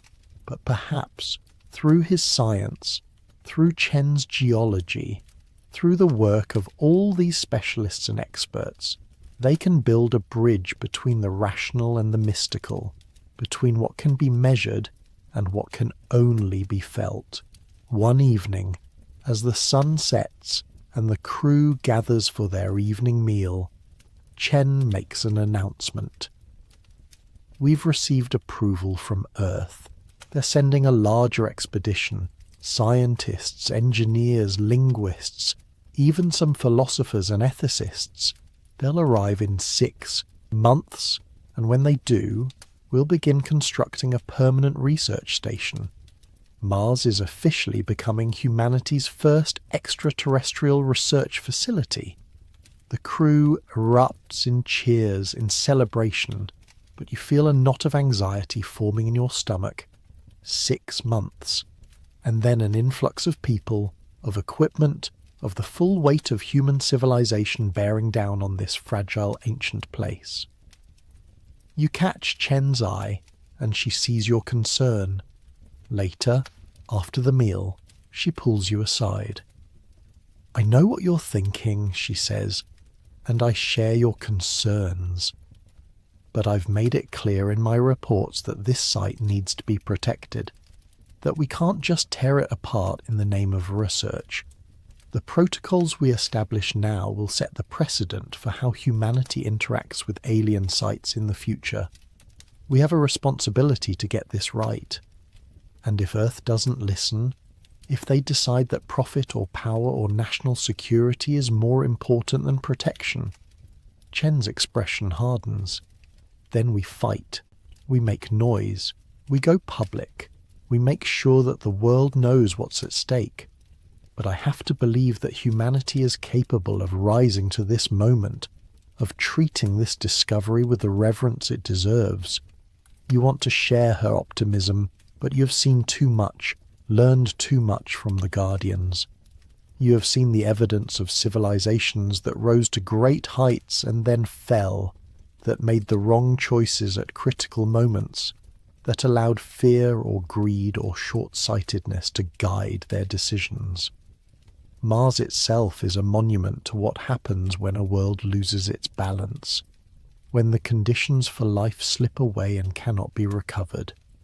But you also know that despair is not the answer, that if there is any hope for humanity, any chance that you will survive your own critical moment, it lies in places like this, in the willingness to learn from the past, to listen to the wisdom of those who came before, to approach the unknown with humility rather than hubris. So you nod, accepting Chen's words, and resolve to do what you can, to be the voice of Mars, the advocate for the Guardians, the bridge between two worlds that desperately need each other. The months pass, and the work continues.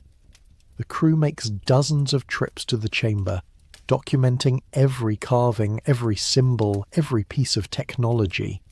They discover other sites, smaller chambers scattered across the region, connected by underground tunnels, each one containing its own treasures of knowledge and mystery.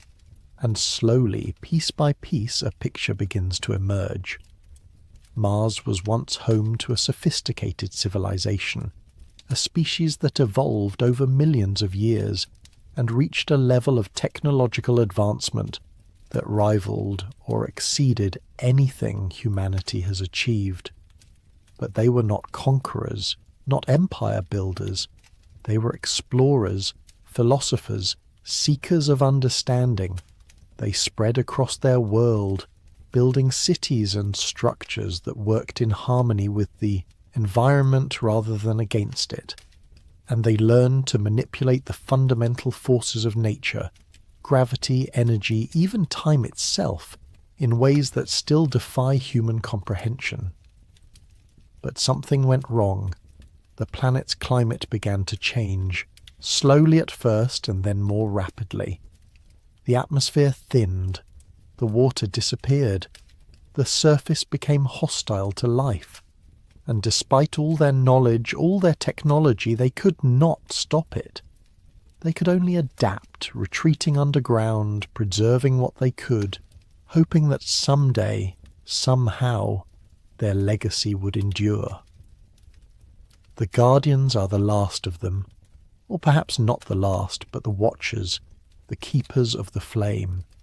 They exist in a state between life and death, sustained by technology and will, waiting for others to arrive, to learn, to carry the story forward. It is a sobering tale, a reminder of the fragility of life, of the impermanence of even the greatest civilizations. But it is also a story of hope, of resilience, of the determination to leave something behind that might make a difference. And now humanity stands at the threshold, the same threshold that the Martians faced, the same critical moment when choices must be made. Will Earth learn from Mars's fate? Will humanity take the warnings seriously, change its course, find a way to live sustainably on its own world? Or will it repeat the same mistakes, the same patterns of exploitation and short-sightedness, until it too becomes a red desert, a silent monument to what might have been? You do not know the answer, but you know that you have a role to play in shaping it. The night before the new expedition is scheduled to arrive, you return to the chamber one last time. Alone. You have not been back in weeks, busy with the preparations, the briefings, the endless questions from the crew.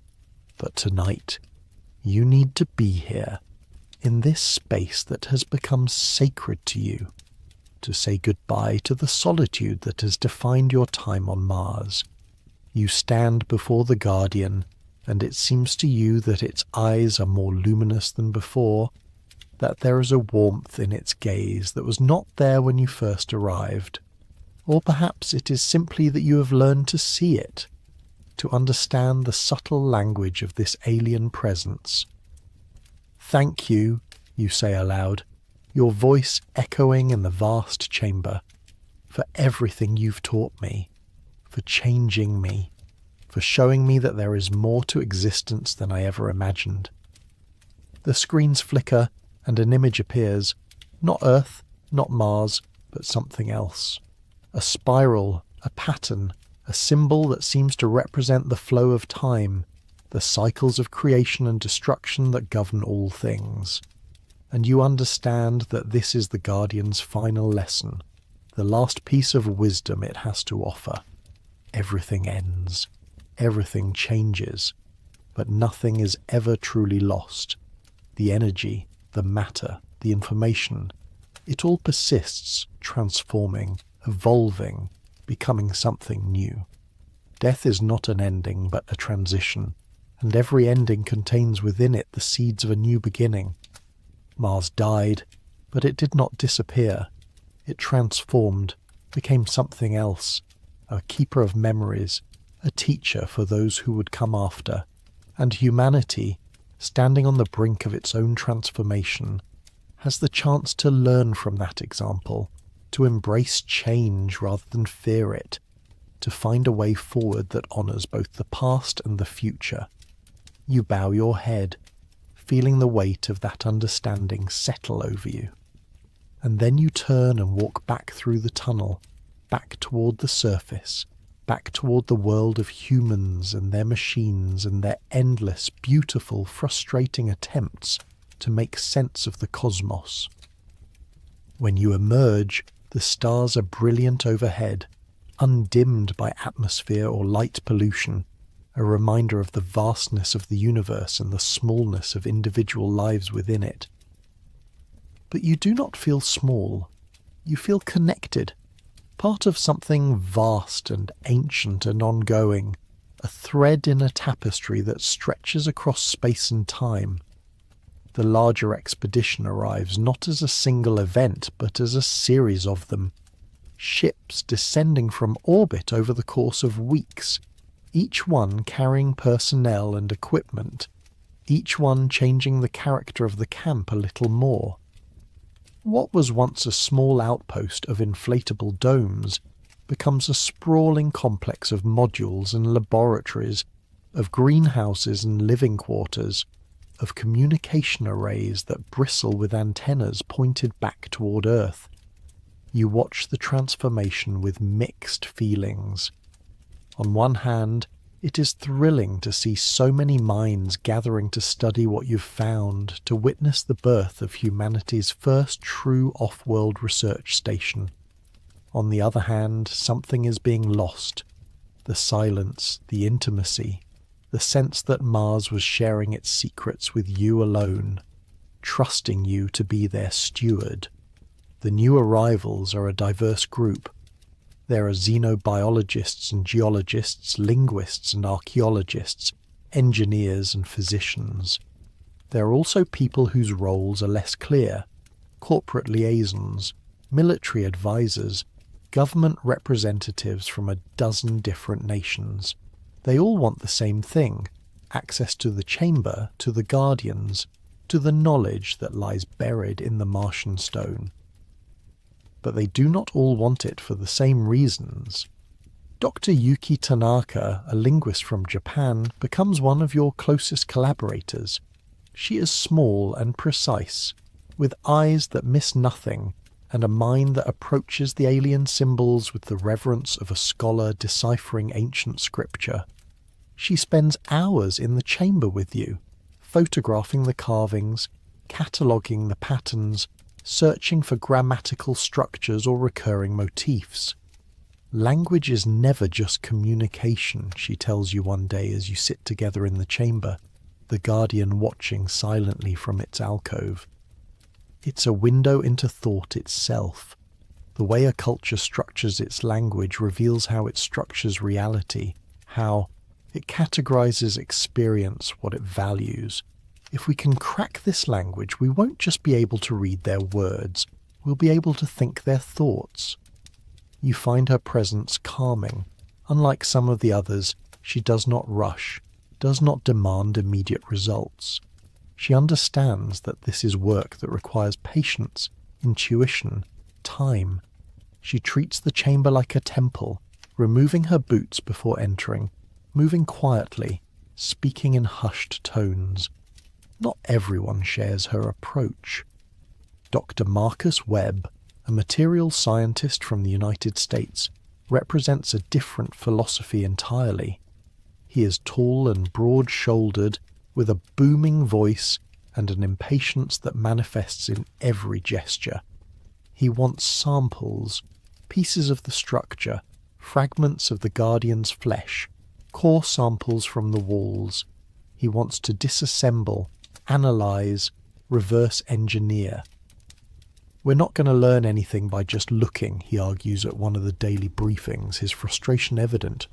We need to understand the composition, the molecular structure, the engineering principles. That means we need physical samples. That means we need to be willing to damage some of this to save all of it. Chen, who has remained as expedition leader, shakes her head firmly. We've been over this, Marcus. The protocols are clear. Non-invasive study only, at least for the first year. We document, we scan, we analyze what we can without disturbing the site. Protocols written by people who aren't here, Webb shoots back. Protocols written by committees on Earth who don't understand what we're dealing with. Every day we wait is a day we're not learning, not advancing, not preparing for whatever comes next. You speak up, surprising yourself with the force in your voice. This isn't a machine to be taken apart. It's a living archive. The Guardians trusted us with their knowledge. Cutting them open, tearing down their structures, that would be a violation of that trust. Webb turns to you, his expression somewhere between pity and exasperation. With all due respect, you've been alone out here for months. You've formed an emotional attachment which is understandable, but we can't let sentiment stand in the way of science. This is too important. It's not sentiment, you reply, keeping your voice level. It's understanding something you don't. The Guardians aren't just waiting to be studied, they're waiting to be understood. There's a difference. The briefing dissolves into argument, different factions taking different sides. Some support Chen's cautious approach, arguing for patience and respect. Others side with Webb, insisting that humanity needs to move faster, learn more, prepare for the possibility that Mars's secrets might be needed to solve crises back on Earth. Climate change, resource depletion, the endless conflicts that threaten to tear human civilization apart. You leave the briefing exhausted, seeking the solitude of the desert. But even that is becoming harder to find. There are rovers now, tracks crisscrossing the landscape, markers and equipment scattered across what was once pristine terrain. The module where you first woke up has been converted into a storage facility, stripped of its mystery, catalogued and explained. Progress, you suppose. But it feels like something precious is slipping away. That night you dream of the Guardian. In the dream it speaks to you, not in words but in images, in sensations, in a form of communication that bypasses language entirely. You see Mars as it was, blue and green, with oceans that stretched from horizon to horizon, clouds that swirled in complex patterns, mountains that scraped the edge of space. You see cities that grew like crystals, organic and geometric at once, integrated into the landscape rather than imposed upon it. You see the Martians themselves, tall and slender like the Guardian, but varied in form, in colour, in the subtle differences that distinguish individuals. They do not walk so much as flow, their movements graceful and economical. They communicate through touch, through bioluminescent displays that ripple across their skin, through harmonics that resonate in frequencies beyond human hearing. And you see their science, their philosophy, their art. They did not separate these disciplines the way humans do. For them, understanding the universe was an aesthetic act, a spiritual practice, a form of love. Their technology was not built to conquer nature, but to participate in it, to become partners in the cosmic dance rather than mere observers or exploiters. But you also see their downfall. It comes slowly, inexorably, like a tide that cannot be turned back. The sun changes, growing dimmer, its output fluctuating in ways that destabilize the climate. The planet's core cools, the magnetic field weakens, the atmosphere begins to bleed away into space. They try everything, geoengineering projects that span continents, atmospheric processes, artificial magnetospheres. For a time, these efforts hold back the inevitable, but only for a time, and so they make a choice. Rather than flee to other worlds, which they have the capability to do, they choose to stay, to bear witness, to preserve their knowledge for whoever might come after. They retreat underground into the spaces where water still flows, where geothermal warmth still radiates, where life can endure in reduced but sustainable forms. And they create the Guardians, not quite alive, not quite machine, but something in between, to watch over the archives, to wait for the next chapter of the story. You wake with tears on your face, the dream still vivid in your mind, and you know, with absolute certainty, that it was not just a dream. It was a transmission, a teaching, a gift from the Guardian to you. The knowledge you need to understand what Mars is asking of humanity. You find Tanaka in the linguistics lab, surrounded by displays showing the alien symbols in various configurations. She looks up as you enter, noting your expression. "You've had a breakthrough," she says. It is not a question. You nod and begin to describe the dream, the visions, the understanding that came with them. She listens without interruption, her eyes growing wider as you speak. When you finish, she is silent for a long moment. "If what you're saying is true," she says finally, "then this isn't a written language in the traditional sense. It's a mnemonic system, a trigger for deeper knowledge that's transmitted, what? Telepathically? Through some kind of quantum entanglement? Through a medium we don't even have a name for yet?" "I don't know the mechanism," you admit. "But yes, the symbols aren't meant to be read the way we read text. They're meant to be experienced, to open pathways in the mind that allow for direct transfer of understanding.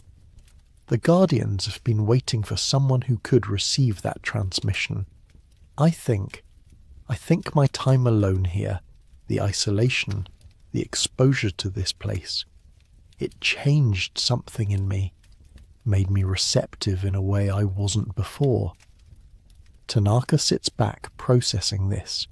Then the question becomes, can we replicate that receptivity? Can we teach others to receive these transmissions? Or are you unique, the only translator we have? It is a question you have been avoiding because the answer frightens you. If you're the only one who can communicate with the Guardians in this way, then you become indispensable, a bottleneck through which all knowledge must flow. The pressure, the responsibility, the inevitable politics that will surround your role, It is almost too much to contemplate. But there is no avoiding it. You are the bridge, whether you want to be or not. Over the following weeks, you begin working with Tanaka and a small team to document everything you can about the transmissions. You return to the chamber daily, spending hours in meditation-like states before the Guardian, opening yourself to whatever it wishes to share. The information comes in waves, sometimes clear and structured, sometimes fragmentary and dreamlike. You emerge from these sessions exhausted, drained, but filled with knowledge that you struggle to articulate in human terms. You learn about Martian physics, which approach the universe not as a collection of particles and forces, but as a unified field of relationships, of information flowing through space-time like music through an instrument. You learn about their biology, which was not based on competition and survival, but on cooperation and integration, each organism existing as a node in a planetary network of consciousness. You learn about their mistakes too, the times they prioritized efficiency over sustainability, the moments they ignored warning signs, the periods when hubris convinced them they could control systems too complex to be controlled. These lessons come with a weight of sorrow, as though the Guardian is reliving its civilization's failures, hoping that by sharing them it can spare humanity the same fate. But not everyone is interested in these lessons. The political situation in the camp deteriorates as different factions jockey for influence. Webb's contingent grows more vocal, demanding action, results, tangible benefits from the discovery. They are backed by corporate interests on Earth, companies that see Mars not as a teacher, but as a resource, a treasure trove of advanced technology that could be exploited for profit. There are also the military advisors, quiet men and women who observe everything but say little. You catch them watching you sometimes, their expressions unreadable, and you wonder what they are thinking, what they are planning, whether they see the Guardians as a threat to be neutralized or a weapon to be claimed. The tension comes to a head during a supply delivery from Earth. Along with food and equipment, the ship carries new orders, classified, urgent, addressed to a Colonel Reeves, a man you've seen around the camp but never spoken to directly. Whatever the orders contain, they change everything. Reeves calls a meeting, this time with only select personnel. You're included, as is Chen, Webb, Tanaka, and a handful of others. Okafor is notably absent, as are most of the pure research scientists. Reeves is a man in his 50s, with iron-grey hair and eyes that have seen things he does not speak about. He stands at the head of the table in the command module, a tablet in his hands, and begins without preamble. Earth has determined that the situation here poses a potential security risk, he says. We have credible intelligence suggesting that other nations are planning their own missions to Mars, specifically to this site. There is concern that the technology here could fall into hostile hands, that the knowledge the Guardians possess could be weaponized. Therefore, new protocols are being put into effect immediately. Chen leans forward, her expression alarmed. What kind of protocols? Restricted access to the chamber, Reeves replies. Enhanced security measures, a full inventory and analysis of all Guardian technology, with an emphasis on understanding potential military applications. And he pauses, his eyes finding you. Mandatory psychological evaluation and monitoring for anyone who has had direct contact with the alien entities, for their own safety, of course. The room erupts. Chen is on her feet, arguing that these measures violate every principle of scientific cooperation, that they will turn Mars into a battlefield rather than a research site. Webb, surprisingly, also objects, pointing out that restricting access will slow research to a crawl. Tanaka says nothing. but you see the fear in her eyes. You remain silent, your mind racing. Mandatory monitoring, restricted access, military applications. They're going to try to control this, to own it, to turn the Guardian's gift into a tool for the same conflicts and competitions that have plagued humanity since the beginning. This is exactly what the Guardians feared. This is exactly what Mars has been trying to warn against. When the arguing dies down, you speak. Your voice is quiet, but something in it makes everyone turn to listen. If you do this, you say, you will lose everything. The Guardians will withdraw. The transmissions will stop. Mars will become what you seem to think it already is. A dead rock with some interesting artifacts. The knowledge you're hoping to extract, the technology you want to exploit. It doesn't work that way. It's not lying around waiting to be picked up.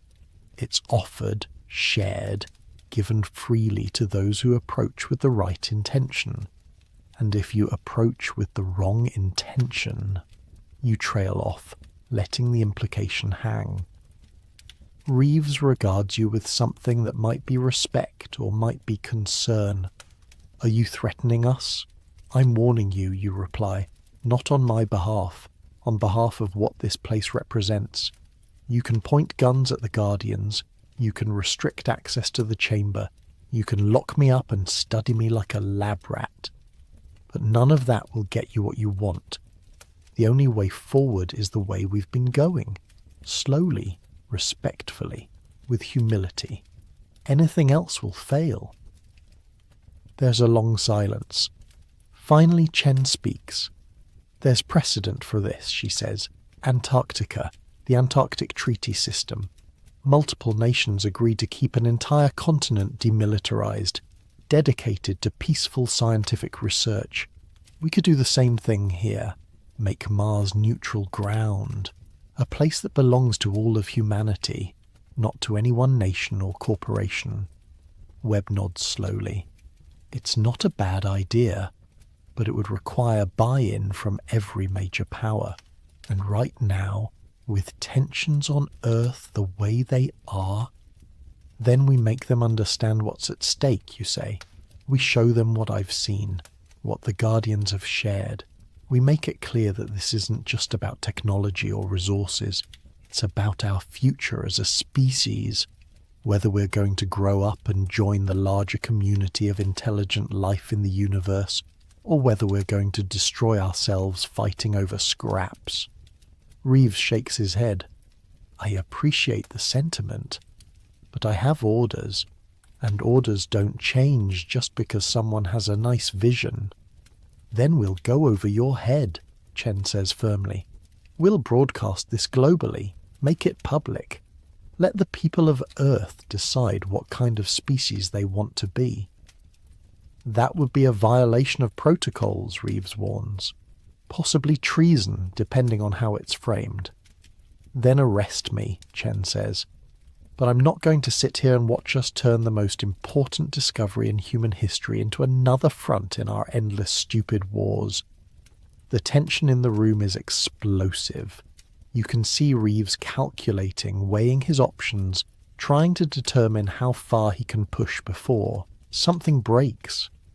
And you realize that this moment right now is exactly what the Guardians has been preparing for. This is the test. Not whether humanity can learn from their technology, but whether humanity can transcend its own worst instincts, choose cooperation over competition, wisdom over power.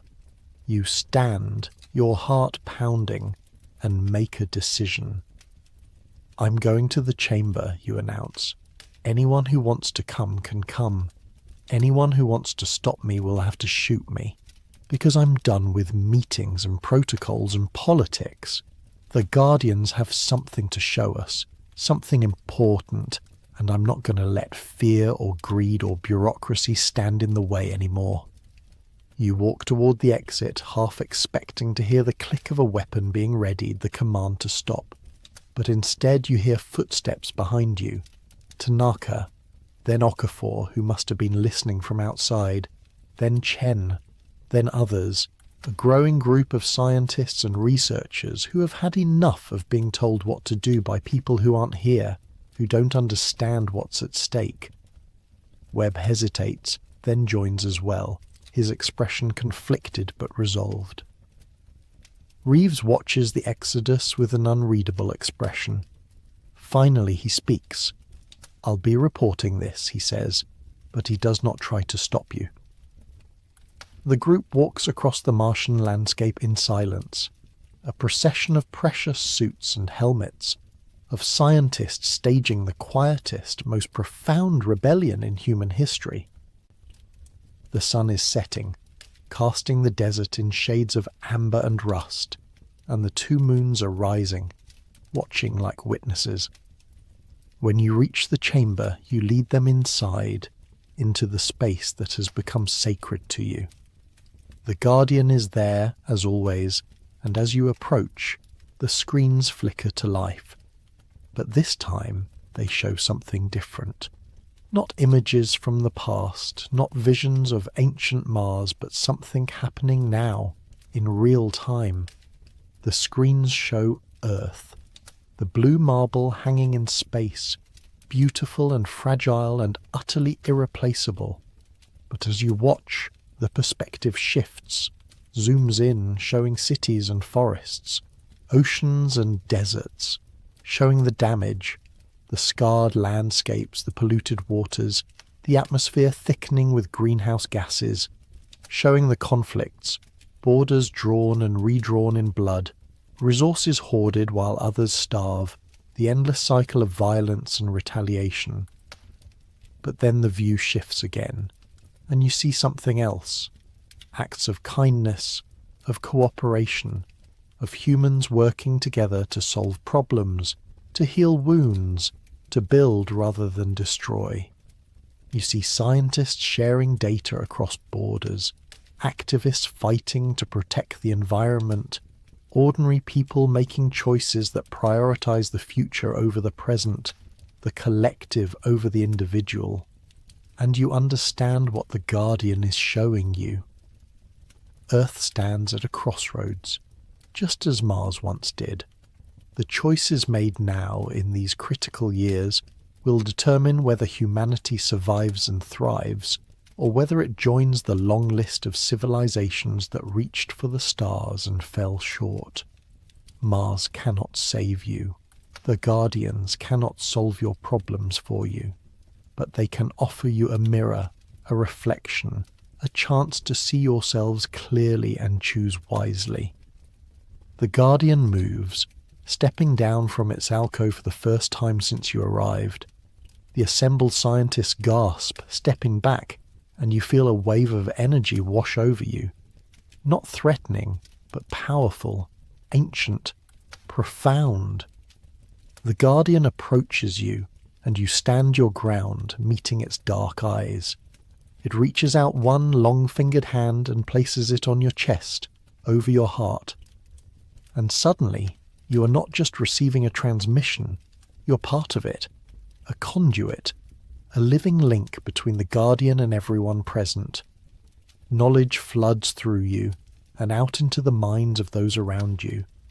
Not words, not images, but pure understanding. You feel Tanaka gasp as she suddenly comprehends the structure of the Martian language, sees how it maps directly onto consciousness itself.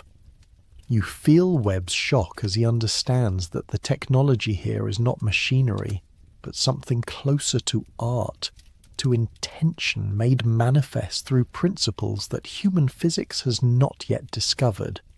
You feel Chen's wonder as she grasps the true history of Mars, the billions of years of life and death and transformation compressed into a moment of perfect clarity. And you feel something else, the presence of the others who are here with you. Not just the humans, but the planet itself. Mars as a living entity, a consciousness that has been waiting, watching, hoping that the newcomers would be worthy of the inheritance they were being offered. The transmission ends, and the Guardian withdraws its hand. You stumble, and Tanaka catches you, her eyes wide with tears. "I saw," she whispers. "I felt. Oh God, I understand now." Around the chamber, scientists are on their knees, weeping or laughing or simply sitting in stunned silence.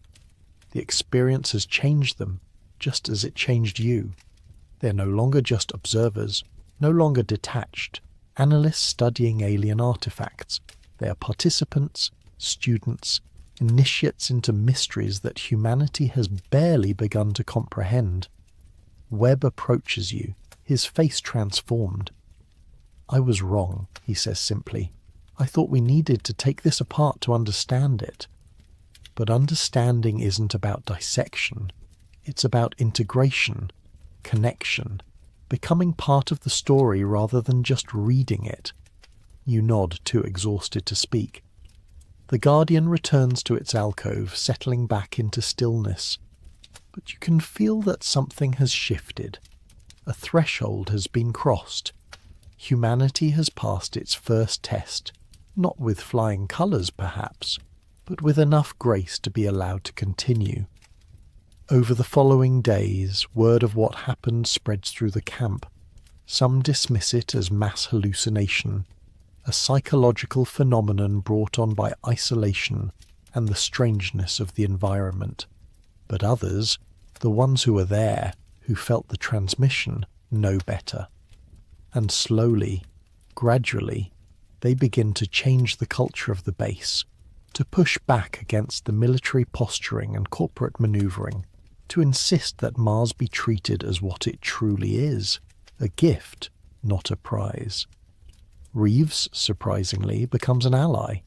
Whatever he reports back to Earth, it must be compelling, because the orders change, the protocols relax, the security measures are scaled back, and most importantly, discussions begin about creating an international framework for Mars research, something modelled on the Antarctic Treaty, but deeper, more comprehensive, with enforcement mechanisms to ensure that no one nation or entity can claim ownership of the alien legacy.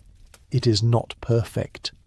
There are still disagreements, still factions that want to move faster or slower, still people who see Mars through the lens of their own agendas. But the balance has shifted. The understanding has taken root, and you allow yourself to hope that maybe, just maybe, humanity is ready for what comes next. Late one night, you are back in your quarters, a small module you share with 2 other researchers, when you receive a message. It is audio only, transmitted on a private channel, and when you play it, you hear a voice you have not heard in how long? Forever? Never? "We know who you are," the voice says. A woman, middle-aged, with an accent you cannot place. "We know what happened to you, how you came to be on Mars, and we want you to know that you were right to keep it secret. But the time for secrets is ending. Soon you will need to decide who you really are, the person you were before, or the person Mars has made you. Choose wisely." The message ends. You sit in the darkness, your heart racing, trying to understand what you just heard. Someone knows about your past, about the life you cannot remember. Someone has answers to questions you've been too afraid to ask. But who? And how? And what do they want from you? You lie awake for hours, wrestling with the decision. Part of you wants to know, desperately, to remember who you were, where you came from, how you ended up alone on Mars with no memory and a suit that shouldn't exist. But another part of you fears that knowledge, fears that it will unmake everything you have become, drag you back into a life that no longer fits. By morning you have made your decision. You need to know. Not because the past defines you, but because you cannot move forward with a ghost at your back, with questions that fester in the dark corners of your mind. You trace the message's origin. Not difficult, with the base's communication logs. It came from one of the newer arrivals, a woman named Dr. Elena Kossar, a neuroscientist from Russia who specializes in memory and consciousness. You've seen her around, but never spoken to her directly. You find her in one of the biology labs working alone. When you enter, she looks up without surprise, as though she has been expecting you. "You came," she says. Her English is accented but precise. "Good. We have much to discuss." "Who am I?" you ask bluntly. No pleasantries, no small talk. You're done with evasion. She gestures to a chair and you sit. "Your name was Dr. Adrian Cross.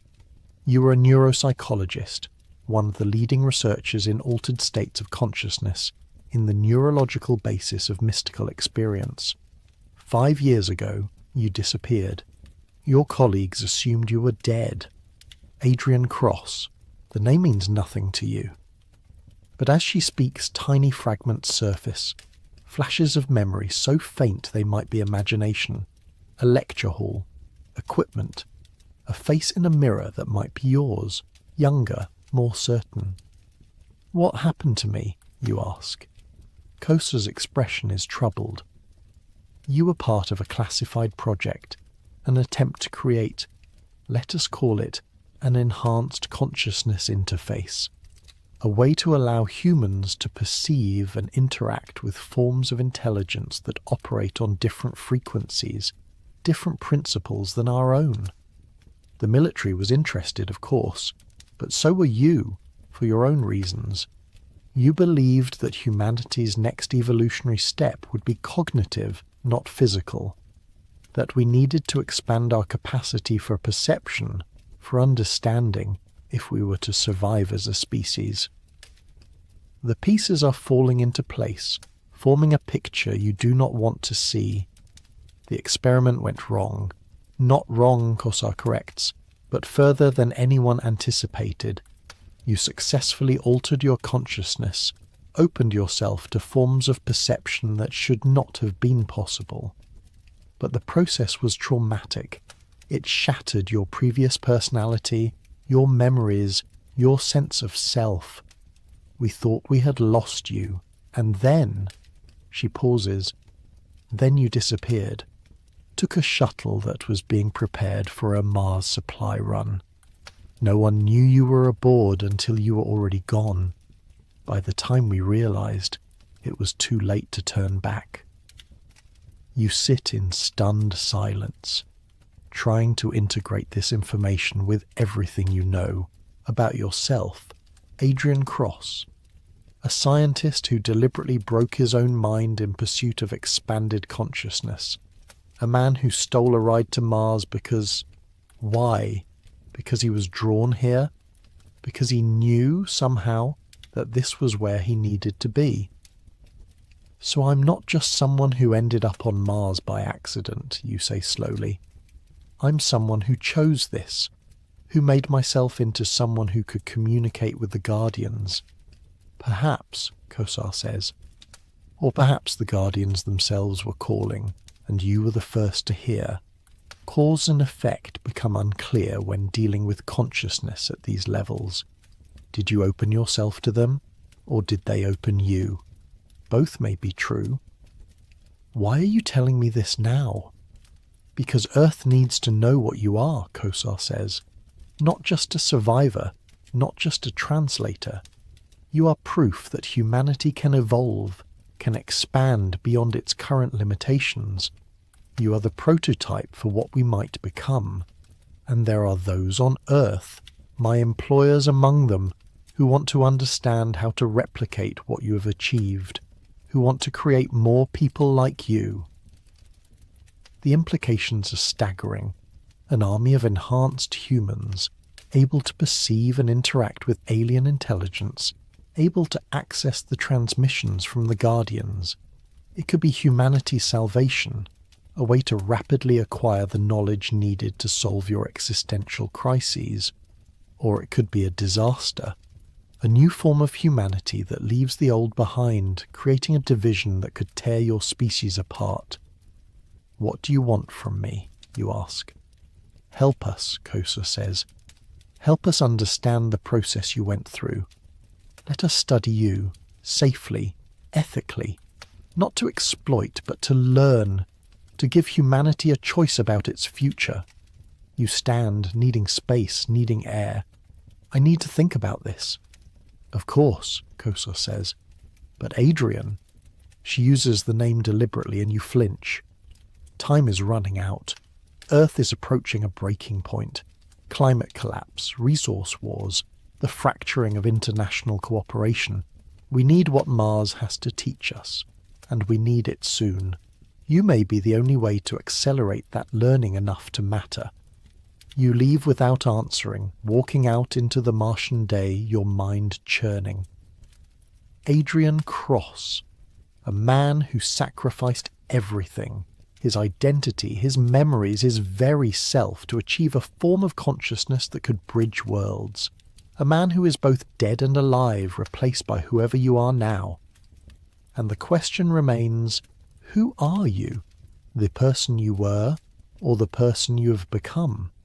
Adrian Cross, or the nameless wanderer who woke up in the Red Desert? Can you be both? Must you choose? You walk to the edge of the camp, staring out at the horizon, at the mountains where the Guardians wait in their timeless vigil. And you realize that the answer has been there all along, woven into every transmission, every vision, every lesson Mars has tried to teach you. You are not one or the other. You are the transformation itself, the bridge between what was and what will be. Adrian Cross died so that something new could be born, something that had never existed before. A human consciousness shaped by two worlds, able to translate between them, to carry meaning across the void that separates species and civilizations and ways of being. You are not the endpoint. You are the beginning, the first step in an evolution that will take centuries, millennia, to unfold. And whether that evolution happens safely, ethically, with wisdom and care, depends on the choices you make now. You return to find Kosar and give her your answer. You will help, but on your terms. The research will be transparent, public, subject to international oversight. The techniques developed will be available to anyone who wants them, not hoarded by governments or corporations. And most importantly, anyone who chooses this path must do so freely, understanding that they are not just gaining new abilities, they are becoming something new, something that cannot go back to what they were. It is a gamble, a leap of faith that humanity can handle this responsibility, can resist the temptation to weaponize or monopolize what you represent. But as you stand there, feeling the connection to Mars thrumming through your transformed consciousness, you know it is the right choice. Because the alternative, keeping this locked away, hidden, restricted, would betray everything the Guardians have tried to teach you. Knowledge is not meant to be hoarded. It is meant to be shared, to flow like water through the channels of consciousness, nourishing and transforming whatever it touches. And if humanity cannot handle that, cannot rise to meet this challenge, then perhaps you do not deserve the inheritance Mars is offering. But you believe, you have to believe, that you can. That hidden within the violence and greed and short-sightedness, there is also wisdom, compassion, the capacity for growth. You have seen it in Chen's leadership, in Tanaka's reverence, in Webb's transformation, in the tears of scientists kneeling in the chamber after their first true transmission. Humanity is not perfect, but neither were the Martians. They made mistakes, failed in crucial ways, lost their world to forces they could not or would not control. But they learned, they preserved what they could, They reached across millions of years to offer their hard-won wisdom to whoever came next. And now you, Adrian Cross, the nameless wanderer, the bridge between worlds, have the chance to honor that gift, to help your species take its next stumbling, uncertain, beautiful step toward whatever future awaits among the stars. You look up at the rust-colored sky, at the sun hanging low on the horizon, at the stars beginning to emerge in the gathering dusk, and for the first time since you woke up on this red desert world, you feel that you truly understand why you are here. Not by accident, not by fate, but by choice. A choice made by someone you used to be, for the sake of someone you have become, in service of a future that has not yet been written, and that future begins now.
What if humanity was never truly alone on the surface?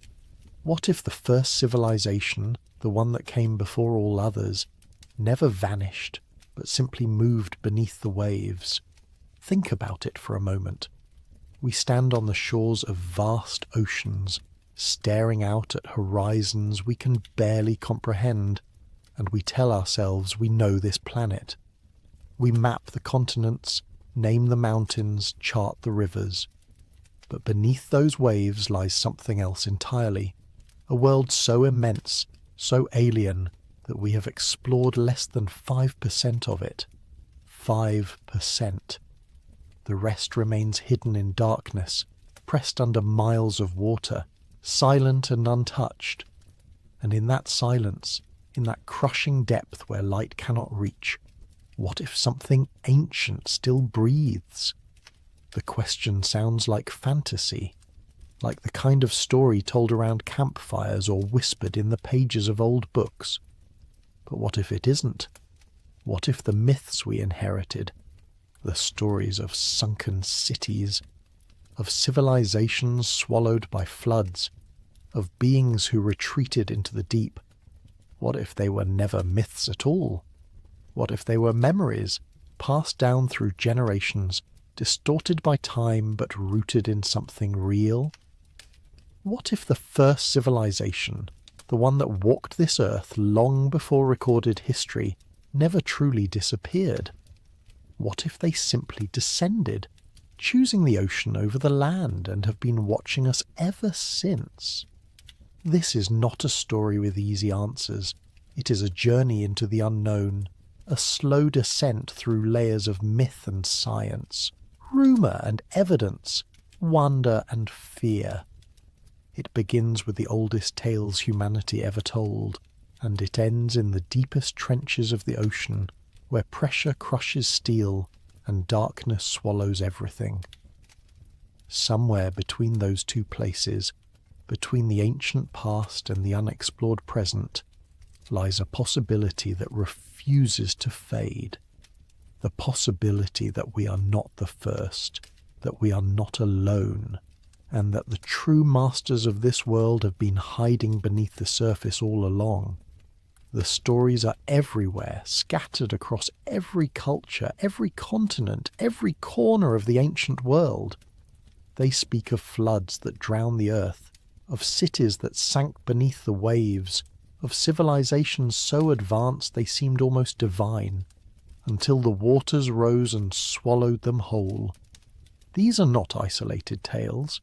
They are echoes, reverberating through time, appearing again and again in languages and lands that should have had no contact with one another. And yet the stories align. They speak of the same catastrophe, the same loss, the same descent into the deep. The most famous, of course, is Atlantis.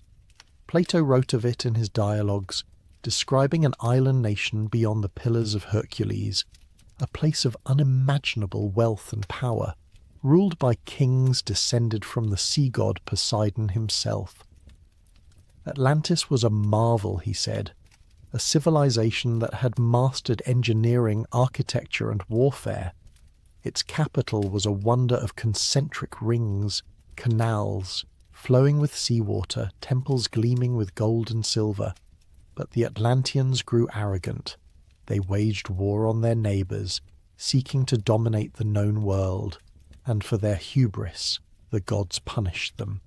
In a single day and night, Plato wrote, Atlantis was consumed by earthquakes and floods, sinking into the ocean and vanishing forever. For centuries, scholars dismissed Atlantis as allegory, a cautionary tale about pride and downfall. But what if Plato was recording something real? What if he had access to older sources now lost that spoke of an actual civilization destroyed by rising seas?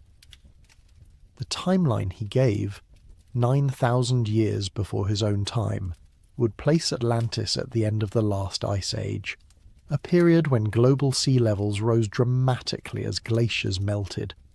Coastlines shifted, islands disappeared, entire regions were submerged. If a civilization had existed along those ancient shores, it would have been erased, drowned beneath hundreds of feet of water. And if survivors fled, carrying their stories with them, those stories would have spread across the world, mutating into legend. But Atlantis is not alone.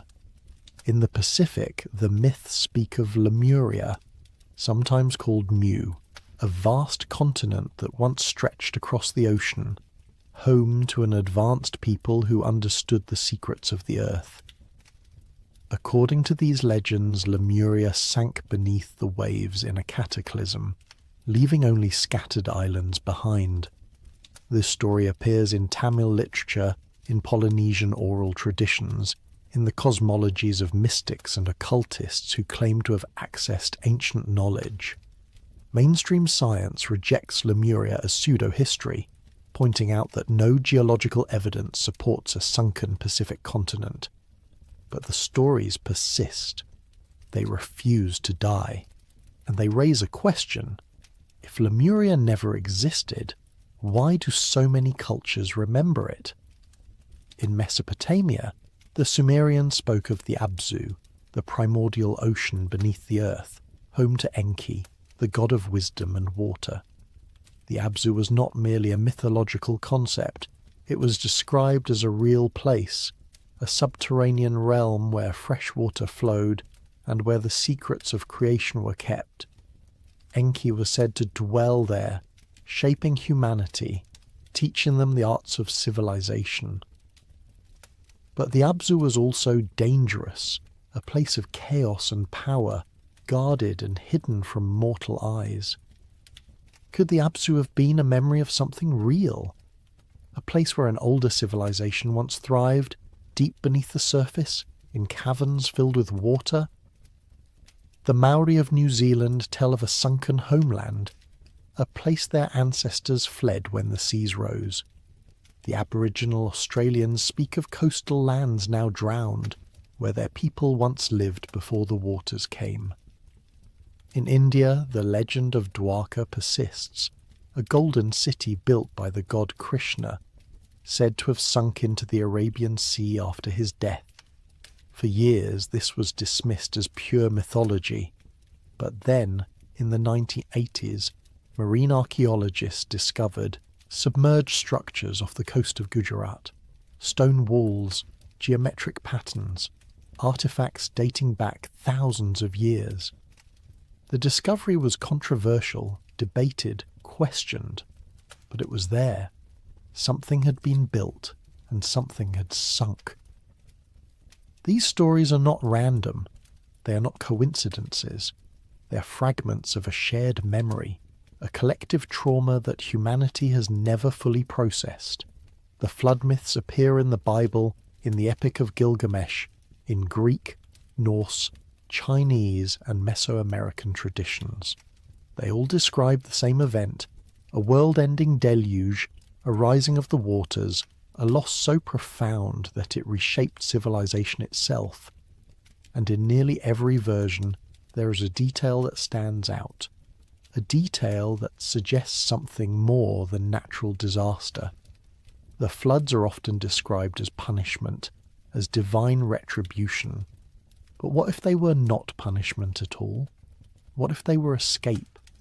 What if the first civilization, seeing the waters rise, chose not to flee to higher ground, but to descend with the ocean, adapting to a new world beneath the waves? It sounds impossible. But evolution has shown us that life adapts in ways we cannot predict. Species that once walked on land return to the sea. Whales, dolphins, seals. They transformed, their bodies reshaping over millennia to thrive in an aquatic environment.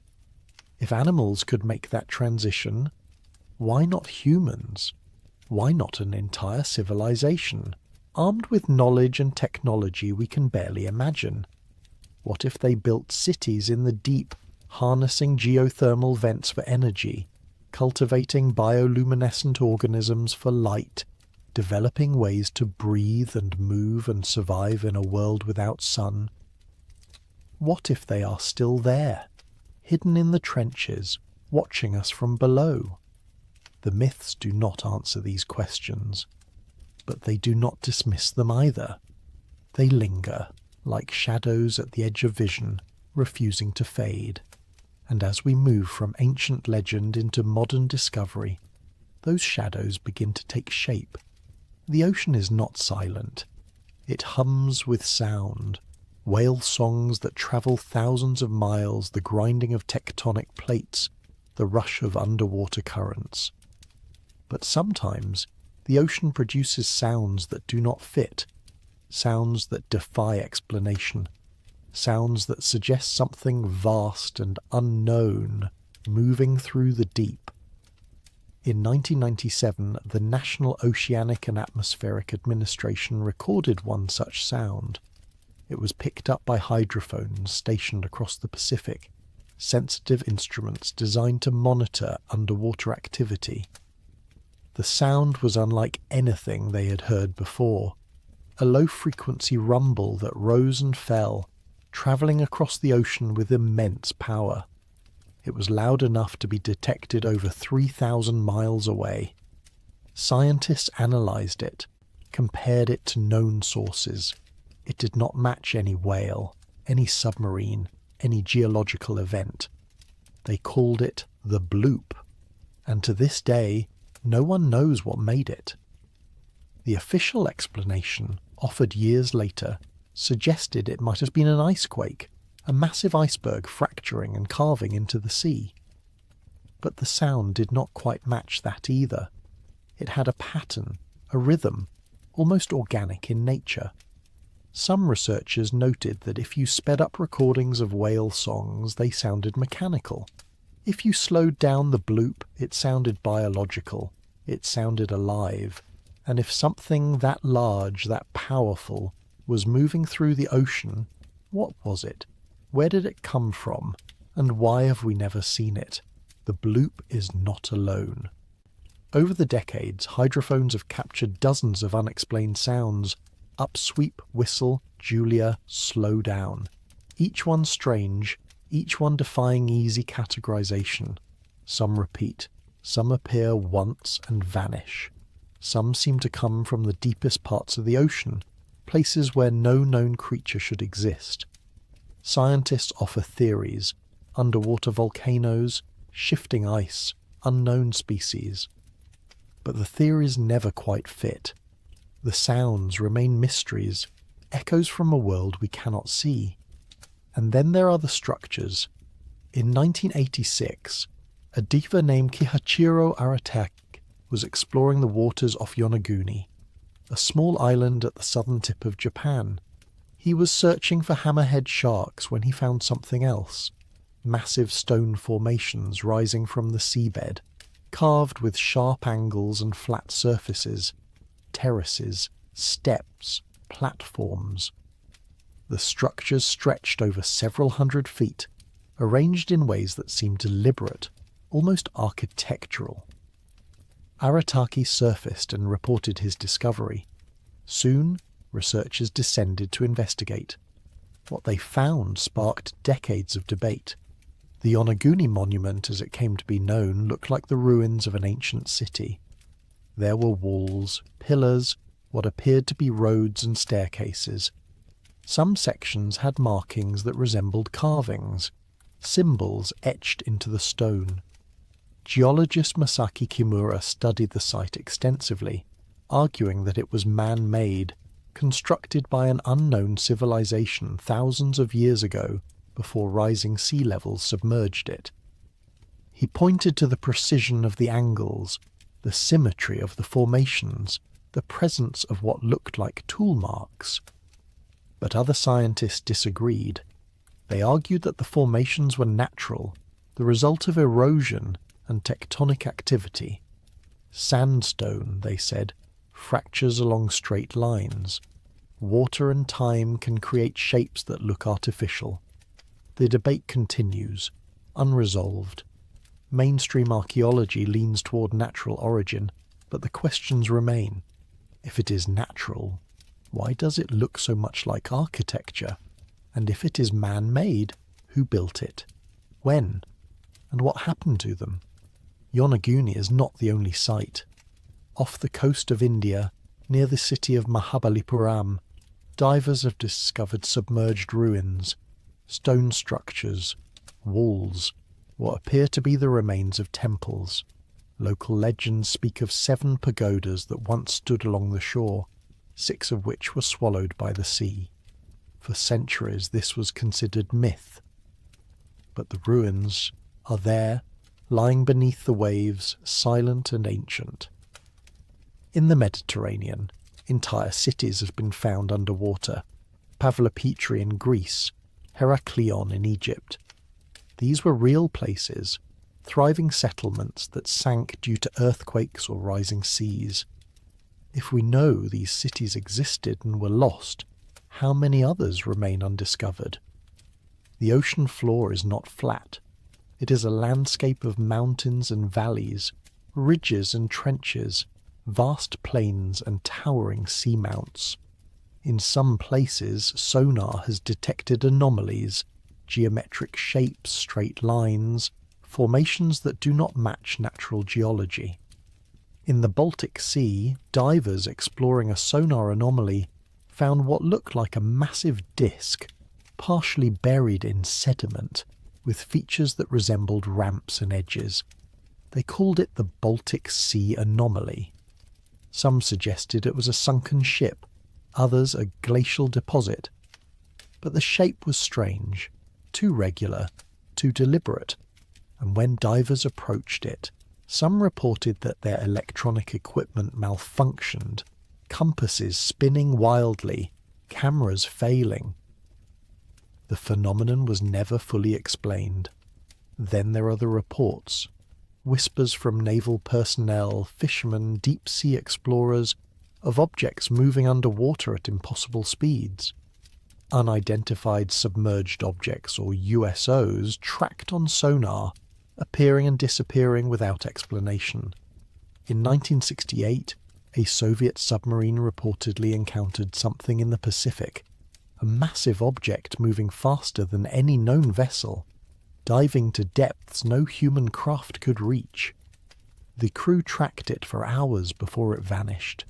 Similar reports have surfaced from the US Navy, from commercial shipping vessels, from research teams. Objects that accelerate instantly, that change direction without slowing, that seem to defy the laws of physics. Are these natural phenomena?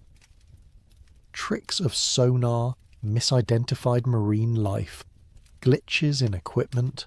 Perhaps. But the reports keep coming, and they raise a question that refuses to go away.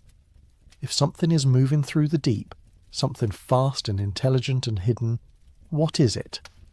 And why does it avoid us? The ocean is vast. It covers more than 70% of the planet's surface. Its average depth is over 12,000 feet. The deepest point, the Mariana Trench, plunges nearly 7 miles down, a place of crushing pressure and absolute darkness. We have sent more people to the moon than to the bottom of that trench. We have mapped the surface of Mars in greater detail than we have mapped our own ocean floor. And in that unmapped darkness, in those unexplored depths, anything could exist. Entire ecosystems thrive around hydrothermal vents, sustained by chemicals rather than sunlight. Creatures live there that seem alien. Giant tube worms, eyeless shrimp, bioluminescent fish. Life finds a way, even in the most hostile environments. So what if an ancient civilization found a way too? What if they did not merely survive the floods, but embraced them, descending into the ocean and building a new world in the deep? What if the structures we find, the sounds we hear, the objects we track, what if they are not remnants of the past, but evidence of the present? What if the first civilization never died? What if they simply moved beyond our reach, into a realm we cannot follow, and have been living there ever since? The myths suggested it. The anomalies hint at it. And now, as we turn to science, we must ask, is it even possible? But what if they have already made contact? What if the encounters we dismiss, the sightings we rationalize, the stories we laugh at? What if they were real? What if the first civilization has been reaching out, testing us, appearing at the edges of our understanding just long enough to plant a seed of doubt, a whisper of possibility? The reports exist, scattered across decades, buried in naval archives and fishermen's tales, logged in the journals of explorers and researchers who saw something they could not explain. Most are forgotten, filed away as mistakes or hoaxes, but some refuse to fade. Some carry a weight, a consistency, a strange believability that lingers long after the rational explanations have been offered and rejected. In 1963, during a naval exercise off the coast of Puerto Rico, multiple ships and aircraft tracked something underwater. It was moving at speeds exceeding 150 knots, far faster than any submarine, any torpedo, any known technology of the era or even today. The object maneuvered with precision, diving to depths that should have crushed any vessel, then rising rapidly without slowing. The exercise was classified. The reports were sealed. But years later, witnesses came forward describing what they had seen, something massive, something intelligent, something that seemed to know it was being watched and chose to demonstrate its capabilities anyway. Similar incidents have occurred throughout history. During World War II, both Allied and Axis sailors reported encounters with what they called ghost rockets and Foo fighters, objects that followed their ships, dove beneath the waves, reappeared miles away. At the time, each side assumed they were secret weapons of the enemy.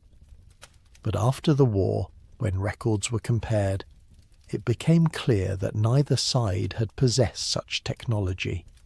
The objects remained unexplained. The encounters remained in the files, gathering dust. In 1967, a group of Canadian fishermen off the coast of Shag Harbour, Nova Scotia, witnessed something fall from the sky and crash into the ocean. It glowed as it descended, leaving a trail of light, then disappeared beneath the surface. The impact was seen by dozens of people. The Royal Canadian Mounted Police investigated, assuming it was a downed aircraft. Divers searched the area. They found nothing. No wreckage, no debris, no oil slick. But local fishermen reported strange lights beneath the water in the days that followed, moving in patterns, pulsing with colour. The official investigation was closed without conclusion. The object was never found. Or perhaps it was never lost.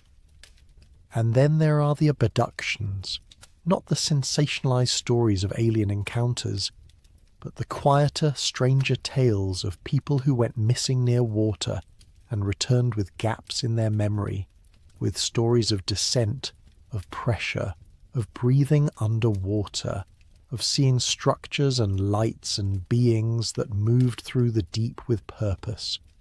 Most are dismissed as hallucinations, as psychological breaks, as fiction, but the consistency is unsettling. They describe similar things, cities that glow with bioluminescence, beings that communicate without speaking, a sense of being studied, examined, then released, back to the surface with no explanation and no proof. One such account comes from a deep sea researcher named Dr. Elena Vasquez, who disappeared during a solo dive in 2003 off the coast of Chile. She was exploring a previously unmapped section of the Atacama Trench when she lost contact with her support vessel. Her submersible was designed to withstand the pressure at those depths. Equipped with emergency beacons and redundant systems, she was experienced, cautious, thorough. And then she vanished. The search lasted 3 weeks. They found nothing. 6 months later, she reappeared. She was discovered on a beach in Peru, hundreds of miles from where she had disappeared, with no memory of how she had gotten there.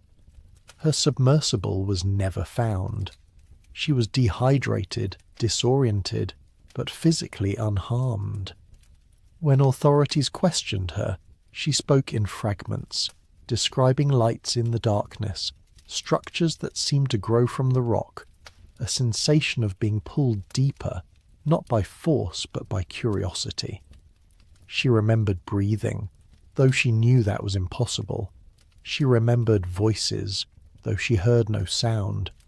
She remembered hands, or things like hands, guiding her through passages, showing her things she could not comprehend. The official report concluded that she had experienced a psychological episode, possibly caused by nitrogen narcosis or equipment malfunction, and had somehow reached the surface and drifted to shore. But Dr. Vasquez never dove again. She left her research position, moved inland, and refused to speak publicly about what happened. In a private letter to a colleague, later leaked online, she wrote, "They wanted me to see. They wanted me to know they exist. But they also wanted me to understand that I am not ready. That we are not ready to know more. Not yet." These stories are easy to dismiss. Individually they prove nothing.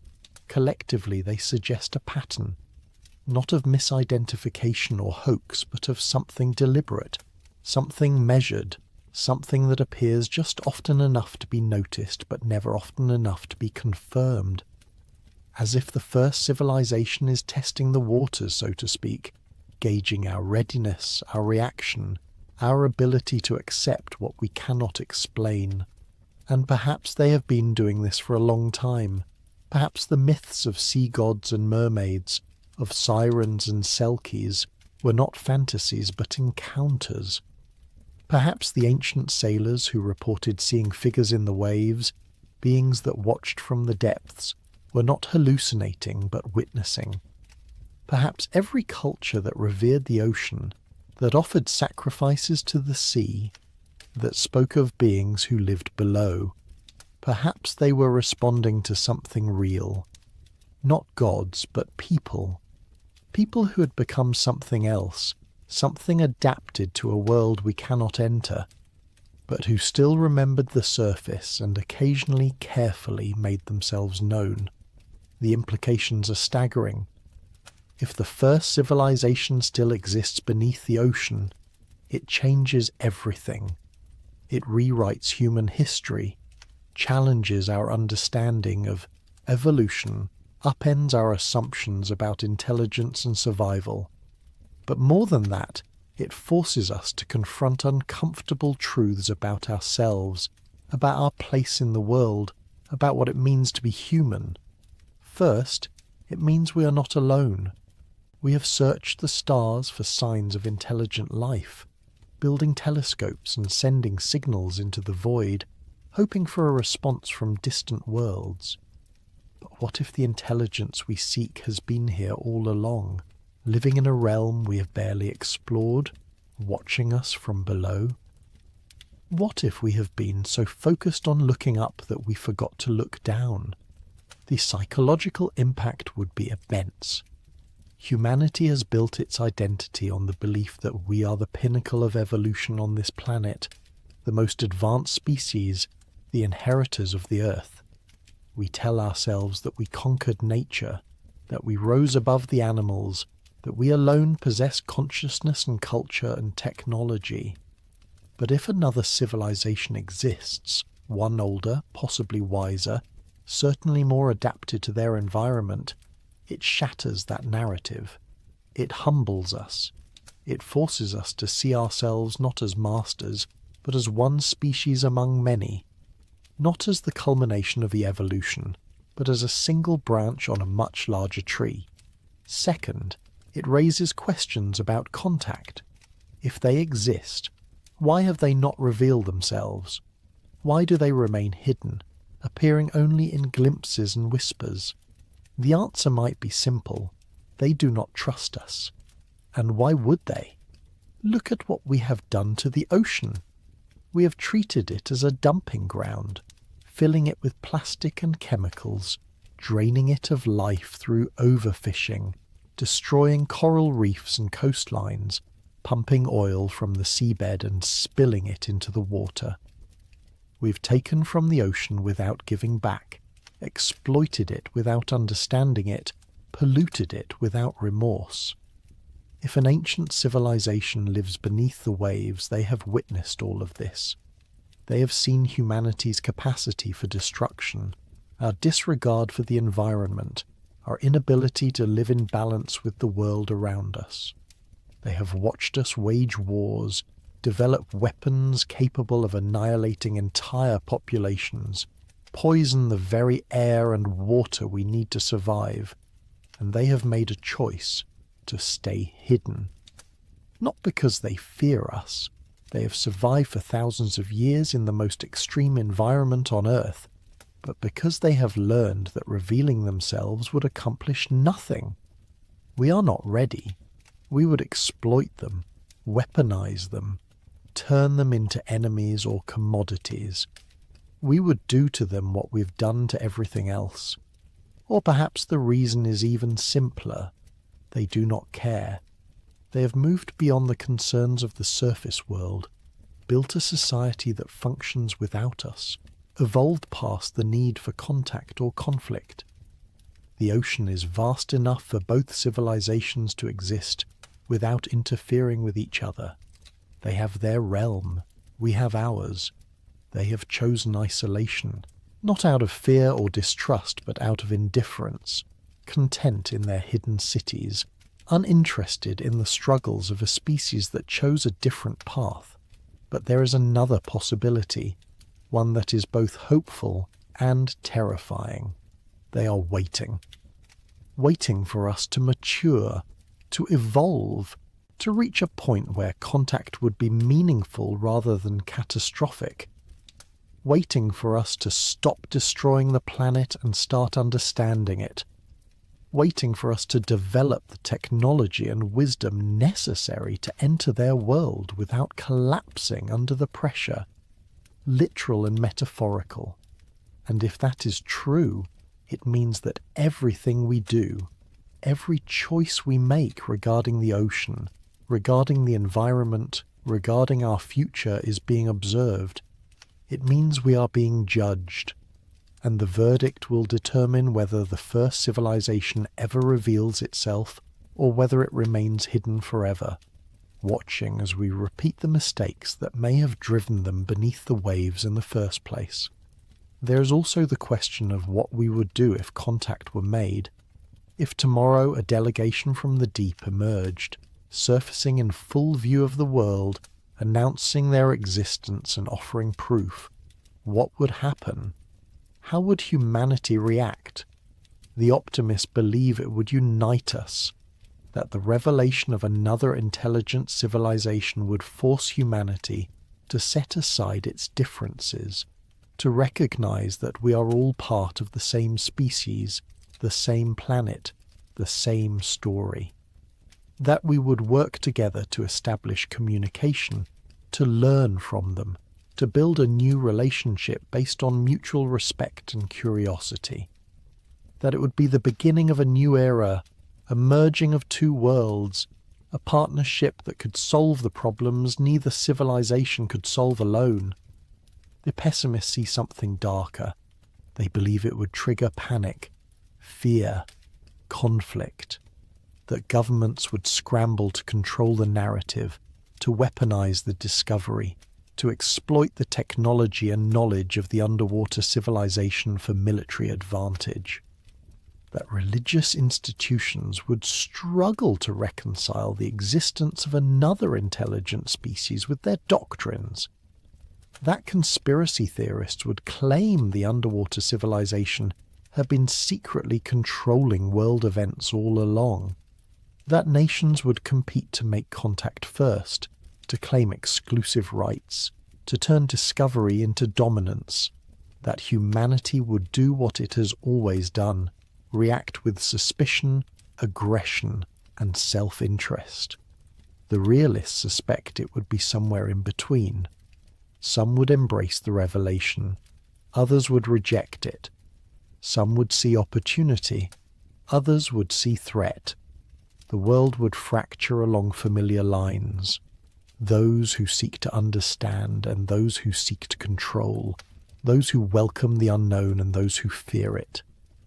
There would be debates, protests, international summits, treaties proposed and ignored. Scientists would demand access for research. Militaries would prepare for conflict just in case.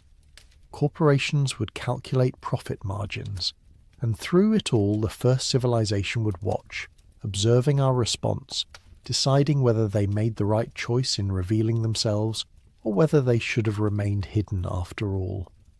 But perhaps the most profound impact would not be political or economic or scientific. It would be philosophical.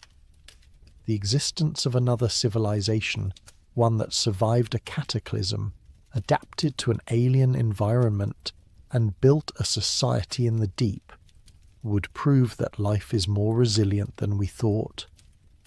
That intelligence can take many forms. That survival is not about dominating the environment, but about harmonizing with it. That the choices we make today determine not just our future, but whether we have a future at all. The first civilization, if it exists, is a mirror. It reflects what we could become if we adapted instead of resisted, if we descended instead of fled, if we chose transformation over extinction. It shows us that the end of one world can be the beginning of another, that catastrophe does not have to mean annihilation, that civilization can survive even when everything changes. But it also shows us the cost: isolation, separation from the light, a life lived in the cold and the dark, forever cut off from the sun and the stars and the warmth of the surface. Is that a price worth paying? Would we make the same choice if faced with the same circumstances, or would we fight to the last, clinging to the world we know, refusing to adapt, believing that somehow we can bend the planet to our will, rather than bending ourselves to fit the planet? The ocean does not care about these questions. It existed long before humanity, and it will exist long after. It does not judge, does not take sides, does not favor one species over another. It simply is. Vast, deep, patient, eternal, and in its depths it holds secrets that may never be revealed, mysteries that may never be solved, possibilities that may never be confirmed. But the ocean also connects. Every drop of water that falls as rain eventually finds its way to the sea. Every river, every stream, every underground aquifer, all roads lead to the ocean. It is the circulatory system of the planet, the medium through which life flows, the cradle from which all life emerged and to which all life returns. We are made of water, our bodies echoing the salinity of the ancient seas. We carry the ocean within us, in our blood and our cells and our tears. We are, in a sense, creatures of the deep, even if we live on the surface. And perhaps that is why the idea of an underwater civilization haunts us so deeply. It is not just about discovering something external, something other.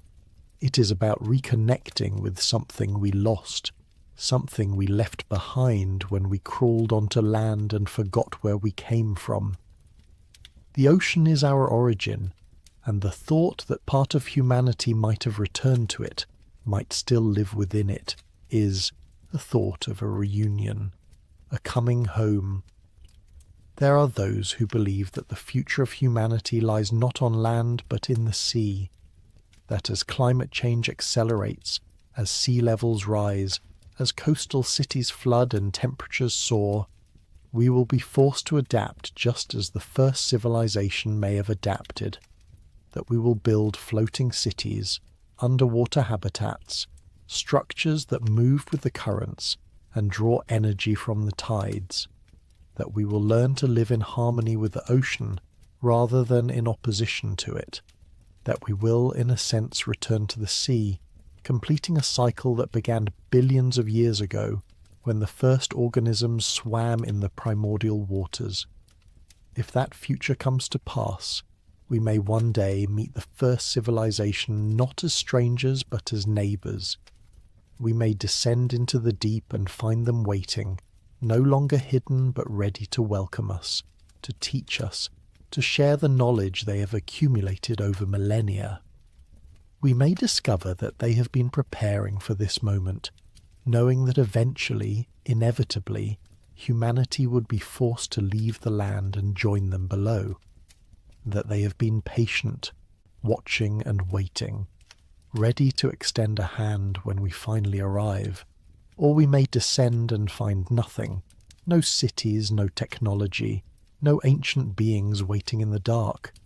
We may find only rock and water, creatures that swim and hunt and die, the natural world in all its beauty and brutality, but nothing more.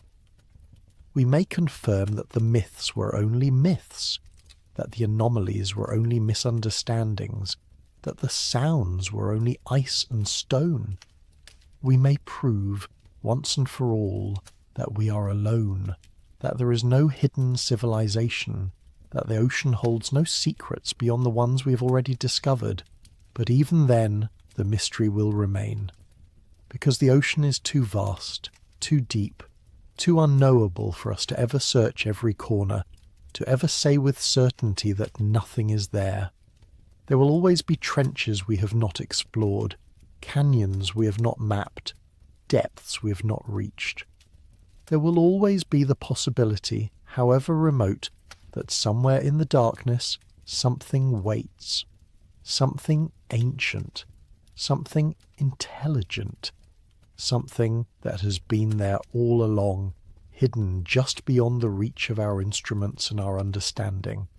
Let us imagine then a final scenario, not as fact, not as prediction, but as thought experiment.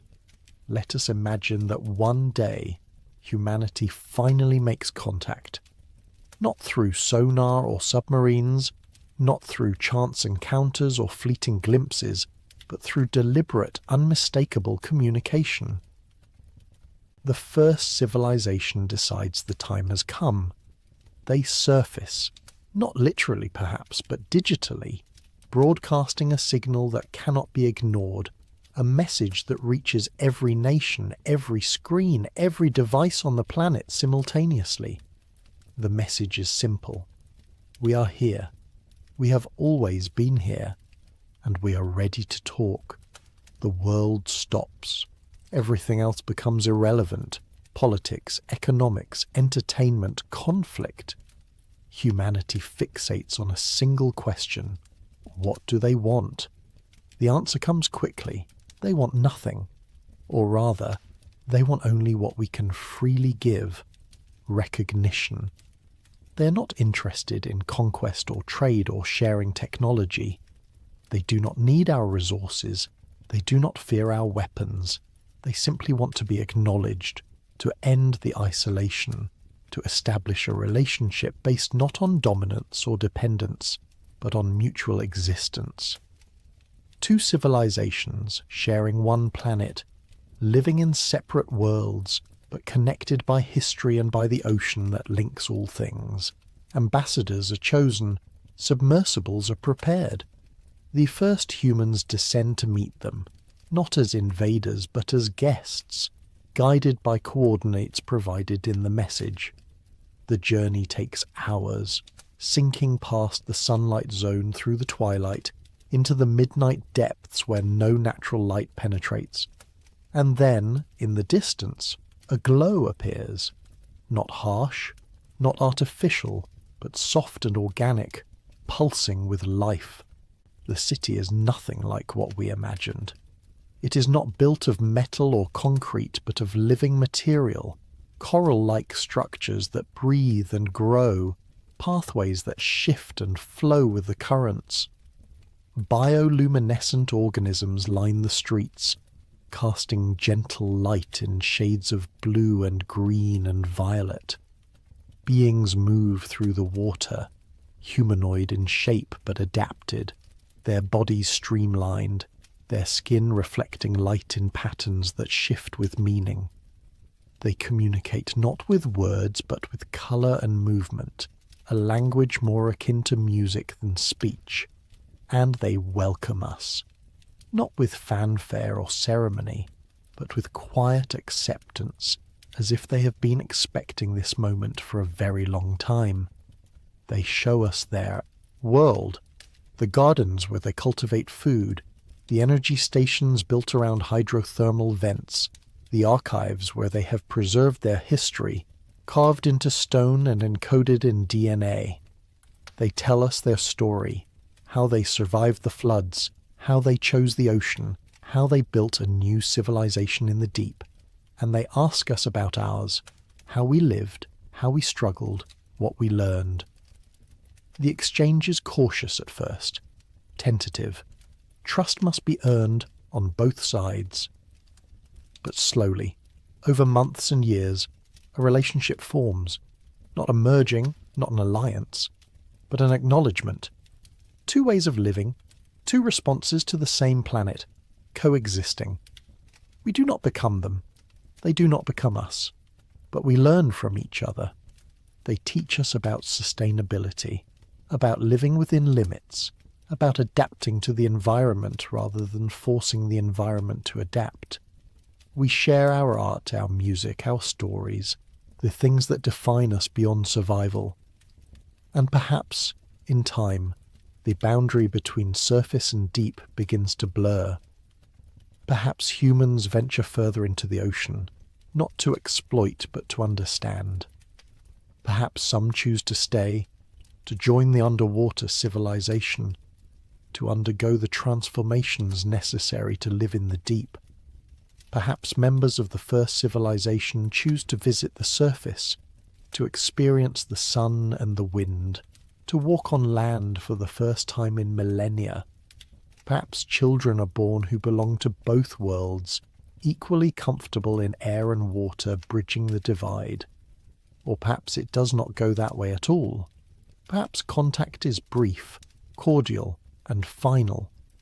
Perhaps the first civilization shares what they are willing to share, listens to what we have to say, and then retreats back into the deep, closing the door behind them. Perhaps they decide that coexistence is impossible, that our two species are too different, that the risk of conflict outweighs the benefit of communication. Perhaps they leave us with a warning, protect the ocean or lose it, respect the deep or face the consequences. And then they disappear, and we are left to wonder if they are still there, watching, or if they have moved deeper still, beyond our reach, into places we will never find. But this is all speculation, imagination, a story we tell ourselves because the alternative, that the ocean is empty, that we are alone, that there is no hidden civilization, is somehow less interesting, less wondrous, less comforting. We want the mystery. We need it. Because mystery is hope. It is the possibility that there is more to the world than what we see, more to existence than what we understand, more to the story than what we have been told. The first civilization may not exist, probably does not exist. Logic and evidence suggest that the structures are natural, the sounds are geological, the myths are metaphors, that we are alone on this planet, the only species to achieve technological civilization, the only ones asking these questions. And if that is true, it places an enormous responsibility on our shoulders. It means we are the custodians of this world, the only ones who can choose its future. It means the ocean is ours to protect or destroy, and the choice will define not just our survival, but the survival of everything that lives within it. But what if we are wrong? What if the absence of proof is not proof of absence? What if the first civilization is there, hidden in the places we have not looked, living in ways we have not imagined, waiting for us to be ready? What if the ocean holds not just the history of life on Earth, but the future of intelligence itself? These questions do not demand answers. They demand attention. They demand that we take the ocean seriously, that we explore it with respect rather than arrogance, that we listen to its rhythms and learn its secrets. They demand that we recognize our ignorance, acknowledge the limits of our knowledge, and approach the unknown with humility and wonder. Because whether the first civilization exists or not, the ocean remains. It remains vast, deep, powerful, alive. It remains the largest habitat on the planet, the source of weather and climate, the foundation of the food chain, the engine of life itself. It remains mostly unexplored, mostly misunderstood, mostly taken for granted, and it remains, in a very real sense, our future. As the land becomes more crowded, more hostile, more degraded, the ocean offers space and resources and possibilities. It offers a frontier, a challenge, a chance to reimagine what civilization can be. And perhaps that is the real lesson of the first civilization, whether they exist or not. That survival is not about clinging to the past, but about adapting to the future. That catastrophe can be an ending or a beginning, that when the world changes, we can change with it, or be left behind. That the difference between extinction and evolution is the willingness to descend into the unknown, to embrace transformation, to let go of what we were and become what we must be. The ocean teaches this lesson every day. It is a place of constant change, where creatures evolve in the darkness, where ecosystems thrive in the most extreme conditions, where life persists against all odds. It is a place of death and birth, destruction and creation, endings and beginnings. It is a place where the past is buried and the future is born, and it is a place perhaps where another version of humanity learned these lessons long ago and chose a different path, a path that led not to the stars but to the depths, not to conquest but to harmony, not to extinction but to survival. We may never know if they are there, but we can choose to live as if they are. We can choose to treat the ocean with the respect it deserves, to protect it rather than exploit it, to explore it with wonder rather than greed. We can choose to see the deep not as an empty void, but as a living world, full of mystery and possibility, deserving of care and attention. We can choose to believe that we're not alone, that something ancient and wise might be watching, judging, waiting to see what we will do.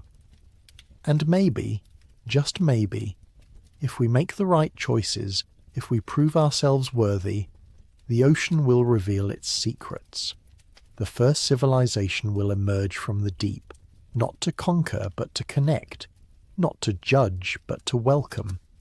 And we will finally understand that the Earth has always been a planet of two worlds, the surface and the deep, the land and the sea, the known and the unknown, and that we belong to both. Until then, the mystery endures, the ocean breathes, the depths remain unexplored, and somewhere, in the darkest trenches and the hidden canyons, in the places where light cannot reach and pressure crushes everything but life itself, something might be stirring, something might be waiting, something might be watching, and the story continues, unwritten, unfinished, as deep and endless as the sea. But let us go deeper. Let us move past the question of whether they exist and ask instead, how? How could a human civilization, or something that was once human, survive beneath the ocean? What would the transformation require? What biological miracles, what technological leaps, what desperate adaptations would be necessary to leave the surface behind and build a life in the crushing darkness of the deep? The answer begins with evolution, but not the slow, patient evolution that takes millions of years. It begins with crisis, with necessity, with a choice made at the edge of extinction: adapt or die. Imagine the moment. The waters are rising, the ice sheets are melting, the coastlines where your civilization has thrived for generations are disappearing beneath the waves. You watch your cities flood, your farmlands drown, your monuments to permanence proven temporary. You have a choice. You can flee inland, competing with other survivors for dwindling land, fighting wars over what remains. Or you can do something unprecedented, something desperate. You can follow the water down. But humans cannot breathe underwater. We cannot withstand the pressure at depth. Our bodies are designed for air, for warmth, for light. To survive in the ocean would require us to become something else. And perhaps, just perhaps, an ancient civilization possessed the knowledge to make that transformation possible. Consider what we know about the human body. We are more aquatic than we admit.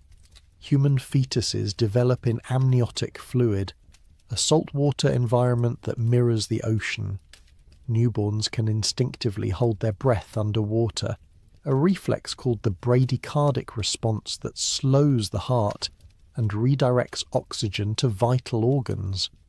We lose this ability as we age, but it proves that our biology remembers the water, carries instructions for aquatic survival buried in our DNA. Free divers have pushed the limits of human aquatic adaptation. They can hold their breath for over 10 minutes, dive to depths exceeding 700 feet on a single breath. Their bodies responding to pressure and oxygen deprivation in ways that seem superhuman. Their spleens contract, releasing stored red blood cells. Their heart rates drop to as low as 14 beats per minute. Blood shifts from the extremities to the core, protecting vital organs. Their lungs compress to the size of fists, yet do not collapse. The human body, it turns out, is more capable of aquatic adaptation than we ever imagined. But free diving is temporary. To live underwater permanently would require something more. Gills, perhaps. Biological structures capable of extracting oxygen directly from water. This sounds like science fiction, but nature has provided blueprints. Some amphibians can breathe through their skin, absorbing oxygen directly from water.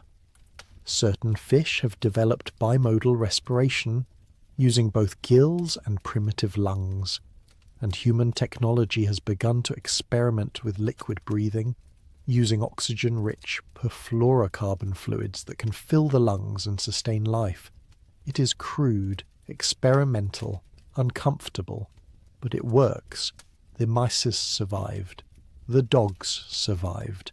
And if an ancient civilization possessed biotechnology more advanced than ours, if they understood genetic manipulation in ways we are only beginning to grasp, could they have re-engineered themselves? Could they have given themselves gills, or lungs that could process water, or skin that could breathe? Then there is pressure. At the ocean surface, we experience 1 atmosphere of pressure, 14.7 pounds per square inch. For every 33 feet of depth, that pressure increases by another atmosphere. At 1,000 feet, the pressure is crushing, over 30 atmospheres, enough to compress air to a fraction of its volume, to rupture human lungs, to turn nitrogen in the bloodstream into a poison. At the deepest points of the ocean, 7 miles down, the pressure exceeds 1,000 atmospheres. It would crumple a human body like paper. But again, nature shows us that adaptation is possible. Deep-sea fish have no air pockets, no swim bladders that would collapse under pressure. Their bodies are filled with water, making them neutrally buoyant, equalizing internal and external pressure. Their cell membranes contain unique lipids that remain flexible under conditions that would solidify normal fats. Their proteins are structured to function in the cold and crushing environment where ordinary enzymes would fail. They are not fighting the pressure, they are living with it, their entire biology redesigned for the deep. Could humans do the same? Could an ancient civilization have bioengineered themselves, removing air pockets from their bodies, restructuring their tissues to withstand pressure, redesigning their biochemistry for life at depth? It would require knowledge we do not possess, technology we cannot imagine. But if such knowledge existed in the distant past, if a pre-flood civilization had mastered genetics and biological engineering, then the transformation would be possible. Difficult, perhaps irreversible, certainly terrifying, but possible. And then there is temperature.